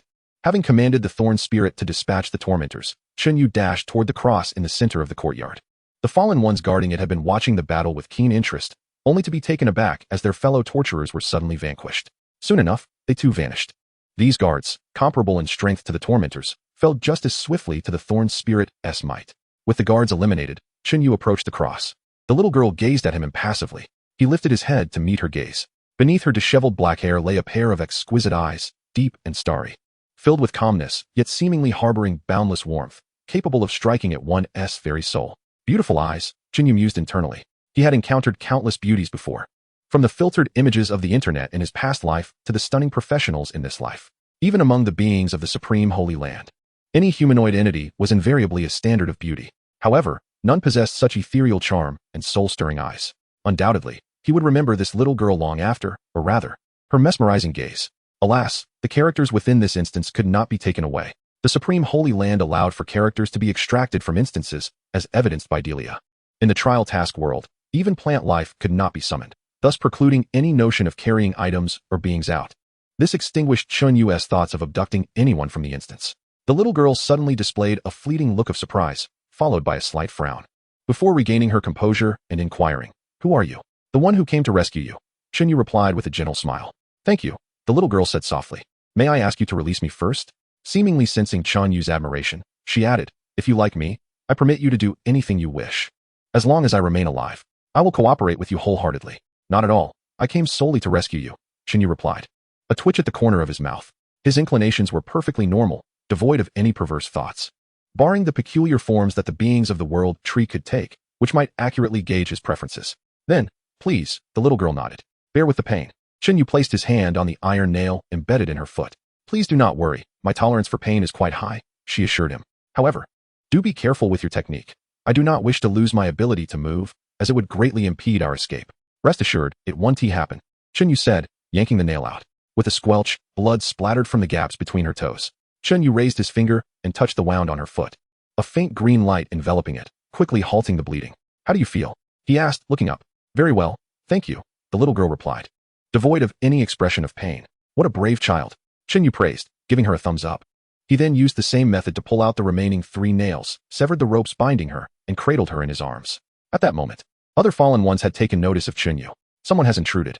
He is stealing the offering. Quick, stop him. We must not allow him to take the offering. Over a dozen fallen ones charged toward Chen Yu. Among them were several clad in finely crafted armor, wielding sharp blades, evidently stronger than the guards near the cross.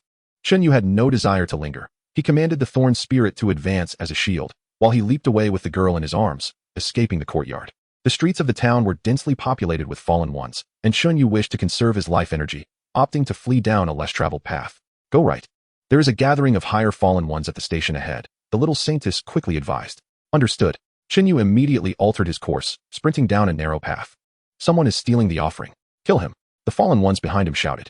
From the houses flanking the narrow path, several fallen ones emerged, blocking Chen Yu's way. An ethereal thorn spirit materialized beside him, its thorny whips striking down. Boom. The obstructing fallen ones were dispatched with swift efficiency, not delaying Chen Yu for even a second.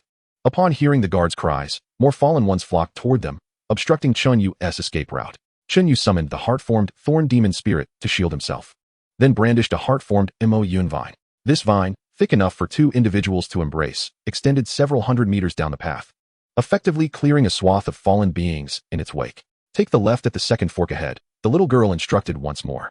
Without hesitation, Chen Yu veered into a narrow alley after passing a rugged house made of blue stone. Within the alley, only a handful of fallen beings lingered. Upon seeing Chen Yu sprinting with the little girl in his arms, they merely expressed mild surprise and refrained from intervening, instead fixating on the pursuers behind Chen Yu, seemingly amused by the unfolding scene. At that moment, the little girl shouted, "Yell out. I have seized the sacrificial offering. I wish to meet Lord Guzzer. Help me fend off the followers of Monarach." Guzzer? The rival force leader to the town mayor in this fallen town? Chen Yu understood immediately, unleashing a surge of abyssal magic around him as he bellowed. "Brothers, I have claimed the sacrificial offering. I demand to see Lord Guzzer. If you wish to partake in the blessings of the demon god, assist me in halting the hounds of the Monarach family." What? Is he one of us? Lord Guzzer has truly sent someone to brazenly seize the offering? Is he finally turning against Monarach? Excellent, I relish this. Ha. Charge. Block them. The blessings of the demon god belong to us. In an instant, dozens, if not hundreds, of fallen beings surged from the alley, launching a fierce assault against Chen Yu's pursuers. The pursuers erupted in fury. Damn it, they are indeed Guzzer's followers. Those scoundrels, do they seek to incite war? It's about time. This is the perfect opportunity to eliminate these nuisances. Indeed, Hackler Town only needs one voice, that of Lord Monarach. Charge. Slay them. As the 2 factions of bloodshot-eyed fallen beings collided, a brutal melee ensued. If both sides had been ordinary humans, such tactics might not have worked. However, the fallen beings were inherently imbued with madness, with scant remnants of rationality. Typically suppressed, their chaotic nature could easily be provoked, leading to an explosive eruption of emotions. Seizing this opportunity, Chen Yu dashed out of the alley and back onto the town streets. Many fallen beings, upon spotting Chen Yu sprinting with the little girl, changed their expressions and rushed towards him. Chen Yu resorted to his previous tactic, halt the hounds of Monarach. The blessings of the sacrificial offering belong to Lord Guzzer. The great demon god shall bestow upon us. Kill him. Retrieve the offering. Never. The blessings are ours. Slay. Die. Chaos erupted in the town. Do not take the main road. Traverse through there. The little girl struggled to raise her hand, pointing towards the opposite side of the street. Chen Yu commanded 3 heart-formed thorn demon spirits, 1 to clear the path and 2 to guard the rear, swiftly dispatching the fallen beings around him as they followed the girl's direction. The fallen beings encountered along the way were all weaklings of the 2nd tier, incapable of obstructing him, easily swept aside by the thorn demon spirits. In less than 5 minutes, Chen Yu had broken through the encirclement, crossing the town and escaping into the rural wilderness outside. In the fields, only a sparse few fallen beings toiled, posing no threat. Chen Yu surveyed his surroundings, noticing a range of mountains not far off, with a towering peak among them. He immediately dashed towards the mountains, intending to gain a vantage point to observe the terrain and the situation in the town. Do not go up the mountain. The little girl spoke rapidly. There are at least 118 third-tier elite fallen beings patrolling around the mountains.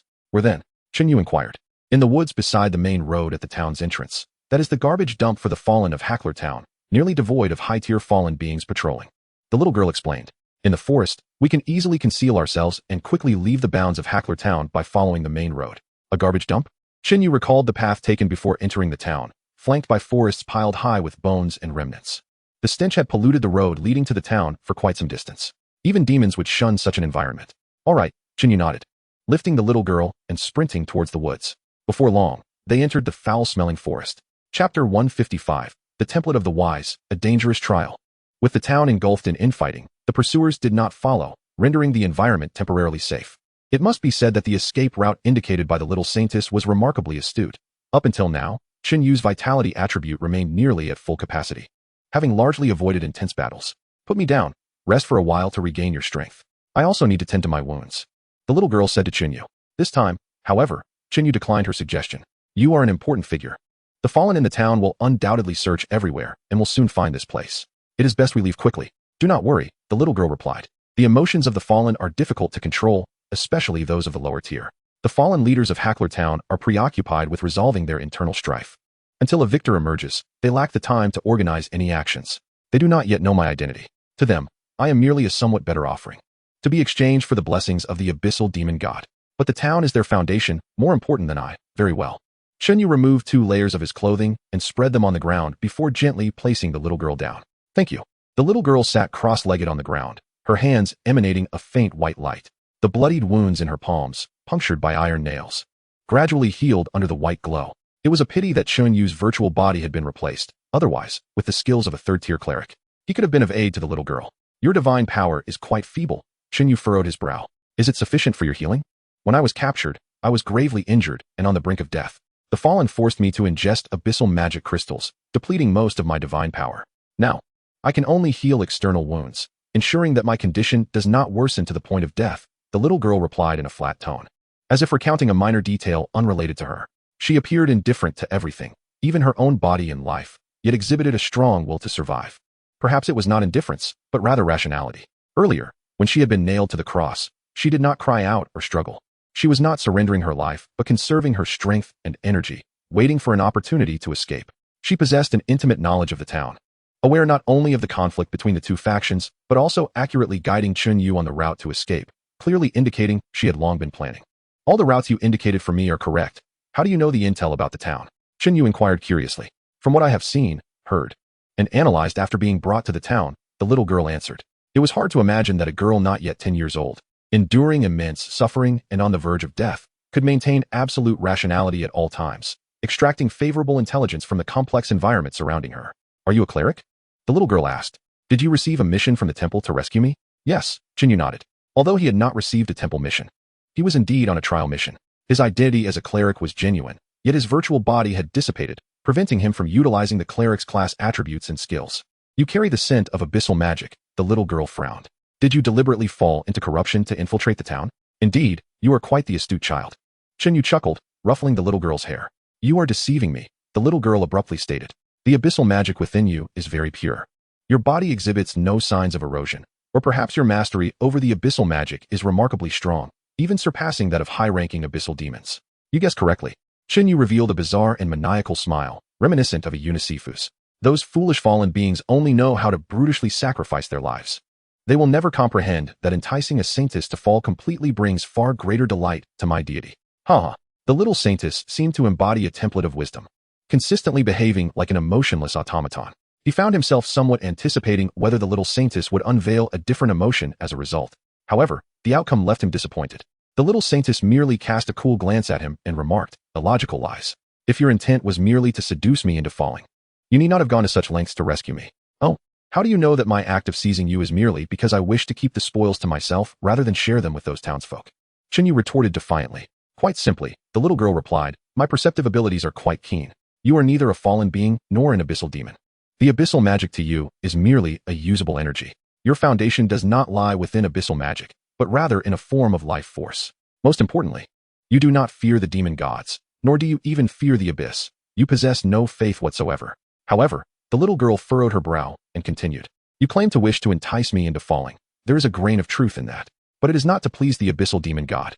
It is merely a slight expectation. Whether it succeeds or fails is inconsequential to you. Why do you possess such thoughts? Is it merely for amusement?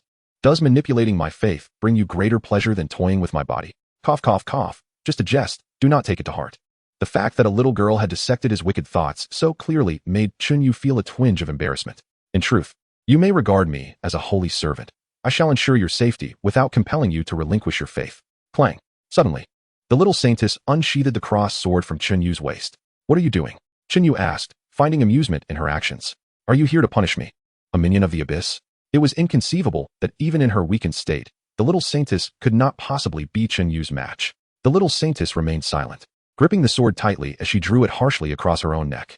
Chen Yu's expression changed in an instant, and with a swift motion, he knocked the sword away. What are you doing? He exclaimed in fury, seizing the little saintess by the throat and lifting her off the ground, his eyes gleaming with a cold light. If her intent had been directed at him, he would not have been so enraged. But her act of self-harm was utterly unforgivable. The little saintess's life or death was of no concern to Chen Yu, yet his potential trial mission required her survival. The potential trial mission was crucial to his potential star ranking, far more significant than any quest he had previously undertaken. There was no room for error. I do not know what motivated your earlier actions, Chen Yu said coldly, but I will not grant you a second chance. With that, a thorn spirit of the heart materialized. Thick vines emerged, binding the little girl tightly, leaving only her head exposed for her to breathe. Rescuing me is your task. The little saintess made no attempt to struggle against the tightening vines, and then said, my survival is a condition of great importance to you. However, all you need to ensure is that I remain alive. Everything else is of no concern to you. Am I correct? Indeed, Chen Yu replied, his gaze icy as he regarded the little saintess. You should understand that there are many ways to keep someone alive while rendering them devoid of any capacity for action. Sometimes, a mischievous child requires stern discipline. Chapter 156, Training the Little Saintess, Part 1. Chen Yu now found himself with a headache. The little saintess was undoubtedly the most troublesome individual he had encountered thus far. Her observational and analytical abilities were exceptionally sharp. Within less than half an hour, she had discerned Chen Yu's intentions thoroughly. Her earlier act of drawing the sword across her throat was not a genuine attempt at suicide, but rather a calculated test. Chen Yu was certain that had he not intervened, the little saintess would not have truly taken her own life. Yet, by acting, he had inadvertently validated her test. But what of it? Just because Chen Yu did not engage in subterfuge did not mean he lacked depth. Rather, he simply found it unnecessary. Why meander through convoluted paths when one could resolve matters with straightforward decisiveness? Previously, he had thoroughly analyzed the situation in the town and the potential methods for rescuing the saintess. Why did he refrain from executing those plans and instead await the arrival of his true self? Because absolute power provides a far greater sense of security than any so-called strategy. Schemes are but a supplement for when one lacks strength. Even Zhuge Liang's empty city ploy required seasoned veterans and novices to serve as actors, did it not? The little saintess's behavior seemed to put Chen Yu in a position of control. As long as she threatened her life, she could compel him to act according to her wishes. However, her life was not within her own grasp. Chen Yu would not permit her to succeed. She could not even kill herself if he disagreed. Could you please let me down? The little saintess inquired, attempting to twist her body only to find herself utterly immobile. She could not help but ask. No, Chen Yu replied flatly. I am not adept at handling children, and your previous actions have already exhausted my scant patience. I apologize. The little saintess murmured, her head bowed. I merely wished to ascertain how safe I would be following you. Now you know? Chen Yu sneered. I do. The little saintess answered. It is very safe. You will protect me with all your might. I assure you, I will not repeat my earlier actions. I care deeply for my life. You need not worry on that front. Will you let me down? No. Chen Yu reiterated his response, seemingly sensing his unwavering stance. The little saintess ceased her pleas and remained silent within the vines. The thorn spirit of the heart, at this level, would have negligible maintenance costs if not engaged in battle. Should Chen Yu desire it, she could remain indefinitely. After a while, the little saintess spoke once more. May I be let down for a moment? No. Please, I need to relieve myself. I am a saintess. I cannot wet my pants. The little saintess displayed an expression of urgency and desperation. It was the first time she had shown a different emotion. Are you jesting with me? Chen Yu scoffed. When the fallen beings nailed you to the cross, would they allow you to come down for a bathroom break? They would not. The little saintess pouted. After resting in the woods for less than an hour, Chen Yu's stamina, expended during the rescue of the saintess, had been restored. The little saintess's wounds on her hands and feet had also healed substantially, with the possibility of pursuit from the town at any moment. Coupled with the nauseating stench lingering in the woodlands, Chen Yu did not linger any longer. He carried the little saintess along the main road, heading away from the town. The little saintess continued to fulfill her role as a guide, albeit in a rather different manner, as she was now tightly bound by the vines of the thorn spirit. The cobblestone path soon transformed into a dirt road as they distanced themselves from the town. The further they ventured, the fewer corpses littered the forest, and the air gradually became fresher. As dusk approached, Chen Yu led the little saintess out of the woods. Before them lay vast expanses of plains and low-lying hills. Ahead was a village of fallen beings, their strength feeble enough to be easily dealt with. The little saintess inclined her head in a direction, signaling to Chen Yu. Easy to handle? Why would I bother with them? Chen Yu was disinclined to squander his vitality unnecessarily. The little saintess's desire to cleanse the village of fallen beings was of no concern to him. No, that is not what I meant. The little saintess hurriedly explained that the concentration of abyssal magic in this area had significantly diminished. In the nearby village, there should be some untainted crops that we can gather. I am hungry. Hungry? Hold on a little longer. Chen Yu did not acquiesce to the little girl's request and continued onward. Not far ahead, there indeed lay a village of the fallen. The demonic characteristics of the inhabitants were not overtly discernible, as their corruption by abyssal magic was rather shallow. Most of the fallen were at the first tier, with only a handful reaching the second tier.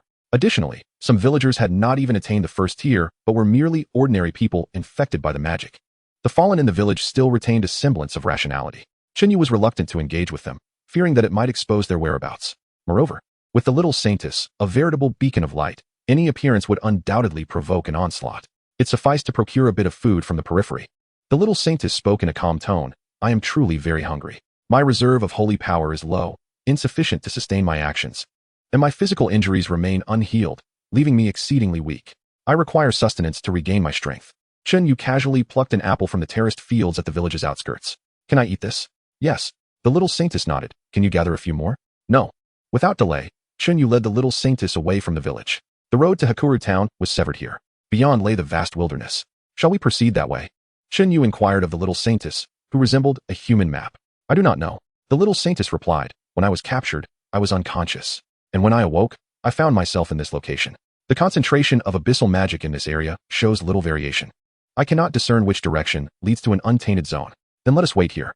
Chen Yu, with the little saintess, sought a concealed spot beside the road of Hakuru town to take refuge. In the town, he had witnessed the gruesome feasts of the fallen. The humans who had been devoured were not deeply infected. Prior to their capture, they were highly likely ordinary individuals. Since the caravan could capture ordinary people, they must certainly know the way out of the abyssal corruption zone. Wherever normal humans reside, there must be the presence of the church's influence. At that point, by merely delivering the little saintess, he would likely fulfill the trial's requirements. As for vanquishing the fallen for a higher score, that could be addressed upon exiting the abyssal zone. Only by ensuring the little saintess's safety would he dare to disregard the consumption of summoning the heart's manifestation and engage in a slaughter of the fallen for points.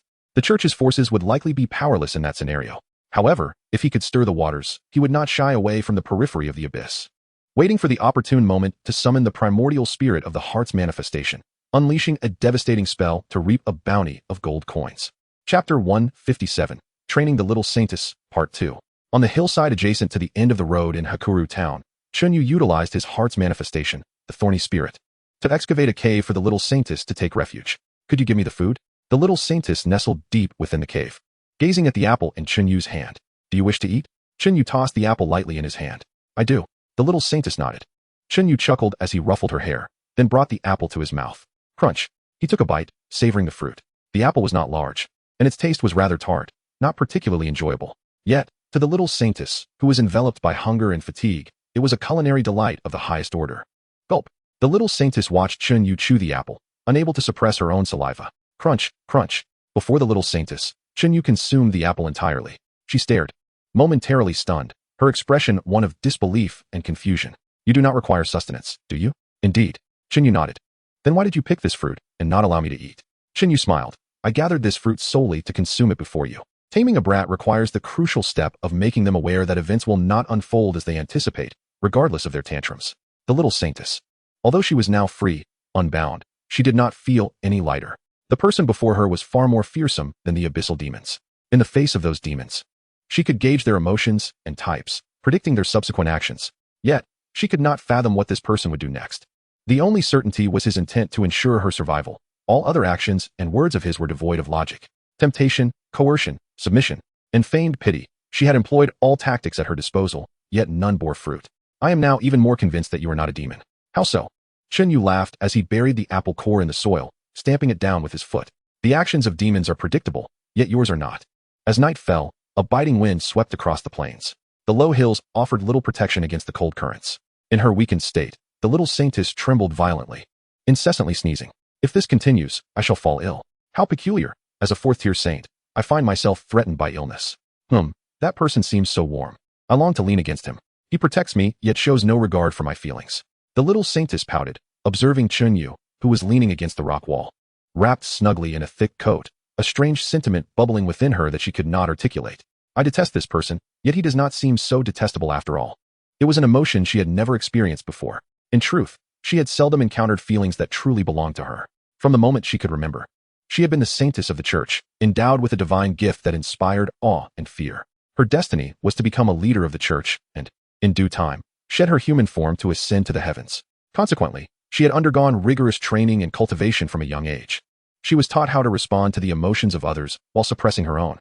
She was a deity cast among mortals, not meant to experience the joys and sorrows of humanity, but to tower above, gazing down upon their humble hearts, to respond to the supplications of the devout, and to punish the wavering faith of the unsteady. What is this emotion? Why has no one ever taught me about it? The little saintess was filled with bewilderment. If Chen Yu were aware of her inquiries, he would surely inform her. You are experiencing Stockholm Syndrome, a concept far beyond the antiquated understanding of your church. Are you cold? Suddenly, Chen Yu inquired. Cold. The little saintess nodded vigorously, looking at Chen Yu with hopeful eyes. Bear it. Chen Yu replied with a mischievous grin, wrapping his coat even tighter. The little saintess puffed out her cheeks in indignation. Time passed slowly. The night deepened, and the chill intensified. A gust of cold wind swept through the cave, mingled with a hint of icy moisture. The little saintess shivered uncontrollably. Are you cold? Chen Yu asked once more. The little saintess shot him a blank look, remaining silent as she curled herself into a tighter ball, attempting to fend off the cold. However, her thin nun's attire provided no warmth whatsoever. The frost of the early morning, like a dagger, pierced her small frame. She gritted her teeth, striving to maintain her consciousness, knowing that losing awareness in the cold could be perilous. The risk ranged from illness to death. Just then, Chen Yu stood up, approached her, and enveloped her in his embrace, wrapping her in his coat. A wave of warmth enveloped her. The little saintess's furrowed brow instantly relaxed, and she could not help but nuzzle closer into Chen Yu's arms. Get some good rest. Chen Yu gently ruffled her hair. The little saintess gazed at Chen Yu in astonishment. Rest assured, I shall not cast you aside, Chen Yu remarked with a smile. Oh, the little saintess replied, nodding in confusion. Sleep now, and rest well. Chen Yu gently caressed her soft back. A wave of long-accumulated fatigue washed over her. In the warmth and safety of her surroundings, the little saintess finally relinquished her resolve, succumbing to slumber as she clung to one of Chen Yu's arms. The following noon, the little saintess awoke languidly, discovering herself enveloped in a heavy coat, lying at the cave's edge, utterly alone. She hastily scrambled to her feet, glancing around anxiously. Relief flooded her when she spotted Chen Yu standing at the cave's entrance. You're awake? Chen Yu inquired with a smile. Are you hungry? The little saintess rolled her eyes, giving him a glare. Would you like something to eat? Chen Yu continued. The little saintess pouted, turning away from him in silence. Do you wish for it or not? Chen Yu pressed again. I will only ask this once. If you do not answer, so be it. I do. The little saintess huffed, her irritation evident. Although she initially intended to avoid conversation, the mirth in Chen Yu's eyes compelled her to utter a response. Very well, he nodded, moving to the spot where he had buried the apple core the night before, extending his palm. Grow swiftly. A pale green light emanated from his hand, seeping into the earth. Mere seconds later, a seedling burst forth from the soil. Surrounded by the ethereal green glow, the seedling rapidly ascended, transforming into a robust little tree over 3 meters tall. Soon after, blossoms adorned the branches, only to wither swiftly, giving way to plump, crimson fruits. Wow! The little saintess stared in awe at the apple tree, exclaiming in wonder. How is it that your order lacks a botanist? Chen Yu asked with a chuckle. A botanist? The little saintess shook her head in bewilderment. No such individual existed within the entire sanctuary. There were practitioners of life force, but their abilities were solely for healing wounds. Here, Chen Yu said, plucking an apple and tossing it to her. This apple was larger, more vibrant, and more succulent than the ones he had gathered near the fallen village the day before, appearing utterly appetizing. The little saintess regarded Chen Yu with disbelief, her hands cradling the apple hesitantly. She feared he might snatch it away just as she was about to take a bite, relishing it before her eyes. Go ahead, eat. Chen Yu encouraged kindly, nodding at the little girl. Tentatively, the little saintess brought the apple to her lips, her bright, intelligent eyes anxiously fixed on Chen Yu. Chen Yu turned his gaze toward the cave's entrance with a smile. Seizing the opportunity, the little saintess quickly bit into the apple. When Chen Yu turned back to her, she couldn't help but display a triumphant grin. Huh. Chen Yu chuckled softly. Enjoy it. Eat as much as you wish. The little saintess took another bite of the apple, and upon realizing Chen Yu had not seized it, her delight blossomed as she eagerly devoured it. The sweet juice made her squint with pleasure. Within the sanctuary, her meals consisted of bland, flavorless sustenance, rarely offering such a delightful sweet and sour experience. The little saintess devoured 4 apples, each larger than an adult's fist, before finally surrendering, her belly full to bursting. Chen Yu mercilessly teased her gluttonous display, likening her to a famished creature. Yet the little saintess paid him no mind. She dared not retort, fearing he might use her words as an excuse to withhold food in the future. The once little saintess could never have imagined that one day she would be consumed by such anxiety over a handful of apples. After finishing the apples, she remained in the cave, attempting to gather her holy energy to heal her wounds. Meanwhile, Chen Yu stood at the cave entrance, observing and waiting for the caravan from the fallen town. Perhaps due to the chaos in the town, the caravan did not appear until nightfall. Chen Yu resolved to wait another day. If the caravan failed to arrive by tomorrow, he would venture to the fallen village to seek out a less tainted inhabitant for directions. Though there was a risk of misguidance and exposure, it was preferable to waiting aimlessly. While in waiting, Chen Yu did not remain idle. Instead, he utilized his plant life abilities to stealthily infiltrate the village outskirts. Pilfering some untainted crops, he acquired 2 types of fruits, a staple resembling rice, and a vegetable that appeared akin to cabbage. With his first-tier accelerated growth skill, combined with his extraordinary vitality attributes, these ordinary plants would mature almost instantaneously. In the evening, Chen Yu enjoyed a sumptuous dinner. The little saintess yearned to partake. Chen Yu heartlessly denied her request, offering only apples. I allowed you to eat apples because you dutifully answered my question at the time. The apples are a reward for your compliance. If you wish to receive more from me, you must heed my words and satisfy me. Oh, very well. The little saintess thought, glancing at Chen Yu's meal, suddenly finding her apple less appealing. Pray tell, what is your name? Chen Yu inquired. I am called the saintess. The little saintess replied. I inquired about your name, not your title. Chen Yu scoffed, snatching the apple from her hands. You have disappointed me. The little saintess, flustered, sprang to her feet and insisted earnestly. I truly am called the saintess. I swear by the name of the church, I am not deceiving you. Immediately after uttering those words, she felt regret. To swear by the church's name was the most solemn and sacred vow for any clergy member. Countless clergy had risked their lives for the sake of their oaths, underscoring the church's paramount importance in their hearts. Yet here she was, swearing in the name of the church for the sake of a mere morsel of food. A wave of guilt surged within her. Guilt. It was an emotion she had never before experienced. It was a sentiment of remorse for having committed an unworthy transgression. As a saintess, she had always witnessed others confess their sins before her. All her actions conformed to divine will. How could there be any sin to speak of? I wish to repent. Is it possible that I have erred? Am I no longer the eternally correct saintess? Yes, just moments ago, she had sullied her own faith. Here. As the little saintess grappled with her turmoil, Chen Yu offered her a wooden bowl filled with steaming rice porridge, adorned with shreds of fresh green leaves. He had expertly prepared it using his heart's fire. One could not deny his skill. The grains were cooked to a delicate softness, exuding a rich aroma. The little saintess inhaled deeply, quickly cradling the wooden bowl with both hands. I said that to obtain food, she confessed. Currently, my situation is perilous. Only by restoring my strength and healing can I return to the church. I hold great significance for the church. Should I perish, it would suffer greatly. Thus, I have not sullied my faith. With her bowl in hand, the little saintess suddenly found clarity, savoring the warm porridge with delight. Once she finished the porridge, Chen Yu presented her with the 2 types of fruits he had foraged. Though he was unfamiliar with them, they were quite flavorful. Did your parents not name you? Chen Yu asked. I do not know who my parents are, the little saintess replied while eating the fruit. No one has given me another name. Everyone simply calls me the saintess. I see. Chen Yu pondered for a moment. Let me give you a name for convenience. How about Dogsheng? What do you think? The young saintess abruptly ceased her chewing, her expression devoid of emotion as she gazed at Chen Yu. It seems you are not quite satisfied, she remarked. Chen Yu clicked his tongue and, observing her attire of pure white, suggested, let us call you Little White, shall we? No. The young saintess firmly rejected his proposal. I do not wish for you to bestow a name upon me. You have yet to reveal your own name. I am called Prachigus, Chen Yu blurted out. Wait a moment.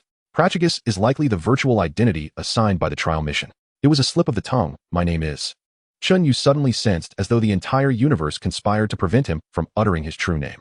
In this virtual body, with a fabricated identity, could it be that even his name could not be retained? Alas, such an inexplicable rule shall not confine me. Chen Yu grinned. Recalling the moment he transcended the dark space, my name is. In that instant, the cosmos fell silent. What? The young saintess queried, her brow furrowed in confusion. Once more, Chen Yu attempted to speak his true name, yet the mysterious rule forbade him still. I am curious to see just how far you can go. I am called. Chen Yu incessantly chanted his true name, almost in a howl. At last, at some moment, it seemed as if something shattered within the heavens. Speak, what is your name? The young saintess inquired with curiosity. Chen Yu smiled gently. I am Chen Yu. Chapter 159, Jade. Chen Yu? The young saintess tilted her head, repeating the peculiar name, the odd syllables. The linguistic script of this world bore no resemblance to that of the Tunglong Empire. The reason Chen Yu comprehended and articulated it so fluently was due to the temporary abilities granted by the trial mission. Is that so strange? I find it quite ordinary. Chen Yu replied, this is the tongue of my homeland. People there bear such names. Is everyone in your homeland like us? All bearing such names? The young saintess asked with keen interest. Like us? Chen Yu was taken aback. Ah, I see. The young saintess pointed at her hair and eyes. Only then did Chen Yu realize that the young saintess was of the same kind as himself. The fallen denizens of the fallen town, though demonized, still displayed certain racial traits. They resembled a blend of the white eagles and camels. From the young saintess's tone, it was clear that the holy temple was comprised of individuals of similar descent. I used to think this was a unique trait of paradise. The young saintess said with a hint of joy. It was only upon meeting you that I discovered there are others like me. By the way, how is this object pronounced in your homeland? The young saintess removed a pendant from around her neck. It was an emerald pendant. I adore this material. Emerald, Chen Yu replied, inscribing it on the ground with a stone. If you wish to call it by this name, this is how it is written. The young saintess attempted to pronounce emerald, finding it cumbersome and difficult to articulate, as well as challenging to write. Actually, this object also has another general term, jade. Chen Yu wrote the character for jade beside the emerald. Jade? Quite nice. The young saintess nodded in satisfaction. May I adopt your surname? To share my surname? No problem. Chen Yu affirmed with a nod. Thank you. The young saintess tilted her head. From now on, I shall be called you Chen Yu. Cough, cough. Wait a moment. That's not quite right. Chen Yu grimaced. In my name, the surname precedes the given name. If you wish to use my surname, you should call yourself Chen Yu. He inscribed the characters for Chen Yu as well. The young saintess seemed quite fascinated by these characters, repeatedly writing her newly adopted name. Once she grew proficient, she implored Chen Yu to teach her more Chinese characters. With the aim of passing the time, Chen Yu did not decline her request. Before long, the sun had completely set, the last vestiges of twilight dissipating. The young saintess curled up beside Chen Yu, succumbing to slumber. In her weakened state, the substantial enhancement of attributes diminished, revealing the fatigue typical of a child. While the young saintess slept, Chen Yu remained alert, vigilant for any movements along the road.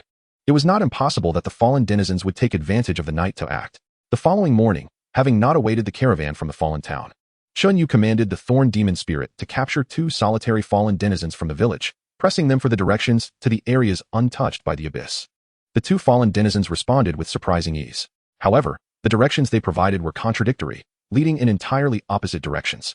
No matter how Chen Yu tortured them, the 2 fallen denizens steadfastly upheld their claims, exhibiting an astonishing tenacity. Chen Yu had no choice but to dispose of them and capture a few more fallen denizens. This time, he summoned his abyssal magic, masquerading as a prominent figure among the fallen, exuding an imposing presence and employing subtle persuasion. These fallen denizens were exceedingly compliant, eager to lead him personally. Yet, the issue remained the same. The directions they offered were vastly divergent. Chen Yu could only conclude that, before their transformation into abyssal creatures, they had been mere farmers, perhaps never having ventured beyond their village. Silently assimilated by the abyss, aside from occasionally consuming a living soul, their habits remained unchanged. Asking someone who had never left the mountains how to traverse them was naturally futile. Faced with this helplessness, Chen Yu could only continue to wait. Should the caravan from the fallen town fail to arrive soon, he would have no choice but to return to the town and interrogate more individuals for directions. Though returning to the town posed risks, it was preferable to floundering about like a headless chicken. In his spare moments, Chen Yu occasionally imparted lessons to the young saintess. After a few days of instruction, she had transformed from a mischievous child into a well-behaved one, exhibiting remarkable decorum in Chen Yu's presence. No longer did she dare to maintain a frigid demeanor, staring blankly at others. Now, she only displayed her own wisdom. This outcome proved that mischief could be curbed with proper guidance. A mere reprimand sufficed. Although Chen Yu had not spanked the young saintess, his methods of education were far more effective than stir-fried bamboo shoots with meat. Such techniques could tame even the most unruly child, let alone a fierce beast. During this time, the young saintess's injuries gradually improved. While her holy power remained at a low level, her physical attributes now rivaled those of a typical third-tier creature.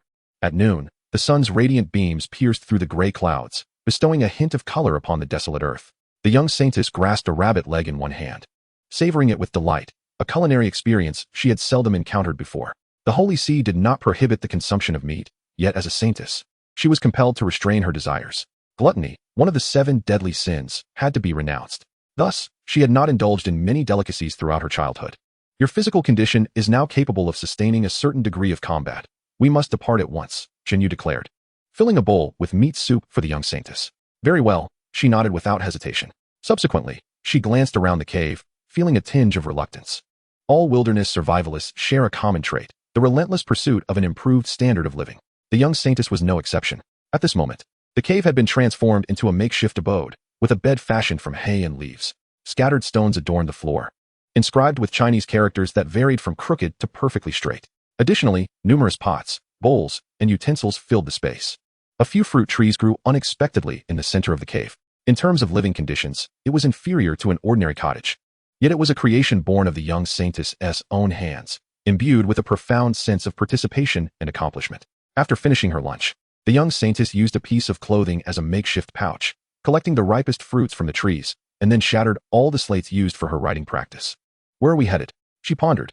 Remaining idle is not a solution. We should venture to the town of the fallen to gather information. Chen Yu dispersed the initial fire spirit of the heart and rose to his feet.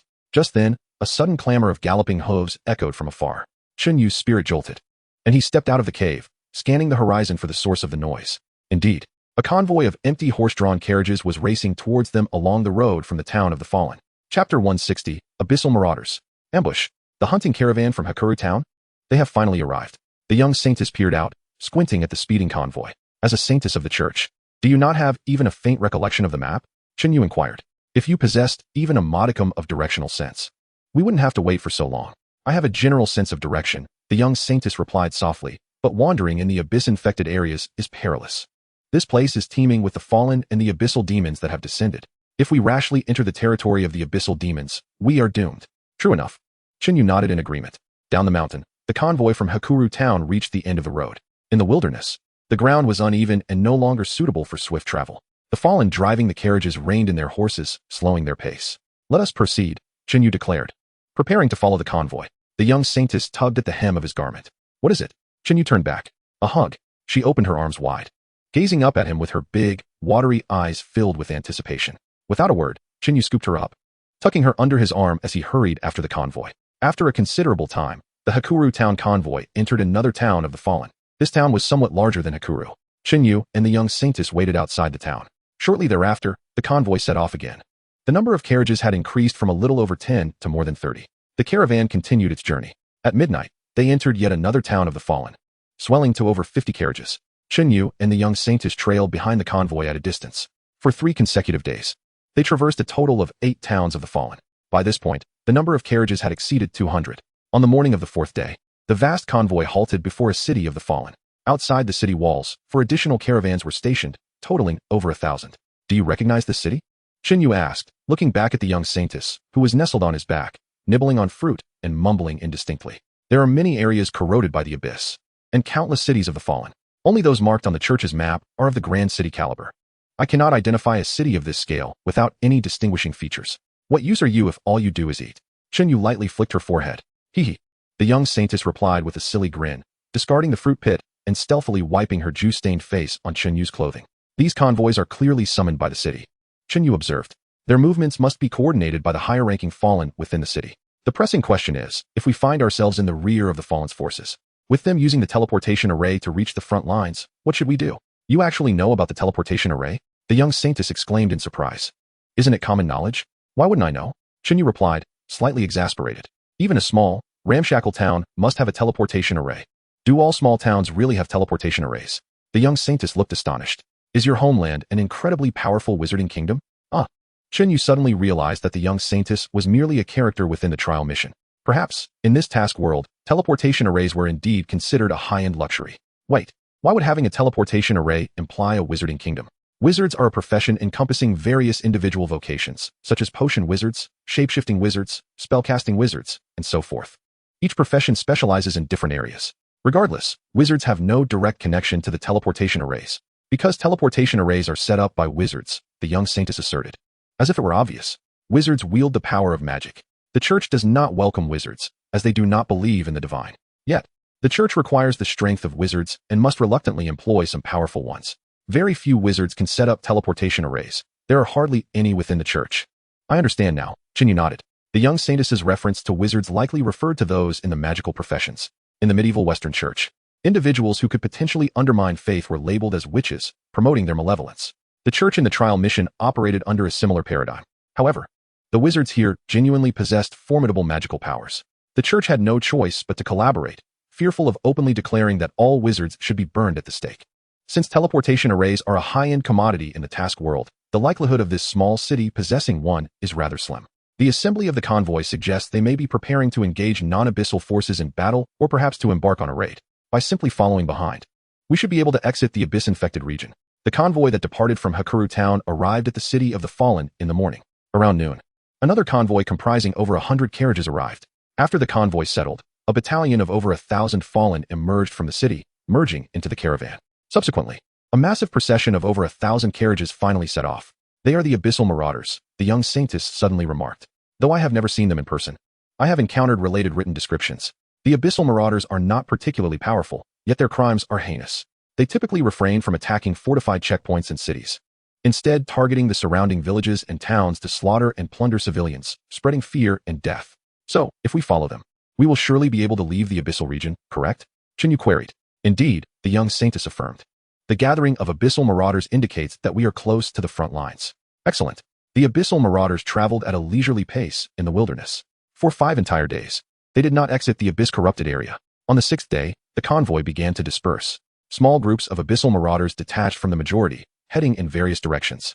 By the morning of the 7th day, only over 40 horse-drawn carriages laden with fallen soldiers remained in the convoy. At this point, the abyssal magic saturating the air had significantly weakened. We have finally made it out, Chen Yu couldn't help but exclaim. The trial mission had now consumed over 10 days.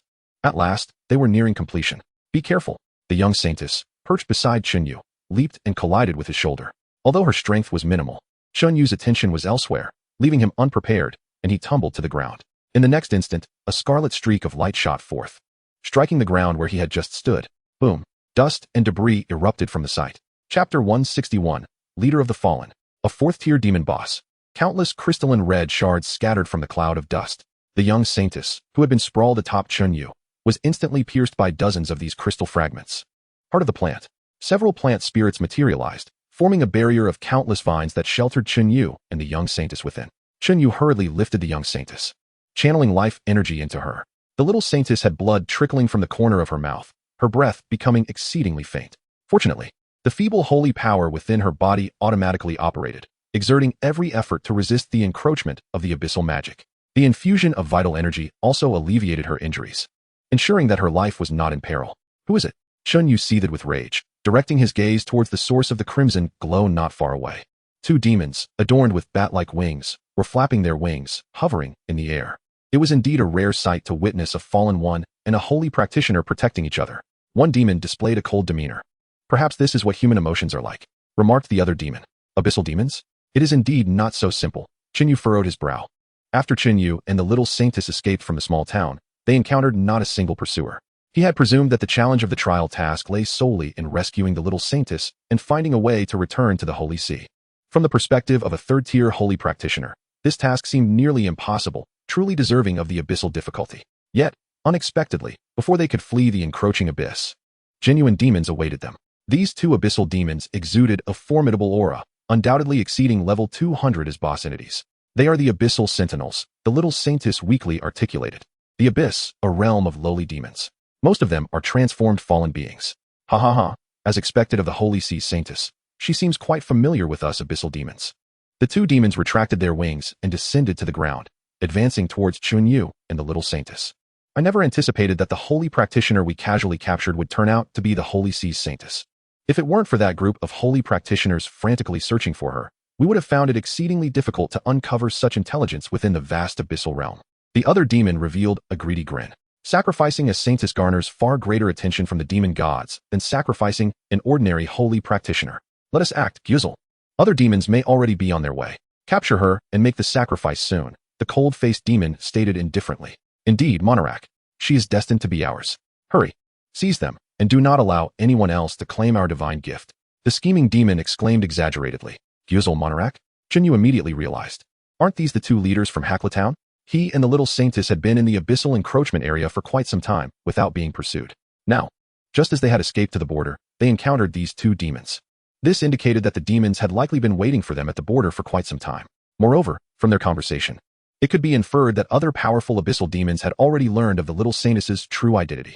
Regardless of the path taken by Chen Yu and the little saintess, they would inevitably encounter abyssal demons upon crossing the border. Truly, the abyssal difficulty. Chen Yu couldn't help but smile wryly.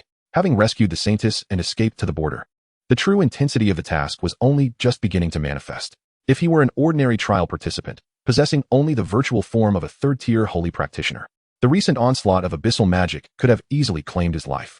These demons were fourth-tier bosses, and if the little saintess had not been injured, she should also possess comparable strength. Chen Yu estimated that an ordinary trial participant would need to linger within the abyssal encroachment area, seeking out holy practitioners who had ventured into the area in order to acquire items capable of healing the saintess. Only once the little saintess's injuries were fully healed and a cadre of elite holy practitioners was assembled could they attempt to breach the border area. However, Chen Yu had barreled through without gathering much intelligence, utterly unaware that a multitude of bosses guarded the border. At this juncture, retreating was no longer an option. The only remaining course of action was to fight. Chen Yu gazed at the two demons. They stood at a distance, maintaining a wary watch over his movements. Mayor, the honor of capturing the saintess should rightfully belong to you. The smiling demon retreated a step, adopting a subservient demeanor. It was your subordinates who instigated the riot in the town, granting them the opportunity to escape. It is only fitting that you take action to capture them and redeem yourself. The cold-faced demon spoke in a deep voice. No, this is an honor. It should belong to you. The two demons continued to bicker, yet neither showed any inclination to strike. The heart manifestations summoned by the skill of heart symbiosis, after enhancements, boasted basic attributes 3 times that of Chen Yu's true form. Without any equipment bonuses, Chen Yu's 4-dimensional attributes exceeded 3,000, meaning each heart manifestation possessed a cognitive attribute in excess of 10,000. Both demons were fourth-tier bosses, due to their transformation as fallen beings. Their attributes were not as exaggerated as true abyssal demons, likely ranging between 1,200 and 1,300. The most critical factor lay in Chen Yu's exceptionally high professional attributes. The professional attributes of the heart manifestations were also 3 times that of Chen Yu's own, and this attribute value was intangible, providing only bonuses and not consumable. If the heart manifestations were to utilize professional attribute energy, it would necessitate Chen Yu's provision. However, in the perception of the two demons, this was exceedingly terrifying. Despite being mere first-tier entities, the level of abyssal magic they wielded surpassed that of fourth-tier abyssal demons, rendering the situation rather unusual. Demons are cunning egotists, preferring to let others charge into battle while they reap the rewards. In the face of uncertain strength, both demons hoped the other would take the initiative to test the waters. They even aspired for Chen Yu and his companion to engage in mutual destruction, allowing them to benefit as bystanders. In the worst-case scenario, they would simply await the arrival of other demons. The value of the Holy Sea's saintess was too high. Even if dozens of demons divided her, the blessings from the demon gods would still be substantial. Chen Yu saw through the intentions of the two demons, smiled, stood up, and prepared to take the initiative. Unexpectedly, both demons instantly retreated several dozen meters, soaring into the sky. Chen Yu was left dumbfounded and couldn't help but inquire. What kind of abyssal demons are you two? Cowardly ones. Ha ha ha. A pathetic attempt at provocation, Guzel scoffed disdainfully. Monarch remained silent, yet vigilantly monitored Chen Yu's every movement. In that case, I shall take my leave. Chen Yu directly scooped up the little saintess and shot forth, racing towards the direction where the concentration of abyssal magic was diminishing.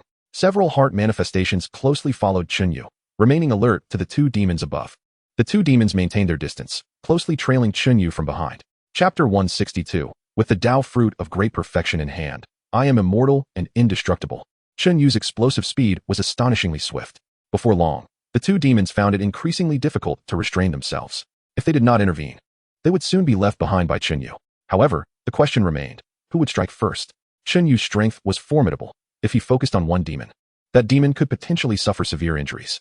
At that point, even if they captured the little saintess, it was unlikely they would benefit from the sacrifice, as the nearby companion might very well strike a finishing blow. Conversely, the one who initiated the attack would clearly be the one most easily pursued and attacked.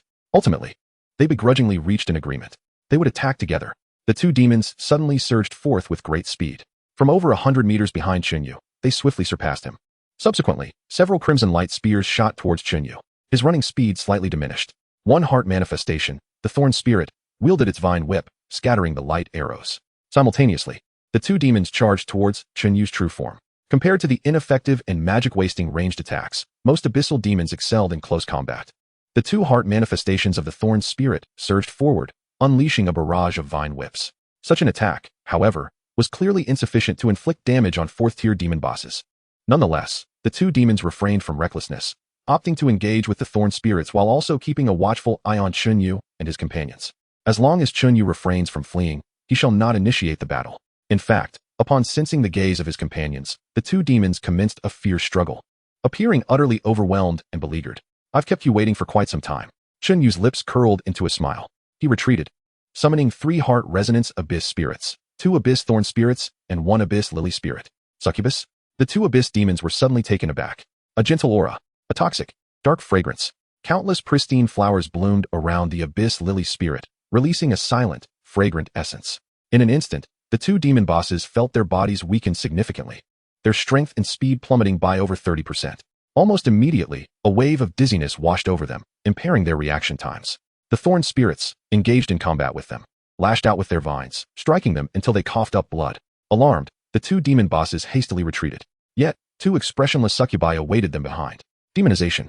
The abyssal magic that Chen Yu had just replenished swiftly dissipated. The two abyss thorn spirits expanded to a height of 4 to 5 meters, their skin taking on a delicate pink hue, radiating a crimson glow of abyssal magic. Sensing this aura, the two demons realized that the demonized abyss thorn spirits were beyond their capacity to resist. They immediately took to the skies, flapping their wings. The demonized abyss thorn spirits followed suit, leaping into the air. Their long, sensual tails suddenly split, transforming into a mass of serrated, red-brown vines. Not a succubus. It is a mimetic abyssal vine.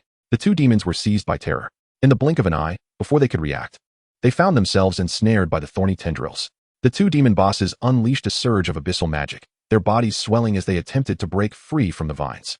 However, as they freed one tendril, others had already coiled around them. Within seconds, the two abyss demons were bound tightly, resembling mummies. The vines began to writhe slowly, producing a dull grinding sound. The two thick cocoons shrank increasingly. Moments later, the heart-resonance abyss thorn spirits vanished, and two uniform masses of blood-soaked mud plummeted from the sky with a crisp sound. What a pity, such excellent fertilizer, Chen Yu remarked, smacking his lips. The heart resonance did not require floral nourishment. The abyss thorn spirits merely ground the two demon bosses to absorb their abyssal magic, replenishing Chen Yu's expenditure. The remaining corpses were regrettably wasted. Impressive. The little saintess nestled in Chen Yu's arms displayed an expression of surprise. It's just average, Chen Yu replied, shaking his head. At present, the combat prowess of the heart-resonance seed was merely comparable to that of ordinary legendary plant life, unable to rival the abyss spirits. The true strength of the heart-resonance seed lies in its ability to provide additional elite combat power, such as the World Tree Heart Resonance and the Rebirth Road Heart Resonance. Even a momentary surge could inflict substantial damage. Were there any other options? Chen Yu would not consider the heart-resonance seed as a regular combat force. You are not of abyssal origin. How can you wield such formidable abyssal power? The little saintess inquired, puzzled. Because the abyssal great, Will is my wife. Chen Yu raised an eyebrow at her. The little saintess shot him a disapproving glance. When you jest, could you refrain from being so exaggerated?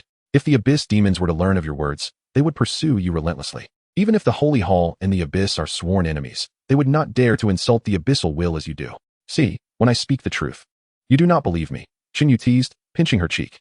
Humph. The little saintess wrinkled her nose, emitting an adorably displeased sound. One more thing, Chen Yu continued. Why did you shield me from the attack earlier? Because I knew I would not die from that strike, the little saintess replied calmly.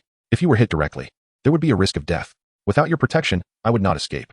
Are you not aware that my strength would not be significantly harmed by such an attack? Chen Yu remarked, challenging her perception. This does not align with your exceptional sensing abilities. Until now, I had no idea how formidable you truly were. The little saintess spoke with a steady tone, yet her pupils slightly rose, indicating she was seeking justification for her emotional response. Based on Chen Yu's displayed strength and mastery of abyssal magic and life energy, the demon's probing attack would not pose a severe threat to him. However, upon witnessing the ambush directed at Chen Yu, she had acted without hesitation. In that moment, it was as if she had lost her rationality and her proud analytical skills. Actually, I am quite pleased, Chen Yu chuckled, ruffling the little saintess's hair. No one would resent someone willing to risk everything for them. However, Chen Yu's expression turned serious. This cannot happen again. The path ahead may present numerous dangers. Your foremost duty is to protect yourself. Even if I perish, you must strive to survive. Do you understand? For Chen Yu, his life was of little consequence. He could be resurrected infinitely through the rebirth road. Even if the rebirth road failed, it mattered not. For with the noble Tao fruit of the great Luo, he would remain immortal. Chapter 163, The Battle Tactics of a Planter. The perfect synergy of plant life. The little saintess was different. In this trial of potential, she was the target that required protection. Should she perish, all that Chen Yu had accomplished would be in vain. Setting aside the trial, he did not wish for the little saintess to die.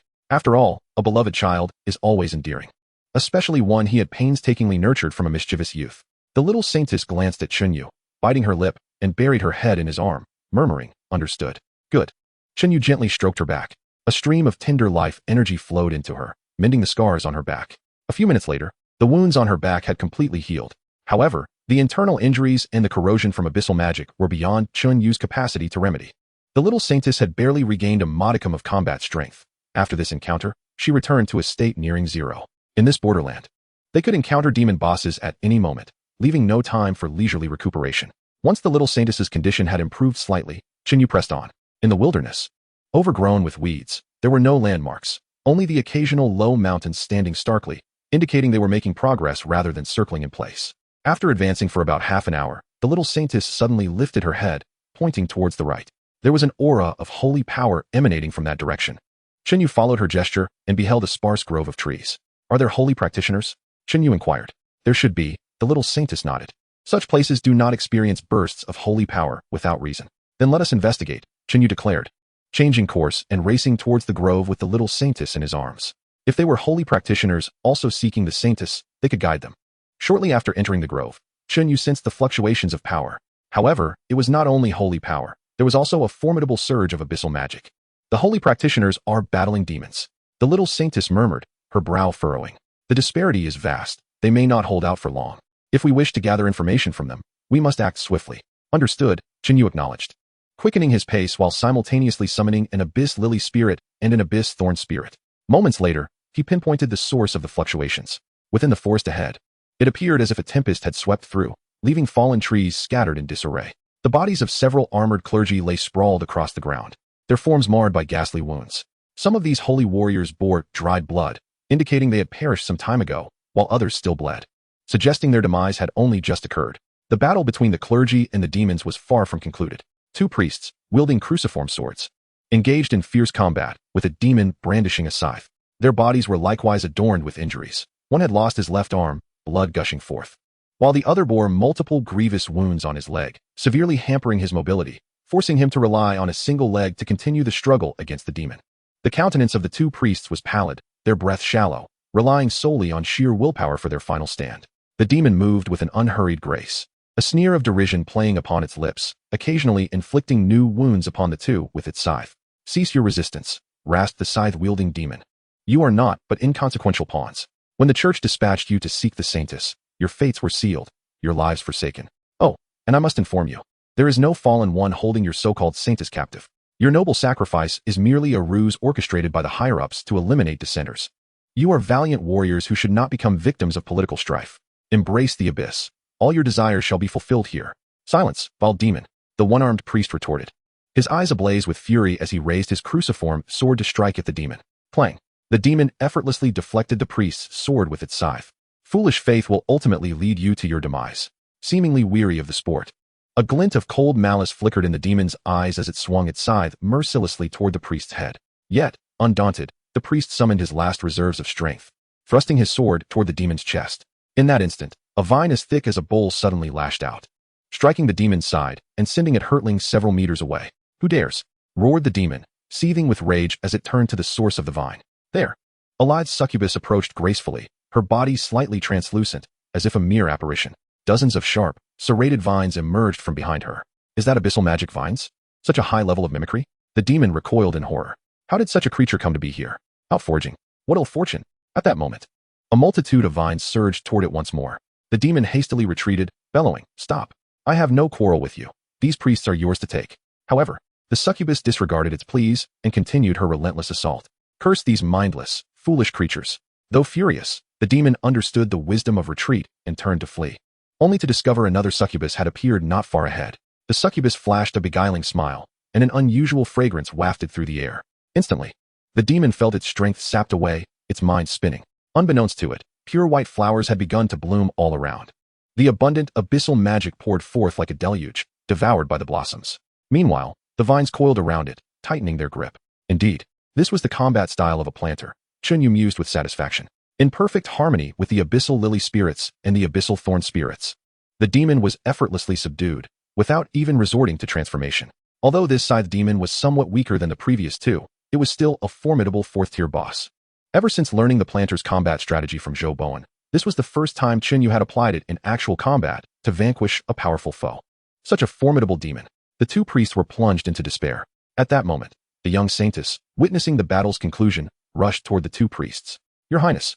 The priests rejoiced, only to have their expressions shift to alarm as they desperately attempted to shield the young saintess. However, their grievous wounds rendered them incapable of executing even that simple action. Do not move. The young saintess summoned the scant remnants of her holy power, striving to heal them. The priest's injuries were too severe, compounded by the relentless encroachment of abyssal magic. Even at her peak, the young saintess might not have been able to heal them, let alone in her current state. Your Highness, you are injured too. Do not waste your strength on us. There are still powerful demons about. You must flee. We will hold them off for you. The priest struggled, propping themselves up with their cruciform swords, stepping forward to shield the young saintess from the approaching abyssal spirits. Do not worry, they are not our foes, the young saintess calmly assured them. Not foes. Indeed. She nodded. They belong to the power of Lord Ascetic. Lord Harachagus? The priests were initially taken aback, but then their expressions softened with understanding. What are you saying? Chen Yu approached, curiosity piqued. Harachagus was the name of the identity associated with Chen Yu's virtual form. The priests looked at Chen Yu, a mixture of confusion and curiosity in their expressions, then turned back to the young saintess, who nodded in affirmation. Lord Ascetic. The priests regarded Chen Yu with reverence. Instantly, a peculiar expression crossed Chen Yu's face. It was astonishing that his virtual body in this mission was recognized as a figure of such high status. It was indeed peculiar that a mere third-tier elite creature could be revered by priests of the same rank and even honored by a more powerful saintess. However, this also elucidated how ordinary individuals could navigate trials and complete missions while being restricted to the third tier. Before rescuing the saintess, even if he had found other priests to collaborate with, what basis would they have to trust him or heed his plans without a certain status? The identity of Lord Ascetic Harachagus must be a critical element of the mission. Yet, a new question emerged. The young saintess evidently recognized Harachagus. Yet she had shown no sign of it throughout their journey. Even earlier, when Chen Yu had been compelled by some will to utter the name Harachagus, she had not reacted at all. Wait, Chen Yu suddenly recalled that the young saintess had, in fact, exhibited some reaction. Their first encounter had been when he descended in his true form to rescue her. Upon seeing him, the young saintess had displayed a fleeting look of surprise and a furrowed brow as if deep in thought, followed by her question, "Who are you?" At the time, Chen Yu had not given it much thought. Now, reflecting on it, her reaction did not seem entirely rational. Firstly, the young saintess was characterized by near absolute rationality and intelligence, evoking thoughts of a certain famed figure, Major Chu. Such a persona should not exhibit surprise upon the approach of a stranger, nor should her first inquiry be a meaningless query like "Who are you?" Secondly, after her rescue, the young saintess had repeatedly tested him in inexplicable ways, such as stating, "If you like me, you may do anything to me." While this seemed like an act of desperation, it was indeed more incongruous with her established character. A person adept at leveraging their intellect to forge advantageous circumstances would never utter such a feeble request. For instance, upon narrowly escaping the jaws of death and entering the woods, which the town had designated as a dumping ground, one would hardly resort to self-harm. At that moment, Chen Yu surmised that the little saintess's intention was to test her significance to him, thereby coercing him into compliance. The little saintess herself admitted as much. However, upon deeper reflection, both his conjecture and her acknowledgement appeared utterly absurd. In a perilous situation where death loomed at any moment, what was her actual demand? It was nothing more than a plea for Chen Yu to ensure her safety and preserve her life. Was it truly necessary to employ such extreme measures as self-inflicted harm to assess his willingness? Regardless of the outcome, such actions would only serve to deteriorate their relationship. In hindsight, it seemed the little saintess's test was not to gauge Chen Yu's intentions to save her, but rather to discern whether he recognized her and the extent of his understanding of her. Coupled with Chen Yu's virtual identity as Harachagus, it became evident that the little saintess was deliberately probing to ascertain if he truly was the person known as Harachagus. In such circumstances, did it truly matter whether he was Harachagus? Chen Yu furrowed his brow. Wasn't the priority to escape the abyssal region? Did her realization that he was not the genuine Harachagus confirm something she had long suspected? After establishing certain truths, her demeanor underwent a significant transformation, resembling that of an ordinary child. What schemes did this young child harbor? Chen Yu suddenly felt that what initially appeared to be a straightforward quest narrative was shrouded in a labyrinthine tale. Alas, what do these trivial matters have to do with me? I am merely a wretched player undertaking tasks. The most crucial aspect was that the little saintess was now behaving like a well-behaved child, at least in his presence.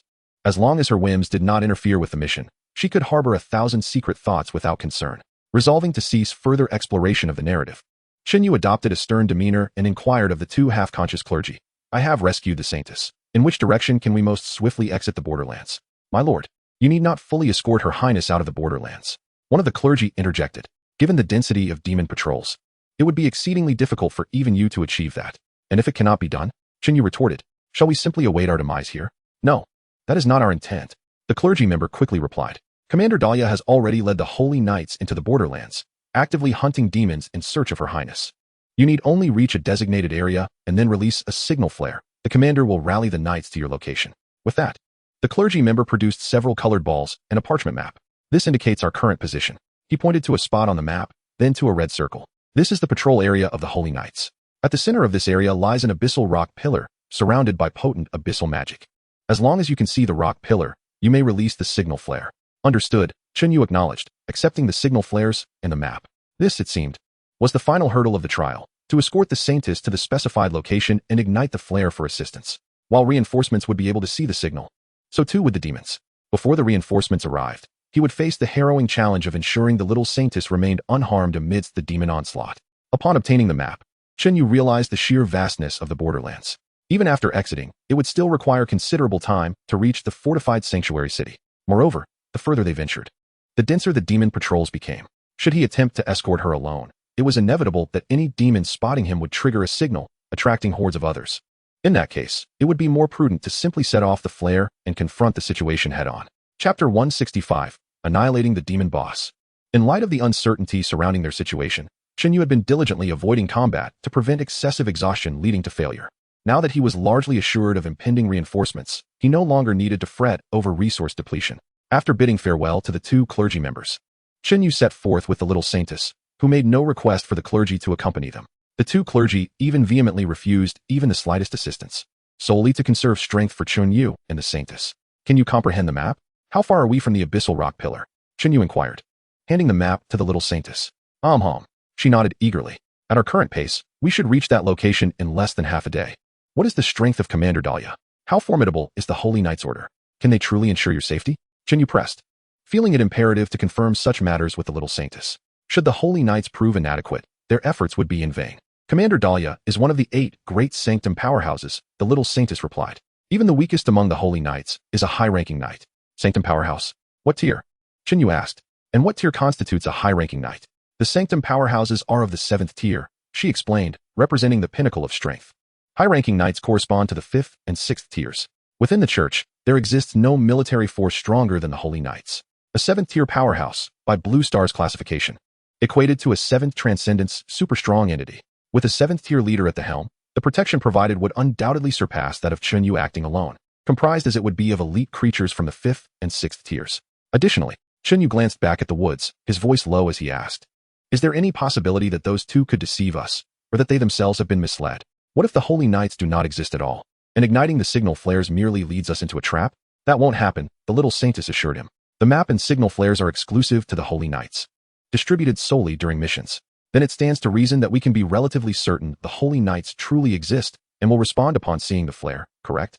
Chen Yu inquired. Indeed, she confirmed. Unless there is a traitor among the Holy Knights. Is such a possibility feasible? Chen Yu mused, his brow furrowing. For instance, in the realm of political strife within the church, someone may wish for your demise.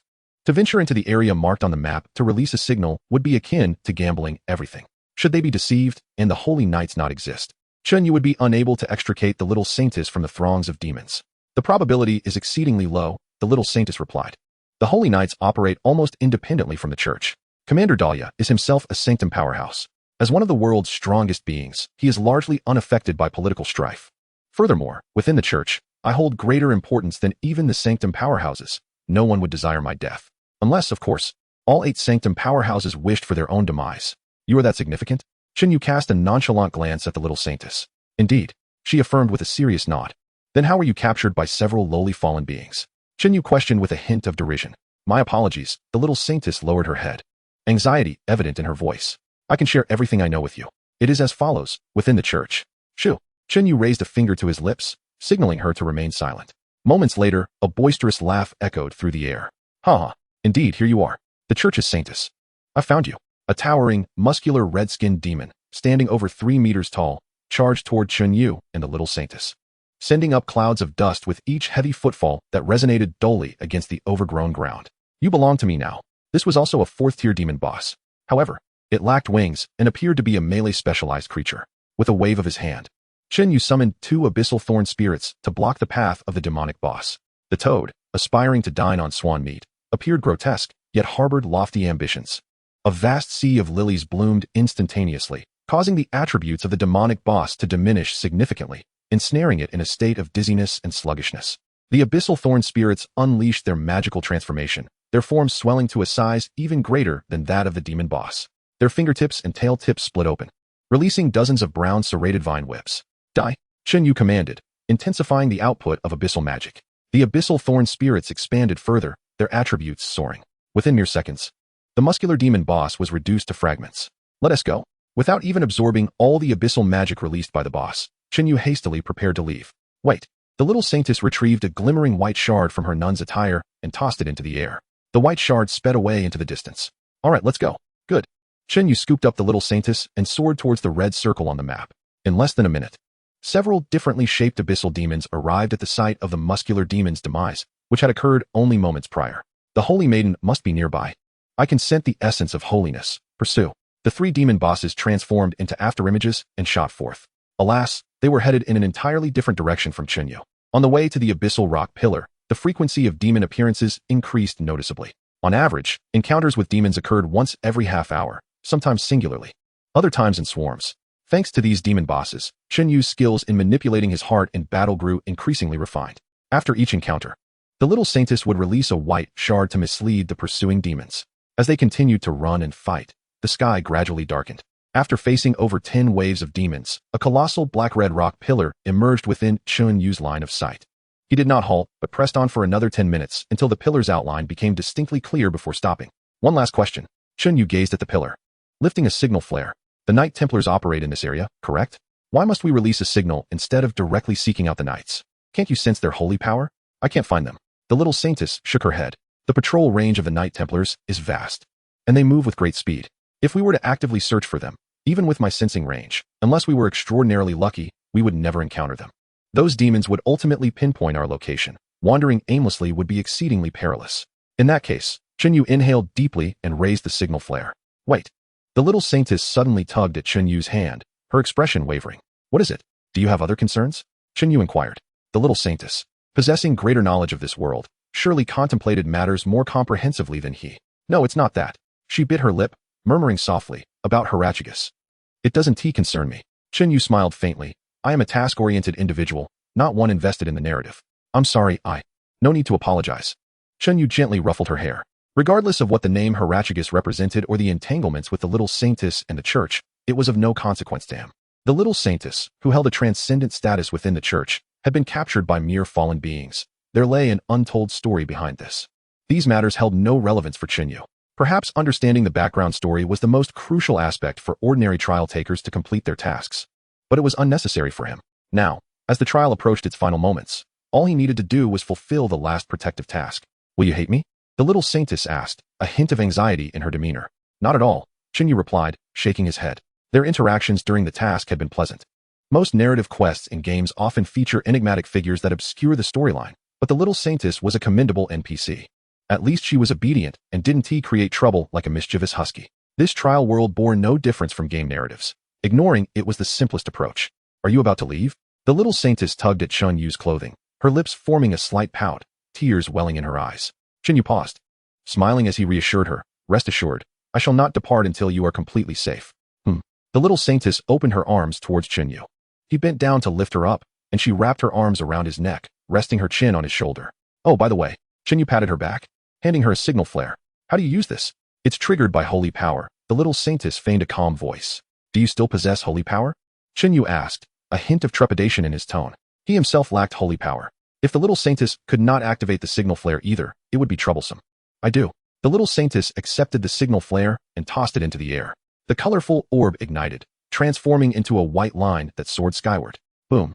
A thunderous explosion resonated as the signal flare detonated in the sky. Dots of white light above Chen Yu and the little saintess formed the image of a knight wielding a lance, galloping through the air.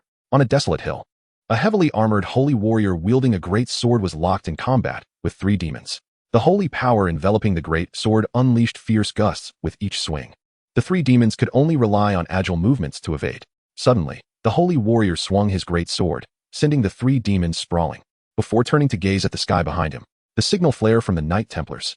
That direction leads to the Holy Maiden. The 3 demons, upon noticing the knight image in the sky, changed their expressions and abandoned their assault on the holy warrior, darting towards the direction of the image instead. Ha! Stop right there. The holy warrior laughed maniacally, swinging his sword. A massive crescent of holy power surged towards the 3 demons. The demons, gripped by fear, were compelled to halt and confront the holy warrior.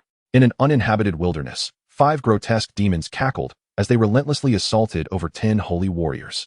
The holy warriors, lacking strength, could only defend passively, suffering new injuries. Suddenly, the image of a knight on horseback appeared in the distant sky. The smiles of the 5 demons vanished instantly.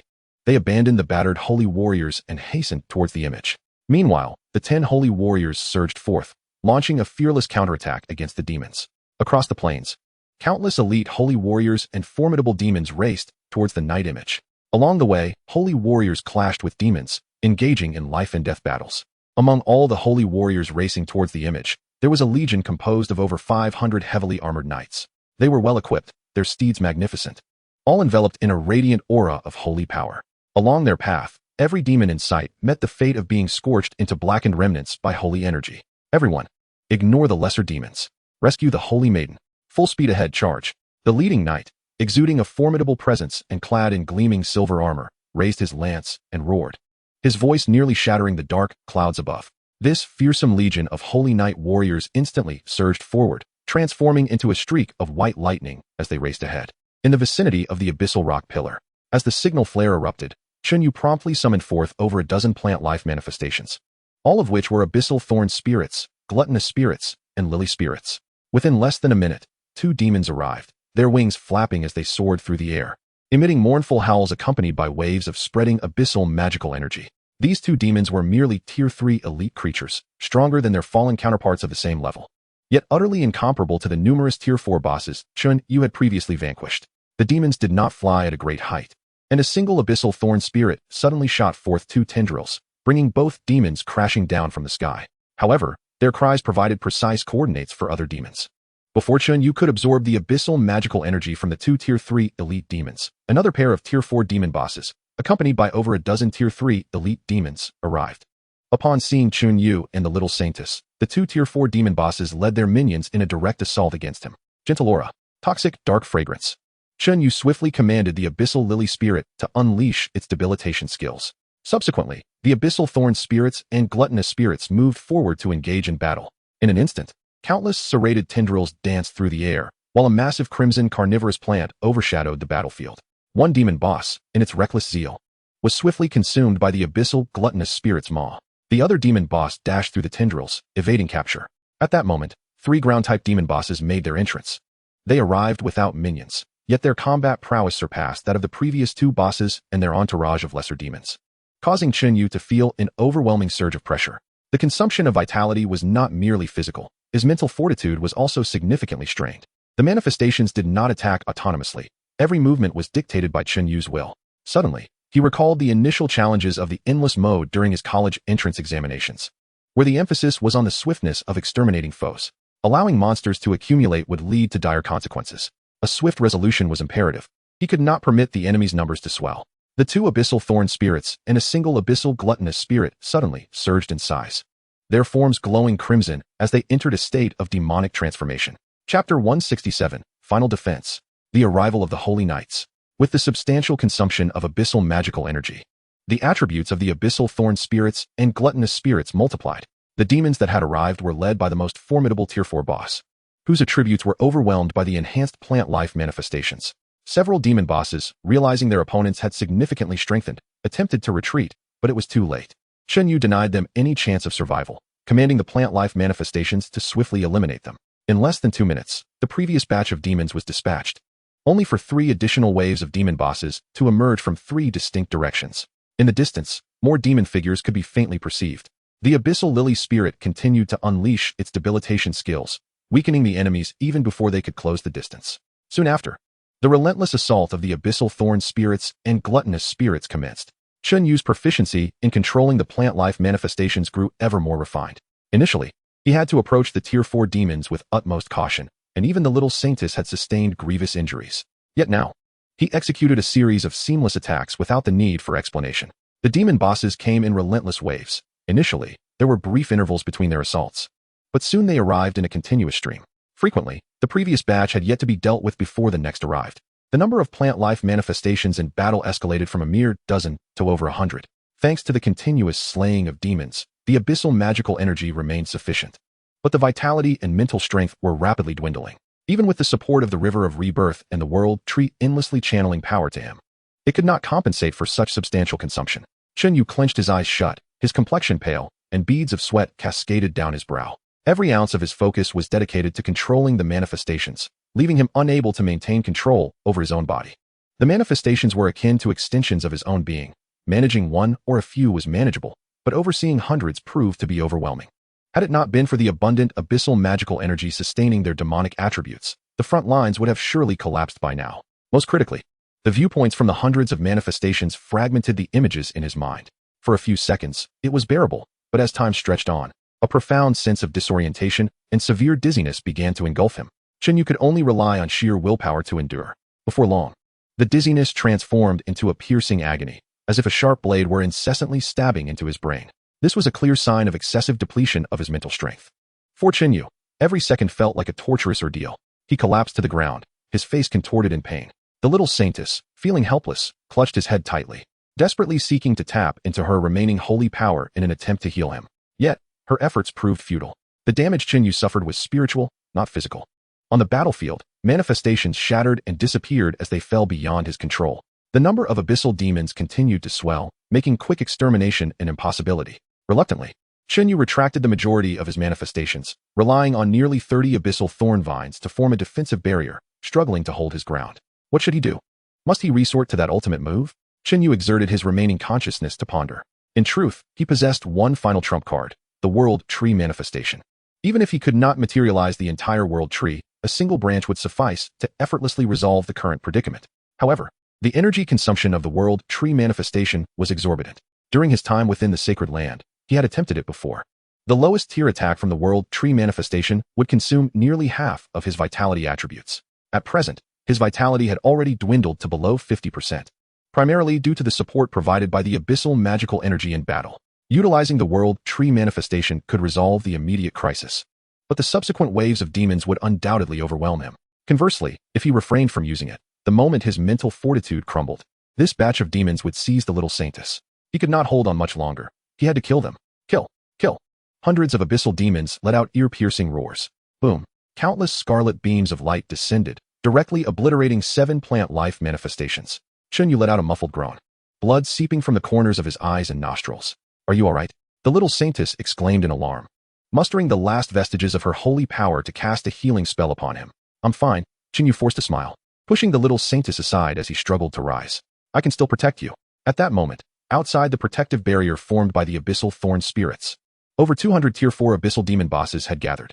Such a formidable assembly could likely breach a small city like Jianyang in no time. Chen Yu could only rely on the plant manifestations for passive defense, desperately holding on as attacks continued to rain down upon the barrier. The plant manifestations were repeatedly shattered. Controlling the manifestations depended on his mental strength. When the manifestations were destroyed, it was akin to receiving a mental blow. Yet, he could not withdraw his mental strength to retreat, for doing so would cause the manifestations to vanish entirely. Consequently, with every manifestation that exploded, Chen Yu felt as though a massive hammer had struck his head. Just give up. Let me go? The little saintess suddenly urged. Chen Yu pinched her cheek sharply, remaining silent. I'm not joking, the little saintess insisted, striving to maintain her composure. I am the saintess of the Holy Sea, even if captured by demons. They would not kill me immediately. The Knights Templar shall soon arrive, and they will rescue me. Perhaps this will bruise your pride. However, the power of the Templars is beyond your imagination. Every effort you exert now is rendered meaningless in their eyes. For once they ascertain my whereabouts, they will undoubtedly save me. Do you truly believe these words? Chen Yu forced a smile and replied, I have vowed to protect your safety, and I shall. Yet if this continues, you will perish. The expression of the young saintess finally unraveled. With a choked sob, tears as large as beans streamed down her delicate cheeks. You will die because your soul is shattered. The young saintess cried out sharply, I know you do not belong to this world. I am aware that you can resurrect after death. However, a soul that is riddled with wounds cannot be saved. Do you understand? No world possesses such power. Huh? Truly none? Chen Yu scoffed, conjuring another wave of psychic defenses to fend off the assault. The indigenous saintess of this task realm is woefully short-sighted. What is a shattered soul? How many levels does it take to be fatal? The path of rebirth can easily restore you, you know? Please, I implore you, cease this. The young saintess clung to Chen Yu's leg, whispering her sobs. I would endure anything, be it descending into the abyss or being sacrificed to the demon god. Suddenly, the earth trembled. A distant rumble of thunderous hooves grew closer. A pure white light ascended to the heavens, and a formidable, palpable holy power unleashed its might, heralding its arrival. Knights Templar, heed my command. Slay the demons, protect the Saintus. Chapter 168. Mission accomplished. Has a bug been created through cheating? The Knights Templar. The young Saintus's face lit up with joy. Protect the Saintus. Attack. Hundreds of heavily armored knights surged forward, akin to an unstoppable tide of steel. The demons surrounding Chen Yu and the young Saintus flapped their wings in fright, resembling startled crows taking to the sky. Fire. The lead knight bellowed. Instantly, hundreds of knights raised their lances, unleashing a barrage upon the swarming demons above. A buzzing sound ensued. The lances, enveloped in white holy light, pierced through countless demons. The remaining demons dared not challenge the might of the Knights Templar and fled in terror. Those without the ability to fly were far less fortunate, meeting their demise beneath the hooves of the knights. As the tide of knights reached Chen Yu and the young Saintus, they slowed, parting to enclose them within their ranks. The cacophony of hooves rushed past his ears, yet Chen Yu felt an unparalleled sense of tranquility. This mission had finally been completed. Moments later, the leader of the knightly order rode forth, dismounted, and removed his helmet. Standing nearly 6 feet 3 inches tall, with a mane of flaxen, curly hair, and a resolute visage, he exuded an aura of authority without the need for anger. His shining silver armor bore traces of dark red blood, and upon closer inspection, countless faint scratches marred its surface. Clang! The knight leader bent to bow before the young Saintus. Lady Dahlia. The young Saintus had regained her composure. Her tone, even as she spoke. We require healing. Please expedite. Yes. Dahlia turned to summon a knight. The knight dismounted and approached, channeling a beam of white holy light that cascaded over Chen Yu and the young Saintus. Chen Yu immediately felt a gentle force infuse his body, warm and comforting, as if it were purging all his fatigue. Yet his head still throbbed. This was a consequence of excessive mental strain, injuring the soul. For others, such wounds could only be healed with time. Chen Yu, however, was well acquainted with the path of rebirth in this regard. Without forcibly using mental power or suffering from explosive psychic damage, the power that seeped through from the path of rebirth began to mend his soul's injuries. Your Highness, how do you feel? After the healing was complete, Dahlia inquired of the young Saintus. I have regained some strength. The young Saintus nodded, then turned to Chen Yu. Thanks to the ascetic, I have returned safely. Lord Herachigus. Dahlia stood rigidly, her gaze towards Chen Yu filled with respect. She grasped her helmet with her right hand, placed her left hand upon her chest, and bowed deeply. This was a solemn and formal knightly salute. Ah, greetings, Chen Yu replied with a smile, returning the gesture. My lord, please. Dahlia extended her right hand. The knights immediately parted to clear a path. Do you have something to say? Chen Yu regarded Dahlia with curiosity. Dahlia nodded. Very well. Chen Yu followed Dahlia as they moved beyond the encirclement of the knights, only to discover that the area around them was now teeming with a dense army of demons. There must be no fewer than 1,000 fourth-tier demon bosses, poised in opposition to the knights. Shall we engage? Chen Yu's spirits surged. Lord Herachigus, Dahlia murmured, gazing at the demon horde. I only wish to ask. Is this truly worth it? How should I respond? Chen Yu's expression faltered. It seemed to be a pivotal moment in the narrative. Yet, as an NPC within the plot, he had not seen the script and was uncertain how to reply to such a dialogue. However, in the next moment, a phantom appeared beside him. The visage was indistinct, clad in tattered garments, hair unkempt as if it had not been washed in ages, though the entire apparition was shrouded in ambiguity. The familiar holy power and abyssal magic within it unmistakably indicated that this was the virtual body he had previously employed. It is indeed worth it. The phantom spoke slowly. Ah, so this is where the narrative character resides, Chen Yu realized with clarity. At this juncture, other trial takers would likely be observing from a third-person perspective. Yet, due to his own descent into the scene, he was witnessing it firsthand. A deity descending to the mortal realm, possessing only divine wisdom devoid of human emotion, is an exceedingly perilous affair. The phantom also gazed upon the demon army with a look of compassion. To the divine, this world is merely a breeding ground, an existence easily forsaken. Yet for us, this is our home. To grant this world the hope of redemption, the sacrifice of but one is a trivial price. Why would it not be worth it? Furthermore, experiencing the sufferings of humanity is a necessary trial along her path. Lord Herachigus, Dahlia once more executed a knightly salute. Your glory shall be remembered by the world. Your sacrifices shall be cherished. Proceed as planned. Do not let my sacrifice be in vain. The phantom sighed softly, dispersing into countless dim motes of light that vanished into the air. Upon hearing the dialogue, Chen Yu gleaned a semblance of understanding. This Herachigus appeared to be a selfless and fearless figure, dedicating himself to creating opportunities for redemption through self-sacrifice. The deity that descended to the mortal realm likely referred to the young Saintus.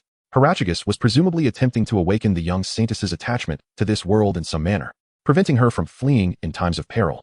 Thus, the young Saintus's capture by the fallen was likely orchestrated by this very individual. Of course, This was merely a conjecture based on fragmented words. The full story was undoubtedly lengthy and tedious.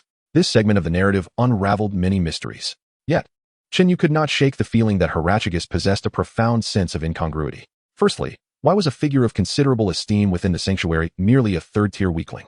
Secondly, why did Dahlia not find it peculiar that Chen Yu so adeptly wielded the abyssal magic? Logically, given the sanctity of the Holy Hall's principles, the existence of a fallen one should be utterly intolerable. Had the two of them exchanged glances and devised a specific plan prior? Thirdly, how exactly did Harachigus perish moments ago, dissolving into a myriad of light particles? Could such a fate truly befall a mere third-tier priest? Lastly, and most crucially, the emergence of this plot signifies that Chen Yu has successfully completed his mission, thereby fulfilling Harachigus's expectations. Were Harachigus's expectations to rescue the little saintess, or to cultivate an emotional entanglement with her? Judging from their dialogue, it appears to be the latter. What Chen Yu has accomplished is to evoke in the little saintess a sense of dependency and affection.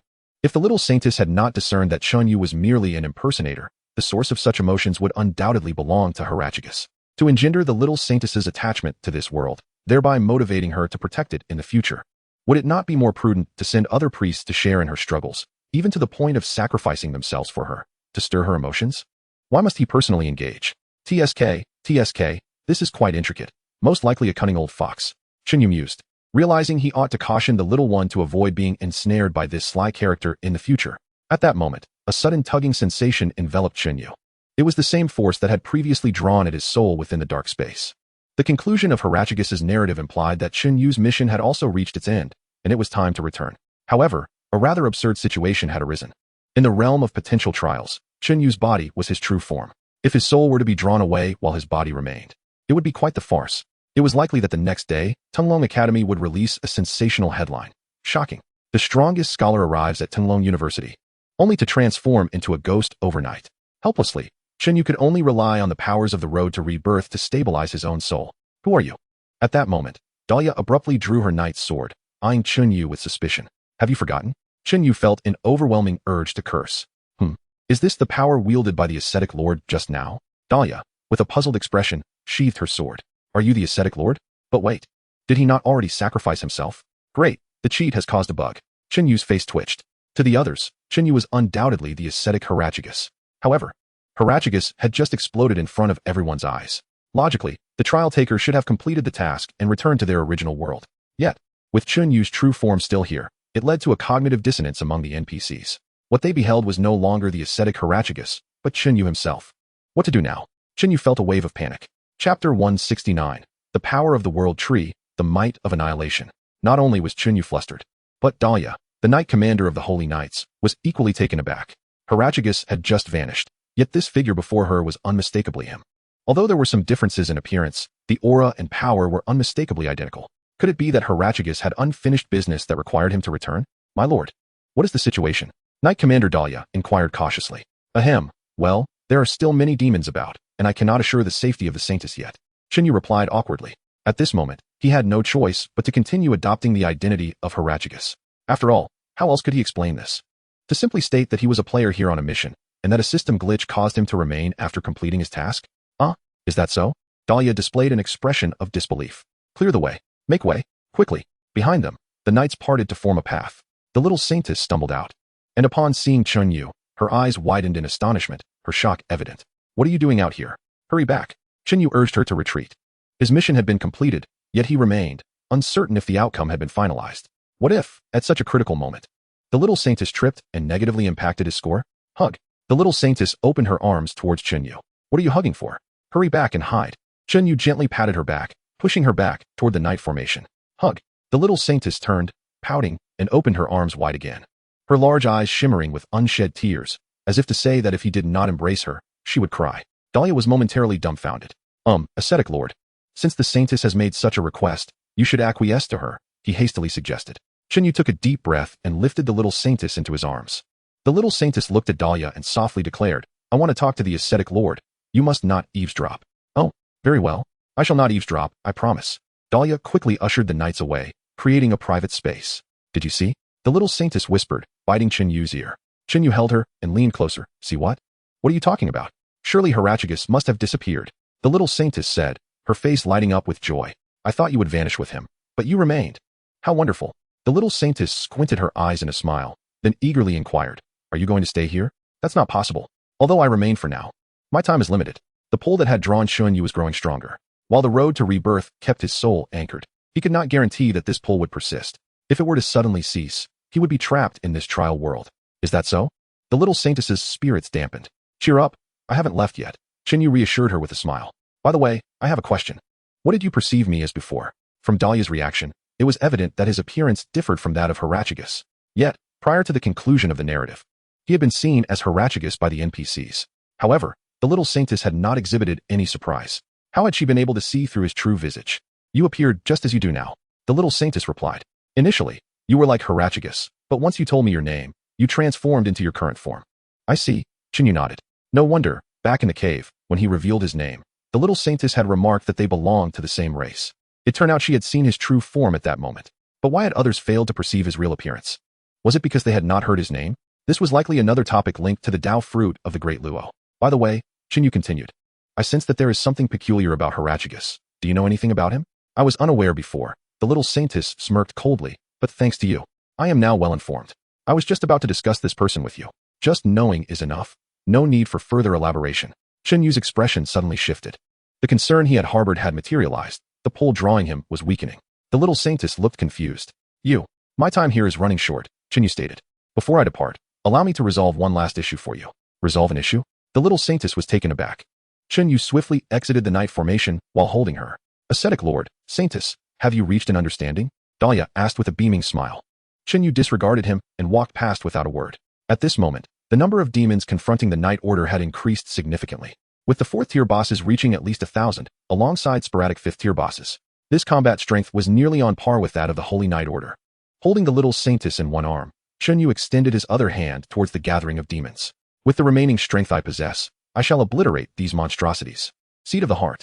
World Tree. Suddenly, a translucent ripple appeared before Chen Yu, emanating from his palm and spreading over a vast area. In the next moment, a stout and gnarled branch of immense size extended from the ripple. Through the shimmer, one could faintly discern an infinite presence that seemed to pierce the very fabric of the world, though the branch was merely an illusion.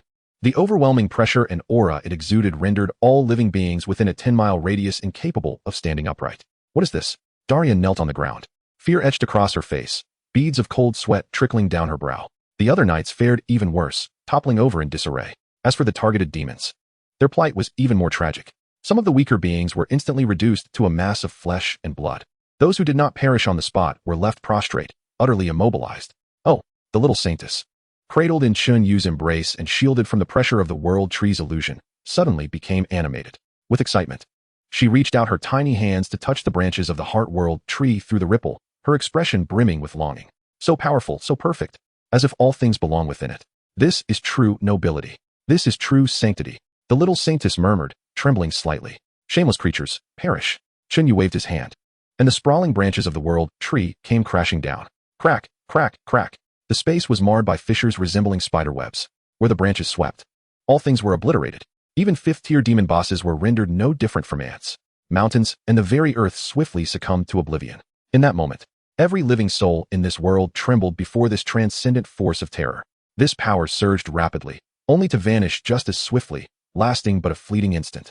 Yet it eradicated countless demons without leaving even a trace of a corpse. Was it magnificent? Chen Yu pinched the little saintess's cheek. Yes, it was incredible. The little saintess exclaimed, her face alight with adoration. "Is it truly real?" "Indeed. If the opportunity arises, I shall introduce you," Chen Yu replied, "but that cannot happen now. This shall suffice for today." Gently, he set the little saintess down, ruffled her hair, and said, "Farewell, little one." "Wait." The little saintess clung to Chen Yu's arm, gazing up with urgency. "Will I see you again?" "Of course," Chen Yu smiled, resolutely assuring her, "Trust me, you will." As soon as the words left his lips, the little saintess felt a void in her embrace. Chen Yu's form had transformed into an ephemeral shadow, waving goodbye. "Yes, I believe. I will wait for you." The little saintess beamed, nodding vigorously, calling out to Chen Yu's vanishing silhouette. After a long while, crystalline tears began to cascade down her cheeks. Chapter 170, Trial completed. Potential 6 stars, attribute compensation. At Tinglong University, in the student dormitory, Chen Yu appeared beside his bed. Instantly, a series of heavenly notifications resonated in his mind. Notification: you have completed the 1st-tier potential trial mission. Rescue the fallen divine lament. 1st-tier potential trial mission. Mission difficulty: Abyss. Executor: Chen Yu. Mission completion. Perfect. While protecting the saintess, you discerned the scheming of the ascetic and provided her with insights. You annihilated the vanguard of the demon invaders and defeated over 10 6th-tier demon bosses. Reward calculation in progress. Calculation complete. Notification. You have received a first-tier potential trial reward, potential level 6. Notification. Due to the elevation of your potential level, attributes have been compensated. Note. Each potential trial completed at a class transition stage can only grant attribute compensation for that stage. The potential level had increased by 6 stars. Chen Yu glanced at his attribute panel. His potential level had risen from 8 stars to 14 stars. Simultaneously, his attributes corresponding to the 20 levels from level 50 to level 70 had been compensated. His 4-dimensional attributes and free attributes each increased by 600 points, while his vitality attribute rose by 120 points. From the notifications, it was clear that the potential gained from class transition tasks and trial missions was calculated by stage. For instance, if a class holder attained a potential level at level 100 during their second class transition, it would only enhance the attributes acquired during the 100 to 150 level stage. Similarly, any potential trial missions completed during the second transition stage would only compensate for attributes within the 100 to 150 level range. Currently, Chen Yu's potential level stood at 14 stars. This meant that for every level he ascended between levels 50 to 100, he would gain 70 points in each of the 4 dimensions, 70 points in free attributes, and 14 points in vitality. As for the original sprite, at level 150, each level would grant an increase of 100 points in the 3 dimensions and 200 points in mental attributes. Beyond level 50, it would provide an increase of 200 points in the 3 dimensions and 400 points in mental attributes, along with 40 points in vitality. Converting this, the current potential level of the original sprite equated to 40 stars. Legendary plant life, such as thorn demon spirits, lily spirits, and gluttonous spirits, would have a potential level equivalent to 20 stars. The potential level of epic grade plant life equated to 8 stars. Thus, Chen Yu's current potential level lay between epic and legendary grades, indicating that his growth potential surpassed ordinary bosses but fell short of bronze bosses. The distinction between class holders and non-class holders lies in the fixed growth potential of the latter. Non-class holders automatically acquire growth potential corresponding to their quality with each stage of growth, whereas class holders acquire potential star levels through class transition tasks, potential trials, or other means. Path of Rebirth, Chen Yu called softly. In an instant, the dormitory room bloomed with vibrant crimson spider lilies. Amidst the floral expanse, a hazy specter of will coalesced. My soul has suffered grave injuries. Please assist me in healing, Chen Yu commanded. Grave injuries? The Path of Rebirth tilted its head, transmitting a sense of confusion. Is there a problem? Chen Yu, perplexed, queried back. The Path of Rebirth was a supreme realm of the underworld, an expert on souls. It should have been impossible for it to fail in healing his wounds. Master, your soul has not sustained any significant injuries. You do bear some minor wounds, but their severity is akin to merely scraping the skin. You are nearly recovered now. Oh, I see. Then there is no issue. Chen Yu nodded. While still engaged in the trial mission, he had relied on the power transmitted through the temporal rifts by the Path of Rebirth to heal any soul injuries. He had assumed that his soul was gravely wounded, largely due to the little saintess's tearful lamentations. Reflecting upon it now, the little saintess, a saintly figure still in a weakened state, likely misperceived the severity of his condition. Though she possessed some skill, it was quite ordinary, limited to merely discerning that Chen Yu had experienced soul trauma. With the Path of Rebirth's assurance, Chen Yu felt confident that his soul was indeed unharmed. Presently, what troubled him most was an overwhelming sense of fatigue in his body, akin to having spent an entire day and night within the world tree. This was a residual effect from the trial mission, as Ling Xiuhua had informed him when exchanging the task slate. Additionally, he experienced a headache, unrelated to his injuries, purely due to excessive consumption of mental energy. Chen Yu retrieved a vial of potion from his inventory, uncorked it, and tilted his head back to drink. The weariness that had enveloped his body and the dizziness clouding his mind gradually dissipated. This potion was one he had exchanged for in the dungeon of Jianyang High School, which he had never utilized until today, only to discover its remarkable efficacy. Ding! A mechanical prompt echoed in the air.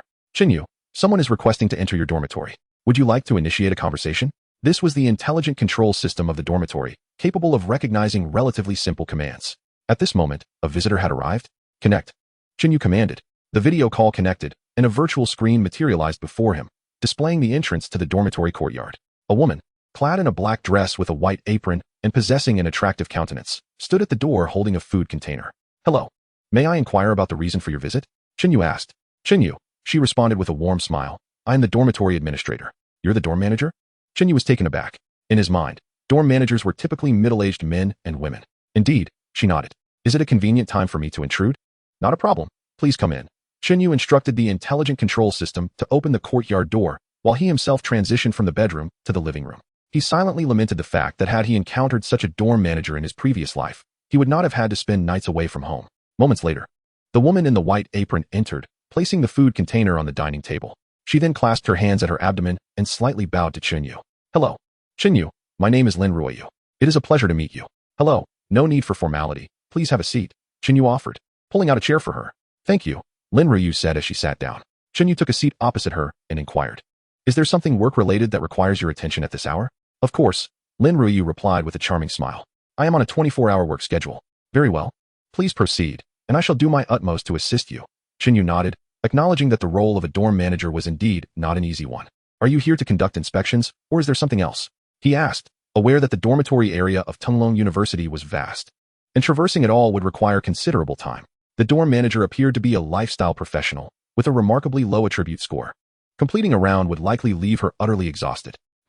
Chen Yu, are you not aware? Lin Ruoyu asked, her expression one of surprise. I am your dormitory administrator. My dormitory administrator? What do you mean? Chen Yu's smile faltered. Quite literally, Lin Ruoyu explained.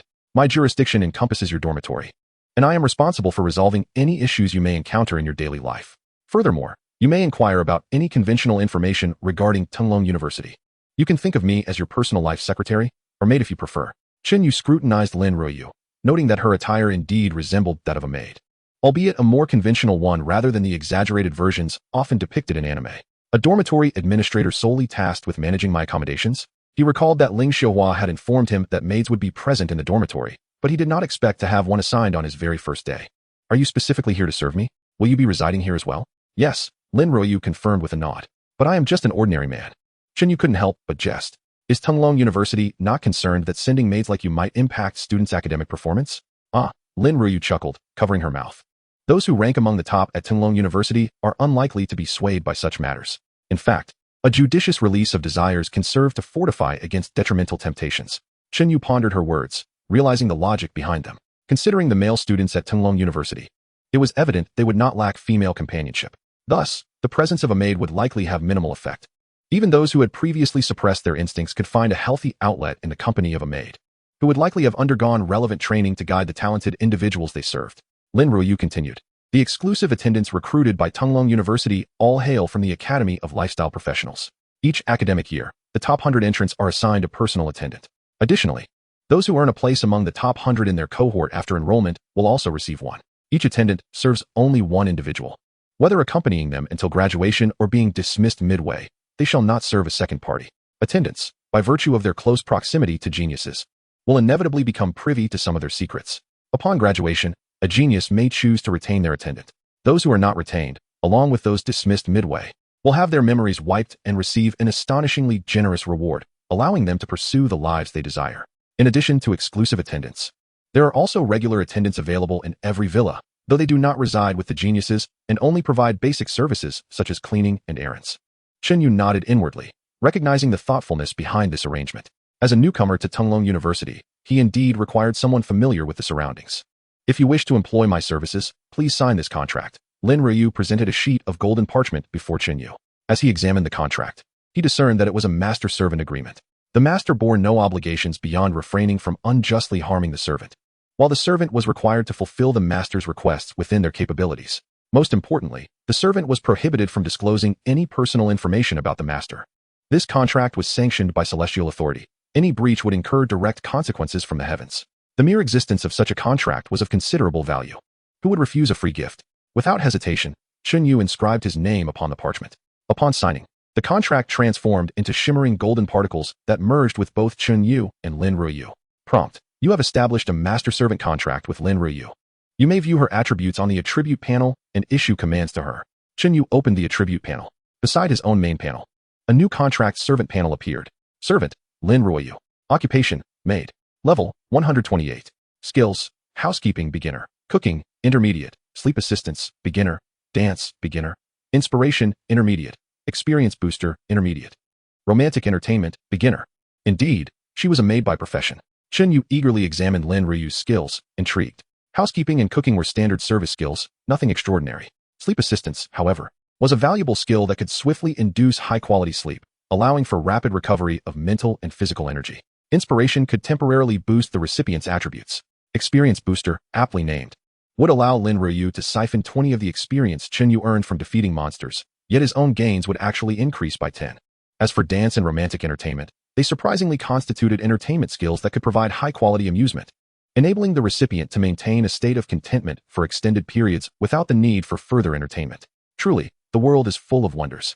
Such an inconceivable concept could be so seamlessly integrated into skills. Master, Lin Ruoyu smiled as she pushed the food container she had brought towards Chen Yu. This is a late-night snack I prepared for you.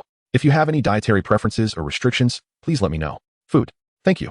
Chen Yu eagerly brought the food container closer, as he was indeed feeling hungry. For over 10 consecutive days, he had subsisted on nothing but meager sustenance during the trial task, his palate nearly desensitized to the taste of proper food. In the first tier of the food box lay 20 crystal dumplings, each no larger than a thumb.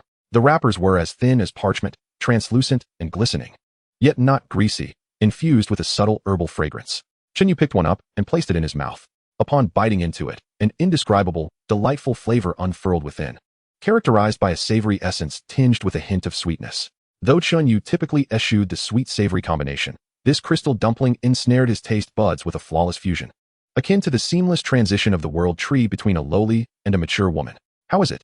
Lin Ruoyu's face betrayed a trace of untraceable anxiety. Chen Yu paused for a moment, rummaging through his sparse vocabulary, and ultimately managed to utter, "Delicious. Thank you." Lin Ruoyu's smile blossomed like a night blooming cereus. "You should have some too." Chen Yu gestured for Lin Ruoyu to join him. "All right."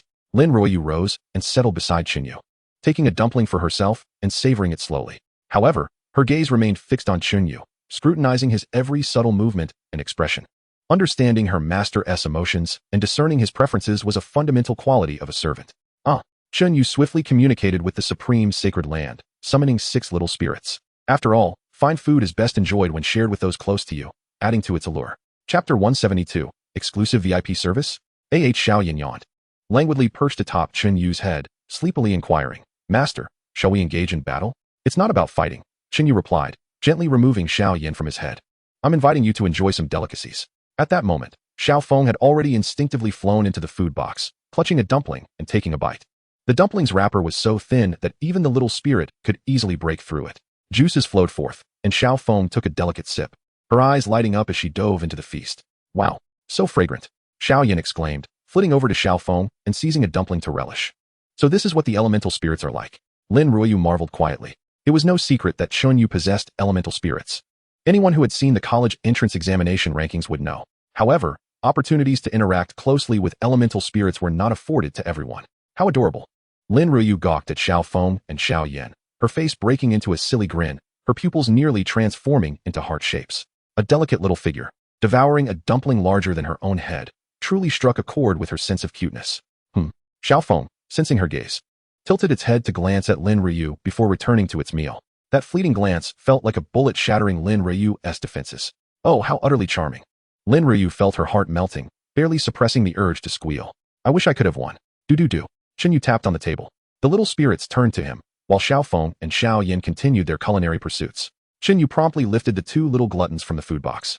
"Allow me to introduce you. This is Lin Ruoyu, my maid. Esteemed elemental spirits, it is a pleasure to meet you. I am Lin Ruoyu.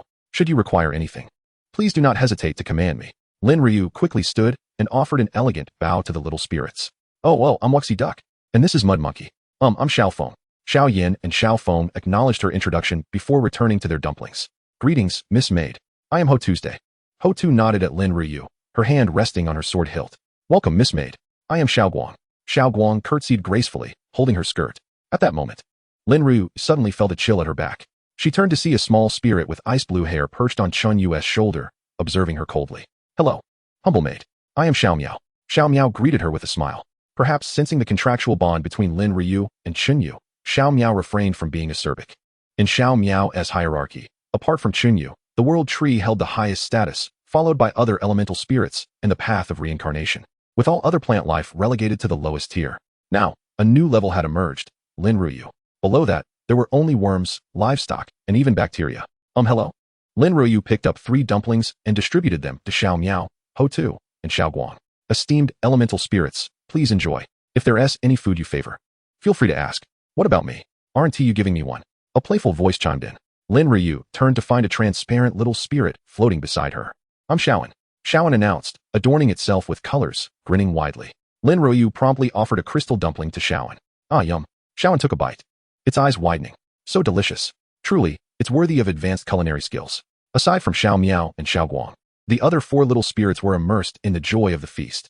The box of crystal dumplings was swiftly devoured. Xiao Feng and Xiao Yin began to bicker over the last remaining morsel.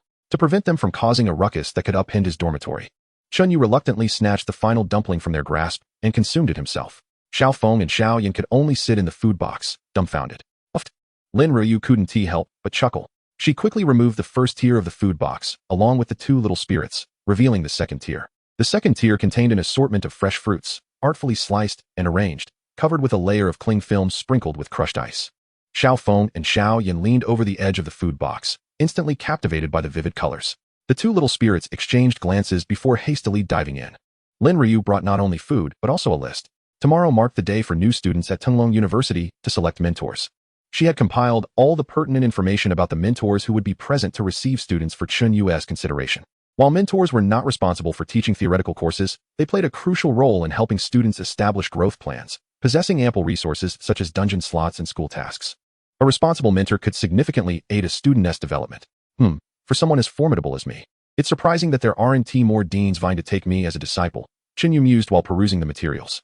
Wasn't it said that after showcasing their talents, super geniuses would attract various enticing offers from esteemed individuals eager to take them under their wing? Why is it that I find myself bereft of such encounters? Of course, this was merely a lamentation, not a genuine desire for special treatment. In truth, he was well aware that the privileges afforded to him by Tunglong University and the Empire had already been established. All such favors occurred behind the scenes, never openly acknowledged. This signified a certain attitude. Your path is yours to forge. We shall protect, but not interfere. Thus, Chen Yu had not received any overt privileges beyond those granted to top scorers. Although the Empire and Tunglong University refrained from interference, they still hoped for Chen Yu's rapid growth. Otherwise, they wouldn't have bestowed upon him an experienced baby. By the way, Tunglong Empire must have international students as well, right? Chen Yu suddenly inquired. Do international students have dorms like mine, or companions like you? Companions? Lin Ruoyu chuckled. While there are international students, it is exceedingly challenging for them to attain the same high-level treatment as the Empire's citizens.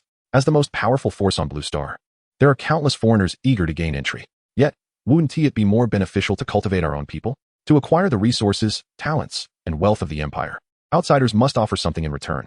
Indeed, Chen Yu nodded in agreement. There is a saying, isn't there? If you bloom, butterflies will come. When one is impoverished in the bustling city, no one pays heed. Yet, when one is affluent in the remote mountains, distant relatives appear. Master, is there anything else you require of me this evening? Lin Ruoyu inquired after Chen Yu had finished reviewing the documents and the little spirits had consumed their meal. Would you like me to utilize my skills for you? Skills? What skills? Dance, inspire, and lull you into slumber with the enchanting beauty of flowers and moonlight. A luxurious, comprehensive service for esteemed guests? Chapter 173. I have seen all manner of mounts, but this is my first encounter with a girl as a steed. No need. You may rest. Please remember to wake me in the morning, Chen Yu replied, gesturing for her to make herself comfortable in the room. While he was curious to experience the full range of services a maid could provide, if he had the energy, he would prefer to seek out the world tree for amusement. The world tree could offer him what a maid could not. Very well, then, good night. Lin Ruoyu tidied up the food box and quietly departed. Good night, Miss Maid. Xiao Yin lay contentedly on the table, one hand caressing her belly while the other waved lazily at Lin Ruoyu.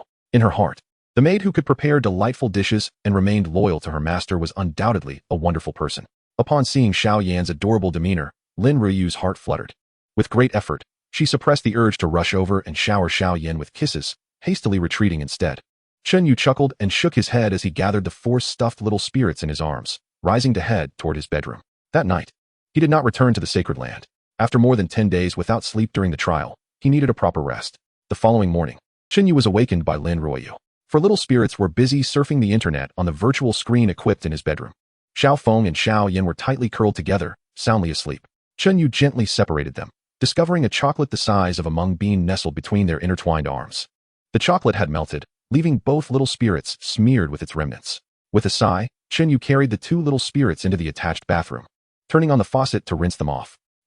The two little spirits awoke, gazing at Chen Yu in bewilderment. Time for breakfast. Chen Yu dried them off and brought them to the dining table in the living room. Lin Ruoyu had already prepared a sumptuous breakfast. The two little spirits were instantly delighted, diving into their meal with gusto. In truth, Xiao Yan had not been particularly interested in food before Xiao Feng's arrival. Her current gluttony likely stemmed from competing for morsels with Xiao Feng. After all, meals taste best when there is competition. After finishing breakfast, Chen Yu left his small villa to head to the school auditorium. The dormitories and other areas were equipped with small carts and hoverboards for transportation. However, Chen Yu opted not to use them and instead summoned a thorn spirit to serve as his steed. With a surge of plan enhancement, the already formidable thorn spirit dashed forward with extraordinary speed, leaving many new and returning students astounded. In this world of universal job transitions, beast tamers were common, and many chose to rely on creatures for transportation. However, while they had seen various mounts, this was their first encounter with a girl as a steed, especially one that outran vehicles. The teacher-student meet and greet was located in the teaching building, approximately 4 to 5 kilometers from the dormitory area. In no time, Chen Yu arrived. The auditorium was already filled with numerous students. Upon entering, he immediately spotted Li Wei, who was embracing a girl in a red dress, a mischievous grin plastered on his face, nearly whispering secrets as if his lips were about to touch her cheek. Seeing this, Chen Yu called out, "Li Wei, your father is here, quick, run." Whoa! Li Wei immediately jolted, sprinting away. During high school, due to his mischievous antics and poor grades, he often found himself in trouble and had experienced his father's stern love on more than one occasion. Upon hearing that his father was coming, his instinct was to make a hasty escape to avoid punishment.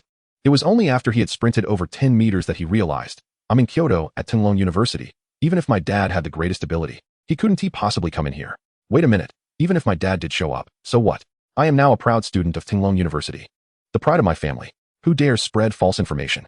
With that thought in mind, Li Wei turned back in indignation, only to find Chen Yu standing there with his hands behind his back, a comical smile on his face, eyebrows raised. "Hey!"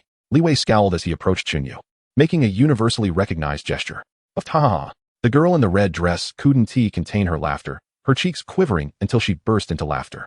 After a moment, she managed to stifle her amusement, tears in her eyes, teasing, "Aren't you always bragging about being a fierce beast? What's this? Are you afraid sometimes? You don't understand. I am merely showing respect to my elders," Li Wei replied, his expression darkening. "Are you not going to introduce me?" Chen Yu inquired with a smile. Li Wei took a deep breath, transforming his frown into a grin as he wrapped an arm around the waist of the girl in red. "This is my wife, Min Hongi. Hongi, this is my brother." "I know," Min Hongi replied with a smile. "Chen the great scholar, who doesn't recognize you?" She then nodded at Chen Yu. Hello, sister-in-law," Chen Yu responded with a nod. "Sister-in-law? What nonsense?" Li Wei exclaimed in annoyance. "Sister-in-law, my brother, TSK, please be more accommodating," Chen Yu said, making a helpless expression while twirling a finger around his temple. "Come on." Uffed. Giggle. Min Hongi laughed again, covering her mouth. "Enough of the teasing. Let us go inside," she said after wiping the tears of laughter from her eyes, addressing Chen Yu and Li Wei. With that, Chen Yu and Li Wei ceased their jesting and entered the auditorium together. Inside, over 100 podiums were arranged, each corresponding to a mentor. Beside each was a virtual screen displaying the mentor's information. The 2,000 students admitted to Tinglong University this year were gathered in the auditorium, watching the virtual screens to assess and select their preferred mentors. After more than an hour, most students had chosen their mentors and stood at their respective podiums. The mentors began to enter in succession, engaging with the students who had selected them. Students could choose their teachers, and naturally, teachers could also select their students. The meet and greet was, in essence, a form of interview. After the students had conversed with the mentors, a small group of students who had yet to make their choices stood out, with Chen Yu being the most conspicuous among them. Bearing the title of the brightest genius throughout history, the top scorer of the college entrance examination, who didn't recognize him? In an instant, at least half of the gazes in the auditorium were directed at Chen Yu, eager to see what choice he would make. In reality, Chen Yu had already set his sights on a target the previous night. His position at the back was not due to a lack of preferred mentors, but rather because the mentor he was interested in had not yet arrived. He was simply taking this opportunity to observe his surroundings. Unintentionally, he found himself the center of attention. Reluctantly, Chen Yu made his way toward the still empty podium. "Chen Yu, wait." Just then, a mentor who had only 5 or 6 students at his podium stepped forward to greet Chen Yu. "I am the foundational course instructor at Tinglong University, Lung Xiong." Chapter 174. Every academy surely has one such teacher? "Hello, Teacher Lung. Is there something you need?" Chen Yu halted his steps. The instructor named Lung Xiong was somewhat of a notable figure within the academy. His teaching quality was exceptional, and he was known to be one of the most responsible mentors. He meticulously crafted personalized growth plans for each student and never hesitated to share his resources. Among the students under Lung Xiong's tutelage, at least 5 out of 10 are capable of swiftly reaching the 4th tier, which aligns with the graduation threshold for foundational scholars at Tinglong University. Among these 5, 2 or 3 may, in a remarkably short span, ascend to the 5th or even 6th tier, thereby becoming pivotal professionals within the empire. However, the meager attendance before him indicates that his methods are fraught with significant flaws. The educational plan devised by Lung Xiong is nothing short of an extreme exploitation of his students' vitality and potential. Such an extreme pedagogical approach inevitably places students in perilous situations. It is rumored that the casualty rate among Lung Xiong's students reaches a staggering 40. What exactly is Tunglong University? It is the sole institution of higher learning for professionals within the Tunglong Empire. Even the last-ranked student is regarded as a prodigious talent on a national scale. Within the confines of Tunglong University, a casualty rate of 40 is a stark and alarming reality. This mentor, Lung Xiong, has faced multiple sanctions from the institution due to the fatalities among his students. Nevertheless, many gifted individuals from less affluent backgrounds continue to opt for his mentorship. These so-called commoners are not truly ordinary, but rather compared to the prominent families of great influence. For instance, the Su family of Jianyang City, which wields considerable power in this small town, is nonetheless deemed a common family within the context of Tunglong University. It is utterly implausible for a common family to nurture a professional from the ground up to the 5th or 6th tier in a short span of time. The pillar of the Su family, Su Jinghui, the strongest in Jianyang City, is merely a 5th-tier professional. There are always those who desperately seek rapid enhancement of their prowess. Lung Xiong's generosity and sense of responsibility make him their preferred choice. In truth, it is not solely Lung Xiong's students who face casualties. In any university, no mentor dares to assure that all their students will graduate unscathed. The world of Blue Star is not a safe and peaceful realm. In addition to the frequent internal conflicts among nations over resources, clashes with otherworldly forces occur incessantly. The strong enjoy power, but also bear the responsibility of safeguarding this world. Students at professional academies, while receiving abundant resources for their development, gradually begin to confront the perilous facets of this world under the guidance of their institutions. As for those who cannot even qualify for university, their lives will likely remain unremarkable, relegated to being cannon fodder on the battlefields between nations and worlds. However, while students at professional academies endure trials of blood and fire, such experiences are generally kept within the institution's control, with casualty rates seldom exceeding 5. At Tunglong University, the casualty rate is even more modest, not surpassing 2. Each and every one of these individuals is a super genius. The loss of any one of them is a heart-wrenching tragedy. Chen Yu, I, Lung Xiong, extend to you an invitation, hoping you will become my student and join me in striving for the prosperity of the empire.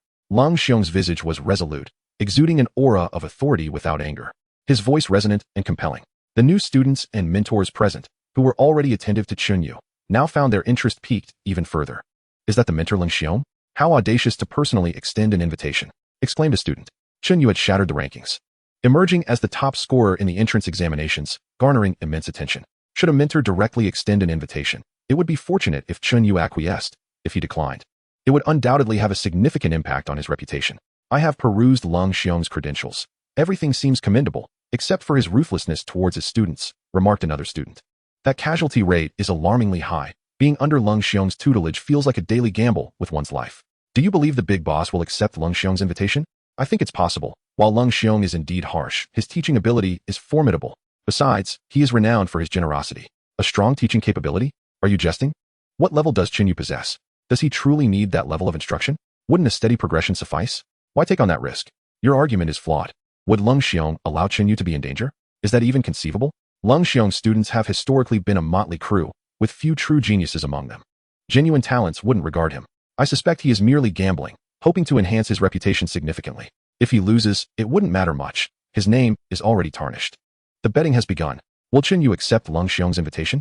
A 5-to-1 payout for acceptance, and oh dear, for refusal. Cut it out. Behave yourself.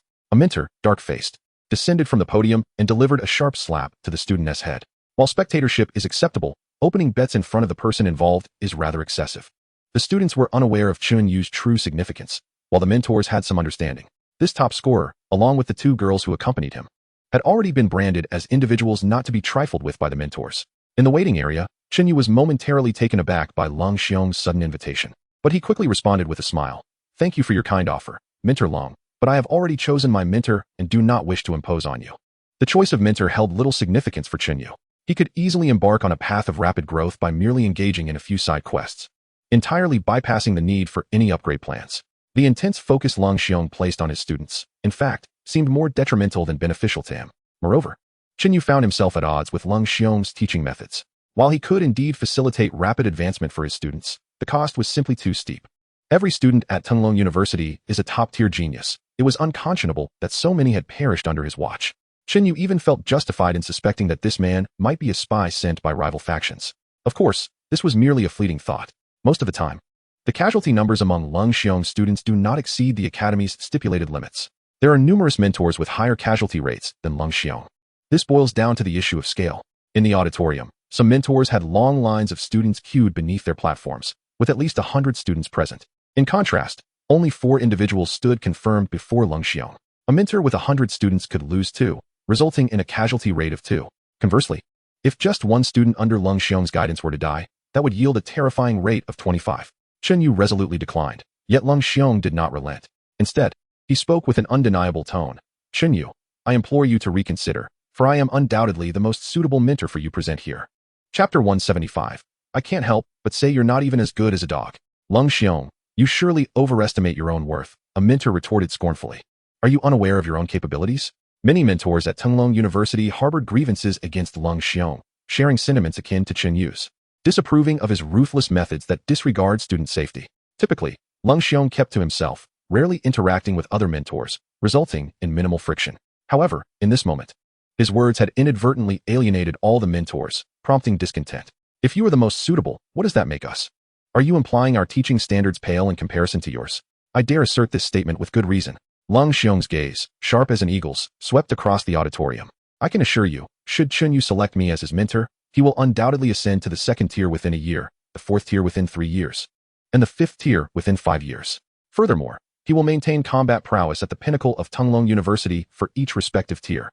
I, Lung Xiong, stake my life on this. If I fail to achieve this goal, I shall bequeath all my worldly possessions to you, Chen Yu, and then take my own life. Do any of you dare to make such a pledge? A clamor erupted in the auditorium. Is this truly Mentor Lung Xiong? What audacity! Is it even feasible to ascend 2 tiers within a year? In the initial year, most individuals remain novices, often taking over 6 months to ascend to level 50 before embarking on their class change quests, correct? However, at Tunglong University, there are indeed many prodigies who achieve the 2nd tier advancement within a year. Yet, the notion of reaching the 4th tier within 3 years is utterly implausible. Let alone attaining the 5th tier within 5 years. Such an acceleration would rival the speed of a rocket, not to mention the time spent merely completing class change tasks. To level up swiftly while simultaneously ensuring one's combat effectiveness ranks first among peers is rather extravagant. This is merely the simplest of assertions. Who is unaware that Chen Yu is accompanied by an elemental spirit for assistance? With such a presence, anyone could attain the pinnacle of combat effectiveness within their tier.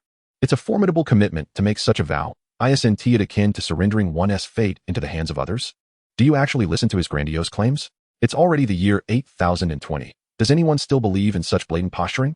Yet, I must concede that his audacity is indeed remarkable. Among the present mentors, he is perhaps the only one bold enough to make such proclamations. No? Is this what you call courage? Are you certain this is not merely a jester seeking attention? The students buzzed with chatter, while the mentors maintained their stoic silence. Indeed, none among them could offer the kind of guarantee Cold Xiong did. Observing the mentors rendered speechless, Cold Xiong smiled and turned once more to Chen Yu. What say you? Classmate Chen Yu? I'm sorry, Mentor Cold, but I must decline. Chen Yu responded resolutely, unequivocally rejecting the offer once again. No matter the determination behind Cold Xiong's words, they held no allure for Chen Yu. To put it bluntly, even if he were to choose a dog as his mentor, his leveling would progress exponentially faster than what Cold Xiong promised. To cite an example, he had only transitioned 2 months prior and had already reached level 70. If he were to venture into the wilderness and unleash a fiery onslaught, he would soon reach level 100 and be eligible for his 2nd class change quest. What precisely are you concerned about? Cold Xiong suddenly furrowed his brow, his voice rising in intensity. I have articulated my thoughts quite clearly. Do you truly believe anyone else would be willing to exert themselves for you as I do? I appreciate your goodwill, Mentor, but I have my own plans. So there is no need. Chen Yu sidestepped Cold Xiong and continued forward. After all, he was a mentor at Tunglong University. It would be inappropriate to openly declare that he was inferior even to a dog and would only hinder his progress. Are you worried about the casualty rates among my students? Cold Xiong interposed once more, blocking Chen Yu's path. Indeed, Chen Yu replied with a hint of impatience. So please, let me pass. I would have thought this was the last thing you should be concerned about. Cold Xiong sighed and shook his head. During the college entrance examination rankings, you single-handedly confronted 2 avatars of the demon god, saving countless candidates. You are a hero of the Tunglong Empire. Now, do you lack even this modicum of courage? Has the status of being the top scorer dulled your once indomitable spirit? Let me tell you, a professional should embody bravery and fearlessness, relentlessly pressing forward, defying fate itself. Do you know why I invited you? It is not your talent that I value. It is your courage to confront the avatars of the demon god head-on. Do you believe you could have grown without care to the point of a class change and stand here as the top scorer? That is because countless warriors have shielded you from lethal threats in ways you cannot see. They sacrificed their lives to protect you, to safeguard the peace of this world. Can you selfishly bask in the sacrifices of others, relishing the Empire's resources while shunning any semblance of danger? If you are still the person you once were, then accept my invitation. Become one of my students. I shall cultivate you into a true warrior. Will you agree or refuse? Display your mettle. Let me see if you have become a coward. Do you dare? Cold Xiong's impassioned rhetoric incited a renewed uproar within the auditorium. This time, a portion of the audience found themselves in agreement with Cold Xiong's sentiments. After all, much of what he stated resonated with the truth. They were stirred by his fervor, awakening a sense of reverence and respect for those professionals fighting valiantly on the front lines. However, Chen Yu's brow furrowed in contemplation. This man harbors ulterior motives.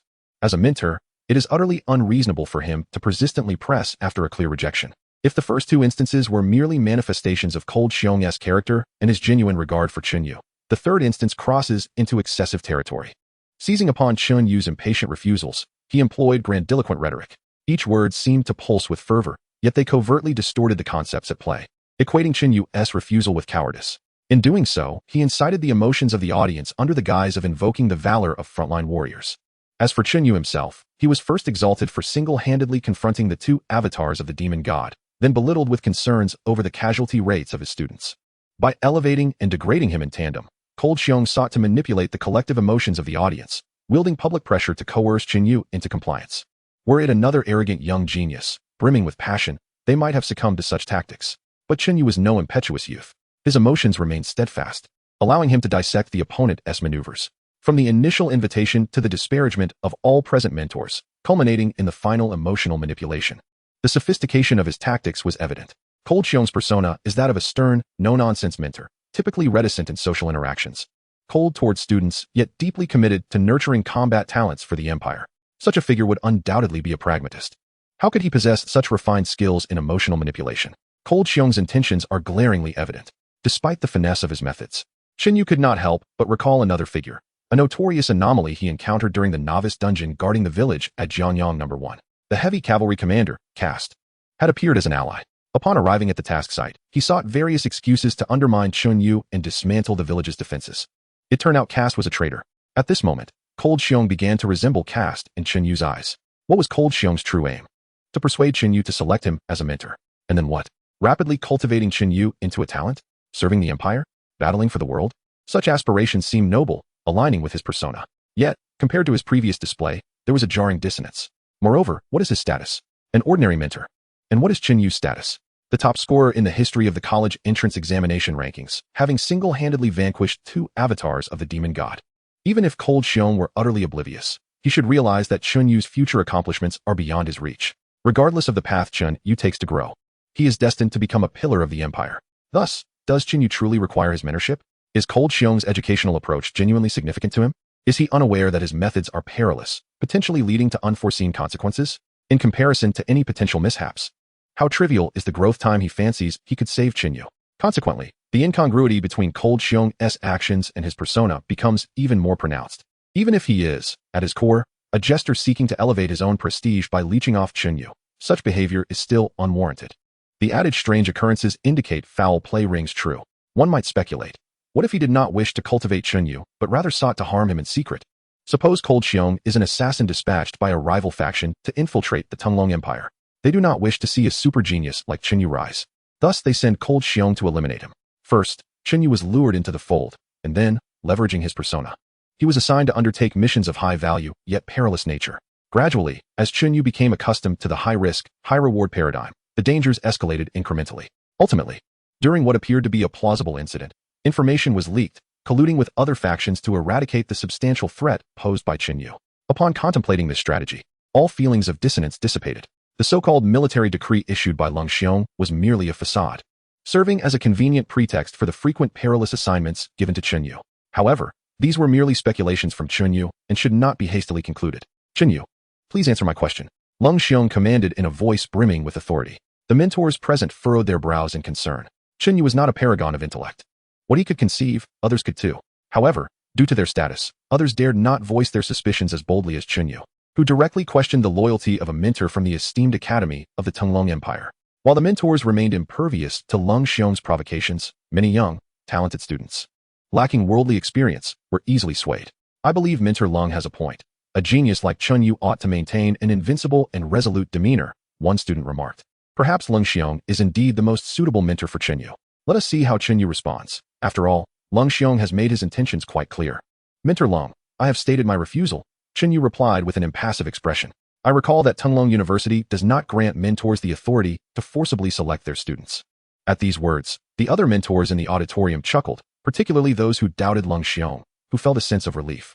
They feared that Chen Yu might succumb to the provocation and choose Lung Xiong as his mentor. Even though they suspected Lung Xiong of misconduct, without evidence, they were powerless to act against him.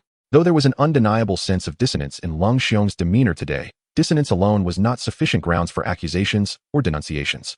To ascertain a person's true nature, Tunglong University possessed ample means, but would not resort to baseless conjectures. Conversely, some students in the auditorium held opinions contrary to those of the mentors. Is this the best courage the top student can muster? How laughable! Sneered a student at the forefront of Lung Xiong's platform. I expected something grand, but it seems merely promotional. The empire needs to establish a heroic image. If Mentor Lung has made such a commitment, why does he not accept it? Is he truly afraid of death? He is a prodigy now and has undoubtedly received countless benefits. Why risk his life? If he fears death, so be it. Who does not fear death? Others' fates are of no concern to me, as long as I have resources. Such remarks were indeed harsh. Had they forgotten who had once saved them during the ranking competition? How unfair! Lu Pingping exclaimed from one of the platforms.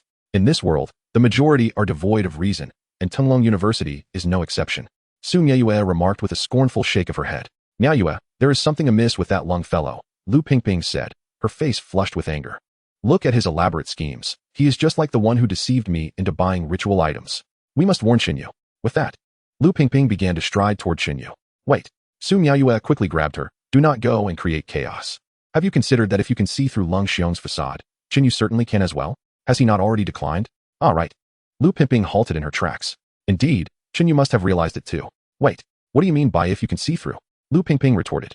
You know exactly what I mean, Su Miaoyue shot back. Who else could be fooled into bringing 2 demonic ritual items into the examination hall?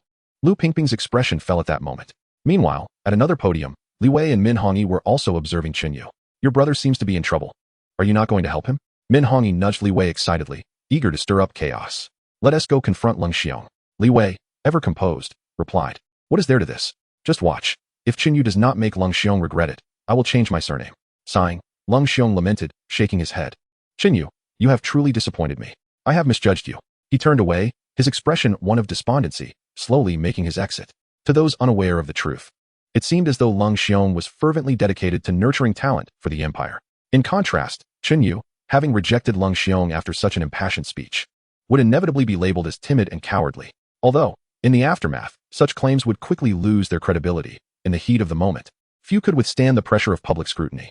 It is no surprise that a 16 or 17-year-old youth, even a fully grown adult, could easily feel stifled and indignant, yearning to assert their beliefs.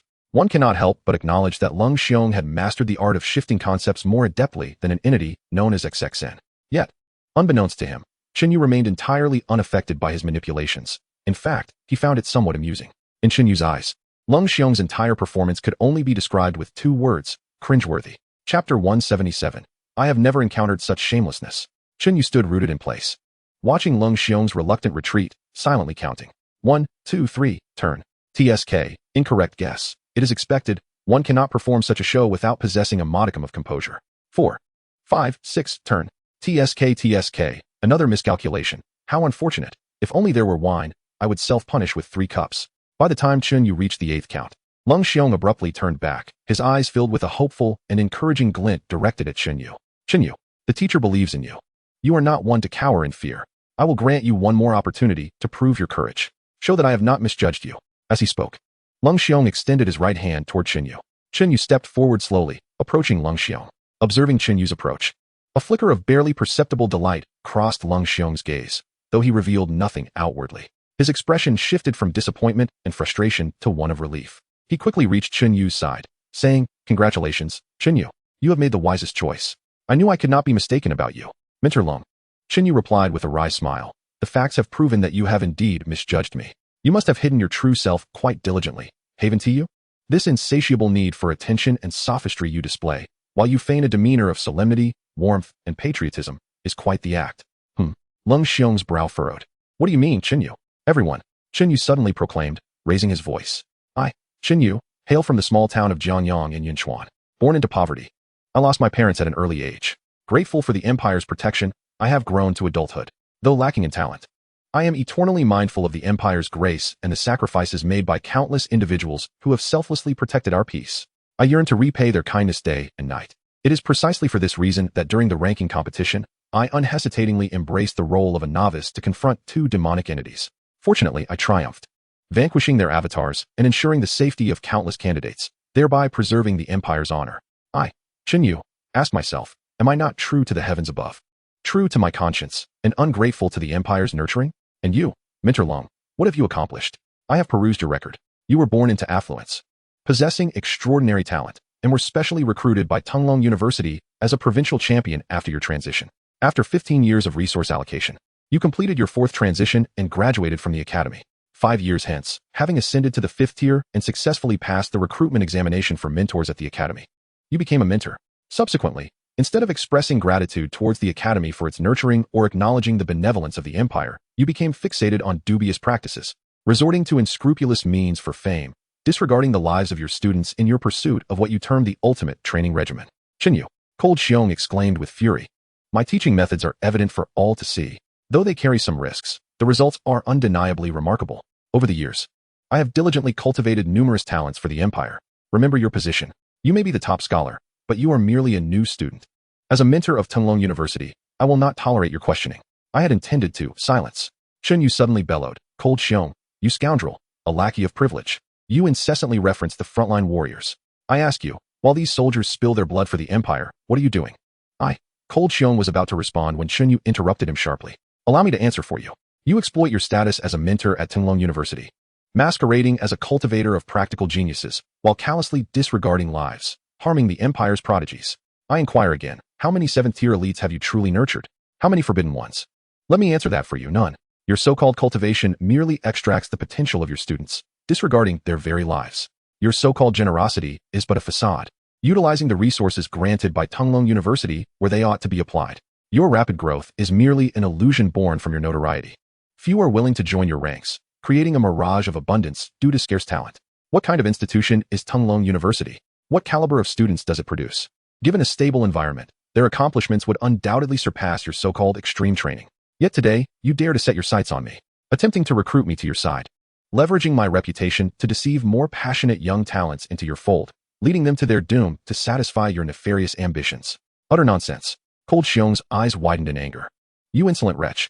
How dare you? Enough. Chen Yu shouted once more. You are nothing but a disgrace, seeking attention in the most shameless manner. Such a dark and twisted individual as yourself deserves to lurk in shadows, indulging in your disgraceful deeds. I, Chen Yu, the top scorer of the entrance examination, the all-time leader in tournament points, shall undoubtedly carve my path in the empire's battles. Yet you attempt to distort my achievements with mere words, shamelessly demeaning my character. You claim to offer me an opportunity, as if joining your ranks would be my fortune. Not even the most forbidden of powers would dare to treat me with such disdain. What gives you the audacity? You insist that you alone are suited for me, while disregarding other equally talented mentors. You deceitful villain, a cunning rogue, how dare you shamelessly stand in this sacred space and bark? I have never encountered such brazen impudence. You slander me. Cold Xiong's face flushed with rage. I slander you. Clearly, it is your own conscience that betrays you. Chen Yu retorted fiercely. Speak. What is your intent today, employing every trick in the book to invert truth and falsehood, to belittle mentors, deceive students, incite public opinion, and tarnish my reputation? Cold Xiong pointed a trembling finger at Chen Yu, his body quaking with fury. Each of Chen Yu's words rang with reason, leaving him at a loss for a counterargument. The very facts of his manipulation had been exposed by Chen Yu, and the students he had incited were now casting him disdainful glances. In this moment, no matter how he tried to defend himself, his words would be but hollow echoes. What will you do? How will you respond? Chen Yu glared. Not only Chen Yu, but all the faculty and students in the auditorium were now regarding Cold Xiong with disapproving eyes. You have no respect for your elders. I extend a kind invitation, and rather than appreciating it, you resort to such slander. You will regret this. Seeing the situation was untenable, Cold Xiong could only utter threats as he turned to flee in disgrace. In the auditorium, a chorus of boos erupted. Cold Xiong has run away. He must be feeling guilty. Could Chen Yu's words be true? A student scoffed. Well said. I have long been intolerant of Cold Xiong. Finally, someone has voiced my sentiments. A mentor laughed heartily. However, despite his faults, he is still a mentor to the students. Is it truly right for Chen Yu to defame him so? What wrong is there? Besides, how can you be sure it is defamation? If it were, would he have fled in such disgrace? Engaging in a war of words? What confidence does he possess? Chen Yu smirked disdainfully at the retreating figure of Cold Xiong. Yet, Cold Xiong's behavior was indeed suspicious, warranting vigilance. One could not be too cautious. If he were truly a spy or the like, he would surely strike again. Oh, provided he has the opportunity to make another move. Chapter 178, Feeding the Little Loli a Lollipop. Mistaken identity? Chen Yu firmly believed that engaging in verbal sparring was an art, a legacy inherited from the illustrious strategist, military leader, and literary giant, Zhuge Kongming. Of the Three Kingdoms era, in comparison to his ancestral master, Cold Xiong's paltry tactics appeared exceedingly juvenile. Indeed, it is merely base vitriol, an exquisite indulgence. If Cold Xiong were truly problematic, would tales of Chen Yu's rebuke of him not become legendary at Tinglong University? Having achieved a resounding victory, Chen Yu adjusted the wrinkles of his attire and gracefully approached an unoccupied podium. This podium belonged to a mentor named Yu Shuqian, a 6th-tier practitioner. Mentor Yu employed a ranking system for his students. The public resources in his possession, beyond a basic allocation for each student, were distributed according to their ranking. Crucially, this mentor often found himself away on matters outside the academy, leaving his students largely to their own devices. If a student did not actively seek guidance and he happened to be present on campus, he would seldom engage in managing them. In essence, he was a self-service resource dispenser. For Chen Yu, such a teaching style was indeed the most suitable. The mentors in the auditorium had their attention fixated on Chen Yu. Upon witnessing his choice, they could not help but feel a tinge of disappointment, simultaneously cursing Yu Shuqian's extraordinary luck in attracting the top scholar of the entrance examination. Chen Yu, somewhat bored, observed the situation at the other podiums. Only 3 mentors remained unintroduced, one of whom was the very mentor he had selected. At that moment, Chen Yu suddenly felt a gentle poke at his lower back. Turning around, he was met with the sight of a charming little loli, beaming brightly at him. In disbelief, Chen Yu rubbed his eyes and scrutinized the little loli. From any angle, she was undeniably Yunbiyue. You spoke splendidly just now. That Cold Xiong deserves a reprimand. What a relief. The little loli waved her fist, giving Chen Yu a thumbs up. Are you also from Tinglong University? Chen Yu inquired, astonished. The little loli nodded. What? Do I not look like it? Indeed you do. Chen Yu responded, realizing that aside from knowing Yunbiyue was part of the management at the Treasure Pavilion, he had little knowledge of her other details. It was hardly surprising that she was also a student at Tinglong University. Here, open wide, Chen Yu unwrapped a lollipop and held it to the little loli's mouth. Thank you, the little loli said, biting into the treat. By the way, how have you been lately? Have you resolved your troubles? Chen Yu asked. Yunbiyue's troubles had been mentioned by the new general manager of the Treasure Pavilion in Jiangyang City. However, this individual inexplicably targeted Chen Yu at that time, rendering their words questionable. Chen Yu had previously consulted the little loli through the friend panel, who assured him that there was no significant issue. The little loli curled her lips and remarked, the problem has been resolved, but enlisting assistance incurs costs, diminishing the benefits considerably. Oh, wait a moment. How did you know I was facing difficulties recently? Do you know me? Of course I know you. What? Are you going to pretend you don't recognize me? Chen Yu replied with a smile. The little loli paused for a moment, furrowing her brow in contemplation, before saying, then tell me, what is my name? Yunbiyue. What else could it be? Chen Yu responded. Wait, are you a freshman this year? You're not Yunbiyue? Chen Yu realized that, despite her youthful appearance, Yunbiyue was certainly not a genuine girl of 15 or 16. Therefore, it was impossible for her to be a freshman at Tinglong University. Certainly not. The little loli shot Chen Yu a glance. I'm called Yun Chen Yu. Yunbiyue is my sister, my biological sister. It seems you share a good relationship with my sister, Yun Chen Yu said with a cheerful smile while twirling the lollipop in her hand. Additionally, I am not a freshman. My status is that of a mentor at Tinglong University. I have some matters to attend to. We shall talk later. With that, Yun Chen Yu waved goodbye to Chen Yu and strode directly to the podium at the center of the auditorium. Esteemed faculty and students, I am Yun Chen Yu, a senior mentor at Tinglong University. I have an important announcement to make. The auditorium fell utterly silent, with all eyes fixed upon Yun Chen Yu. A mentor? Chen Yu was momentarily taken aback. Senior mentors differ from ordinary mentors. The latter are 5th or 6th tier professionals, while senior mentors are 7th tier. How awkward. Not only had he mistaken her identity, but he had also inexplicably offered her a lollipop. Fortunately, Yun Chen Yu did not seem to mind. At the podium, noticing that the faculty and students in the auditorium had shifted their attention towards her, she continued. Today, among the mentors participating in the freshman orientation, 3 are unable to attend for various reasons. Mentor Li Wan, Mentor Yu Shuqian, and Mentor Zhang Fu. The 3 names corresponded precisely to the 3 vacant podiums, including the one Chen Yu had intended to choose, Yu Shuqian. Yin Mentor. A student beneath one of the empty podiums immediately raised their hand and asked loudly, can we still choose these 3 mentors, or must we select others? You cannot continue to choose these 3 mentors, Chen Yu replied. The reason for their absence is that they perished in a recent mission within the secret realm. An uproar erupted in the auditorium. The mentors were somewhat surprised. Yet their emotional reactions were minimal. Evidently, the death of mentors during missions was not an uncommon occurrence at Tenlong University. However, this incident had a considerable impact on the students. 3 mentors who were supposed to guide them had already perished before they even began their studies. Was Tenlong University perhaps a tad too perilous? Silence. Chen Yu proclaimed loudly. Now, students who were set to choose the 3 absent mentors may voluntarily select another mentor or choose me as your mentor. Those who wish to select me may stand beside me. Upon hearing this, students from beneath the 3 empty podiums began to disperse. Choosing a mentor is not akin to grocery shopping. It significantly concerns one's future development. Yet, despite their reluctance, they had no choice but to reconsider their options. Ultimately, a small number of students opted to follow Chen Yu, while the majority selected other mentors they deemed promising. Even her status as a 7th-tier powerhouse did not attract an overwhelming number of students. She had not disclosed her credentials, leaving the students uncertain whether her teaching style would suit them. Those who chose her did so primarily because the resources possessed by a 7th-tier professional were generally far superior to those of lower tiers. Chen Yu was among those who chose Chen Yu. As for his reasoning, he figured that it made little difference whom he selected, so he might as well choose someone with familial connections. In the dormitory area of Tenlong University, Lung Xiong walked expressionlessly into a villa. Just as he was about to close the door, a person dressed in a blue janitorial uniform followed him inside. Who are you? Lung Xiong immediately felt the hairs on his neck stand on end. As a 6th-tier professional, how could someone stealthily follow him without him noticing? What extraordinary power was this? As you can see, Mentor Long, I am a janitor, the janitor replied in a low voice. I do not require your services. Please leave. Lung Xiong's expression became wary as he subtly retreated a few steps. Mentor Long, the janitor smiled faintly, extending his palm. I am a cleaner. And you have something that requires cleaning. A beam of white light suddenly shot from his palm, enveloping Lung Xiong's head. Moments later, all cleaned up. The janitor wiped his hands and took a step forward, vanishing without a trace.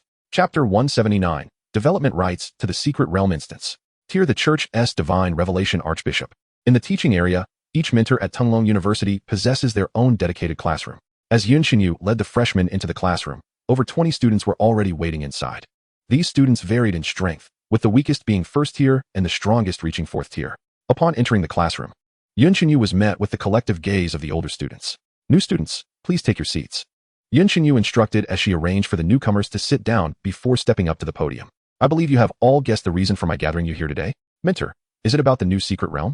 A tall girl with long black hair, clad in a white shirt and blue pleated skirt, stood up to inquire.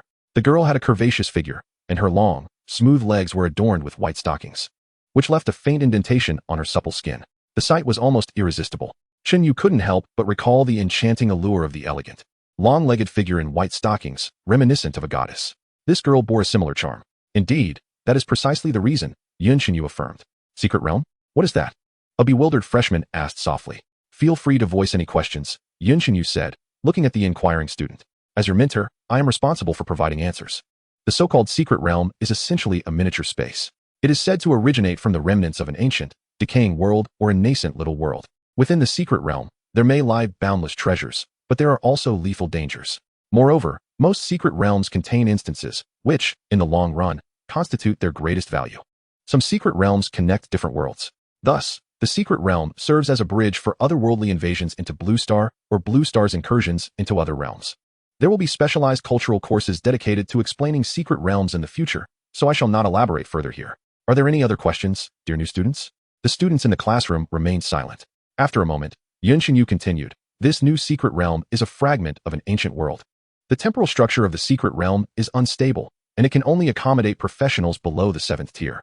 After receiving the exploration task, I have collaborated with 5 other 7th tier professionals and 43 6th tier professionals to conduct a preliminary survey of the secret realm, clearing away some hazardous elements. This time, I have obtained the development rights for 5 1st tier instances, 3 2nd tier instances, and 1 3rd tier instance. Those interested may now sign up. As soon as Chen Yu finished speaking, more than 10 older students stood up and approached the podium. The striking girl in white stockings beside Chen Yu was also somewhat tempted, but appeared to still be contemplating. Sister, may I ask what the development rights for instances entail? Chen Yu couldn't help but question the white-stockinged senior. The visage of the senior in white silk exuded a certain coolness, yet it did not come across as arrogance. Upon noticing Chen Yu's inquiry, she provided an explanation. This pertains to a terminology used for unclaimed dungeons. When a dungeon lacks a master, Practitioners of the corresponding level may utilize a dungeon challenge token. Challengers who enter the dungeon, select the highest difficulty, and achieve at least an S-grade evaluation upon completion will gain dominion over the dungeon. Once dominion is acquired, one can navigate the dungeon freely and make various settings and modifications. The dominion can be transferred or contested. Subsequent challengers, upon using the dungeon challenge token, can seize dominion if they attain a higher score than the previous master. Therefore, when Chen Yu mentioned the rights to dungeon development, it implied that those dungeons belonged to her. However, her level is too high to enter, thus it was issued as a task. Chen Yu queried. Indeed. The senior in white silk nodded and then smiled, saying, Junior, would you care to introduce yourself? I am Chen Yu, a freshman this year, he replied with a smile. And you? I am Lialu, a student who enrolled last year, the senior responded. After a brief moment, Lialu appeared to recall something, her expression shifting to one of astonishment. Wait, you said your name is Chen Yu? You are this year's top scholar? Indeed, Chen Yu nodded. Are you the younger sibling of Chen Mo? Lialu inquired again. You know my sister? She's also at the academy, right? Where is she? Chen Yu expressed his interest eagerly. She is hardly ever at the academy, Lialu quipped, having been enrolled for over a year. She has spent very few days in school. If you're looking for her, you might need to consult the academic affairs office. As for Chen Mo, I do know a bit. Chen Yu, the young girl, suddenly appeared silently beside Chen Yu. Please share. Chen Yu quickly pulled a stool beside him. Follow me. Chen Yu said, not taking a seat, but leading Chen Yu to another empty classroom, securing the doors and windows, and casting a barrier before stating. You are aware of the Tier Church, correct? Indeed, Chen Yu nodded. I am quite familiar with the Tier Church, as it is a bitter adversary of the Pain Church. However, during the college entrance examination ranking competition, he publicly defeated Unisifus, and I wonder if the Pain Church still acknowledges him as their archbishop. You may find it hard to believe, the young girl said with a look of disbelief, but not long ago, I accepted a mission to infiltrate the Tier Church for intelligence. Somehow, I ended up obtaining a divine decree from the Tier Demon God and became the archbishop of the Tier Church, standing on equal footing with the Pope. However, less than a day after assuming the role, I made off with 3 vaults from the Tier Church headquarters. The astonishing part is that the Tier Church remained oblivious until I raided their 17th branch, at which point the current Pope discovered me and issued a manhunt. Yet, every agent sent by the Tier Church met with failure, with none returning alive. Later, due to the incident involving the demon avatar during the entrance examination, the Tier Church was purged. I participated in that mission and only learned of Chun Mo's whereabouts after capturing a tongue. What? Chen Yu was left in stunned silence. He thought becoming an archbishop of the Pain Church was impressive enough, but his sister had ascended to the pinnacle of a heretical sect. Suddenly, he realized how naive he had been. His elevation to the Pain Church's archbishop paled in comparison to her status. So, do you know where she is now? Chen Yu asked. I don't know. The young girl shook her head. The last I heard was from the Tier Church. I am quite familiar with Chen Mo's mentor and can inquire about her situation for you. However, don't hold your hopes too high. Her mentor likely has no idea where she is either. Thank you, Chen Yu said, tearing off a piece of chocolate and offering it to the young girl. Although he knew Chen Yu was not Yun by Yu, he could not suppress his desire to feed her. The young girl didn't mind, biting into the chocolate and savoring it before addressing Chen Yu. You've already advanced to the first tier, correct? Would you be interested in exploring the secret realm? By the way, this secret realm has some connection to the ranking competition dungeon. What kind of connection? Chen Yu inquired. In the ranking competition dungeon, there exists a faction known as the Heraldric Kingdom, the young girl explained. In the new secret realm, there is an indigenous tribe called the Heraldric Tomb Guardians. They possess a special equipment known as emblems, which have also appeared in the ranking competition dungeon. If possible, please take me along. Chen Yu readily agreed. The emblem tome left by Dilia is currently stored in the sacred ground. If there are indeed natives using emblems in the new secret realm, could they assist him in restoring the emblem tome? The power of the heart seed is intrinsically linked to one's attributes. If the emblem tome can be utilized, Chen Yu's own combat strength would soar significantly. Wonderful, Chen Yu exclaimed. I was planning to borrow people from other mentors, but with you here, I feel at ease. The first-tier practitioners under my command are rather unremarkable, relying solely on those currently enrolled. It would be challenging to achieve a high score on the first attempt in the dungeon. Repeatedly clearing the dungeon would waste much time, and unforeseen complications may arise. Moreover, the dungeon challenge token incurs costs. If one uses the token and fails to conquer the dungeon, it results in a significant loss. Chen Yu's combat prowess is widely recognized as extraordinary throughout the nation. Securing a first-tier dungeon is absolutely within his capabilities. Since this is a private task I am assigning, the school will not issue a rating, Chen Yu stated. However, for each dungeon you help me conquer, I will personally compensate you with 500 credits. What do you say? Sounds good. Chen Yu nodded. Earning some extra credits from the young girl would be most advantageous. He then inquired, what exactly is the situation with those natives? Can we visit them? The natives reside in tribes and city-states, Chen Yu replied. One of the dungeons under my domain is located right next to a native city-state. If you are interested, I can take you to see it. I appreciate it. After finalizing the details, Chen Yu and Chen Yu returned to the classroom. The veteran students who had signed up for the dungeon exploration had begun to gather in small groups. Meanwhile, the freshmen were attempting to gather information from some idle senior students. Upon seeing Chen Yu return, several senior students approached her to sign up. Chen Yu recorded the names and then ascended the podium. So it's settled. Go back and prepare, she stated. Meeting adjourned. Excuse me, instructor, wait a moment. A freshman hastily raised his hand and stood up. What should we freshmen do? The young girl was momentarily taken aback, then realized, yes, there are new students. Well then, Feng Rao, why don't you stay behind to explain some important matters to the new students? New students, if you have any questions, feel free to ask your seniors for assistance. I have something to attend to, so I will take my leave now. With that, she departed the classroom without a backward glance. The newcomers exchanged glances, their expressions a mix of confusion and dismay. It seemed that this mentor, Chen Yu, had paid little regard to the freshmen. Just moments ago, when she was elucidating the secret realm, everyone had assumed she was a diligent and responsible instructor. However now, barely a few minutes had passed, and the freshmen began to feel apprehensive. While Chen Yu was indeed powerful, could she be relied upon? A moment later, in the classroom, a girl seated in the front row stood up and approached the podium. Clad in minimal attire, her body was adorned only by a few wraps of black cloth and a pair of impossibly short black form-fitting shorts. Her waist, arms, and thighs were adorned with several leather straps, each affixed with an array of weapons including darts, daggers, and poison needles. It was unclear whether this appearance stemmed from professional necessity or personal preference. Dear new students, Feng Rao announced, tapping the podium with an air of resignation. I shall now take the place of Mentor Yun to conduct your first class. Do not fret, everyone. Sister Feng is an experienced veteran. A girl exclaimed with a playful grin. I assure you, once she attains her 5th job transition, she will be eligible for a mentor position. Suddenly, a piercing sound sliced through the air. A flying knife embedded itself in the desk before the outspoken girl. If you cannot keep your mouth shut, I can sew it shut for you. Feng Rao, her expression devoid of emotion, retracted her throwing stance. The older students fell into an immediate silence, while the newcomers were rendered mute with trepidation. However, a few of the fresh students were so dazzled by the striking senior that they completely missed the commotion. Ahem. Feng Rao cleared her throat and spoke in a firm voice. As Lin Man has mentioned, due to Mentor Yun's busy schedule, I will assist in mentoring the new students for the most part. First, let us address the matter of academic credits, which I believe is of utmost concern to you all. At Tenglong Academy, there are typically 3 avenues for earning credits. The first involves completing tasks assigned by the Academy, which are categorized into public and private tasks. Public tasks can be accepted at the Academy's task building, while private tasks are delegated to mentors who will assign them to students. Upon completion, corresponding credits will be awarded. The second avenue is through a trial area within the Academy, akin to the first round of the college entrance examination. From the 1st to the 4th job transition, students can undertake trials appropriate to their current stage. Based on their performance, they will receive corresponding credits. Lastly, the Academy conducts an annual assessment each year. Upon passing, students will be awarded credits based on their performance. Of course, if one fails the assessment, there is no need to concern oneself with credits, as they will be directly expelled from the Academy. I trust you understand the importance of credits, so I shall not elaborate further. Now, regarding the Academy's public resources, the Academy features dungeon areas ranging from level 0 to level 4, and each student is entitled to 2 free dungeon entries per week. Beyond that, additional entries must be exchanged using credits. However, I do not recommend utilizing credits for dungeon entries. For those who enjoy frequenting dungeons, it is far more cost-effective to purchase tickets with gold outside the Academy. Oh, and to add, the dungeons within the Academy maintain a completion leaderboard.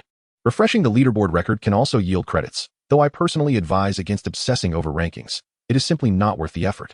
For further details on the Academy's additional benefits and regulations, you may access the Academy's intranet via the computers in your dormitory. Chapter 181, Credits Depleted. Time to restock in the Academy's dungeon area. Your primary goal as new students is to reach level 50 for job transitioning, Feng Rao continued. Below the first job transition, you will not be able to undertake high-value Academy tasks, nor enter the trial area for challenges. I must particularly emphasize the importance of accepting higher difficulty job transition tasks, as the difficulty level directly correlates to your potential star rating, which I trust you are all aware of. Feng Rao meticulously detailed the considerations for novice practitioners during their first job transition period. The older students exhibited no impatience, quietly awaiting her instructions. Occasionally, if a new student appeared confused, they would offer assistance. The overall atmosphere in the classroom was harmonious. Once Feng Rao concluded her lecture, the students dispersed. The older students gathered in groups to discuss dungeon strategies, while most newcomers made their way to the academic building. Tenglong University also offered cultural courses, covering topics from in-campus dungeons and foundational vocational classes to the current political landscape of Blue Star, providing a rich array of knowledge for students to choose from. free of additional credit costs. Naturally, there is no system in place for earning credits upon completing any specific subject. After leaving the classroom, Senior White Silk and several other first-tier students invited Chen Yu to join in their strategy discussion. Politely declining, he headed straight for the public dungeon area. The public dungeon area spanned levels 0 to 4, with an astonishing 107 first-tier public dungeons alone. The dungeons held by mentors were not even included in this count. The formidable foundation of Tunglong University is thus vividly apparent. The area designated for first-tier dungeons was significantly larger than the entire academic zone, with each dungeon constructed as a separate venue. Upon entering the dungeon area, Chen Yu immediately spotted a large, boisterous group of adventurers in the plaza before the dungeons. Hidden profession Phantom Assassin, exceptional single-target damage, agile positioning, no healing required, seeking a high-rated party. Variant profession Demon Swordsman, possesses fundamental magic, does not sacrifice attributes, tremendous damage output. Seeking a high-rated party. I am a healing profession with fundamental magic, seeking a party for continuous experience grinding. Newcomer training with a strong party, 1 credit for 2 dungeons. I'll handle the monsters while you relax. At least an A-grade rating. Unexpectedly, even in Tunglong University, the phenomenon of adventurers calling for groups outside dungeons persisted. For a fleeting moment, he felt as though he had returned to Eastwind Town. Arriving at the entrance of the area, Chen Yu presented his Cloud Dragon badge to the administrator. New student this year? The administrator asked, bewildered. Are you in the wrong place? This is the first-tier dungeon area. Come back after your job transition. Thank you for the reminder, Chen Yu replied with a smile, but I am not lost. You've already transitioned? That was quite quick. The administrator remarked. All right, you may enter. Not yet, Chen Yu said.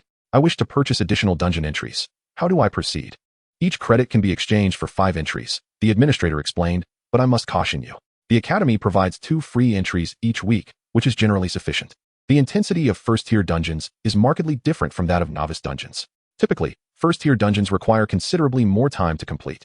In addition to the time spent in the dungeon, recuperation after exiting also requires time, especially for restoring professional attributes. Moreover, the administrator added with a smile, risking being reprimanded. I must inform you that exchanging credits for dungeon entries is truly not cost-effective. A run in a first-tier dungeon in Kyoto City costs only about 40 to 50 gold coins. Do the math for yourself regarding the value. If your goal is to grind for experience, I recommend you do so in Kyoto City. Considering the 2 credits needed for the teleportation back and forth, I need not elaborate on how much you can save. At this, Chen Yu couldn't help but chuckle. My friend, as a public servant of the Academy, is it truly appropriate for you to say that? Haha, what's wrong with that? The dungeon administrator laughed. Credits at Tunglong University are precious. Aside from a select few at the top, no one dares to waste them. Everyone seeks to conserve. A common first-tier newcomer, after a month of hard work on tasks, earns only 100 or 200 credits, and often relies on credits earned from the trial area to pay that 1,000 credits in tuition. Thank you for the advice. Please assist me with the exchange, Chen Yu requested. The price for exchanging additional dungeon entries at Tunglong University was indeed steep. 1 credit could be directly exchanged for 1,000 gold coins, while 5 entries could only be obtained for 1 credit. This meant that a run in the Academy's internal dungeons cost 200 gold coins, several times more expensive than outside. Furthermore, considering the actual value of credits, this price could easily be doubled. However, this was of little concern to Chen Yu. While others were expending credits to access dungeons, he was merely there to stock up. Since you have made your decision, I need not persuade you further. How many entries would you like to exchange for? The administrator inquired. By the way, the exchange for dungeon entries must be in whole credit points, starting from a minimum of 1 credit. I wish to exchange for 105 entries, Chen Yu declared. How much? The dungeon administrator's hand trembled, causing the teacup he held to tumble from the table, spilling its contents everywhere. Exchanging for 21 credits, totaling 105 entries. Have I calculated incorrectly? Chen Yu questioned. There are precisely 107 dungeons in the public area of Tunglong University. By exchanging for 105 entries, along with the 2 complimentary entries received weekly, one would be able to traverse through all the dungeons completely. And no, the calculation is accurate, the administrator stammered, unable to suppress his curiosity. Are you certain? Absolutely. Chen Yu nodded confidently. Very well then. The dungeon administrator tapped a few times in the void before gesturing towards the large golden cloud dragon emblem hanging in the window. Just a touch will suffice. Following his guidance, Chen Yu gently tapped his student ID against the grand emblem. Upon reviewing his attributes once more, he noticed an additional line. Extra entries for Tier 1 dungeons, 105. May I enter now? Chen Yu pointed towards the grand entrance of the dungeon area. Please, after you. The dungeon administrator couldn't help but rise, bowing his head while gesturing for Chen Yu to proceed. Having once been a student at Tunglong University himself, albeit from a subordinate vocational college, he had never encountered such an audacious newcomer since assuming his role in the dungeon area. As Chen Yu stepped into the dungeon zone, he made his way directly to the nearest dungeon venue to the entrance. Since he was there to stock up, He intended to clear every dungeon, beginning from the very first, one by one.